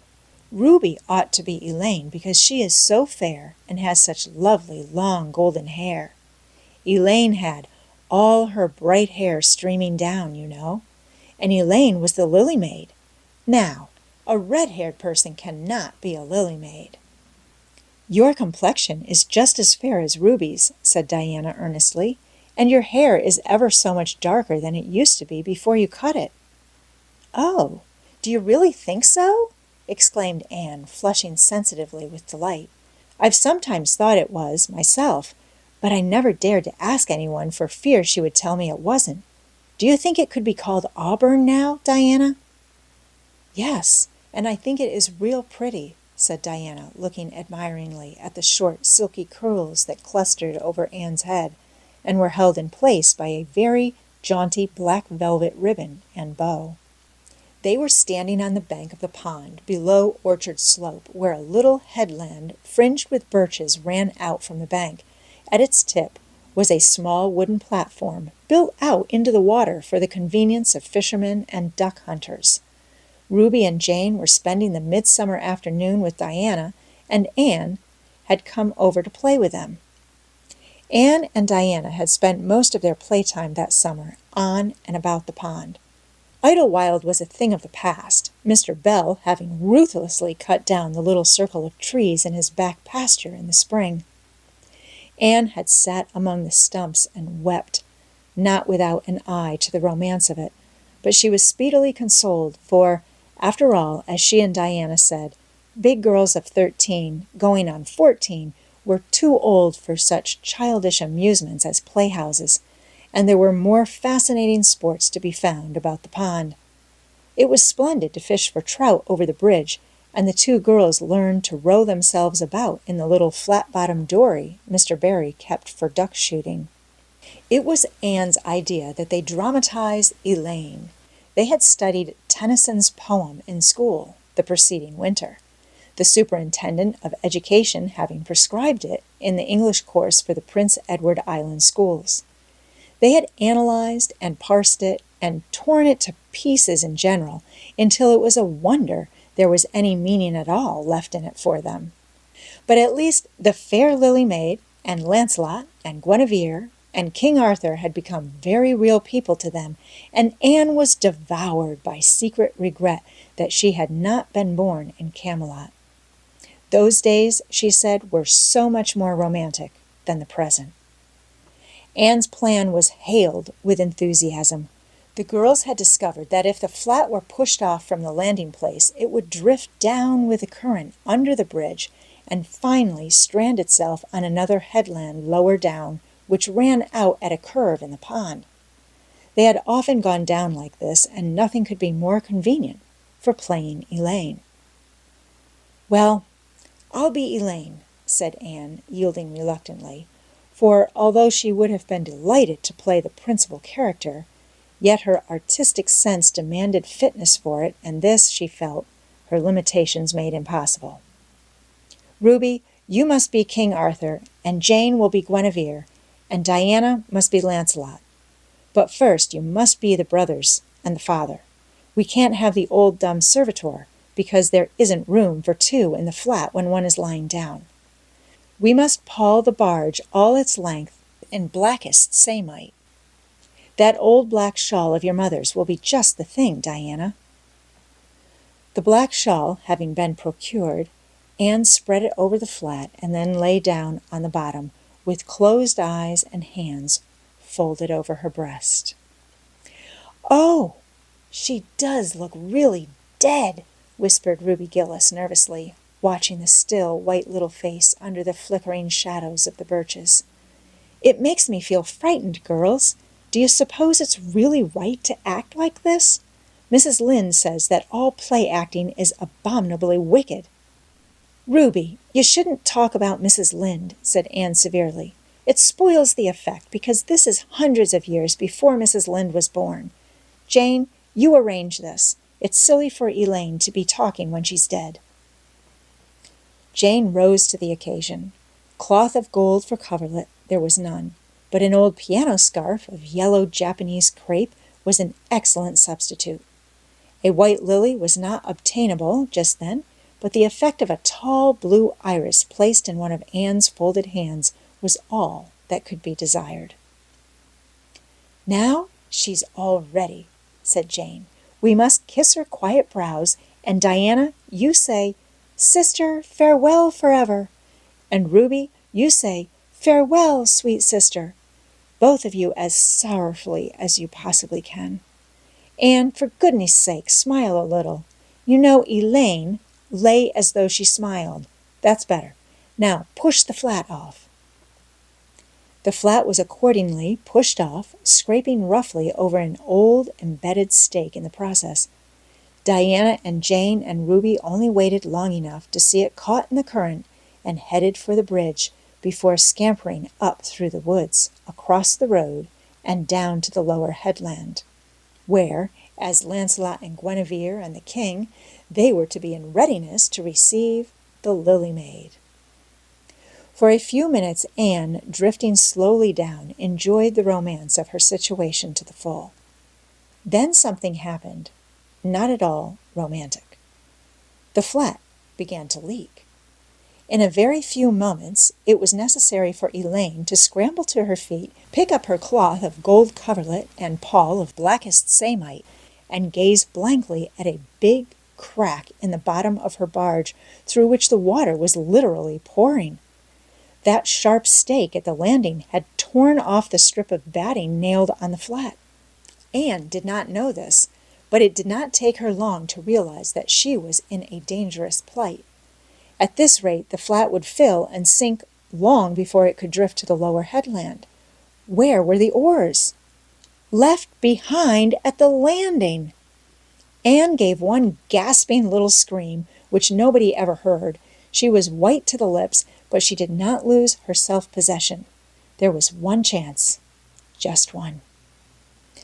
"I was horribly frightened," she told Mrs. Allen the next day, "and it seemed like years while the flat was drifting down to the bridge and the water rising in it every moment. I prayed, Mrs. Allen, most earnestly, but I didn't shut my eyes to pray, for I knew the only way God could save me was to let the flat float close enough to one of the bridge piles for me to climb up on it. You know the piles are just old tree trunks, and there are lots of knots and old branch stubs on them. It was proper to pray, but I had to do my part by watching out, and right well I knew it. I just said, 'Dear God, please take the flat close to a pile, and I'll do the rest,' over and over again. Under such circumstances, you don't think much about making a flowery prayer, but mine was answered. For the flat bumped right into a pile for a minute, and I flung the scarf and the shawl over my shoulder and scrambled up on a big providential stub. And there I was, Mrs. Allen, clinging to that slippery old pile with no way of getting up or down. It was a very unromantic position, but I didn't think about that at the time. You don't think much about romance when you have just escaped from a watery grave. I said a grateful prayer at once, and then I gave all my attention to holding on tight, for I knew I should probably have to depend on human aid to get back to dry land. The flat drifted under the bridge and then promptly sank in midstream. Ruby, Jane, and Diana, already awaiting it on the lower headland, saw it disappear before their very eyes and had not a doubt but that Anne had gone down with it. For a moment they stood still, white as sheets, frozen with horror at the tragedy, then shrieking at the tops of their voices. They started on a frantic run up through the woods, never pausing as they crossed the main road to glance the way of the bridge. Anne, clinging desperately to her precarious foothold, saw their flying forms and heard their shrieks. Help would soon come, but meanwhile her position was a very uncomfortable one. The minutes passed by, each seeming an hour to the unfortunate Lily Maid. Why didn't somebody come? Where had the girls gone? Suppose they had fainted, one and all. Suppose nobody ever came. Suppose she grew so tired and cramped that she could hold on no longer. Anne looked at the wicked green depths below her, wavering with long, oily shadows, and shivered. Her imagination began to suggest all manner of gruesome possibilities to her. Then, just as she thought she really could not endure the ache in her arms and wrists another moment, Gilbert Blythe came rowing under the bridge in Harmon Andrew's dory. Gilbert glanced up and, much to his amazement, beheld a little white, scornful face looking down upon him with big, frightened, but also scornful gray eyes. "Anne Shirley, how on earth did you get there?" he exclaimed. Without waiting for an answer, he pulled close to the pile and extended his hand. There was no help for it. Anne, clinging to Gilbert Blythe's hand, scrambled down into the dory, where she sat, drabbled and furious, in the stern with her arms full of dripping shawl and wet crepe. It was certainly extremely difficult to be dignified under the circumstances. "What has happened, Anne?" asked Gilbert, taking up his oars. "We were playing Elaine," explained Anne frigidly, without even looking at her rescuer. "And I had to drift down to Camelot in the the flat. The flat began to leak, and I climbed out on the pile. The girls went for help. Will you be kind enough to row me to the landing?" Gilbert obligingly rowed to the landing, and Anne, disdaining assistance, sprang nimbly on shore. "I'm very much obliged to you," she said haughtily, as she turned away. But Gilbert had also sprung from the boat, and now laid a detaining hand on her arm. "Anne," he said hurriedly, "look here. Can't we be good friends? I'm awfully sorry I made fun of your hair that time. I didn't mean to vex you, and I only meant it for a joke. Besides, it's so long ago. I think your hair is awfully pretty now. Honest, I do. Let's be friends." For a moment, Anne hesitated. She had an odd, newly awakened consciousness, under all her outraged dignity, that the half-shy, half-eager expression in Gilbert's hazel eyes was something that was very good to see. Her heart gave a quick, queer little beat, but the bitterness of her old grievance promptly stiffened up her wavering determination. That scene of 2 years before flashed back into her recollection as vividly as if it had taken place yesterday.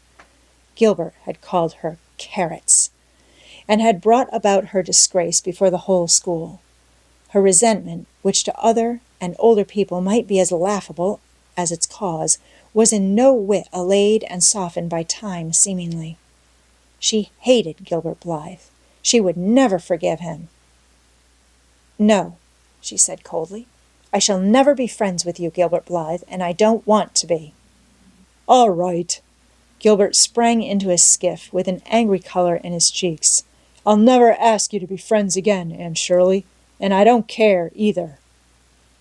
He pulled away with swift, defiant strokes, and Anne went up the steep, ferny little path under the maples.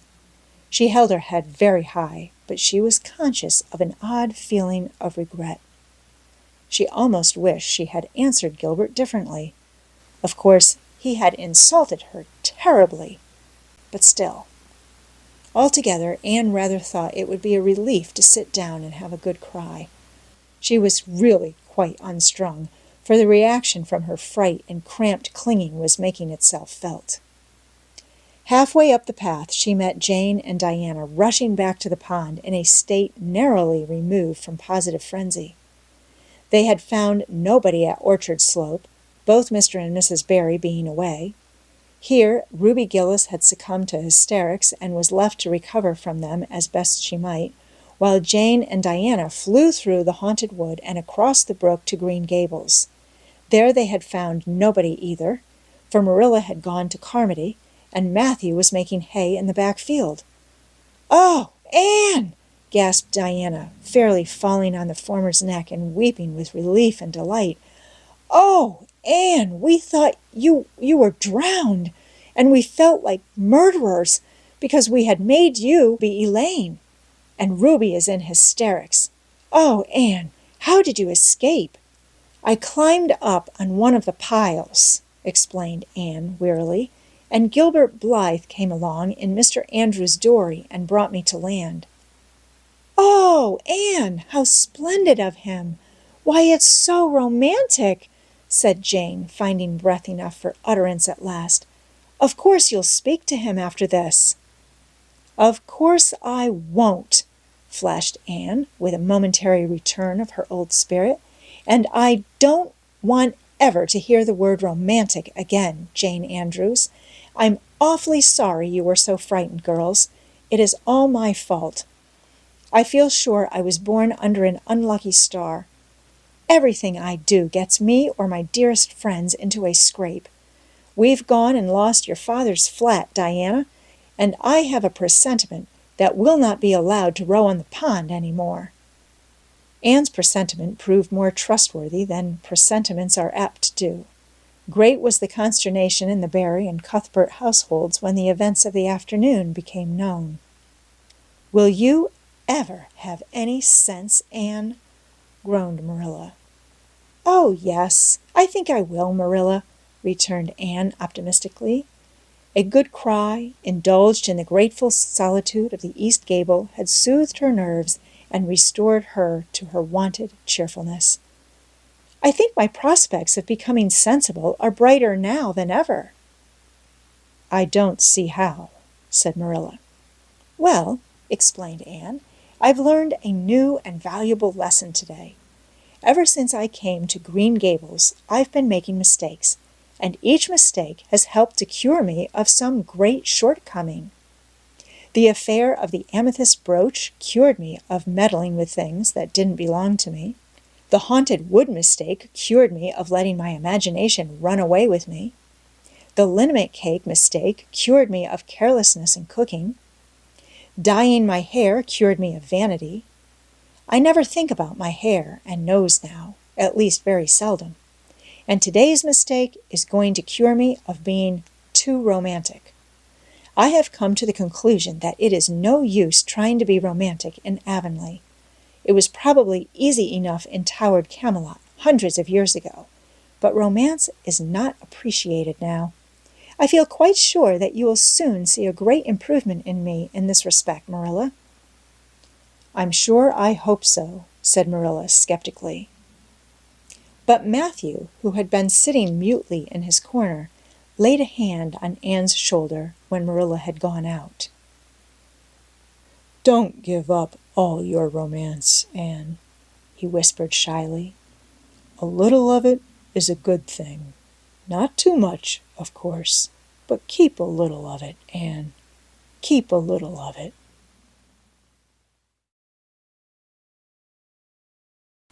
Chapter 29. An Epic in Anne's Life.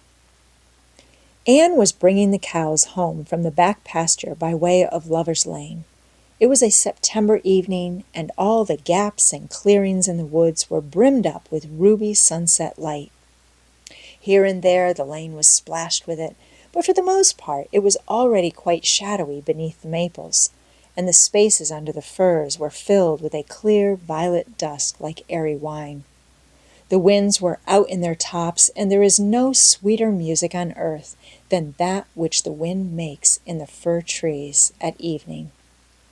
The cows swung placidly down the lane, and Anne followed them dreamily, repeating aloud the battle canto from Marmion, which had also been part of their English course the preceding winter, and which Miss Stacy had made them learn off by heart, and exulting in its rushing lines and the clash of spears in its imagery. When she came to the lines, the stubborn spearsmen still made good their dark, impenetrable wood.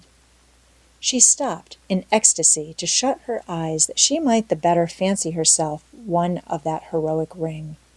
When she opened them again, it was to behold Diana coming through the gate that led into the berry field, and looking so important that Anne instantly divined there was news to be told.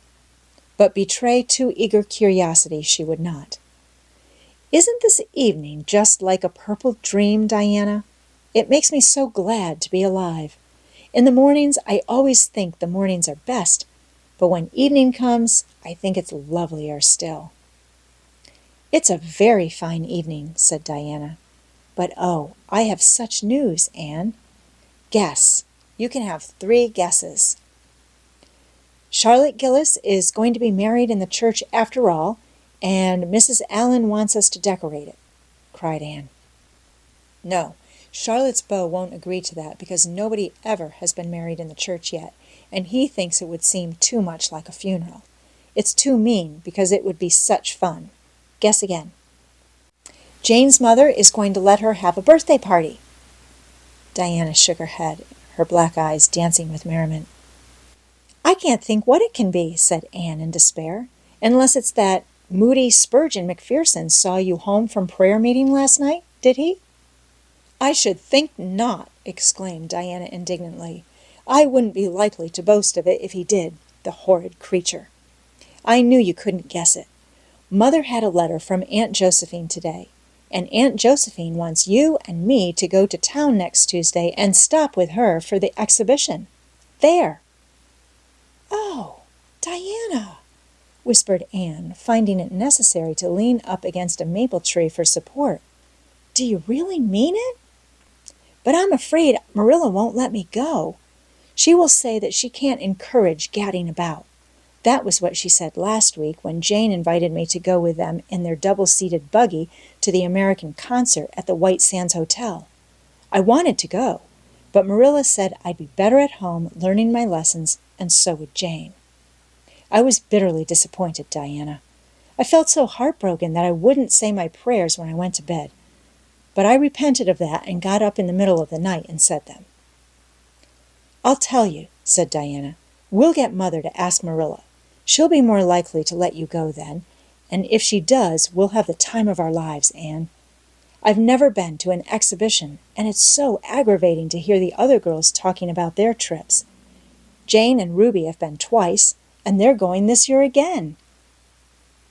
"I'm not going to think about it at all until I know whether I can go or not," said Anne resolutely. "If I did, and then was disappointed, it would be more than I could bear. But in case I do go, I'm very glad my new coat will be ready by that time.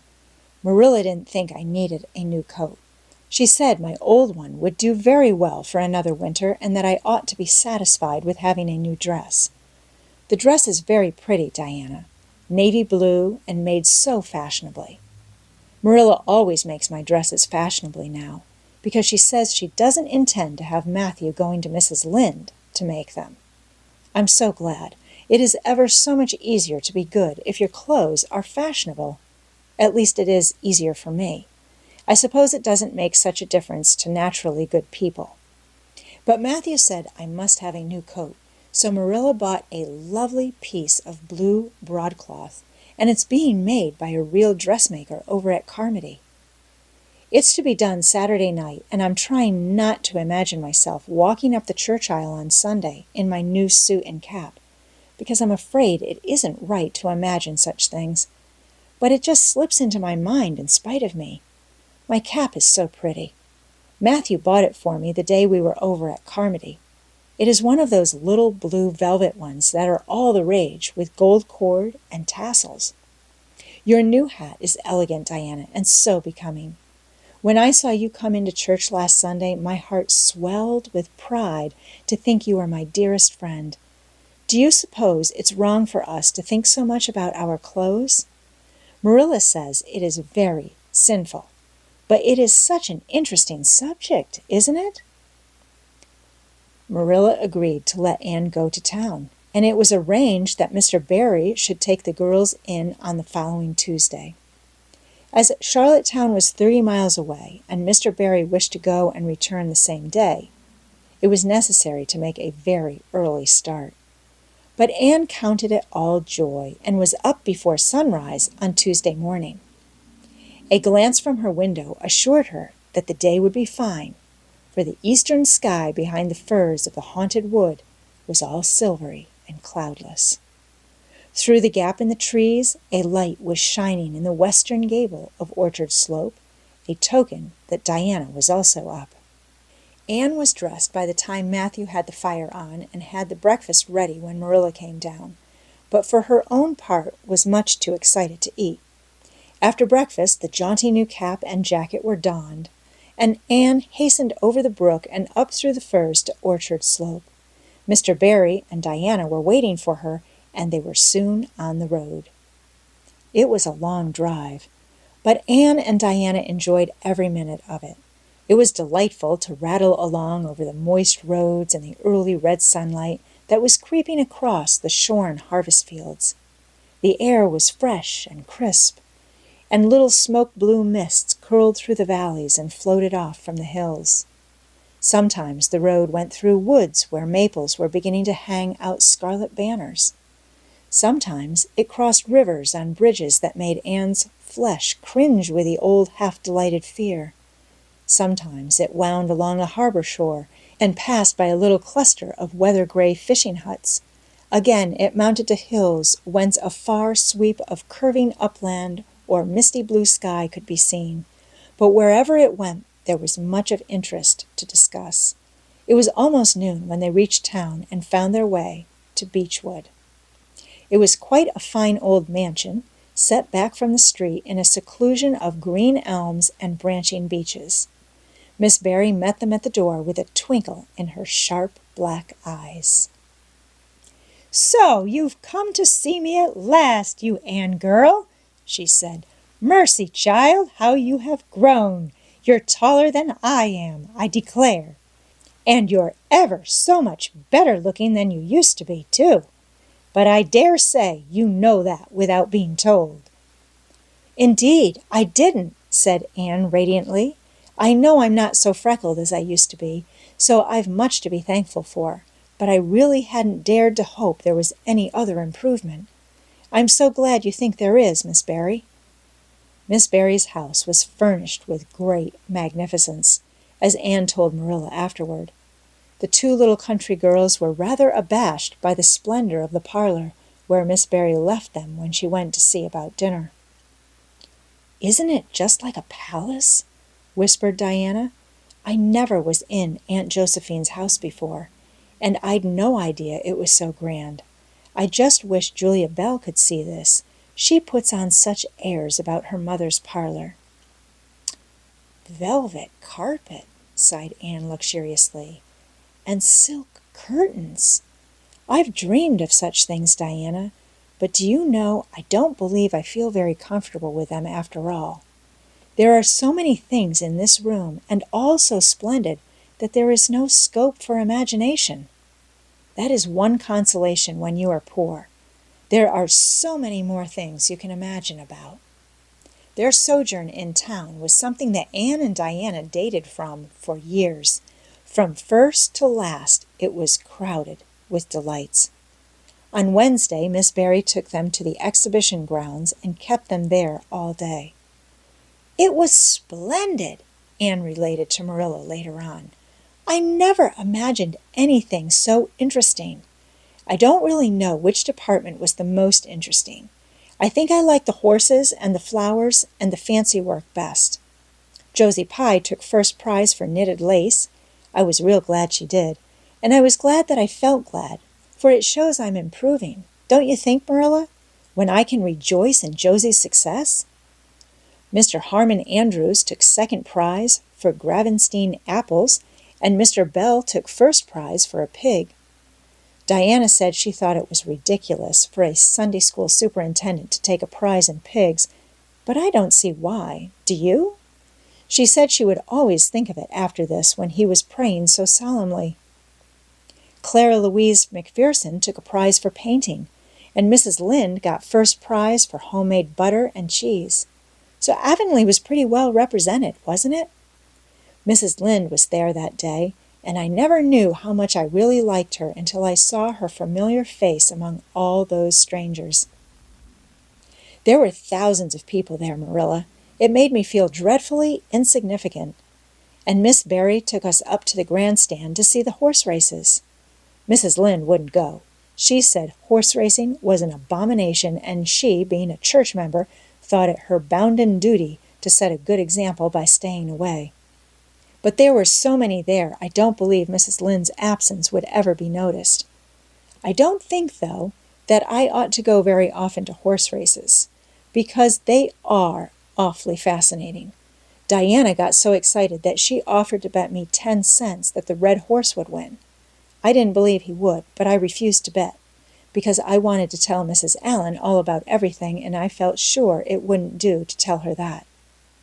It's always wrong to do anything you can't tell the minister's wife. It's as good as an extra conscience to have a minister's wife for your friend. And I was very glad I didn't bet, because the red horse did win. And I would have lost 10 cents. So you see, that virtue was its own reward. We saw a man go up in a balloon. I'd love to go up in a balloon, Marilla. It would be simply thrilling. And we saw a man selling fortunes. You paid him 10 cents, and a little bird picked out your fortune for you. Miss Barry gave Diana and me 10 cents each to have our fortunes told. Mine was that I would marry a dark-complected man who was very wealthy, and I would go across water to live. I looked carefully at all the dark men I saw after that, but I didn't care much for any of them, and anyhow, I suppose it's too early to be looking out for him yet. Oh, it was a never-to-be-forgotten day, Marilla. I was so tired I couldn't sleep at night. Miss Barry put us in the spare room, according to promise. It was an elegant room, Marilla, but somehow sleeping in a spare room isn't what I used to think it was. That's the worst of growing up, and I'm beginning to realize it. The things you wanted so much when you were a child don't seem half so wonderful to you when you get them. Thursday, the girls had a drive in the park, and in the evening Miss Barry took them to a concert in the Academy of Music, where a noted prima donna was to sing. To Anne, the evening was a glittering vision of delight. Oh, Marilla, it was beyond description. I was so excited I couldn't even talk, so you may know what it was like. I just sat in enraptured silence. Madame Selitsky was perfectly beautiful and wore white satin and diamonds. But when she began to sing, I never thought about anything else. Oh, I can't tell you how I felt, but it seemed to me that it could never be hard to be good anymore. I felt like I do when I look up to the stars. Tears came into my eyes, but oh, they were such happy tears. I was so sorry when it was all over, and I told Miss Barry I didn't see how I was ever to return to common life again. She said she thought if we went over to the restaurant across the street and had an ice cream, it might help me. That sounded so prosaic, but to my surprise, I found it true. The ice cream was delicious, Marilla, and it was so lovely and dissipated to be sitting there eating it at 11 o'clock at night. Diana said she believed she was born for city life. Miss Barry asked me what my opinion was, but I said I would have to think it over very seriously before I could tell her what I really thought. So I thought it over after I went to bed. That is the best time to think things out. And I came to the conclusion, Marilla, that I wasn't born for city life and that I was glad of it. It's nice to be eating ice cream at brilliant restaurants at 11 o'clock at night once in a while. But as a regular thing, I'd rather be in the East Gable at 11 sound asleep, but kind of knowing even in my sleep that the stars were shining outside and that the wind was blowing in the firs across the brook. I told Miss Barry so at breakfast the next morning, and she laughed. Miss Barry generally laughed at anything I said, even when I said the most solemn things. I don't think I liked it, Marilla, because I wasn't trying to be funny, but she is a most hospitable lady and treated us royally. Friday brought going home time, and Mr. Barry drove in for the girls. Well, I hope you've enjoyed yourselves, said Miss Barry as she bade them goodbye. Indeed we have, said Diana. "And you, Anne girl?" "I've enjoyed every minute of the time," said Anne, throwing her arms impulsively about the old woman's neck and kissing her wrinkled cheek. Diana would never have dared to do such a thing and felt rather aghast at Anne's freedom, but Miss Barry was pleased, and she stood on her veranda and watched the buggy out of sight. Then she went back into her big house with a sigh. It seemed very lonely, lacking those fresh young lives. Miss Barry was a rather selfish old lady, if the truth must be told, and had never cared much for anybody but herself. She valued people only as they were of service to her or amused her. Anne had amused her, and consequently stood high in the old lady's good graces. But Miss Barry found herself thinking less about Anne's quaint speeches than of her fresh enthusiasms, her transparent emotions, her little winning ways, and the sweetness of her eyes and lips. "I thought Marilla Cuthbert was an old fool when I heard she'd adopted a girl out of an orphan asylum," she said to herself. "But I guess she didn't make much of a mistake after all. If I'd a child like Anne in the house all the time, I'd be a better and happier woman." Anne and Diana found the drive home as pleasant as the drive in. Pleasanter, indeed, since there was the delightful consciousness of home waiting at the end of it. It was sunset when they passed through White Sands and turned into the shore road. Beyond, the Avonlea hills came out darkly against the saffron sky.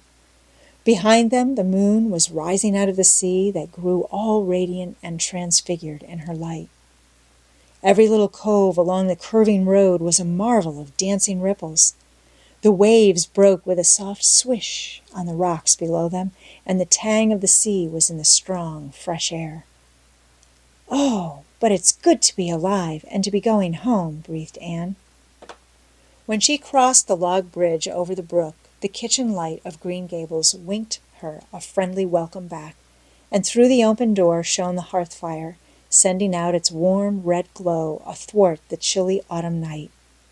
Anne ran blithely up the hill and into the kitchen, where a hot supper was waiting on the table. "So you've got back," said Marilla, folding up her knitting. "Yes, and oh, it's so good to be back," said Anne joyously. "I could kiss everything, even to the clock, Marilla. A broiled chicken! You don't mean to say you cooked that for me?" "Yes, I did," said Marilla. "I thought you'd be hungry after such a drive and need something real appetizing. Hurry and take off your things, and we'll have supper as soon as Mathew comes in. I'm glad you've got back, I must say. It's been fearful lonesome here without you, and I never put in 4 longer days." After supper, Anne sat before the fire between Mathew and Marilla and gave them a full account of her visit. "I've had a splendid time," she concluded happily, "and I feel that it marks an epoch in my life. But the best of it all was the coming home." Chapter 30. The Queen's Class is Organized. Marilla laid her knitting on her lap and leaned back in her chair. Her eyes were tired, and she thought vaguely that she must see about having her glasses changed the next time she went to town, for her eyes had grown tired very often of late. It was nearly dark, for the full November twilight had fallen around Green Gables, and the only light in the kitchen came from the dancing red flames in the stove. Anne was curled up Turk fashion on the hearth rug, gazing into that joyous glow where the sunshine of 100 summers was being distilled from the maple cordwood. She had been reading, but her book had slipped to the floor, and now she was dreaming, with a smile on her parted lips. Glittering castles in Spain were shaping themselves out of the mists and rainbows of her lively fancy. Adventures wonderful and enthralling were happening to her in Cloudland. Adventures that always turned out triumphantly and never involved her in scrapes like those of actual life. Marilla looked at her with a tenderness that would never have been suffered to reveal itself in any clearer light than that soft mingling of fireshine and shadow. The lesson of a love that should display itself easily in spoken word and open look was one Marilla could never learn. But she had learned to love this slim, gray-eyed girl with an affection all the deeper and stronger from its very undemonstrativeness. Her love made her afraid of being unduly indulgent, indeed. She had an uneasy feeling that it was rather sinful to set one's heart so intensely on any human creature as she had set hers on Anne. And perhaps she performed a sort of unconscious penance for this by being stricter and more critical than if the girl had been less dear to her. Certainly, Anne herself had no idea how Marilla loved her. She sometimes thought wistfully that Marilla was very hard to please and distinctly lacking in sympathy and understanding, but she always checked the thought reproachfully, remembering what she owed to Marilla. "Anne," said Marilla abruptly, "Miss Stacy was here this afternoon when you were out with Diana." Anne came back from her other world with a start and a sigh. "Was she? Oh, I'm so sorry I wasn't in. Why didn't you call me, Marilla? Diana and I were only over in the haunted wood. It's lovely in the woods now. All the little wood things, the ferns and the satin leaves and the crackerberries have gone to sleep, just as if somebody had tucked them away until spring under a blanket of leaves. I think it was a little gray fairy with a rainbow scarf that came tiptoeing along the last moonlight night and did it. Diana wouldn't say much about that, though. Diana has never forgotten the scolding her mother gave her about imagining ghosts into the haunted wood. It had a very bad effect on Diana's imagination. It blighted it. Mrs. Lynde says Myrtle Bell is a blighted being. I asked Ruby Gillis why Myrtle was blighted, and Ruby said she guessed it was because her young man had gone back on her. Ruby Gillis thinks of nothing but young men, and the older she gets, the worse she is. Young men are all very well in their place, but it doesn't do to drag them into everything, does it? Diana and I are thinking seriously of promising each other that we will never marry, but be nice old maids and live together forever. Diana hasn't quite made up her mind, though, because she thinks perhaps it would be nobler to marry some wild, dashing, wicked young man and reform him. Diana and I talk a great deal about serious subjects now, you know. We feel that we are so much older than we used to be that it isn't becoming to talk of childish matters. It's such a solemn thing to be almost 14, Marilla. Miss Stacy took all us girls who are in our teens down to the brook last Wednesday and talked to us about it. She said we couldn't be too careful what habits we formed and what ideals we acquired in our teens, because by the time we were 20, our characters would be developed and the foundation laid for our whole future life. And she said if the foundation was shaky, we could never build anything really worthwhile on it. Diana and I talked the matter over coming home from school. We felt extremely solemn, Marilla, and we decided that we would try to be very careful indeed and form respectable habits and learn all we could and be as sensible as possible, so that by the time we were 20, our characters would be properly developed. It's perfectly appalling to think of being 20, Marilla. It sounds so fearfully old and grown up. But why was Miss Stacy here this afternoon? That is what I want to tell you, Anne, if you'll ever give me a chance to get a word in edgewise. She was talking about you. About me? Anne looked rather scared. Then she flushed and exclaimed, "Oh, I know what she was saying. I meant to tell you, Marilla. Honestly, I did, but I forgot. Miss Stacy caught me reading Ben-Hur in school yesterday afternoon when I should have been studying my Canadian history. Jane Andrews lent it to me.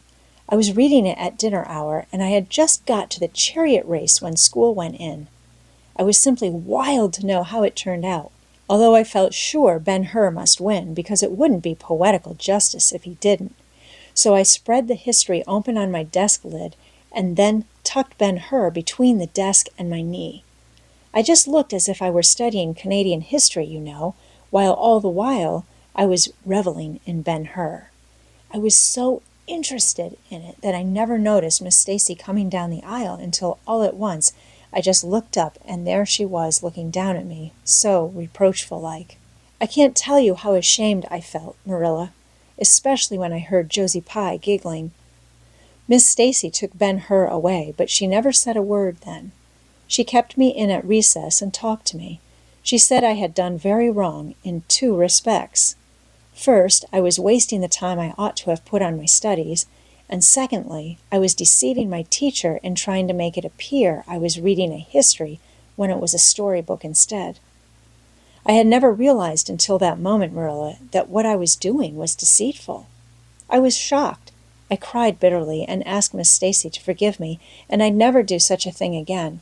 And I offered to do penance by never so much as looking at Ben-Hur for a whole week, not even to see how the chariot race turned out. But Miss Stacy said she wouldn't require that, and she forgave me freely, so I think it wasn't very kind of her to come up here to you about it after all. Miss Stacy never mentioned such a thing to me, Anne, and it's only your guilty conscience that's the matter with you. You have no business to be taking storybooks to school. You read too many novels anyhow. When I was a girl, I wasn't so much as allowed to look at a novel. Oh, how can you call Ben-Hur a novel when it's really such a religious book? Protested Anne. Of course, it's a little too exciting to be proper reading for Sunday, and I only read it on weekdays. And I never read any book now unless either Miss Stacy or Mrs. Allen thinks it is a proper book for a girl 13 3/4 to read. Miss Stacy made me promise that. She found me reading a book one day called The Lurid Mystery of the Haunted Hall. It was one Ruby Gillis had lent me, and oh, Marilla, it was so fascinating and creepy. It just curdled the blood in my veins. But Miss Stacy said it was a very silly, unwholesome book, and she asked me not to read any more of it or any like it.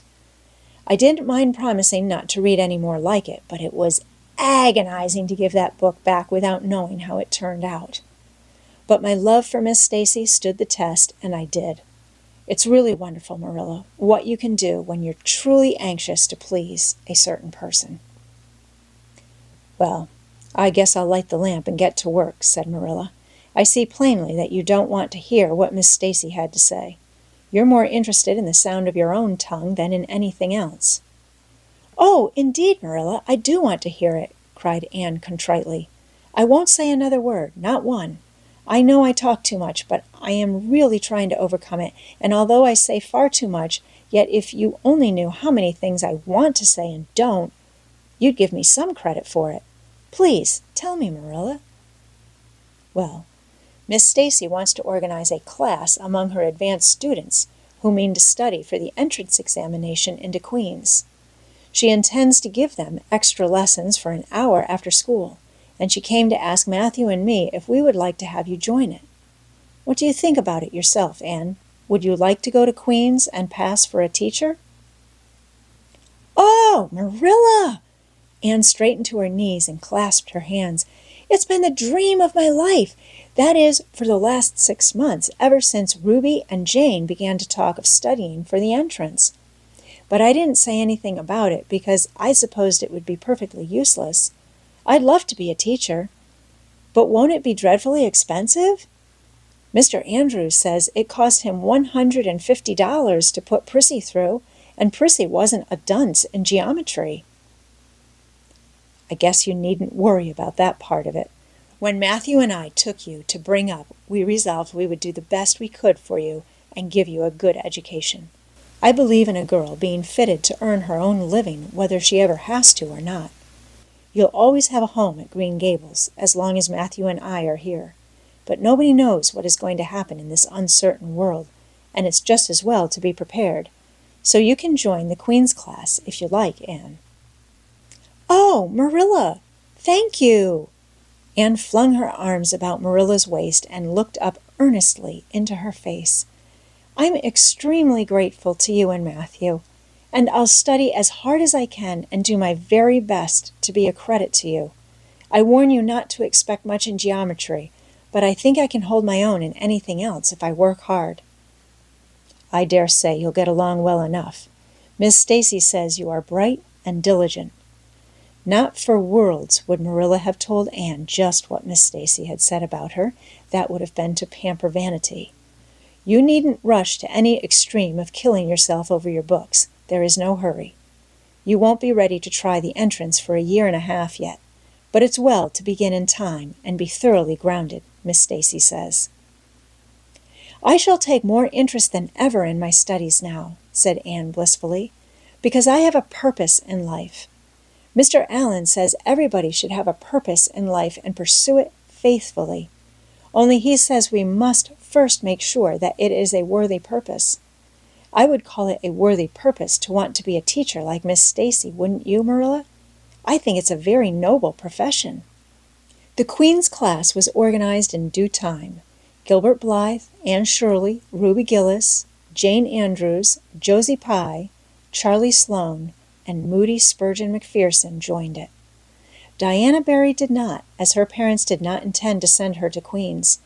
This seemed nothing short of a calamity to Anne. Never, since the night on which Minnie May had had the croup, had she and Diana been separated in anything.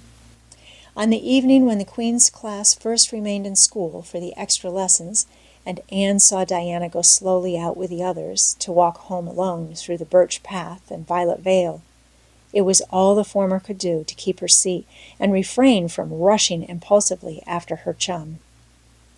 A lump came into her throat, and she hastily retired behind the pages of her uplifted Latin grammar to hide the tears in her eyes. Not for worlds would Anne have had Gilbert Blythe or Josie Pye see those tears. But, oh, Marilla, I really felt that I had tasted the bitterness of death, as Mr. Allen said in his sermon last Sunday when I saw Diana go out alone, she said mournfully that night. I thought how splendid it would have been if Diana had only been going to study for the entrance, too.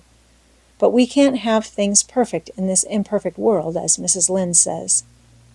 Mrs. Lynde isn't exactly a comforting person sometimes, but there's no doubt she says a great many very true things. And I think the Queen's class is going to be extremely interesting. Jane and Ruby are just going to study to be teachers. That is the height of their ambition.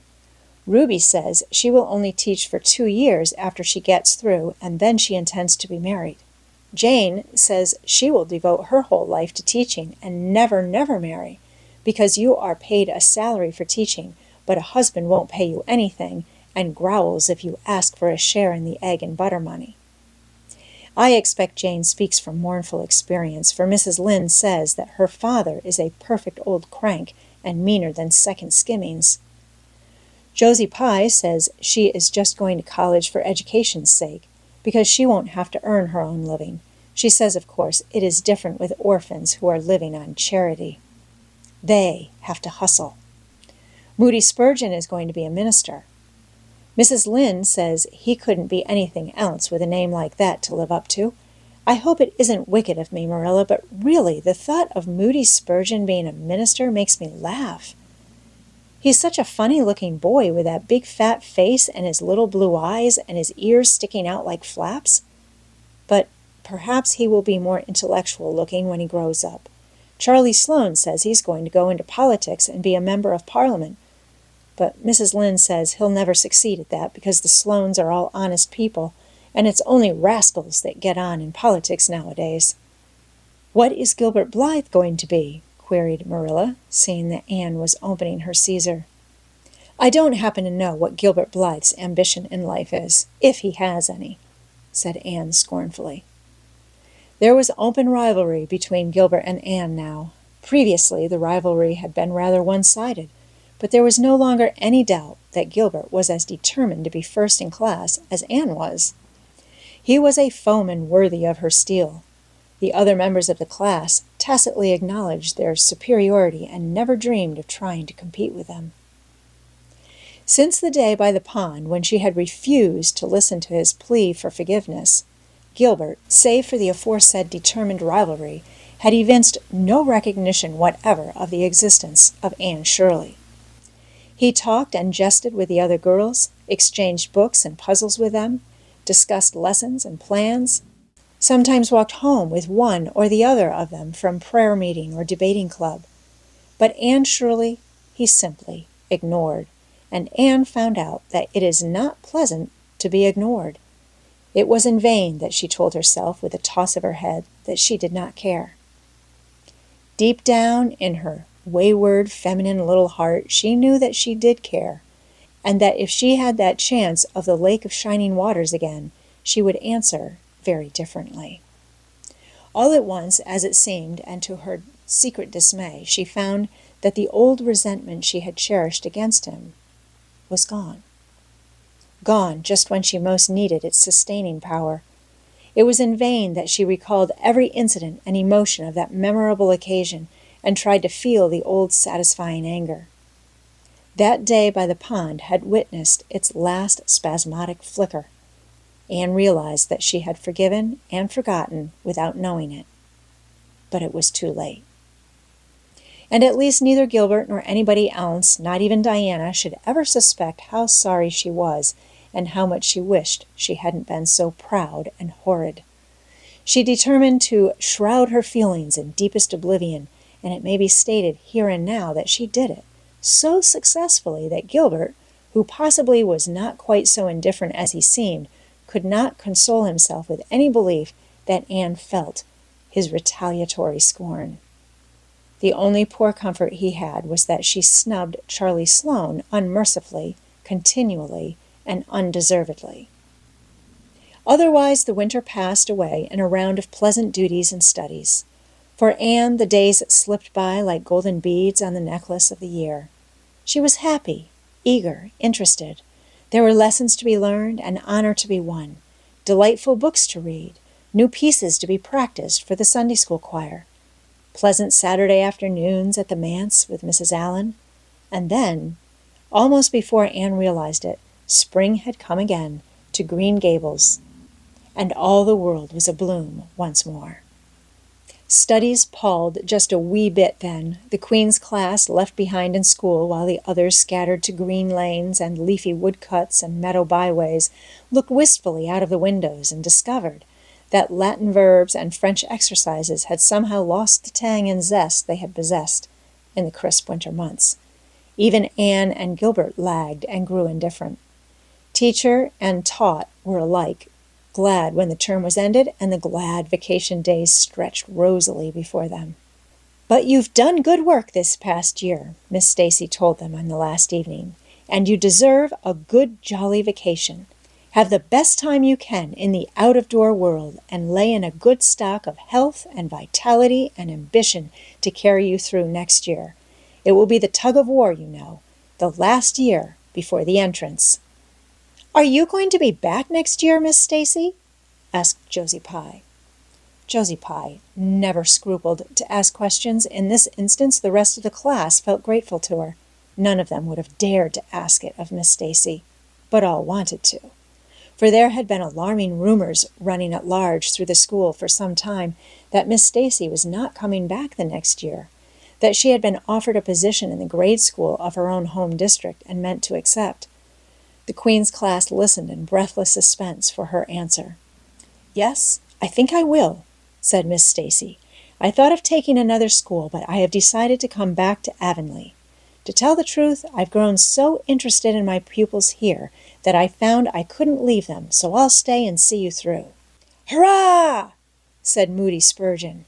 Moody Spurgeon had never been so carried away by his feelings before, and he blushed uncomfortably every time he thought about it for a week.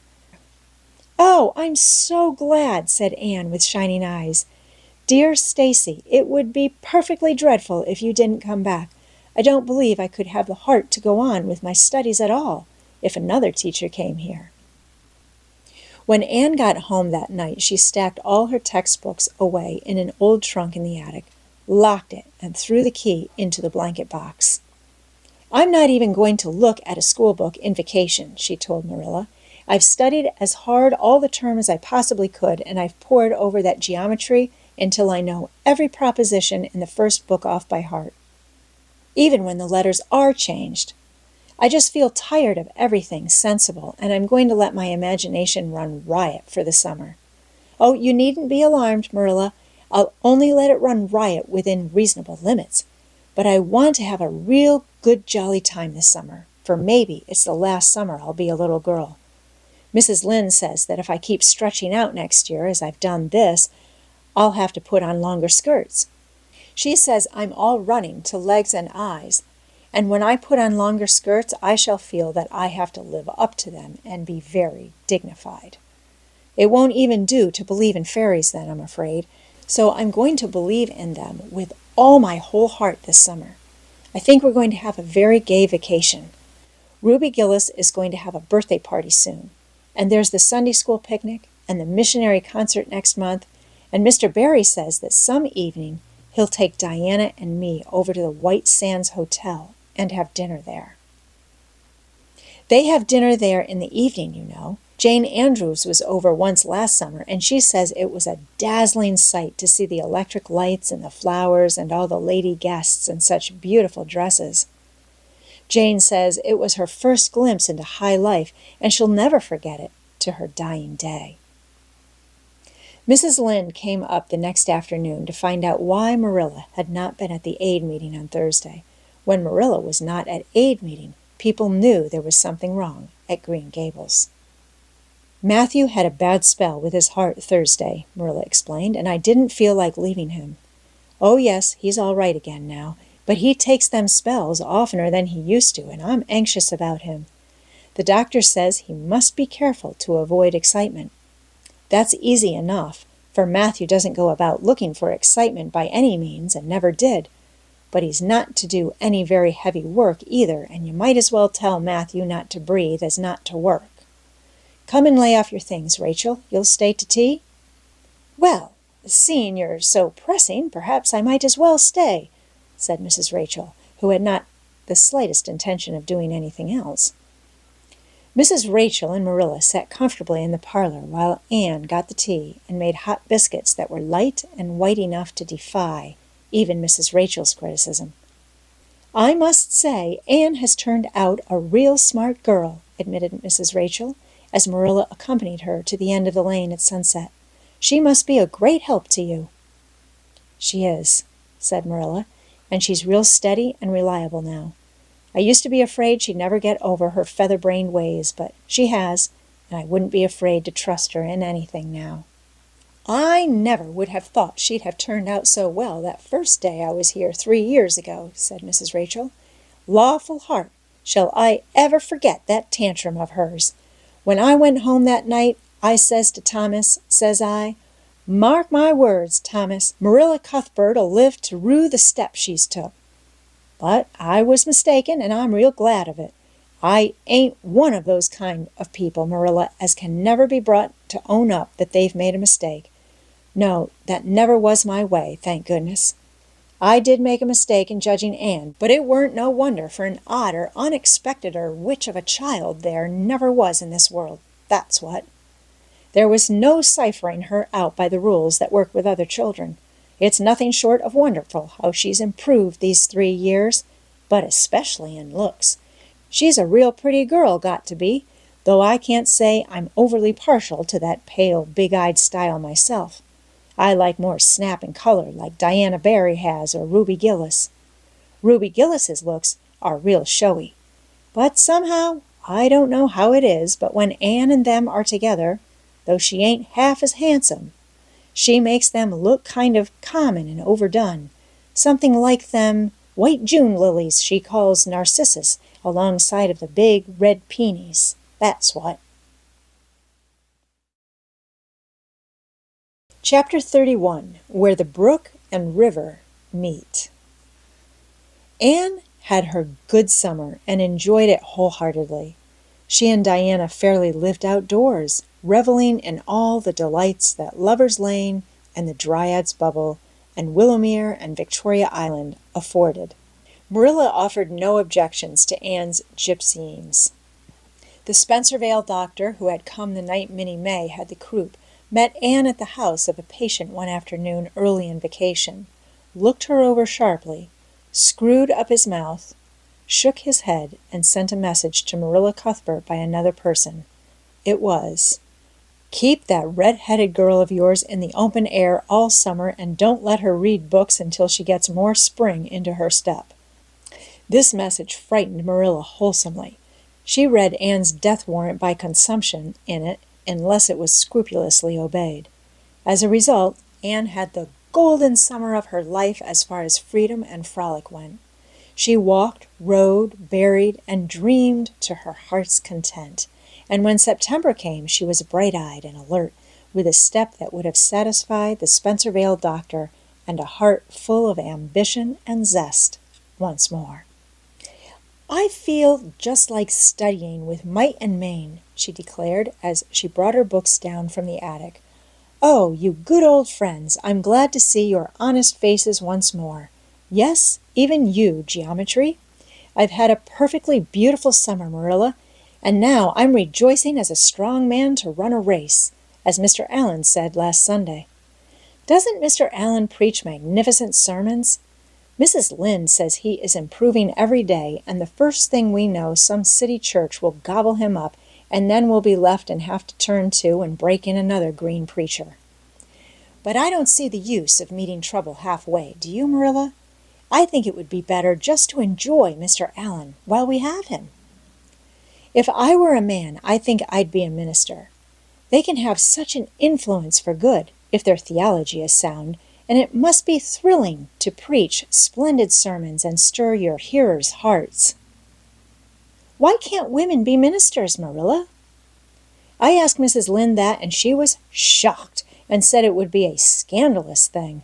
She said there might be female ministers in the States, and she believed there was, but thank goodness we hadn't got to that stage in Canada yet, and she hoped we never would.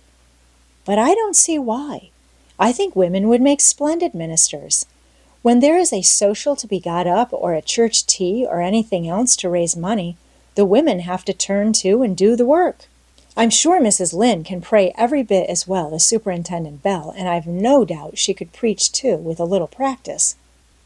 Yes, I believe she could, said Marilla dryly. She does plenty of unofficial preaching as it is. Nobody has much of a chance to go wrong in Avonlea with Rachel to oversee them. Marilla, said Anne in a burst of confidence, I want to tell you something and ask you what you think about it. It has worried me terribly. On Sunday afternoons, that is, when I think specially about such matters. I do really want to be good, and when I'm with you or Mrs. Allen or Miss Stacy, I want it more than ever, and I want to do just what would please you and what you would approve of.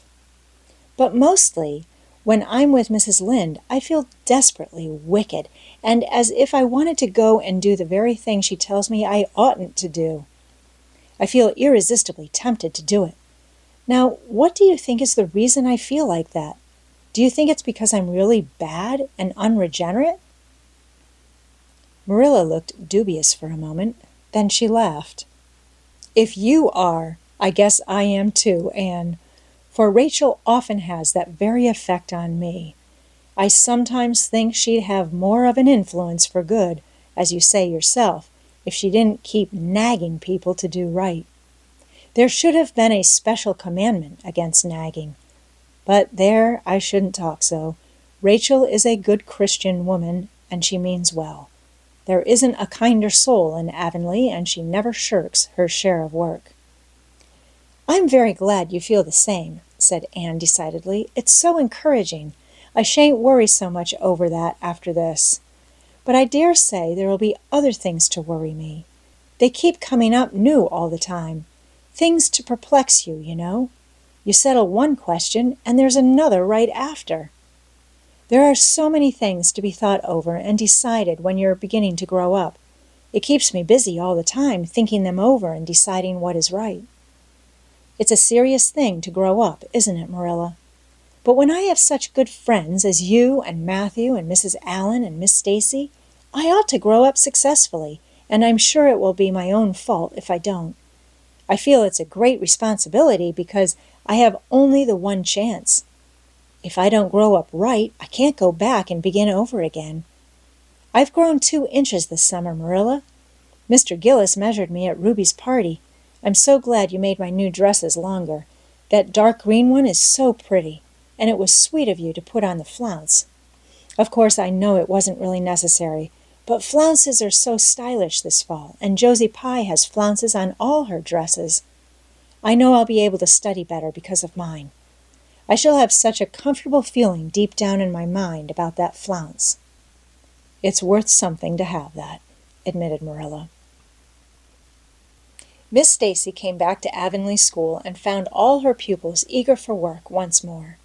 Especially did the Queen's class gird up their loins for the fray, for at the end of the coming year, dimly shadowing their pathway already, loomed up that fateful thing known as the entrance, at the thought of which one and all felt their hearts sink into their very shoes.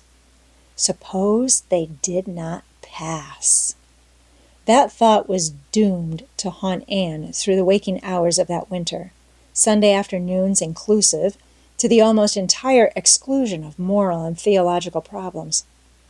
When Anne had bad dreams, she found herself staring miserably at pass lists of the entrance exams where Gilbert Blythe's name was blazoned at the top and in which hers did not appear at all. But it was a jolly, busy, happy, swift-flying winter. Schoolwork was as interesting, class rivalry as absorbing as of yore. New worlds of thought, feeling, and ambition, fresh, fascinating fields of unexplored knowledge seemed to be opening out before Anne's eager eyes. Hills peeped over hill, and Alps on Alps arose. Much of all this was due to Miss Stacy's tactful, careful, broad-minded guidance. She led her class to think and explore and discover for themselves, and encouraged straying from the old beaten paths to a degree that quite shocked Mrs. Lynde and the school trustees, who viewed all innovations on established methods rather dubiously. Apart from her studies, Anne expanded socially, for Marilla, mindful of the Spencervale doctor's dictum, no longer vetoed occasional outings. The debating club flourished and gave several concerts. There were 1 or 2 parties, almost verging on grown-up affairs. There were sleigh drives and skating frolics galore. "Why, Anne, how you've grown," she said, almost unbelievingly. A sigh followed on the words. Marilla felt a queer regret over Anne's inches. The child she had learned to love had vanished somehow, and here was this tall, serious-eyed girl of 15, with the thoughtful brows and the proudly poised little head in her place. Marilla loved the girl as much as she had loved the child, but she was conscious of a queer, sorrowful sense of loss. And that night when Anne had gone to prayer meeting with Diana, Marilla sat alone in the wintry twilight and indulged in the weakness of a cry.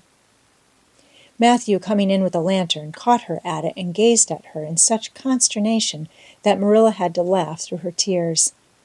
"I was thinking about Anne," she explained. "She's got to be such a big girl, and she'll probably be away from us next winter. I'll miss her terrible." "She'll be able to come home often," comforted Mathew, to whom Anne was as yet and always would be the little eager girl he had brought home from Bright River on that June evening 4 years before. "The branch railroad will be built to Carmody by that time." "It won't be the same thing as having her here all the time," sighed Marilla gloomily, determined to enjoy her luxury of grief uncomforted. "But there, men can't understand these things." There were other changes in Anne no less real than the physical change. For one thing, she became much quieter. Perhaps she thought all the more and dreamed as much as ever, but she certainly talked less. Marilla noticed and commented on this also. "You don't chatter half as much as you used to, Anne, nor use half as many big words. What has come over you?" Anne colored and laughed a little as she dropped her book and looked dreamily out of the window, where big fat red buds were bursting out on the creeper in response to the lure of the spring sunshine. "I don't know. I don't want to talk as much," she said, denting her chin thoughtfully with her forefinger. "It's nicer to think dear, pretty thoughts and keep them in one's heart like treasures. I don't like to have them laughed at or wounded over, and somehow I don't want to use big words any more. It's almost a pity, isn't it, now that I'm really growing big enough to say them if I did want to? It's fun to be almost grown up in some ways, but it's not the kind of fun I expected, Marilla. There's so much to learn and do and think that there isn't time for big words. Besides, Miss Stacy says the short ones are much stronger and better. She makes us write all our essays as simply as possible. It was hard at first. I was so used to crowding in all the fine big words I could think of, and I thought of any number of them. But I've got used to it now, and I see it so much better. What has become of your story club? I haven't heard you speak of it for a long time. The story club isn't in existence any longer. We hadn't time for it, and anyhow, I think we had got tired of it. It was silly to be writing about love and murder and elopements and mysteries. Miss Stacy sometimes has us write a story for training and composition, but she won't let us write anything but what might happen at Avonlea in our own lives, and she criticizes it very sharply and makes us criticize our own, too. I never thought my compositions had so many faults until I began to look for them myself. I felt so ashamed I wanted to give up altogether, but Miss Stacy said I could learn to write well if I only trained myself to be my own severest critic. And so I am trying to. You've only 2 more months before the entrance, said Marilla. Do you think you'll be able to get through? Anne shivered. I don't know. Sometimes I think I'll be all right, and then I get horribly afraid. We've studied hard, and Miss Stacy has drilled us thoroughly, but we mayn't get through for all that. We've each got a stumbling block. Mine is geometry, of course, and Jane's is Latin, and Ruby and Charlie's is algebra, and Josie's is arithmetic. Moody Spurgeon says he feels it is in his bones that he is going to fail in English history. Miss Stacy is going to give us examinations in June, just as hard as we'll have at the entrance, and mark us just as strictly, so we'll have some idea. I wish it was all over, Marilla. It haunts me. Sometimes I wake up in the night and wonder what I'll do if I don't pass. Why, go to school next year and try again, said Marilla unconcernedly. Oh, I don't believe I'd have the heart for it. It would be such a disgrace to fail, especially if the others passed. And I get so nervous in an examination that I'm likely to make a mess of it. I wish I had nerves like Jane Andrews. Nothing rattles her. Anne sighed, and dragging her eyes from the witcheries of the spring world, the beckoning day of breeze and blue, and the green things upspringing in the garden, buried herself resolutely in her book. There would be other springs, but if she did not succeed in passing the entrance, Anne felt convinced that she would never recover sufficiently to enjoy them. Chapter 32. The Pass List is Out. With the end of June came the close of the term and the close of Miss Stacy's rule in Avonlea School. Anne and Diana walked home that evening feeling very sober indeed. Red eyes and damp handkerchiefs bore convincing testimony to the fact that Miss Stacy's farewell words must have been quite as touching as Mr. Phillips's had been under similar circumstances 3 years before. Diana looked back at the schoolhouse from the foot of the spruce hill and sighed deeply. It does seem as if it was the end of everything, doesn't it? She said dismally. You oughtn't to feel half as badly as I do, said Anne, hunting vainly for a dry spot on her handkerchief. You'll be back again next winter, but I suppose I've left the dear old school forever, if I have good luck, that is. It won't be a bit the same. Miss Stacy won't be there, nor you, nor Jane, nor Ruby probably. I shall have to sit all alone, for I couldn't bear to have another deskmate after you. Oh, we have had jolly times, haven't we, Anne? It's dreadful to think they're all over. 2 big tears rolled down by Diana's nose. If you would stop crying, I could, said Anne imploringly. Just as soon as I put away my hanky, I see you brimming up, and that starts me off again. As Mrs. Lynde says, if you can't be as cheerful as you can. After all, I dare say I'll be back next year. This is one of the times I know I'm not going to pass. They're getting alarmingly frequent." "Why, you came out splendidly in the exams Miss Stacy gave." "Yes, but those exams didn't make me nervous. When I think of the real thing, you can't imagine what a horrid, cold, fluttery feeling comes round my heart. And then my number is 13, and Josie Pye says it's so unlucky. I am not superstitious, and I know it can make no difference, but still I wish it wasn't 13. "I do wish I was going in with you," said Diana. "Wouldn't we have a perfectly elegant time? But I suppose you'll have to cram in the evenings."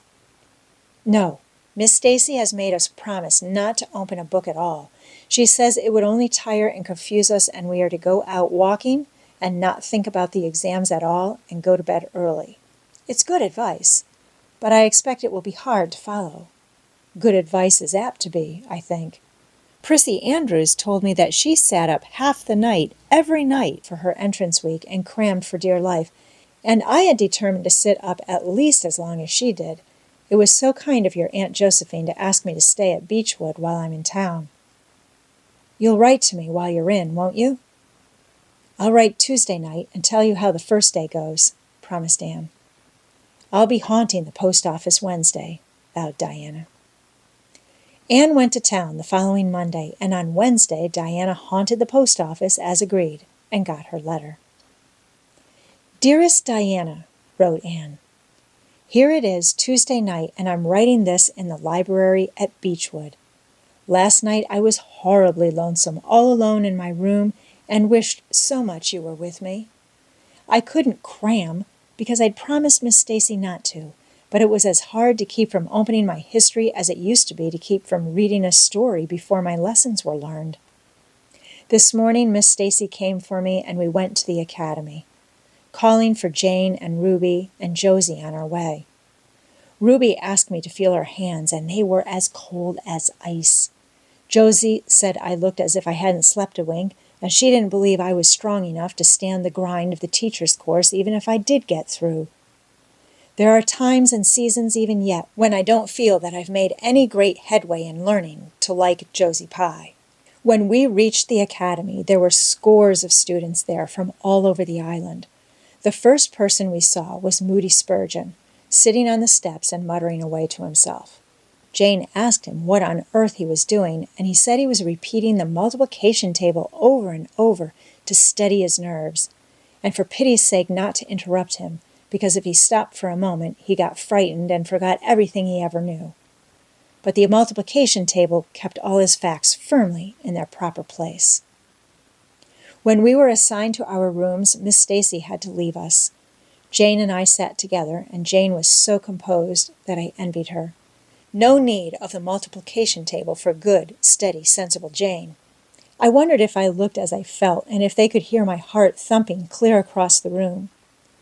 Then a man came in and began distributing the English examination sheets.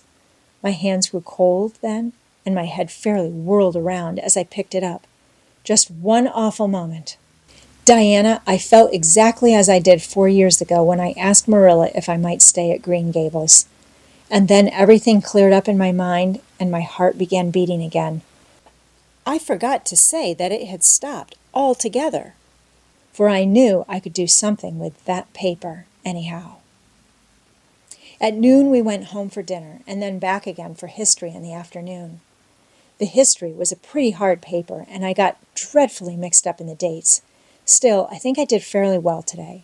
But oh, Diana, tomorrow the geometry exam comes off, and when I think of it, it takes every bit of determination I possess to keep from opening my Euclid. If I thought the multiplication table would help me any, I would recite it from now till tomorrow morning. I went down to see the other girls this evening. On my way, I met Moody Spurgeon wandering distractedly around. He said he knew he had failed in history, and he was born to be a disappointment to his parents, and he was going home on the morning train, and it would be easier to be a carpenter than a minister. Anyhow, I cheered him up and persuaded him to stay to the end, because it would be unfair to Miss Stacy if he didn't. Sometimes I have wished I was born a boy, but when I see Moody Spurgeon, I'm always glad I'm a girl and not his sister. Ruby was in hysterics when I reached their boarding house. She had just discovered a fearful mistake she had made in her English paper. When she recovered, we went uptown and had an ice cream. How we wished you had been with us. Oh, Diana, if only the geometry examination were over. But there, as Mrs. Lynde would say, the sun will go on rising and setting whether I fail in geometry or not. That is true, but not especially comforting. I think I'd rather it didn't go on if I failed. Yours devotedly, Anne. The geometry examination and all the others were over in due time, and Anne arrived home on Friday evening, rather tired, but with an air of chastened triumph about her. Diana was over at Green Gables when she arrived, and they met as if they had been parted for years. "You old darling, it's perfectly splendid to see you back again. It seems like an age since you went to town, and oh, Anne, how did you get along?" "Pretty well. I think in everything but the geometry. I don't know whether I passed in it or not, and I have a creepy, crawly presentiment that I didn't. Oh, how good it is to be back. Green Gables is the dearest, loveliest spot in the world." "How did the others do?" "The girls say they know they didn't pass, but I think they did pretty well. Josie says that geometry was so easy a child of 10 could do it.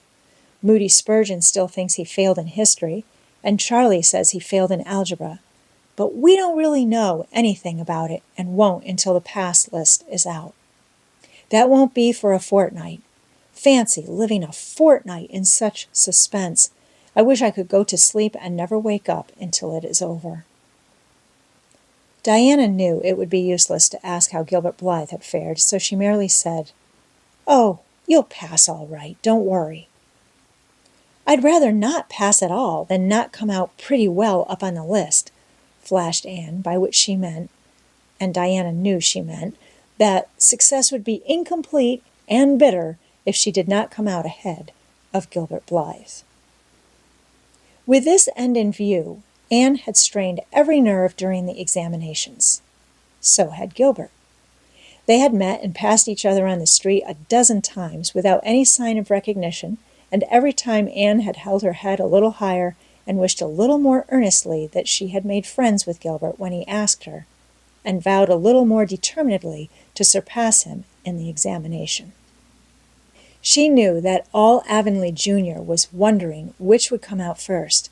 She even knew that Jimmy Glover and Ned Wright had a bet on the question, and that Josie Pye had said there was no doubt in the world that Gilbert would be first, and she felt that her humiliation would be unbearable if she failed. But she had another and nobler motive for wishing to do well. She wanted to pass high for the sake of Mathew and Marilla, especially Mathew. Mathew had declared to her his conviction that she would beat the whole island. That, Anne felt, was something it would be foolish to hope for even in the wildest dreams. But she did hope fervently that she would be among the first 10 at least, so that she might see Mathew's kindly brown eyes gleam with pride in her achievement. That, she felt, would be a sweet reward indeed for all her hard work and patient grubbing among unimaginative equations and conjugations. At the end of the fortnight, Anne took to haunting the post office also, in the distracted company of Jane, Ruby, and Josie, opening the Charlottetown dailies with shaking hands and cold, sink-away feelings as bad as any experienced during the entrance week. Charlie and Gilbert were not above doing this too, but Moody Spurgeon stayed resolutely away. "I haven't got the grit to go there and look at a paper in cold blood," he told Anne. "I'm just going to wait until somebody comes and tells me suddenly whether I've passed or not." When 3 weeks had gone by without the pass list appearing, Anne began to feel that she really couldn't stand the strain much longer. Her appetite failed, and her interest in Avonlea doings languished. Mrs. Lynde wanted to know what else you could expect with a Tory superintendent of education at the head of affairs, and Mathew, noting Anne's paleness and indifference and the lagging steps that bore her home from the post office every afternoon, began seriously to wonder if he hadn't better vote grit at the next election. But one evening the news came. Anne was sitting at her open window for the time, forgetful of the woes of examinations and the cares of the world. as she drank in the beauty of the summer dusk, sweet-scented with flower breaths from the garden below, and sibilant and rustling from the stir of poplars. The eastern sky above the firs was flushed faintly pink from the reflection of the west, and Anne was wondering dreamily if the spirit of color looked like that, when she saw Diana come flying down through the firs, over the log bridge, and up the slope with a fluttering newspaper in her hand. Anne sprang to her feet, knowing at once what that paper contained. The pass list was out. Her head whirled and her heart beat until it hurt her. She could not move a step. It seemed an hour to her before Diana came rushing along the hall and burst into the room without even knocking, so great was her excitement. "Anne, you've passed!" she cried.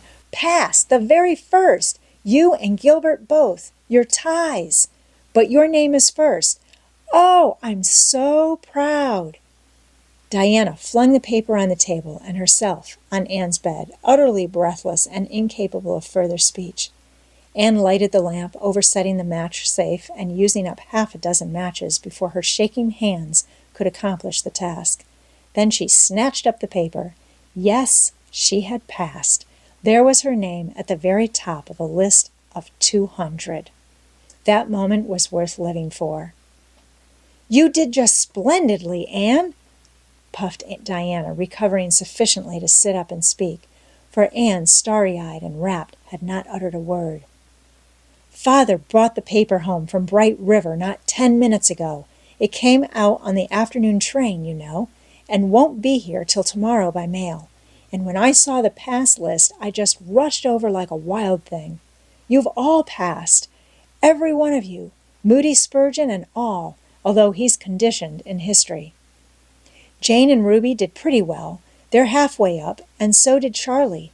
Josie just scraped through with 3 marks to spare, but you'll see she'll put on as many airs as if she'd led. Won't Miss Stacy be delighted? Oh, Anne, what does it feel like to see your name at the head of a pass list like that? If it were me, I know I'd go crazy with joy. I am pretty near crazy as it is, but you're as calm and cool as a spring evening." "I'm just dazzled inside," said Anne. "I want to say 100 things, and I can't find words to say them in. I never dreamed of this. Yes, I did too, just once. I let myself think once, what if I should come out first? Quakingly, you know, for it seemed so vain and presumptuous to think I could lead the island. Excuse me a minute, Diana. I must run right out to the field to tell Mathew. Then we'll go up the road and tell the good news to the others."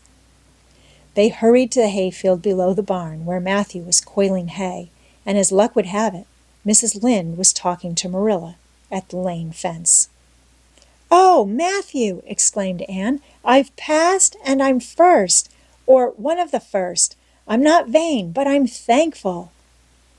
"Well, now, I always said it," said Mathew, gazing at the pass list delightedly. "I knew you could beat them all easy." "You've done pretty well, I must say, Anne," said Marilla, trying to hide her extreme pride in Anne from Mrs. Rachel's critical eye. But that good soul said heartily, "I just guess she has done well, and far be it from me to be backward in saying it. You're a credit to your friends, Anne, that's what, and we're all proud of you." That night Anne, who had wound up the delightful evening with a serious little talk with Mrs. Allan at the manse, knelt sweetly by her open window in a great sheen of moonshine and murmured a prayer of gratitude and aspiration that came straight from her heart.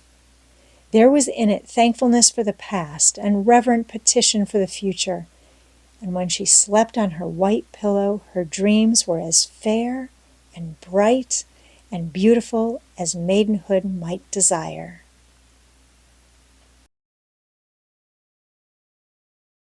Chapter 33. The Hotel Concert. "Put on your white organdy by all means, Anne," advised Diana decidedly. They were together in the east gable chamber. Outside it was only twilight, a lovely yellowish-green twilight, with a clear blue, cloudless sky. A big round moon, slowly deepening from her pallid luster into burnished silver, hung over the haunted wood. The air was full of sweet summer sounds, sleepy birds twittering, freakish breezes, faraway voices, and laughter. But in Anne's room the blind was drawn, and the light lighted, for an important toilette was being made. The east gable was a very different place from what it had been on that night 4 years before, when Anne had felt its bareness penetrate to the marrow of her spirit with its inhospitable chill. Changes had crept in, Marilla conniving at them resignedly, until it was as sweet and dainty a nest as a young girl could desire. The velvet carpet with the pink roses and the pink silk curtains of Anne's early visions had certainly never materialized, but her dreams had kept pace with her growth, and it is not probable she lamented them.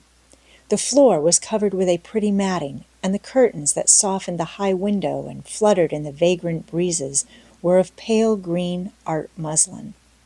The walls, hung not with gold and silver brocade tapestry, but with a dainty apple blossom paper, were adorned with a few good pictures given Anne by Mrs. Allen.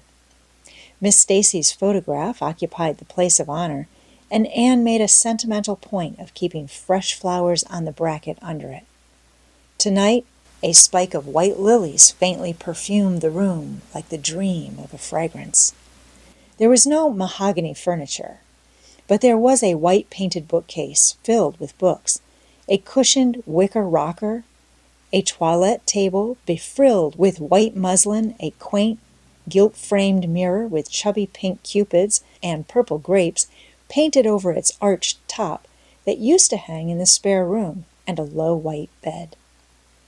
Anne was dressing for a concert at the White Sands Hotel.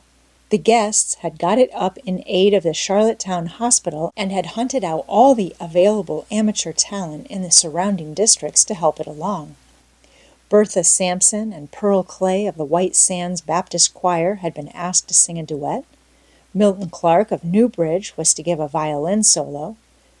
Winnie Adela Blair of Carmody was to sing a Scotch ballad, and Laura Spencer of Spencervale and Anne Shirley of Avonlea were to recite. As Anne would have said at one time, it was an epic in her life, and she was deliciously athrill with the excitement of it. Mathew was in the seventh heaven of gratified pride over the honor conferred on his Anne, and Marilla was not far behind, although she would have died rather than admit it, and said she didn't think it was very proper for a lot of young folks to be gadding over to the hotel without any responsible person with them. Anne and Diana were to drive over with Jane Andrews and her brother Billy in their double-seated buggy, and several other Avonlea girls and boys were going too. There was a party of visitors expected out from town, and after the concert a supper was to be given to the performers. "Do you really think the organdy will be best?" queried Anne anxiously.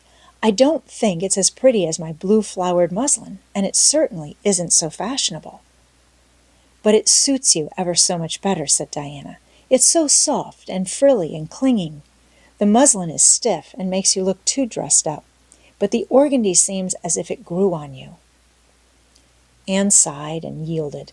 Diana was beginning to have a reputation for notable taste in dressing, and her advice on such subjects was much sought after. She was looking very pretty herself on this particular night in a dress of the lovely wild rose pink, from which Anne was forever debarred. But she was not to take any part in the concert, so her appearance was of minor importance. All her pains were bestowed upon Anne, who, she vowed, must, for the credit of Avonlea, be dressed and combed and adorned to the Queen's taste. "Pull out that frill a little more. So, here, let me tie your sash. Now for your slippers. I'm going to braid your hair in 2 thick braids and tie them halfway up with big white bows. No, don't pull out a single curl over your forehead. Just have the soft part. There is no way you do your hair suits you so well, Anne, and Mrs. Allen says you look like a Madonna when you part it so. I shall fasten this little white house rose just behind your ear. There was just one on my bush, and I saved it for you." "Shall I put my pearl beads on?" asked Anne. "Mathew brought me a string from town last week, and I know he'd like to see them on me." Diana pursed up her lips, put her black head on one side critically, and finally pronounced in favor of the beads, which were thereupon tied around Anne's slim, milk-white throat. "There's something so stylish about you, Anne," said Diana, with unenvious admiration. "You hold your head with such an air. I suppose it's your figure." "I am just a dumpling. I've always been afraid of it, and now I know it is so. Well, I suppose I shall just have to resign myself to it."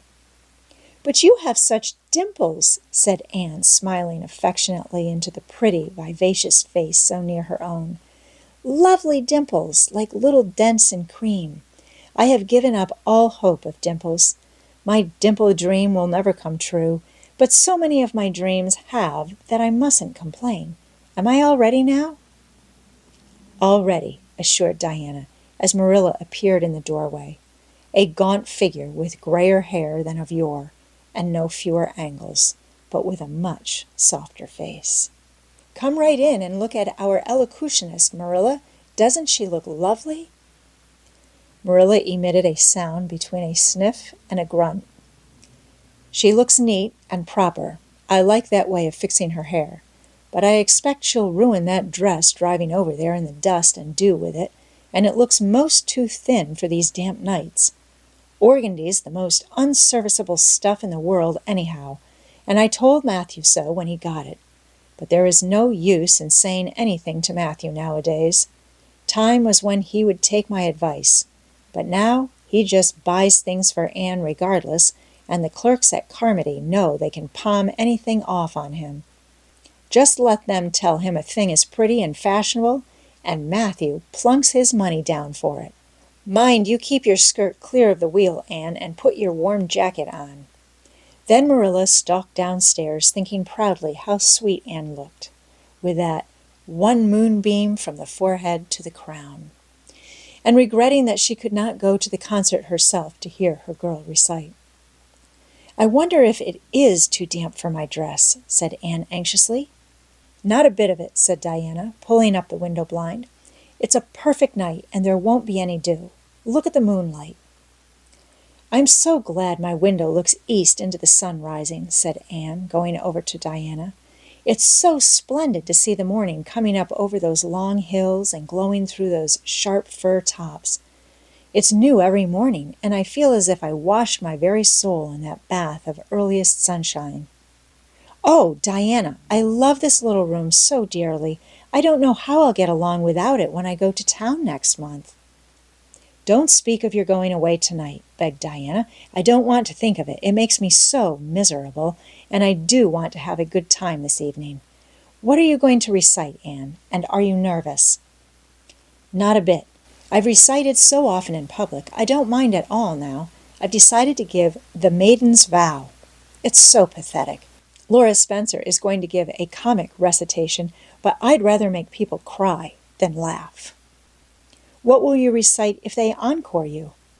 "They won't dream of encoring me," scoffed Anne, who was not without her own secret hopes that they would, and already visioned herself telling Mathew all about it at the next morning's breakfast table. "There are Billy and Jane now. I hear the wheels. Come on." Billy Andrews insisted that Anne should ride on the front seat with him, so she unwillingly climbed up. She would have much preferred to sit back with the girls, where she could have laughed and chattered to her heart's content. There was not much of either laughter or chatter in Billy. He was a big, fat, stolid youth of 20 with a round, expressionless face and a painful lack of conversational gifts. But he admired Anne immensely and was puffed up with pride over the prospect of driving to White Sands with that slim, upright figure beside him. Anne, by dint of talking over her shoulder to the girls and occasionally passing a sop of civility to Billy, who grinned and chuckled and never could think of any reply until it was too late, contrived to enjoy the drive in spite of all. It was a night for enjoyment. The road was full of buggies, all bound for the hotel, and laughter, silver clear, echoed and re-echoed along it. When they reached the hotel, it was a blaze of light from top to bottom. They were met by the ladies of the concert committee, one of whom took Anne off to the performers' dressing room, which was filled with the members of a Charlottetown symphony club, among whom Anne felt suddenly shy and frightened and countrified.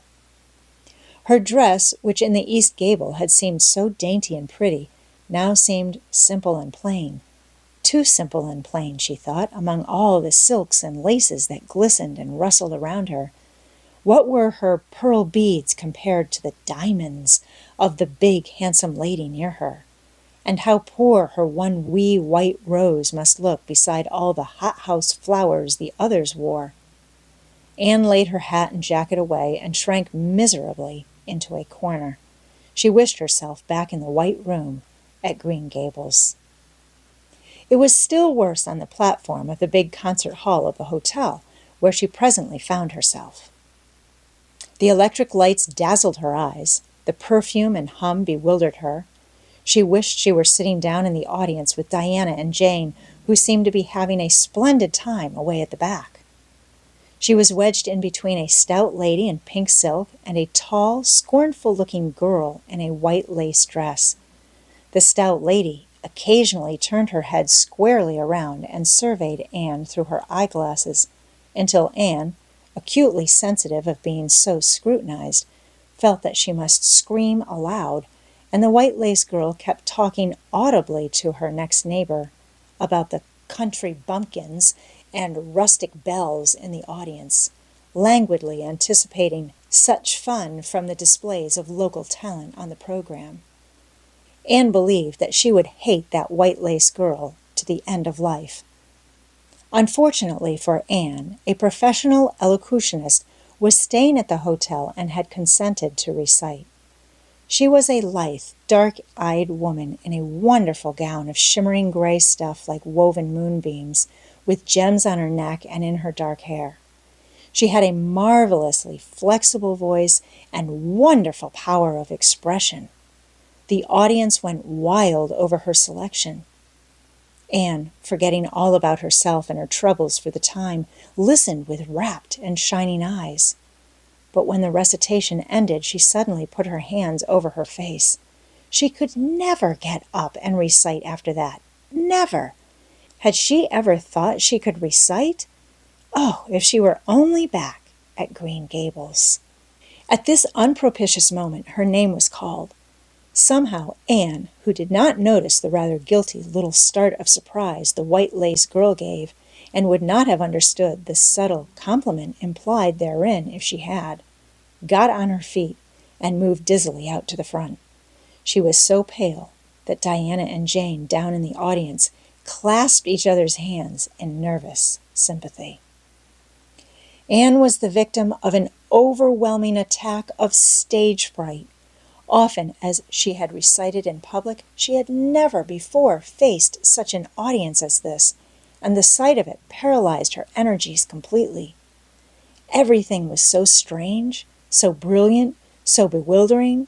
The rows of ladies in evening dress, the critical faces, the whole atmosphere of wealth and culture about her. Very different, this, from the plain benches at the debating club, filled with the homely, sympathetic faces of friends and neighbors. These people, she thought, would be merciless critics. Perhaps, like the white lace girl, they anticipated amusement from her rustic efforts. She felt hopelessly, helplessly ashamed and miserable. Her knees trembled, her heart fluttered, a horrible faintness came over her. Not a word could she utter. And the next moment she would have fled from the platform, despite the humiliation which she felt must ever after be her portion if she did so. But suddenly, as her dilated, frightened eyes gazed out over the audience, she saw Gilbert Blythe away at the back of the room, bending forward with a smile on his face. A smile which seemed to Anne at once triumphant and taunting. In reality, it was nothing of the kind.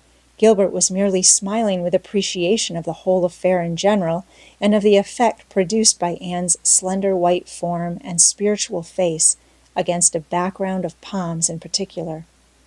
Josie Pye, whom he had driven over, sat beside him, and her face certainly was both triumphant and taunting. But Anne did not see Josie, and would not have cared if she had. She drew a long breath and flung her head up proudly, courage and determination tingling over her like an electric shock.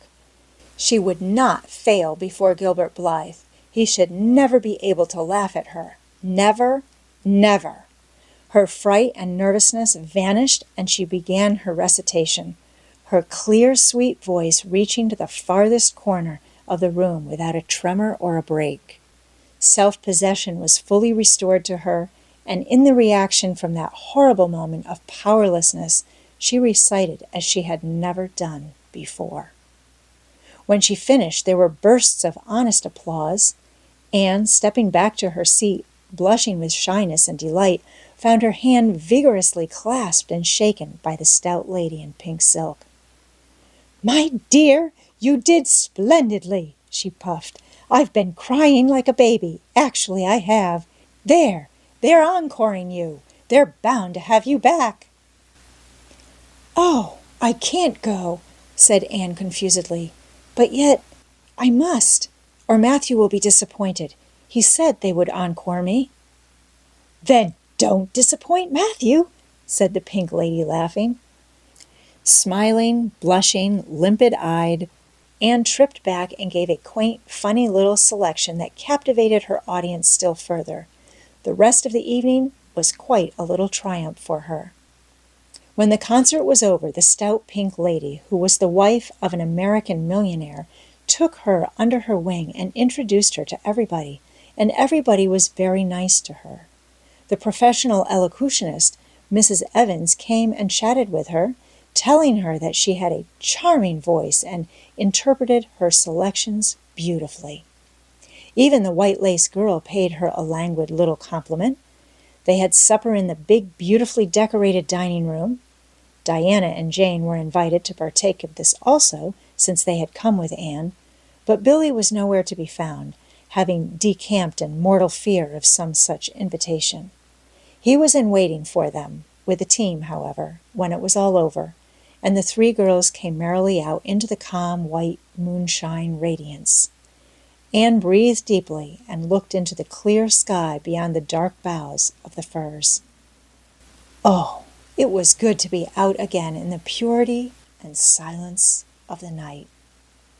How great and still and wonderful everything was, with a murmur of the sea sounding through it, and the darkling cliffs beyond like grim giants guarding enchanted coasts.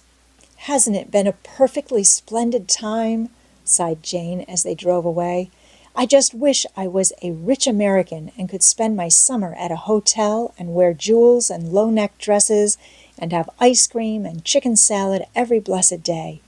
I'm sure it would be ever so much more fun than teaching school. Anne, your recitation was simply great, although I thought at first you were never going to begin. I think it was better than Mrs. Evans's." "Oh, no, don't say things like that, Jane," said Anne quickly, "because it sounds silly. It couldn't be better than Mrs. Evans's, you know, for she is a professional, and I'm only a schoolgirl with a little knack of reciting. I'm quite satisfied if the people just liked mine pretty well." "I've a compliment for you, Anne," said Diana. "At least I think it must be a compliment because of the tone he said it in. Part of it was, anyhow. There was an American sitting behind Jane and me. Such a romantic-looking man with coal-black hair and eyes. Josie Pye says he is a distinguished artist and that her mother's cousin in Boston is married to a man that used to go to school with him. Well, we heard him say, didn't we, Jane? 'Who is that girl on the platform with the splendid Titian hair? She has a face I should like to paint.' There now, Anne. But what does Titian hair mean?"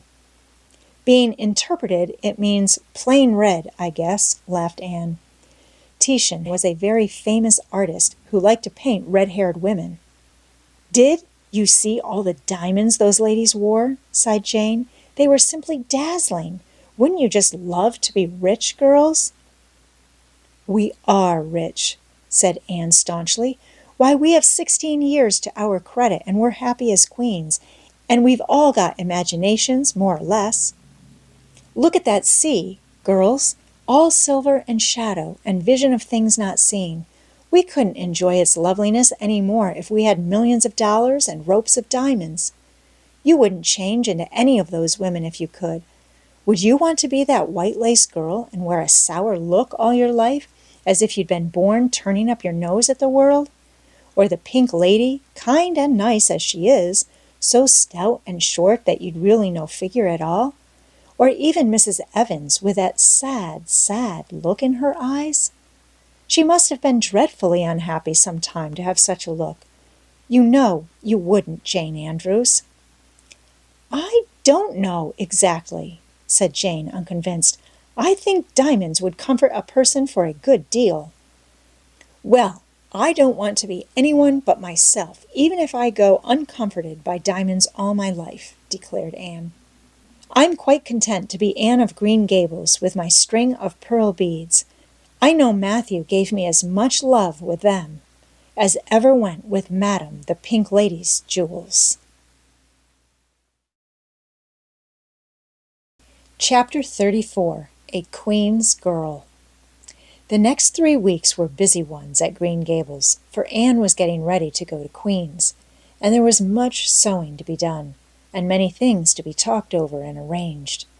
Anne's outfit was ample and pretty, for Mathew saw to that, and Marilla for once made no objections whatever to anything he purchased or suggested. More, one evening she went up to the east gable with her arms full of a delicate pale green material. Anne, here's something for a nice light dress for you. I don't suppose you really need it. You've plenty of pretty waists, but I thought maybe you'd like something real dressy to wear if you were asked out anywhere of an evening in town, to a party or anything like that. I hear that Jane and Ruby and Josie have got evening dresses, as they call them, and I don't mean you shall be behind them. I got Mrs. Allen to help me pick it in town last week, and we'll get Emily Gillis to make it for you. Emily has got taste, and her fits aren't to be equaled. Oh, Marilla, it's just lovely, said Anne.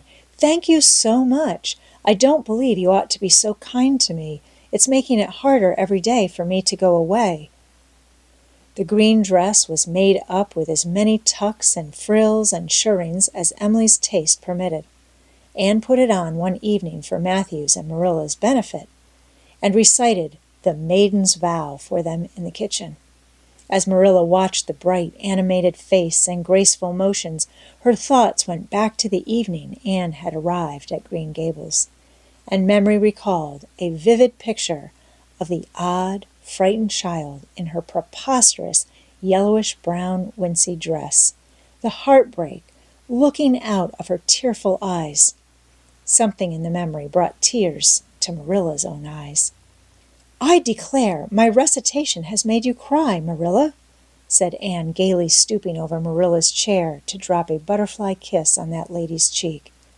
Now I call that a positive triumph.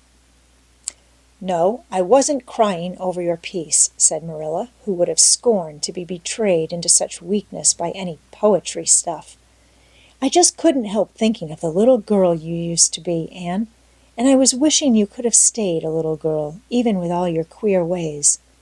You've grown up now, and you're going away, and you look so tall and stylish and so different altogether in that dress, as if you didn't belong in Avonlea at all, and I just got lonesome thinking it all over.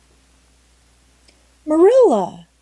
Anne sat down on Marilla's gingham lap, took Marilla's lined face between her hands, and looked gravely and tenderly into Marilla's eyes. I'm not a bit changed, not really. I'm only just pruned down and branched out. The real me, back here, is just the same. It won't make a bit of difference where I go or how much I change outwardly. At heart, I shall always be your little Anne, who will love you and Mathew and dear Green Gables more and better every day of her life. Anne laid her fresh young cheek against Marilla's faded one, and reached out a hand to pat Mathew's shoulder. Marilla would have given much just then to have possessed Anne's power of putting her feelings into words, but nature and habit had willed it otherwise, and she could only put her arms close about her girl and hold her tenderly to her heart, wishing that she need never let her go. Mathew, with a suspicious moisture in his eyes, got up and went out of doors. Under the stars of the blue summer night, he walked agitatedly across the yard to the gate under the poplars. "Well, now, I guess she ain't been much spoiled," he muttered proudly. "I guess my putting in my oar occasional never did much harm after all. She's smart and pretty and loving, too, which is better than all the rest. She's been a blessing to us, and there never was a luckier mistake than what Mrs. Spencer made, if it was luck. I don't believe it was any such thing. It was Providence, because the Almighty saw we needed her, I reckon."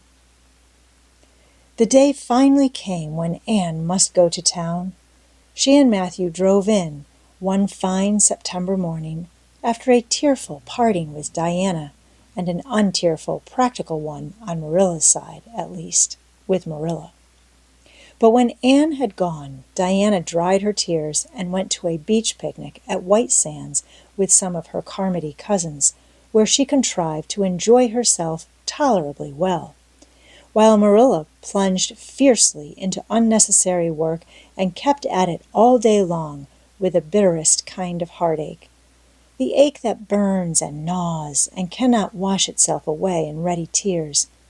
But that night, when Marilla went to bed, acutely and miserably conscious that the little gable room at the end of the hall was untenanted by any vivid young life and unstirred by any soft breathing, she buried her face in her pillow and wept for her girl in a passion of sobs that appalled her when she grew calm enough to reflect how very wicked it must be to take on so about a sinful fellow creature.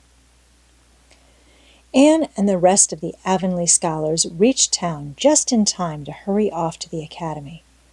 That first day passed pleasantly enough in a whirl of excitement, meeting all the new students, learning to know the professors by sight, and being assorted and organized into classes. Anne intended taking up the second-year work, being advised to do so by Miss Stacy. Gilbert Blythe elected to do the same. This meant getting a first-class teacher's license in 1 year instead of 2, if they were successful. But it also meant much more and harder work. Jane, Ruby, Josie, Charlie, and Moody Spurgeon, not being troubled with the stirrings of ambition, were content to take up the second-class work. Anne was conscious of a pang of loneliness when she found herself in a room with 50 other students, not one of whom she knew, except the tall, brown-haired boy across the room. And knowing him in the fashion she did not help her much, as she reflected pessimistically. Yet she was undeniably glad that they were in the same class. The old rivalry could still be carried on, and Anne would hardly have known what to do if it had been lacking. "I wouldn't feel comfortable without it," she thought. "Gilbert looks awfully determined.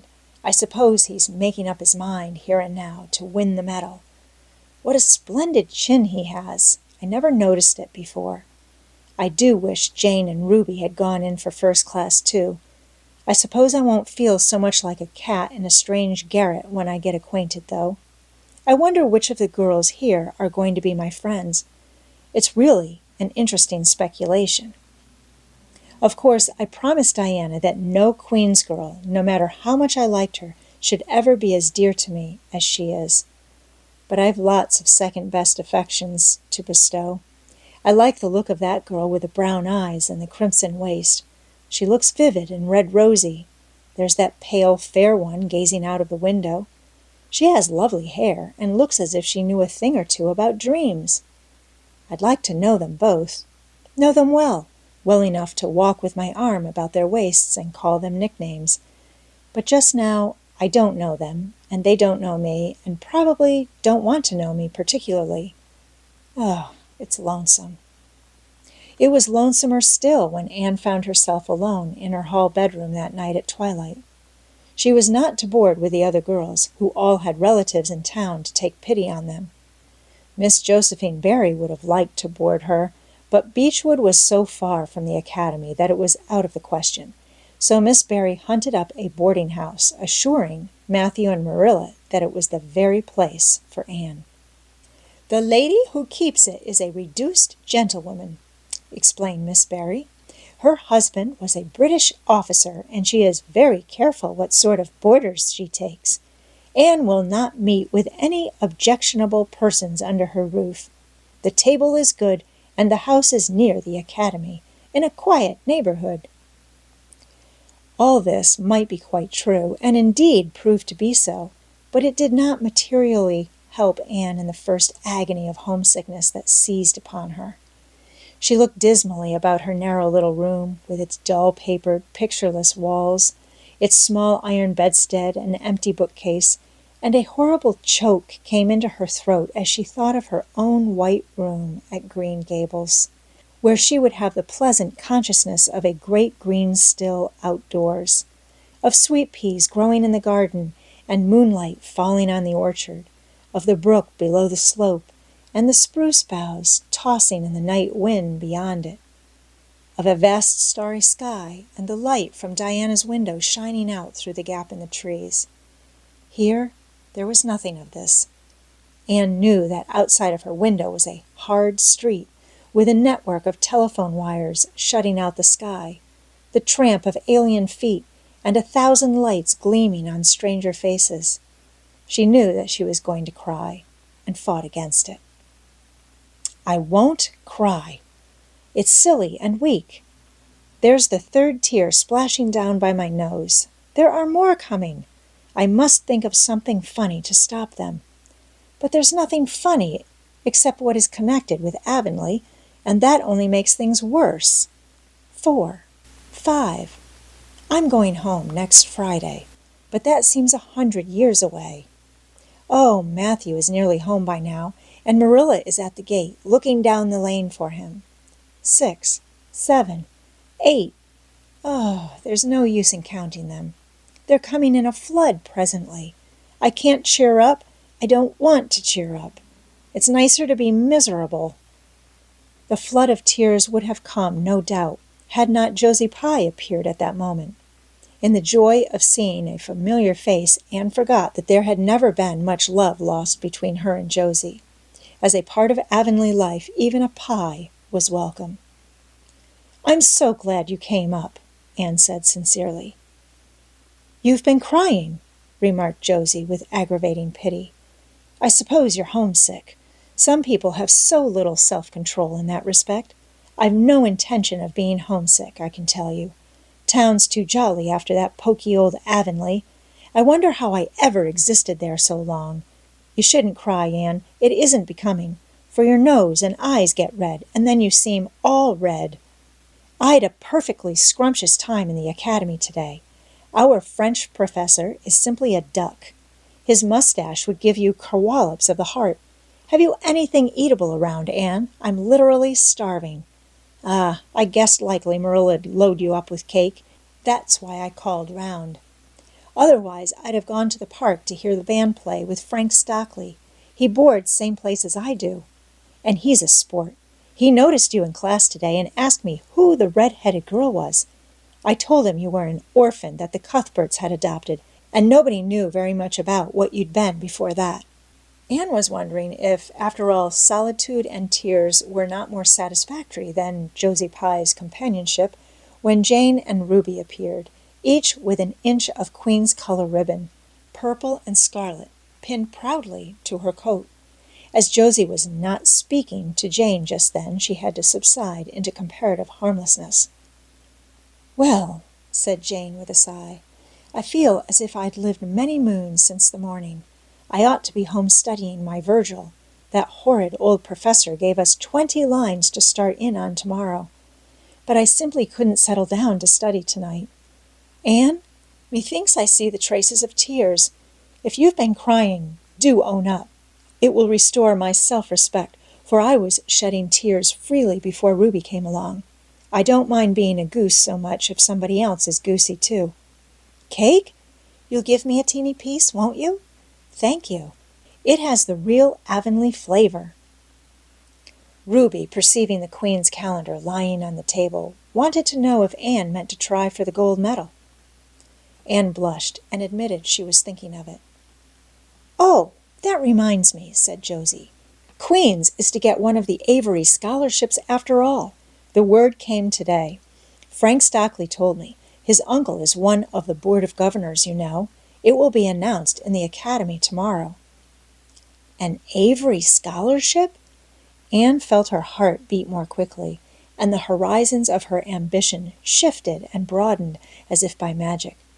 Before Josie had told the news, Anne's highest pinnacle of aspiration had been a teacher's provincial license, first class, at the end of the year, and perhaps the medal. But now, in one moment, Anne saw herself winning the Avery Scholarship, taking an arts course at Redmond College and graduating in a gown and mortarboard before the echo of Josie's words had died away. For the Avery Scholarship was in English, and Anne felt that here her foot was on native heath. A wealthy manufacturer of New Brunswick had died and left part of his fortune to endow a large number of scholarships to be distributed among the various high schools and academies of the maritime provinces, according to their respective standings. There had been much doubt whether one would be allotted to Queen's, but the matter was settled at last, and at the end of the year, the graduate who made the highest mark in English and English literature would win the scholarship. $250 a year for 4 years at Redmond College. No wonder that Anne went to bed that night with tingling cheeks. I'll win that scholarship if hard work can do it, she resolved. Wouldn't Mathew be proud if I got to be a B.A.? Oh, it's delightful to have ambitions. I'm so glad I have such a lot.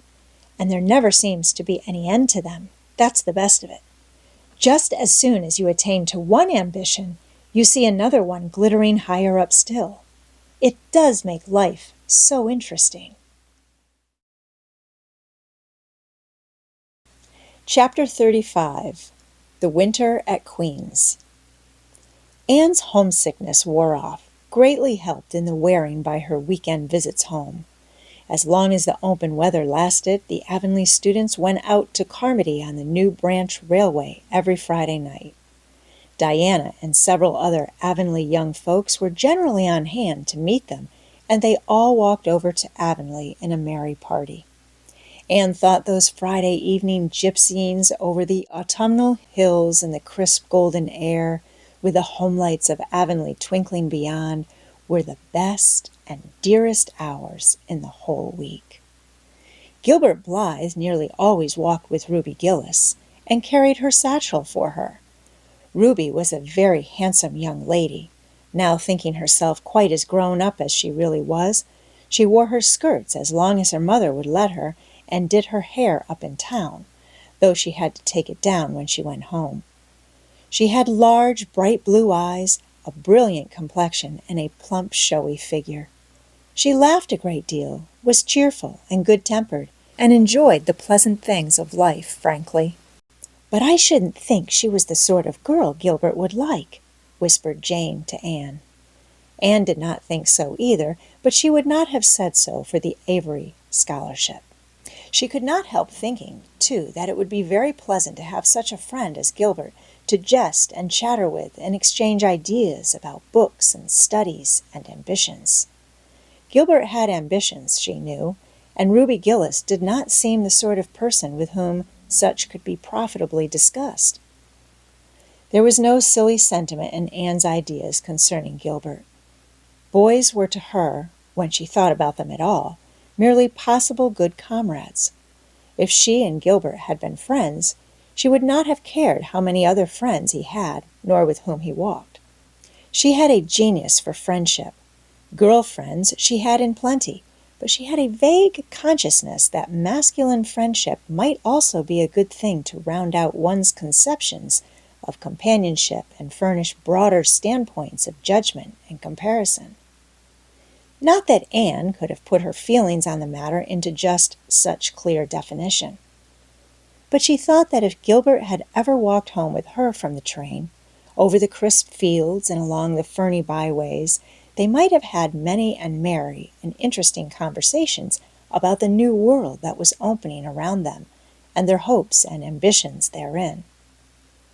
Gilbert was a clever young fellow with his own thoughts about things and a determination to get the best out of life and put the best into it. Ruby Gillis told Jane Andrews that she didn't understand half the things Gilbert Blythe said. He talked just like Anne Shirley did when she had a thoughtful fit on, and for her part she didn't think it any fun to be bothering about books and that sort of thing when you didn't have to.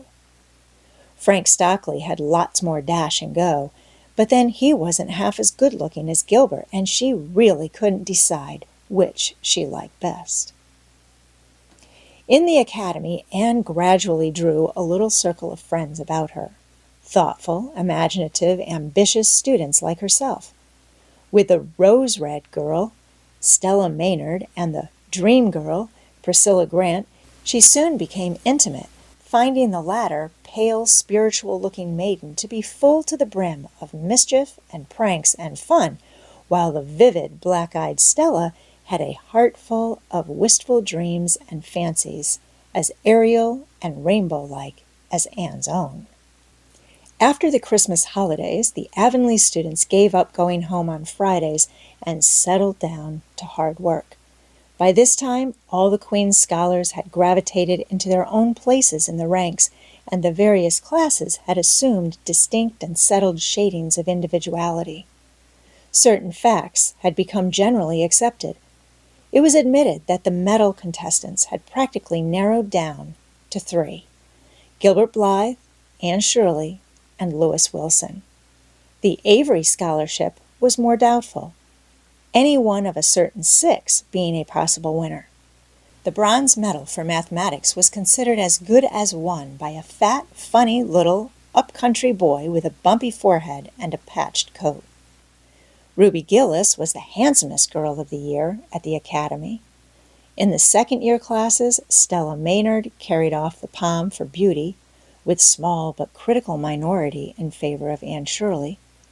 Ethel Marr was admitted by all competent judges to have the most stylish modes of hairdressing, and Jane Andrews, plain, plodding, conscientious Jane, carried off the honors in the domestic science course. Even Josie Pye attained a certain preeminence as the sharpest-tongued young lady in attendance at Queen's. So it may be fairly stated that Miss Stacy's old pupils held their own in the wider arena of the academical course. Anne worked hard and steadily. Her rivalry with Gilbert was as intense as it had ever been in Avonlea School, although it was not known in the class at large. But somehow the bitterness had gone out of it. Anne no longer wished to win for the sake of defeating Gilbert, rather for the proud consciousness of a well-won victory over a worthy foeman. It would be worthwhile to win, but she no longer thought life would be insupportable if she did not. In spite of lessons, the students found opportunities for pleasant times. Anne spent many of her spare hours at Beechwood, and generally ate her Sunday dinners there and went to church with Miss Barry. The latter was, as she admitted, growing old, but her black eyes were not dim, nor the vigor of her tongue in the least abated. But she never sharpened the latter on Anne, who continued to be a prime favorite with the critical old lady. "That Anne girl improves all the time," she said. "I get tired of other girls. There is such a provoking and eternal sameness about them. Anne has as many shades as a rainbow, and every shade is the prettiest while it lasts.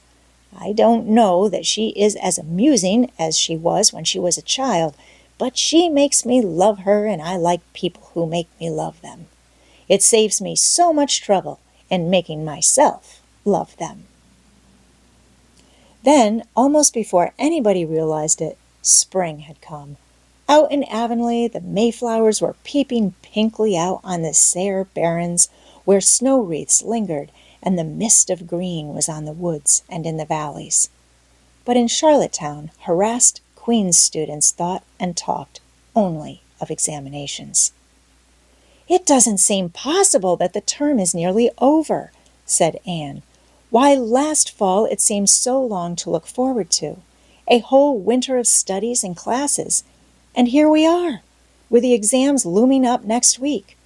Girls, sometimes I feel as if those exams meant everything, but when I look at the big buds swelling on those chestnut trees and the misty blue air at the end of the streets, they don't seem half so important."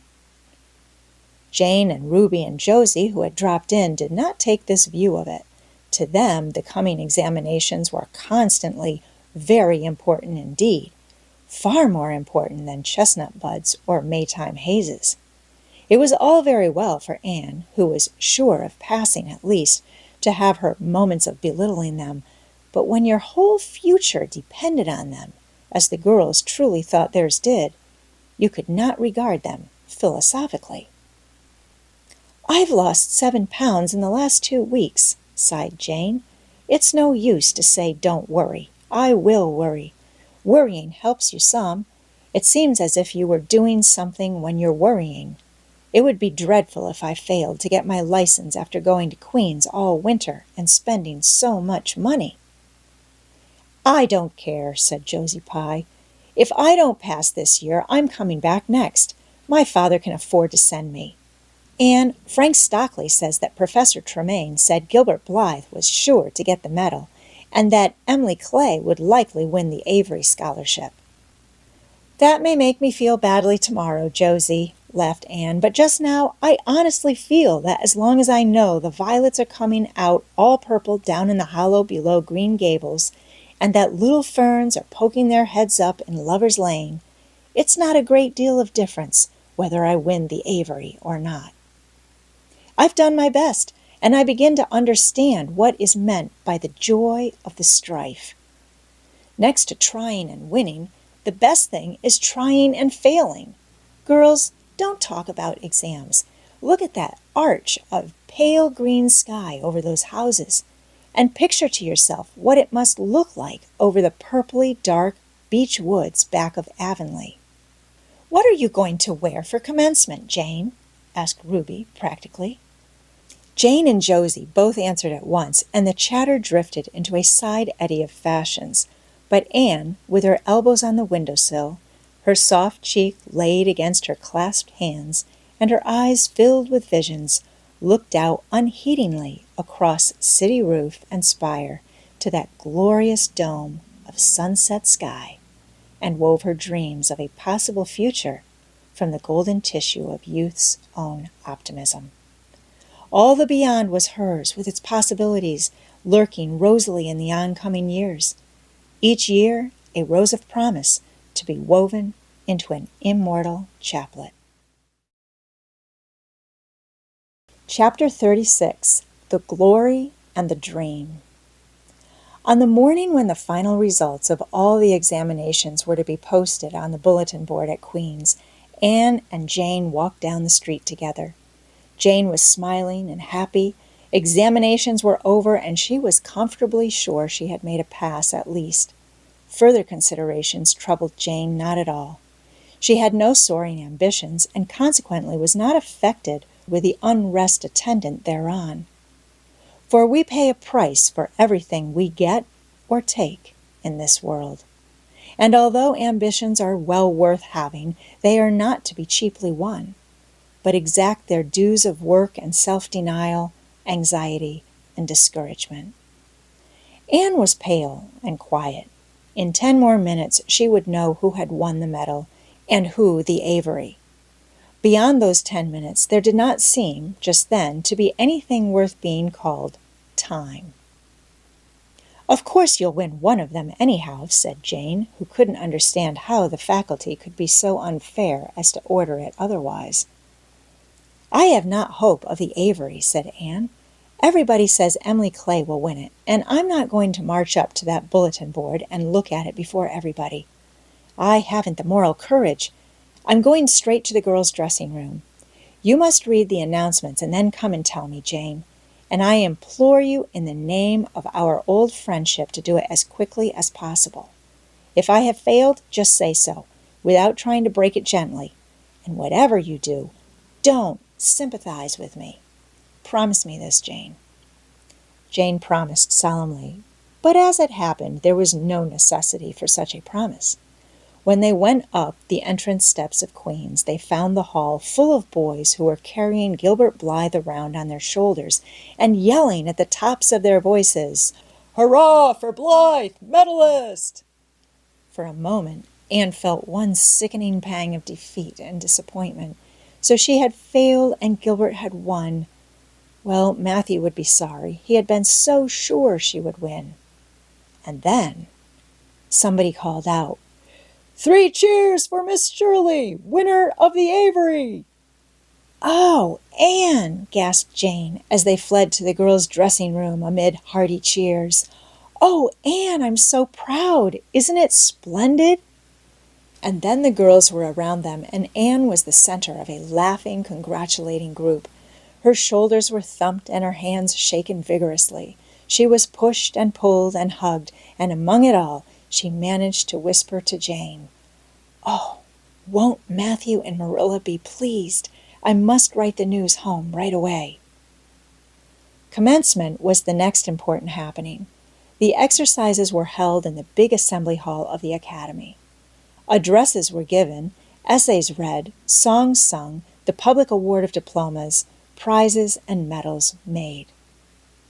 Mathew and Marilla were there, with eyes and ears for only one student on the platform, a tall girl in pale green with faintly flushed cheeks and starry eyes, who read the best essay and was pointed out and whispered about as the Avery winner. "Reckon you're glad we kept her, Marilla?" whispered Mathew, speaking for the first time since he had entered the hall when Anne had finished her essay. "It's not the first time I've been glad," retorted Marilla. "You do like to rub things in, Mathew Cuthbert." Miss Barry, who was sitting behind them, leaned forward and poked Marilla in the back with her parasol. "Aren't you proud of that Anne girl?"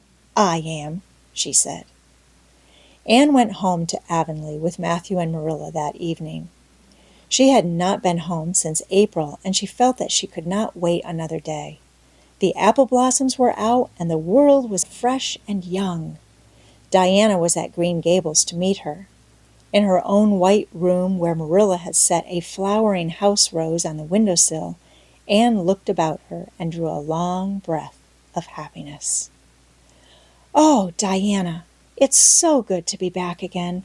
It's so good to see those pointed firs coming out against the pink sky, and that white orchard and the old Snow Queen. Isn't the breath of the mint delicious? And that tea rose. Why, it's a song and a hope and a prayer all in one. And it's good to see you again, Diana." "I thought you liked that Stella Maynard better than me," said Diana reproachfully. "Josie Pye told me you did. Josie said you were infatuated with her." Anne laughed and pelted Diana with the faded June lilies of her bouquet. "Stella Maynard is the dearest girl in the world, except one, and you are that one, Diana," she said. "I love you more than ever, and I've so many things to tell you, but just now I feel as if it were joy enough to sit here and look at you. I'm tired, I think, tired of being studious and ambitious. I mean to spend at least 2 hours tomorrow lying out in the orchard grass, thinking of absolutely nothing." "You've done splendidly, Anne. I suppose you won't be teaching now that you've won the Avery." "No, I'm going to Redmond in September. Doesn't it seem wonderful? I'll have a brand new stock of ambition laid in by that time after 3 glorious golden months of vacation. Jane and Ruby are going to teach. Isn't it splendid to think we all got through, even to Moody Spurgeon and Josie Pye?" "The Newbridge trustees have offered Jane their school already," said Diana. "Gilbert Blythe is going to teach, too. He has to. His father can't afford to send him to college next year, after all. So he means to earn his own way through. I expect he'll get the school here if Miss Ames decides to leave." Anne felt a queer little sensation of dismayed surprise. She had not known this. She had expected that Gilbert would be going to Redmond also. What would she do without their inspiring rivalry? Would not work, even at a coeducational college with a real degree in prospect, be rather flat without her friend, the enemy? The next morning at breakfast, it suddenly struck Anne that Mathew was not looking well. Surely he was much grayer than he had been a year before. "Marilla," she said hesitatingly when he had gone out, "is Mathew quite well?" "No, he isn't," said Marilla in a troubled tone. "He's had some real bad spells with his heart this spring, and he won't spare himself a mite. I've been real worried about him, but he's some better this while back, and we've got a good hired man, so I'm hoping he'll kind of rest and pick up. Maybe he will now you're home. You always cheer him up." Anne leaned across the table and took Marilla's face in her hands. "You are not looking as well yourself as I'd like to see you, Marilla. You look tired. I'm afraid you've been working too hard. You must take a rest now that I'm home. I'm just going to take this one day off to visit all the dear old spots and hunt up my old dreams, and then it will be your turn to be lazy while I do the work." Marilla smiled affectionately at her girl. "It's not the work, it's my head. I've got a pain so often now behind my eyes. Dr. Spencer's been fussing with glasses, but they don't do me any good. There is a distinguished oculist coming to the island the last of June, and the doctor says I must see him. I guess I'll have to. I can't read or sew with any comfort now. Well, Anne, you've done real well at Queen's, I must say. To take first-class license in 1 year and win the Avery Scholarship? Well, well. Mrs. Lynde says pride goes before a fall, and she doesn't believe in the higher education of women at all. She says it unfits them for women's true sphere. I don't believe a word of it. Speaking of Rachel reminds me, did you hear anything about the Abbey Bank lately, Anne? I heard it was shaky, answered Anne. Why? That is what Rachel said. She was up here one day last week and said there was some talk about it. Mathew felt real worried. All we have saved is in that bank, every penny. I wanted Mathew to put it in the savings bank in the first place, but old Mr. Abbey was a great friend of Father's, and he'd always banked with him. Mathew said any bank with him at the head of it was good enough for anybody. I think he has only been its nominal head for many years, said Anne. He is a very old man. His nephews are really at the head of the institution.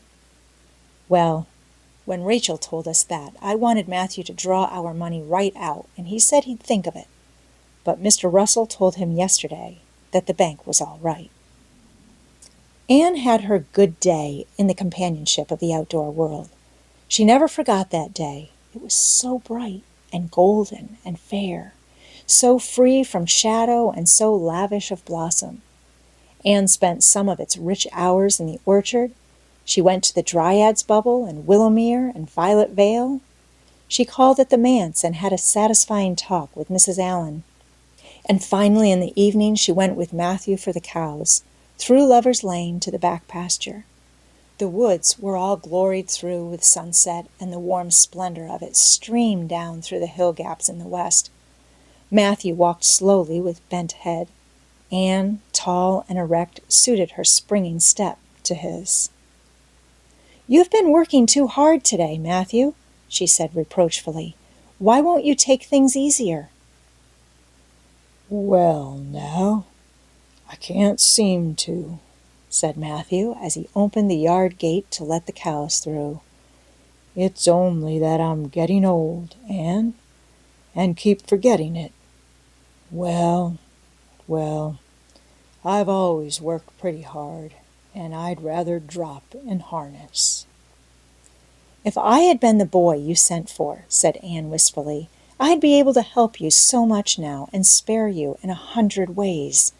I could find it in my heart to wish I had been, just for that." "Well, now, I'd rather have you than a dozen boys, Anne," said Mathew, patting her hand. Just mind you that, rather than a dozen boys.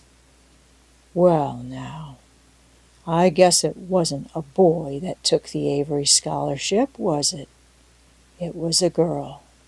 My girl. My girl that I'm proud of."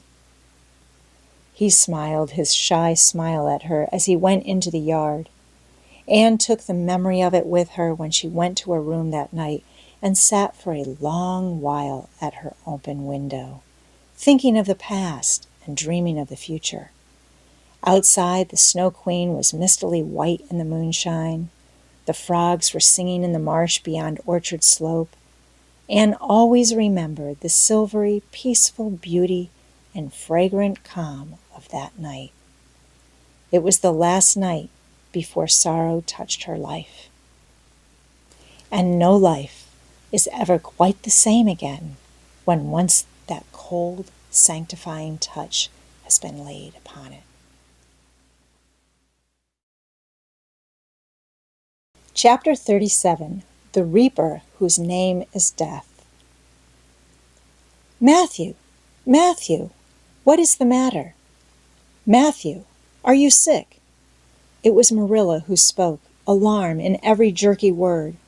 Anne came through the hall, her hands full of white narcissus, and it was long before Anne could love the sight or odor of white narcissus again. In time to hear her and to see Mathew standing in the porch doorway, a folded paper in his hand, and his face strangely drawn and gray. Anne dropped her flowers and sprang across the kitchen to him at the same moment as Marilla. They were both too late.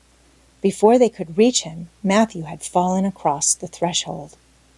"He's fainted!" gasped Marilla. "Anne, run for Martin! Quick, quick! He's at the barn!"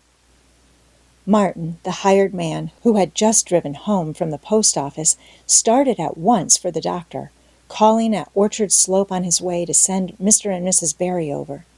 Mrs. Lynde, who was there on an errand, came too.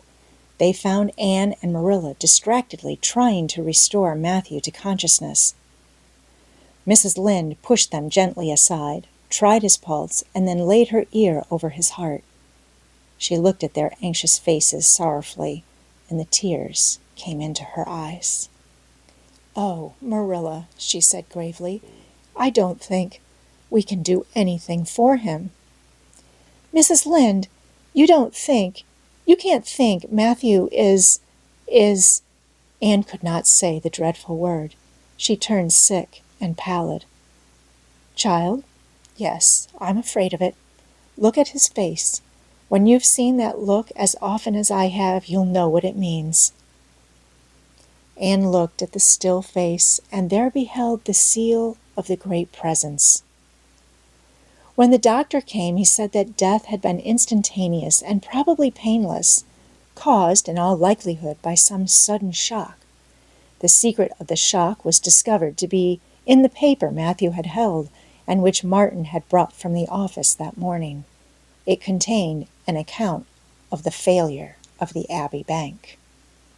The news spread quickly through Avonlea, and all day friends and neighbors thronged Green Gables and came and went on errands of kindness for the dead and living. For the first time, shy, quiet Mathew Cuthbert was a person of central importance. The white majesty of death had fallen on him and set him apart as one crowned. When the calm night came softly down over Green Gables, the old house was hushed and tranquil. In the parlor lay Mathew Cuthbert in his coffin, his long gray hair framing his placid face on which there was a little kindly smile, as if he but slept, dreaming pleasant dreams. There were flowers about him, sweet, old-fashioned flowers which his mother had planted in the homestead garden in her bridal days, and for which Mathew had always had a secret, wordless love. Anne had gathered them and brought them to him, her anguished, tearless eyes burning in her white face. It was the last thing she could do for him. The Barrys and Mrs. Lynde stayed with them that night. Diana, going to the east gable where Anne was standing at her window, said gently, Anne, dear, would you like to have me sleep with you tonight?" "Thank you, Diana." Anne looked earnestly into her friend's face. "I think you won't misunderstand me when I say I want to be alone. I'm not afraid. I haven't been alone 1 minute since it happened, and I want to be. I want to be quite silent and quiet and try to realize it. I can't realize it. Half the time it seems to me that Mathew can't be dead, and the other half it seems as if he must have been dead for a long time, and I've had this horrible dull ache ever since." Diana did not quite understand. Marilla's impassioned grief, breaking all the bounds of natural reserve and lifelong habit in its stormy rush, she could comprehend better than Anne's tearless agony. But she went away kindly, leaving Anne alone to keep her first vigil with sorrow. Anne hoped that the tears would come in solitude. It seemed to her a terrible thing that she could not shed a tear for Mathew, whom she had loved so much and who had been so kind to her. Mathew, who had walked with her last evening at sunset and was now lying in the dim room below with that awful peace on his brow. But no tears came at first, even when she knelt by her window in the darkness and prayed, looking up to the stars beyond the hills. No tears, only the same horrible dull ache of misery that kept on aching until she fell asleep, worn out with the day's pain and excitement. In the night she awakened with the stillness and the darkness about her, and the recollection of the day came over her like a wave of sorrow. She could see Mathew's face smiling at her as he had smiled when they parted at the gate that last evening. She could hear his voice saying, my girl that I'm proud of." Then the tears came, and Anne wept her heart out. Marilla heard her and crept in to comfort her. There, don't cry so, dearie. It can't bring him back. It isn't right to cry so. I knew that today, but I couldn't help it then. He'd always been such a good, kind brother to me. But God knows best." "Oh, just let me cry, Marilla," sobbed Anne. "The tears don't hurt me like that ache did. Stay here for a little while with me and keep your arm round me so. I couldn't have Diana stay. She's good and kind and sweet, but it's not her sorrow. She's outside of it, and she couldn't come close enough to my heart to help me. It's our sorrow, yours and mine. Oh, Marilla, what will we do without him?" "We've got each other, Anne. I don't know what I'd do if you weren't here, if you'd never come. Oh, Anne, I know I've been kind of strict and harsh with you, maybe, but you mustn't think I didn't love you as well as Mathew did, for all that. I want to tell you now, when I can. It's never been easy for me to say things out of my heart, but at times like this it's easier. I love you as dear as if you were my own flesh and blood, and you've been my joy and comfort ever since you came to Green Gables." 2 days afterwards they carried Mathew Cuthbert over his homestead threshold and away from the fields he had tilled and the orchards he had loved and the trees he had planted. And then Avonlea settled back to its usual placidity, and even at Green Gables affairs slipped into their old groove, and work was done, and duties fulfilled with regularity as before, although always with the aching sense of loss in all familiar things. Anne, new to grief, thought it almost sad that it could be so, that they could go on in the old way without Mathew. She felt something like shame and remorse when she discovered that the sunrises behind the firs and the pale pink buds opening in the garden gave her the old inrush of gladness when she saw them, that Diana's visits were pleasant to her, and that Diana's merry words and ways moved her to laughter and smiles, that in brief, the beautiful world of blossom and love and friendship had lost none of its power to please her fancy and thrill her heart, that life still called to her with many insistent voices. It seems like disloyalty to Mathew somehow to find pleasure in these things now that he has gone, she said wistfully to Mrs. Allen one evening, when they were together in the manse garden. I miss him so much, all the time. And yet, Mrs. Allen, the world and life seem very beautiful and interesting to me for all. Today Diana said something funny, and I found myself laughing. I thought when it happened I could never laugh again, and it somehow seems as if I oughtn't to. When Mathew was here, he liked to hear you laugh, and he liked to know that you found pleasure in the pleasant things around you, said Mrs. Allen gently. He is just away now, and he likes to know it just the same. I am sure we should not shut our hearts against the healing influences that nature offers us. But I can understand your feeling. I think we all experience the same thing. We resent the thought that anything can please us when someone we love is no longer here to share the pleasure with us. And we almost feel as if we were unfaithful to our sorrow when we find our interest in life returning to us. I was down to the graveyard to plant a rose bush on Mathew's grave this afternoon, said Anne dreamily. I took a slip of the little white Scotch rose bush his mother brought out from Scotland long ago. Mathew always liked those roses the best. They were so small and sweet on their thorny stems. It made me feel glad that I could plant it by his grave, as if I were doing something that must please him in taking it there to be near him. I hope he has roses like them in heaven. Perhaps the souls of all those little white roses that he has loved so many summers were all there to meet him. I must go home now. Marilla is all alone, and she gets lonely at twilight. She will be lonelier still, I fear, when you go away again to college, said Mrs. Allen. Anne did not reply. She said good night and went slowly back to Green Gables. Marilla was sitting on the front door steps, and Anne sat down beside her. The door was open behind them, held back by a big pink conch shell with hints of sea sunsets in its smooth inner convolutions. Anne gathered some sprays of pale yellow honeysuckle and put them in her hair. She liked the delicious hint of fragrance as some aerial benediction above her every time she moved. Dr. Spencer was here while you were away, Marilla said. He says that the specialist will be in town tomorrow, and he insists that I must go in and have my eyes examined. I suppose I'd better go and have it over. I'll be more than thankful if the man can give me the right kind of glasses to suit my eyes.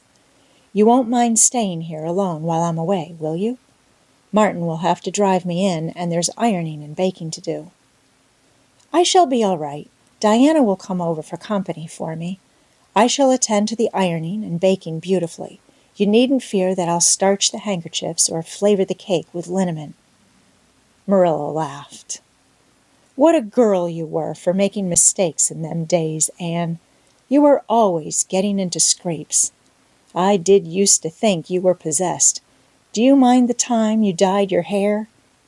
Yes, indeed. I shall never forget it, smiled Anne, touching the heavy braid of hair that was wound about her shapely head. I laugh a little now sometimes when I think what a worry my hair used to be to me, but I don't laugh much, because it was a very real trouble then. I did suffer terribly over my hair and my freckles. My freckles are really gone, and people are nice enough to tell me my hair is auburn now. All but Josie Pye. She informed me yesterday that she really thought it was redder than ever, or at least my black dress made it look redder, and she asked me if people who had red hair ever got used to having it. Marilla, I've almost decided to give up trying to like Josie Pye. I've made what I would once have called a heroic effort to like her, but Josie Pye won't be liked. Josie is a pie, said Marilla sharply, so she can't help being disagreeable. I suppose people of that kind serve some useful purpose in society, but I must say I don't know what it is any more than I know the use of thistles. Is Josie going to teach? No, she is going back to Queen's next year. So are Moody Spurgeon and Charlie Sloane. Jane and Ruby are going to teach, and they have both got schools. Jane at Newbridge, and Ruby at some place up west. Gilbert Blythe is going to teach too, isn't he? Yes. Briefly. What a nice-looking fellow he is, said Marilla absently. I saw him in church last Sunday, and he seemed so tall and manly. He looks a lot like his father did, at the same age. John Blythe was a nice boy. We used to be real good friends, he and I. People called him my beau. Anne looked up with swift interest. Oh, Marilla, and what happened? Why didn't you— We had a quarrel. I wouldn't forgive him when he asked me to. I meant to, after a while, but I was sulky and angry, and I wanted to punish him first. He never came back. The Blythes were all mighty independent. But I always felt rather sorry. I've always kind of wished I'd forgiven him when I had the chance. So you've had a bit of romance in your life, too, said Anne softly. Yes, I suppose you might call it that. You wouldn't think so to look at me, would you? But you never can tell about people from their outsides. Everybody has forgot about me and John. I'd forgotten myself. But it all came back to me when I saw Gilbert last Sunday.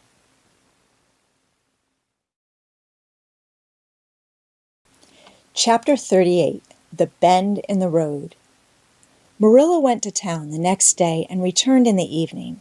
Anne had gone over to Orchard Slope with Diana and came back to find Marilla in the kitchen, sitting by the table with her head leaning on her hand. Something in her dejected attitude struck a chill to Anne's heart. She had never seen Marilla sit limply inert like that. Are you very tired, Marilla? Yes. No. I don't know, said Marilla wearily, looking up. I suppose I am tired, but I haven't thought about it. It's not that. Did you see the oculist? What did he say? Asked Anne anxiously.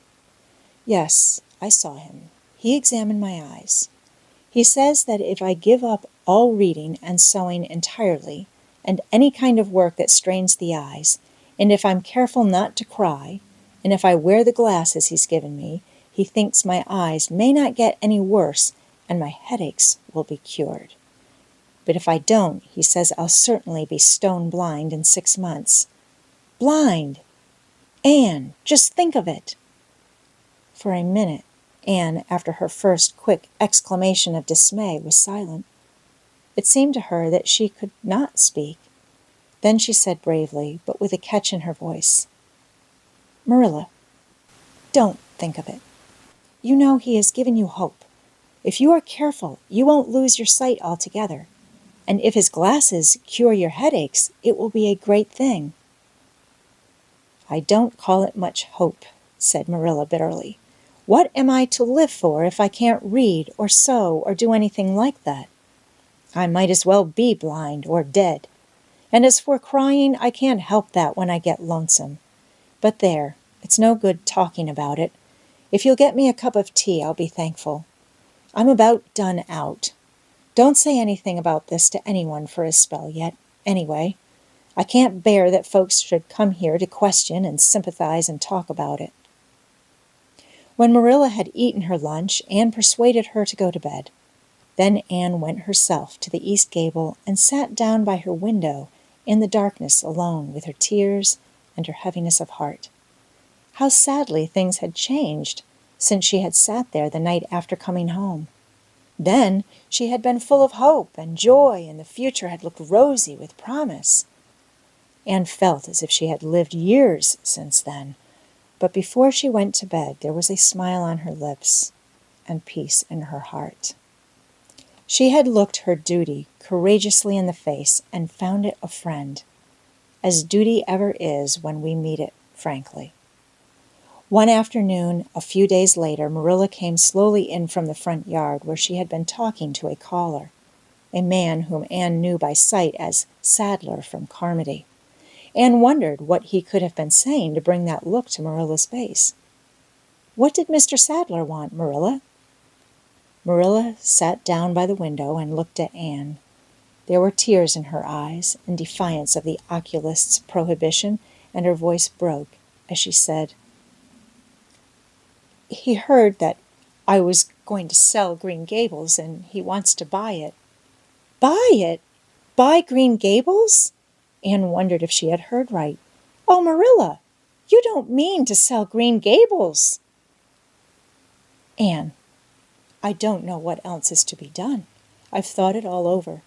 If my eyes were strong, I could stay here and make out to look after things and manage with a good hired man. But as it is, I can't.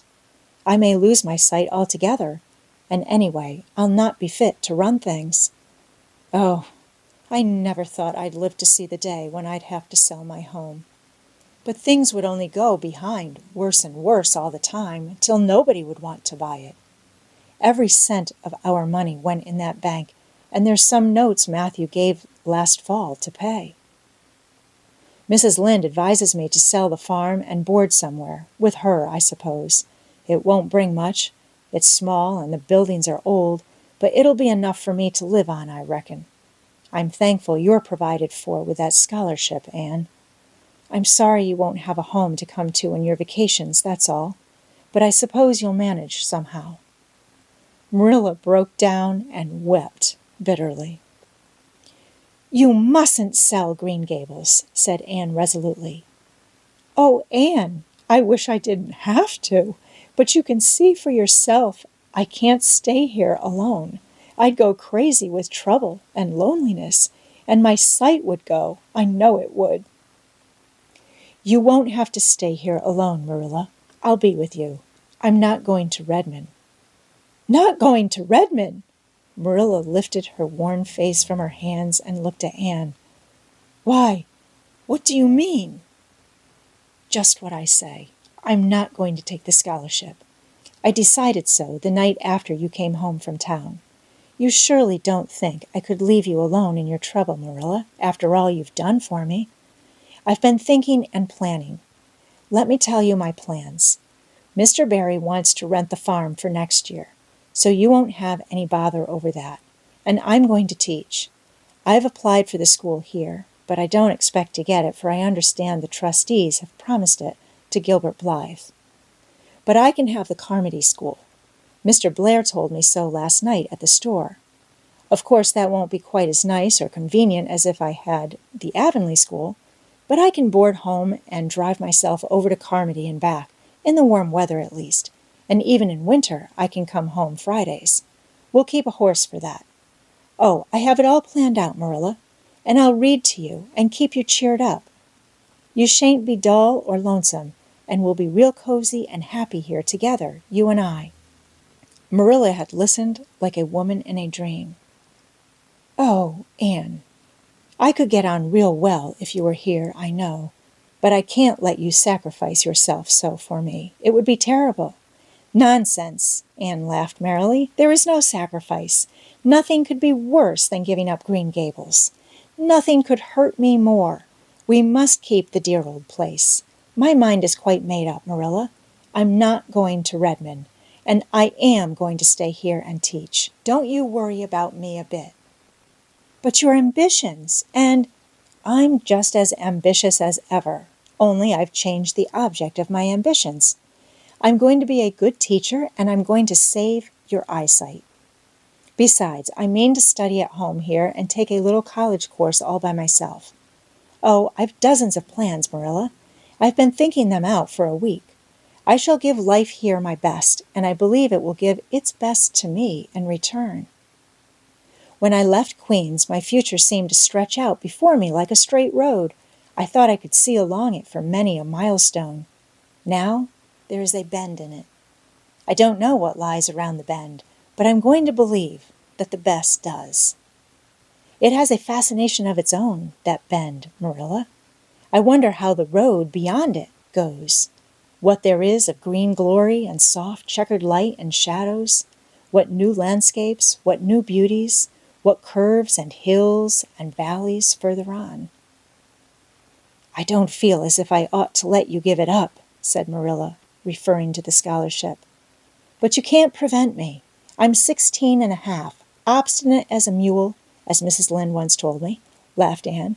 "Oh, Marilla, don't you go pitying me. I don't like to be pitied, and there is no need for it. I'm heart-glad over the very thought of staying at dear Green Gables. Nobody could love it as you and I do, so we must keep it." "You blessed girl," said Marilla, yielding. "I feel as if you'd given me new life. I guess I ought to stick out and make you go to college, but I know I can't, so I ain't going to try. I'll make it up to you, though, Anne." When it became noised abroad in Avonlea that Anne Shirley had given up the idea of going to college and intended to stay home and teach, there was a good deal of discussion over it. Most of the good folks, not knowing about Marilla's eyes, thought she was foolish. Mrs. Allen did not. She told Anne so in approving words that brought tears of pleasure to the girl's eyes. Neither did good Mrs. Lynde. She came up one evening and found Anne and Marilla sitting at the front door in the warm, scented summer dusk. They liked to sit there when the twilight came down and the white moths flew about in the garden and the odor of mint filled the dewy air. Mrs. Rachel deposited her substantial person upon the stone bench by the door, behind which grew a row of tall pink and yellow hollyhocks with a long breath of mingled weariness and relief. "I declare, I'm getting glad to sit down. I've been on my feet all day, and 200 pounds is a good bit for 2 feet to carry round. It's a great blessing not to be fat, Marilla. I hope you appreciate it. Well, Anne, I hear you've given up your notion of going to college. I was real glad to hear it. You've got as much education now as a woman can be comfortable with. I don't believe in girls going to college with the men and cramming their heads full of Latin and Greek and all that nonsense." "But I'm going to study Latin and Greek just the same, Mrs. Lynde," said Anne, laughing. "I'm going to take my arts course right here at Green Gables and study everything that I would at college." Mrs. Lynde lifted her hands in holy horror. "Anne Shirley, you'll kill yourself." "Not a bit of it. I shall thrive on it. Oh, I'm not going to overdo things. As Josiah Allen's wife says, I shall be medium. But I'll have lots of spare time in the long winter evenings, and I've no vocation for fancy work. I'm going to teach over at Carmody, you know." "I don't know it. I guess you're going to teach right here in Avonlea. The trustees have decided to give you the school." "Mrs. Lynde!" cried Anne, springing to her feet in surprise. "Why, I thought they had promised it to Gilbert Blythe." "So they did, but as soon as Gilbert heard that you had applied for it, he went to them. They had a business meeting at the school last night, you know, and told them that he withdrew his application and suggested that they accept yours. He said he was going to teach at White Sands. Of course, he knew how much you wanted to stay with Marilla, and I must say I think it was real kind and thoughtful in him, that's what. Real self-sacrificing, too, for he'll have his board to pay at White Sands, and everybody knows he's got to earn his own way through college. So the trustees decided to take you. I was tickled to death when Thomas came home and told me." "I don't feel that I ought to take it," murmured Anne. "I mean, I don't think I ought to let Gilbert make such a sacrifice for me." "I guess you can't prevent him now. He's signed papers with the White Sands trustees, so it wouldn't do him any good now if you were to refuse. Of course you'll take the school. You'll get along all right, now that there are no Pyes going. Josie was the last of them, and a good thing she was, that's what. There's been some Pye or other going to Avonlea School for the last 20 years, and I guess their mission in life was to keep school teachers reminded that Earth isn't their home." "Bless my heart! What does all that winking and blinking at the Barry gable mean?" "Diana is signaling for me to go over," laughed Anne. "You know, we keep up the old custom. Excuse me while I run over and see what she wants." Anne ran down the clover slope like a deer and disappeared in the furry shadows of the haunted wood. Mrs. Lynde looked after her indulgently. "There's a good deal of the child about her yet in some ways." "There's a good deal more of the woman about her in others," retorted Marilla, with a momentary return of her old crispness. But crispness was no longer Marilla's distinguishing characteristic, as Mrs. Lynde told her Thomas that night. "Marilla Cuthbert has got mellow. That's what." Anne went to the little Avonlea graveyard the next evening to put fresh flowers on Matthew's grave and water the Scotch rosebush. She lingered there until dusk, liking the peace and calm of the little place, with its poplars whose rustle was like low, friendly speech, and its whispering grasses growing at will among the graves. When she finally left it and walked down the long hill that sloped to the Lake of Shining Waters, it was past sunset, and all Avonlea lay before her in a dreamlike afterlight, a haunt of ancient peace. There was a freshness in the air as of a wind that had blown over honey-sweet fields of clover. Home lights twinkled out here and there among the homestead trees. Beyond lay the sea, misty and purple, with its haunting, unceasing murmur. The west was a glory of soft-mingled hues, and the pond reflected them all in still softer shadings. The beauty of it all thrilled Anne's heart, and she gratefully opened the gates of her soul to it. "Dear old world," she murmured, "you are very lovely, and I am glad to be alive in you." Halfway down the hill, a tall lad came whistling out of a gate before the Blythe homestead. It was Gilbert, and the whistle died on his lips as he recognized Anne. He lifted his cap courteously, but he would have passed on in silence if Anne had not stopped and held out her hand. "Gilbert," she said with scarlet cheeks, "I want to thank you for giving up the school for me. It was very good of you, and I want you to know that I appreciate it." Gilbert took the offered hand eagerly. "It wasn't particularly good of me at all, Anne. I was pleased to be able to do you some small service. Are we going to be friends after this? Have you really forgiven me my old fault?" Anne laughed and tried unsuccessfully to withdraw her hand. "I forgave you that day by the pond landing, although I didn't know it. What a stubborn little goose I was. I may as well make a complete confession. I've been sorry ever since." "We are going to be the best of friends," said Gilbert jubilantly. "We were born to be good friends, Anne. You've thwarted destiny enough. I know we can help each other in many ways. You are going to keep up your studies, aren't you? So am I. Come, I'm going to walk home with you." Marilla looked curiously at Anne when the latter entered the kitchen. "Who was that came up the lane with you, Anne?" "Gilbert Blythe," answered Anne, vexed to find herself blushing. "I met him on Barry's Hill." "I didn't think you and Gilbert Blythe were such good friends that you'd stand for half an hour at the gate talking to him," said Marilla, with a dry smile. "We haven't been. We've been good enemies, but we have decided that it will be much more sensible to be good friends in the future. Were we really there half an hour? It seemed just a few minutes. But you see, we have 5 years lost conversations to catch up with, Marilla." Anne sat long at her window that night, companioned by a glad content. The wind purred softly in the cherry boughs, and the mint breaths came up to her. The stars twinkled over the pointed firs in the hollow, and Diana's light gleamed through the old gap. Anne's horizons had closed in since the night she had sat there after coming home from Queen's, but if the path set before her feet was to be narrow, she knew that flowers of quiet happiness would bloom along it. The joy of sincere work and worthy aspiration and congenial friendship were to be hers. Nothing could rob her of her birthright of fancy or her ideal world of dreams. And there was always the bend in the road. "God's in his heaven. All's right with the world," whispered Anne softly.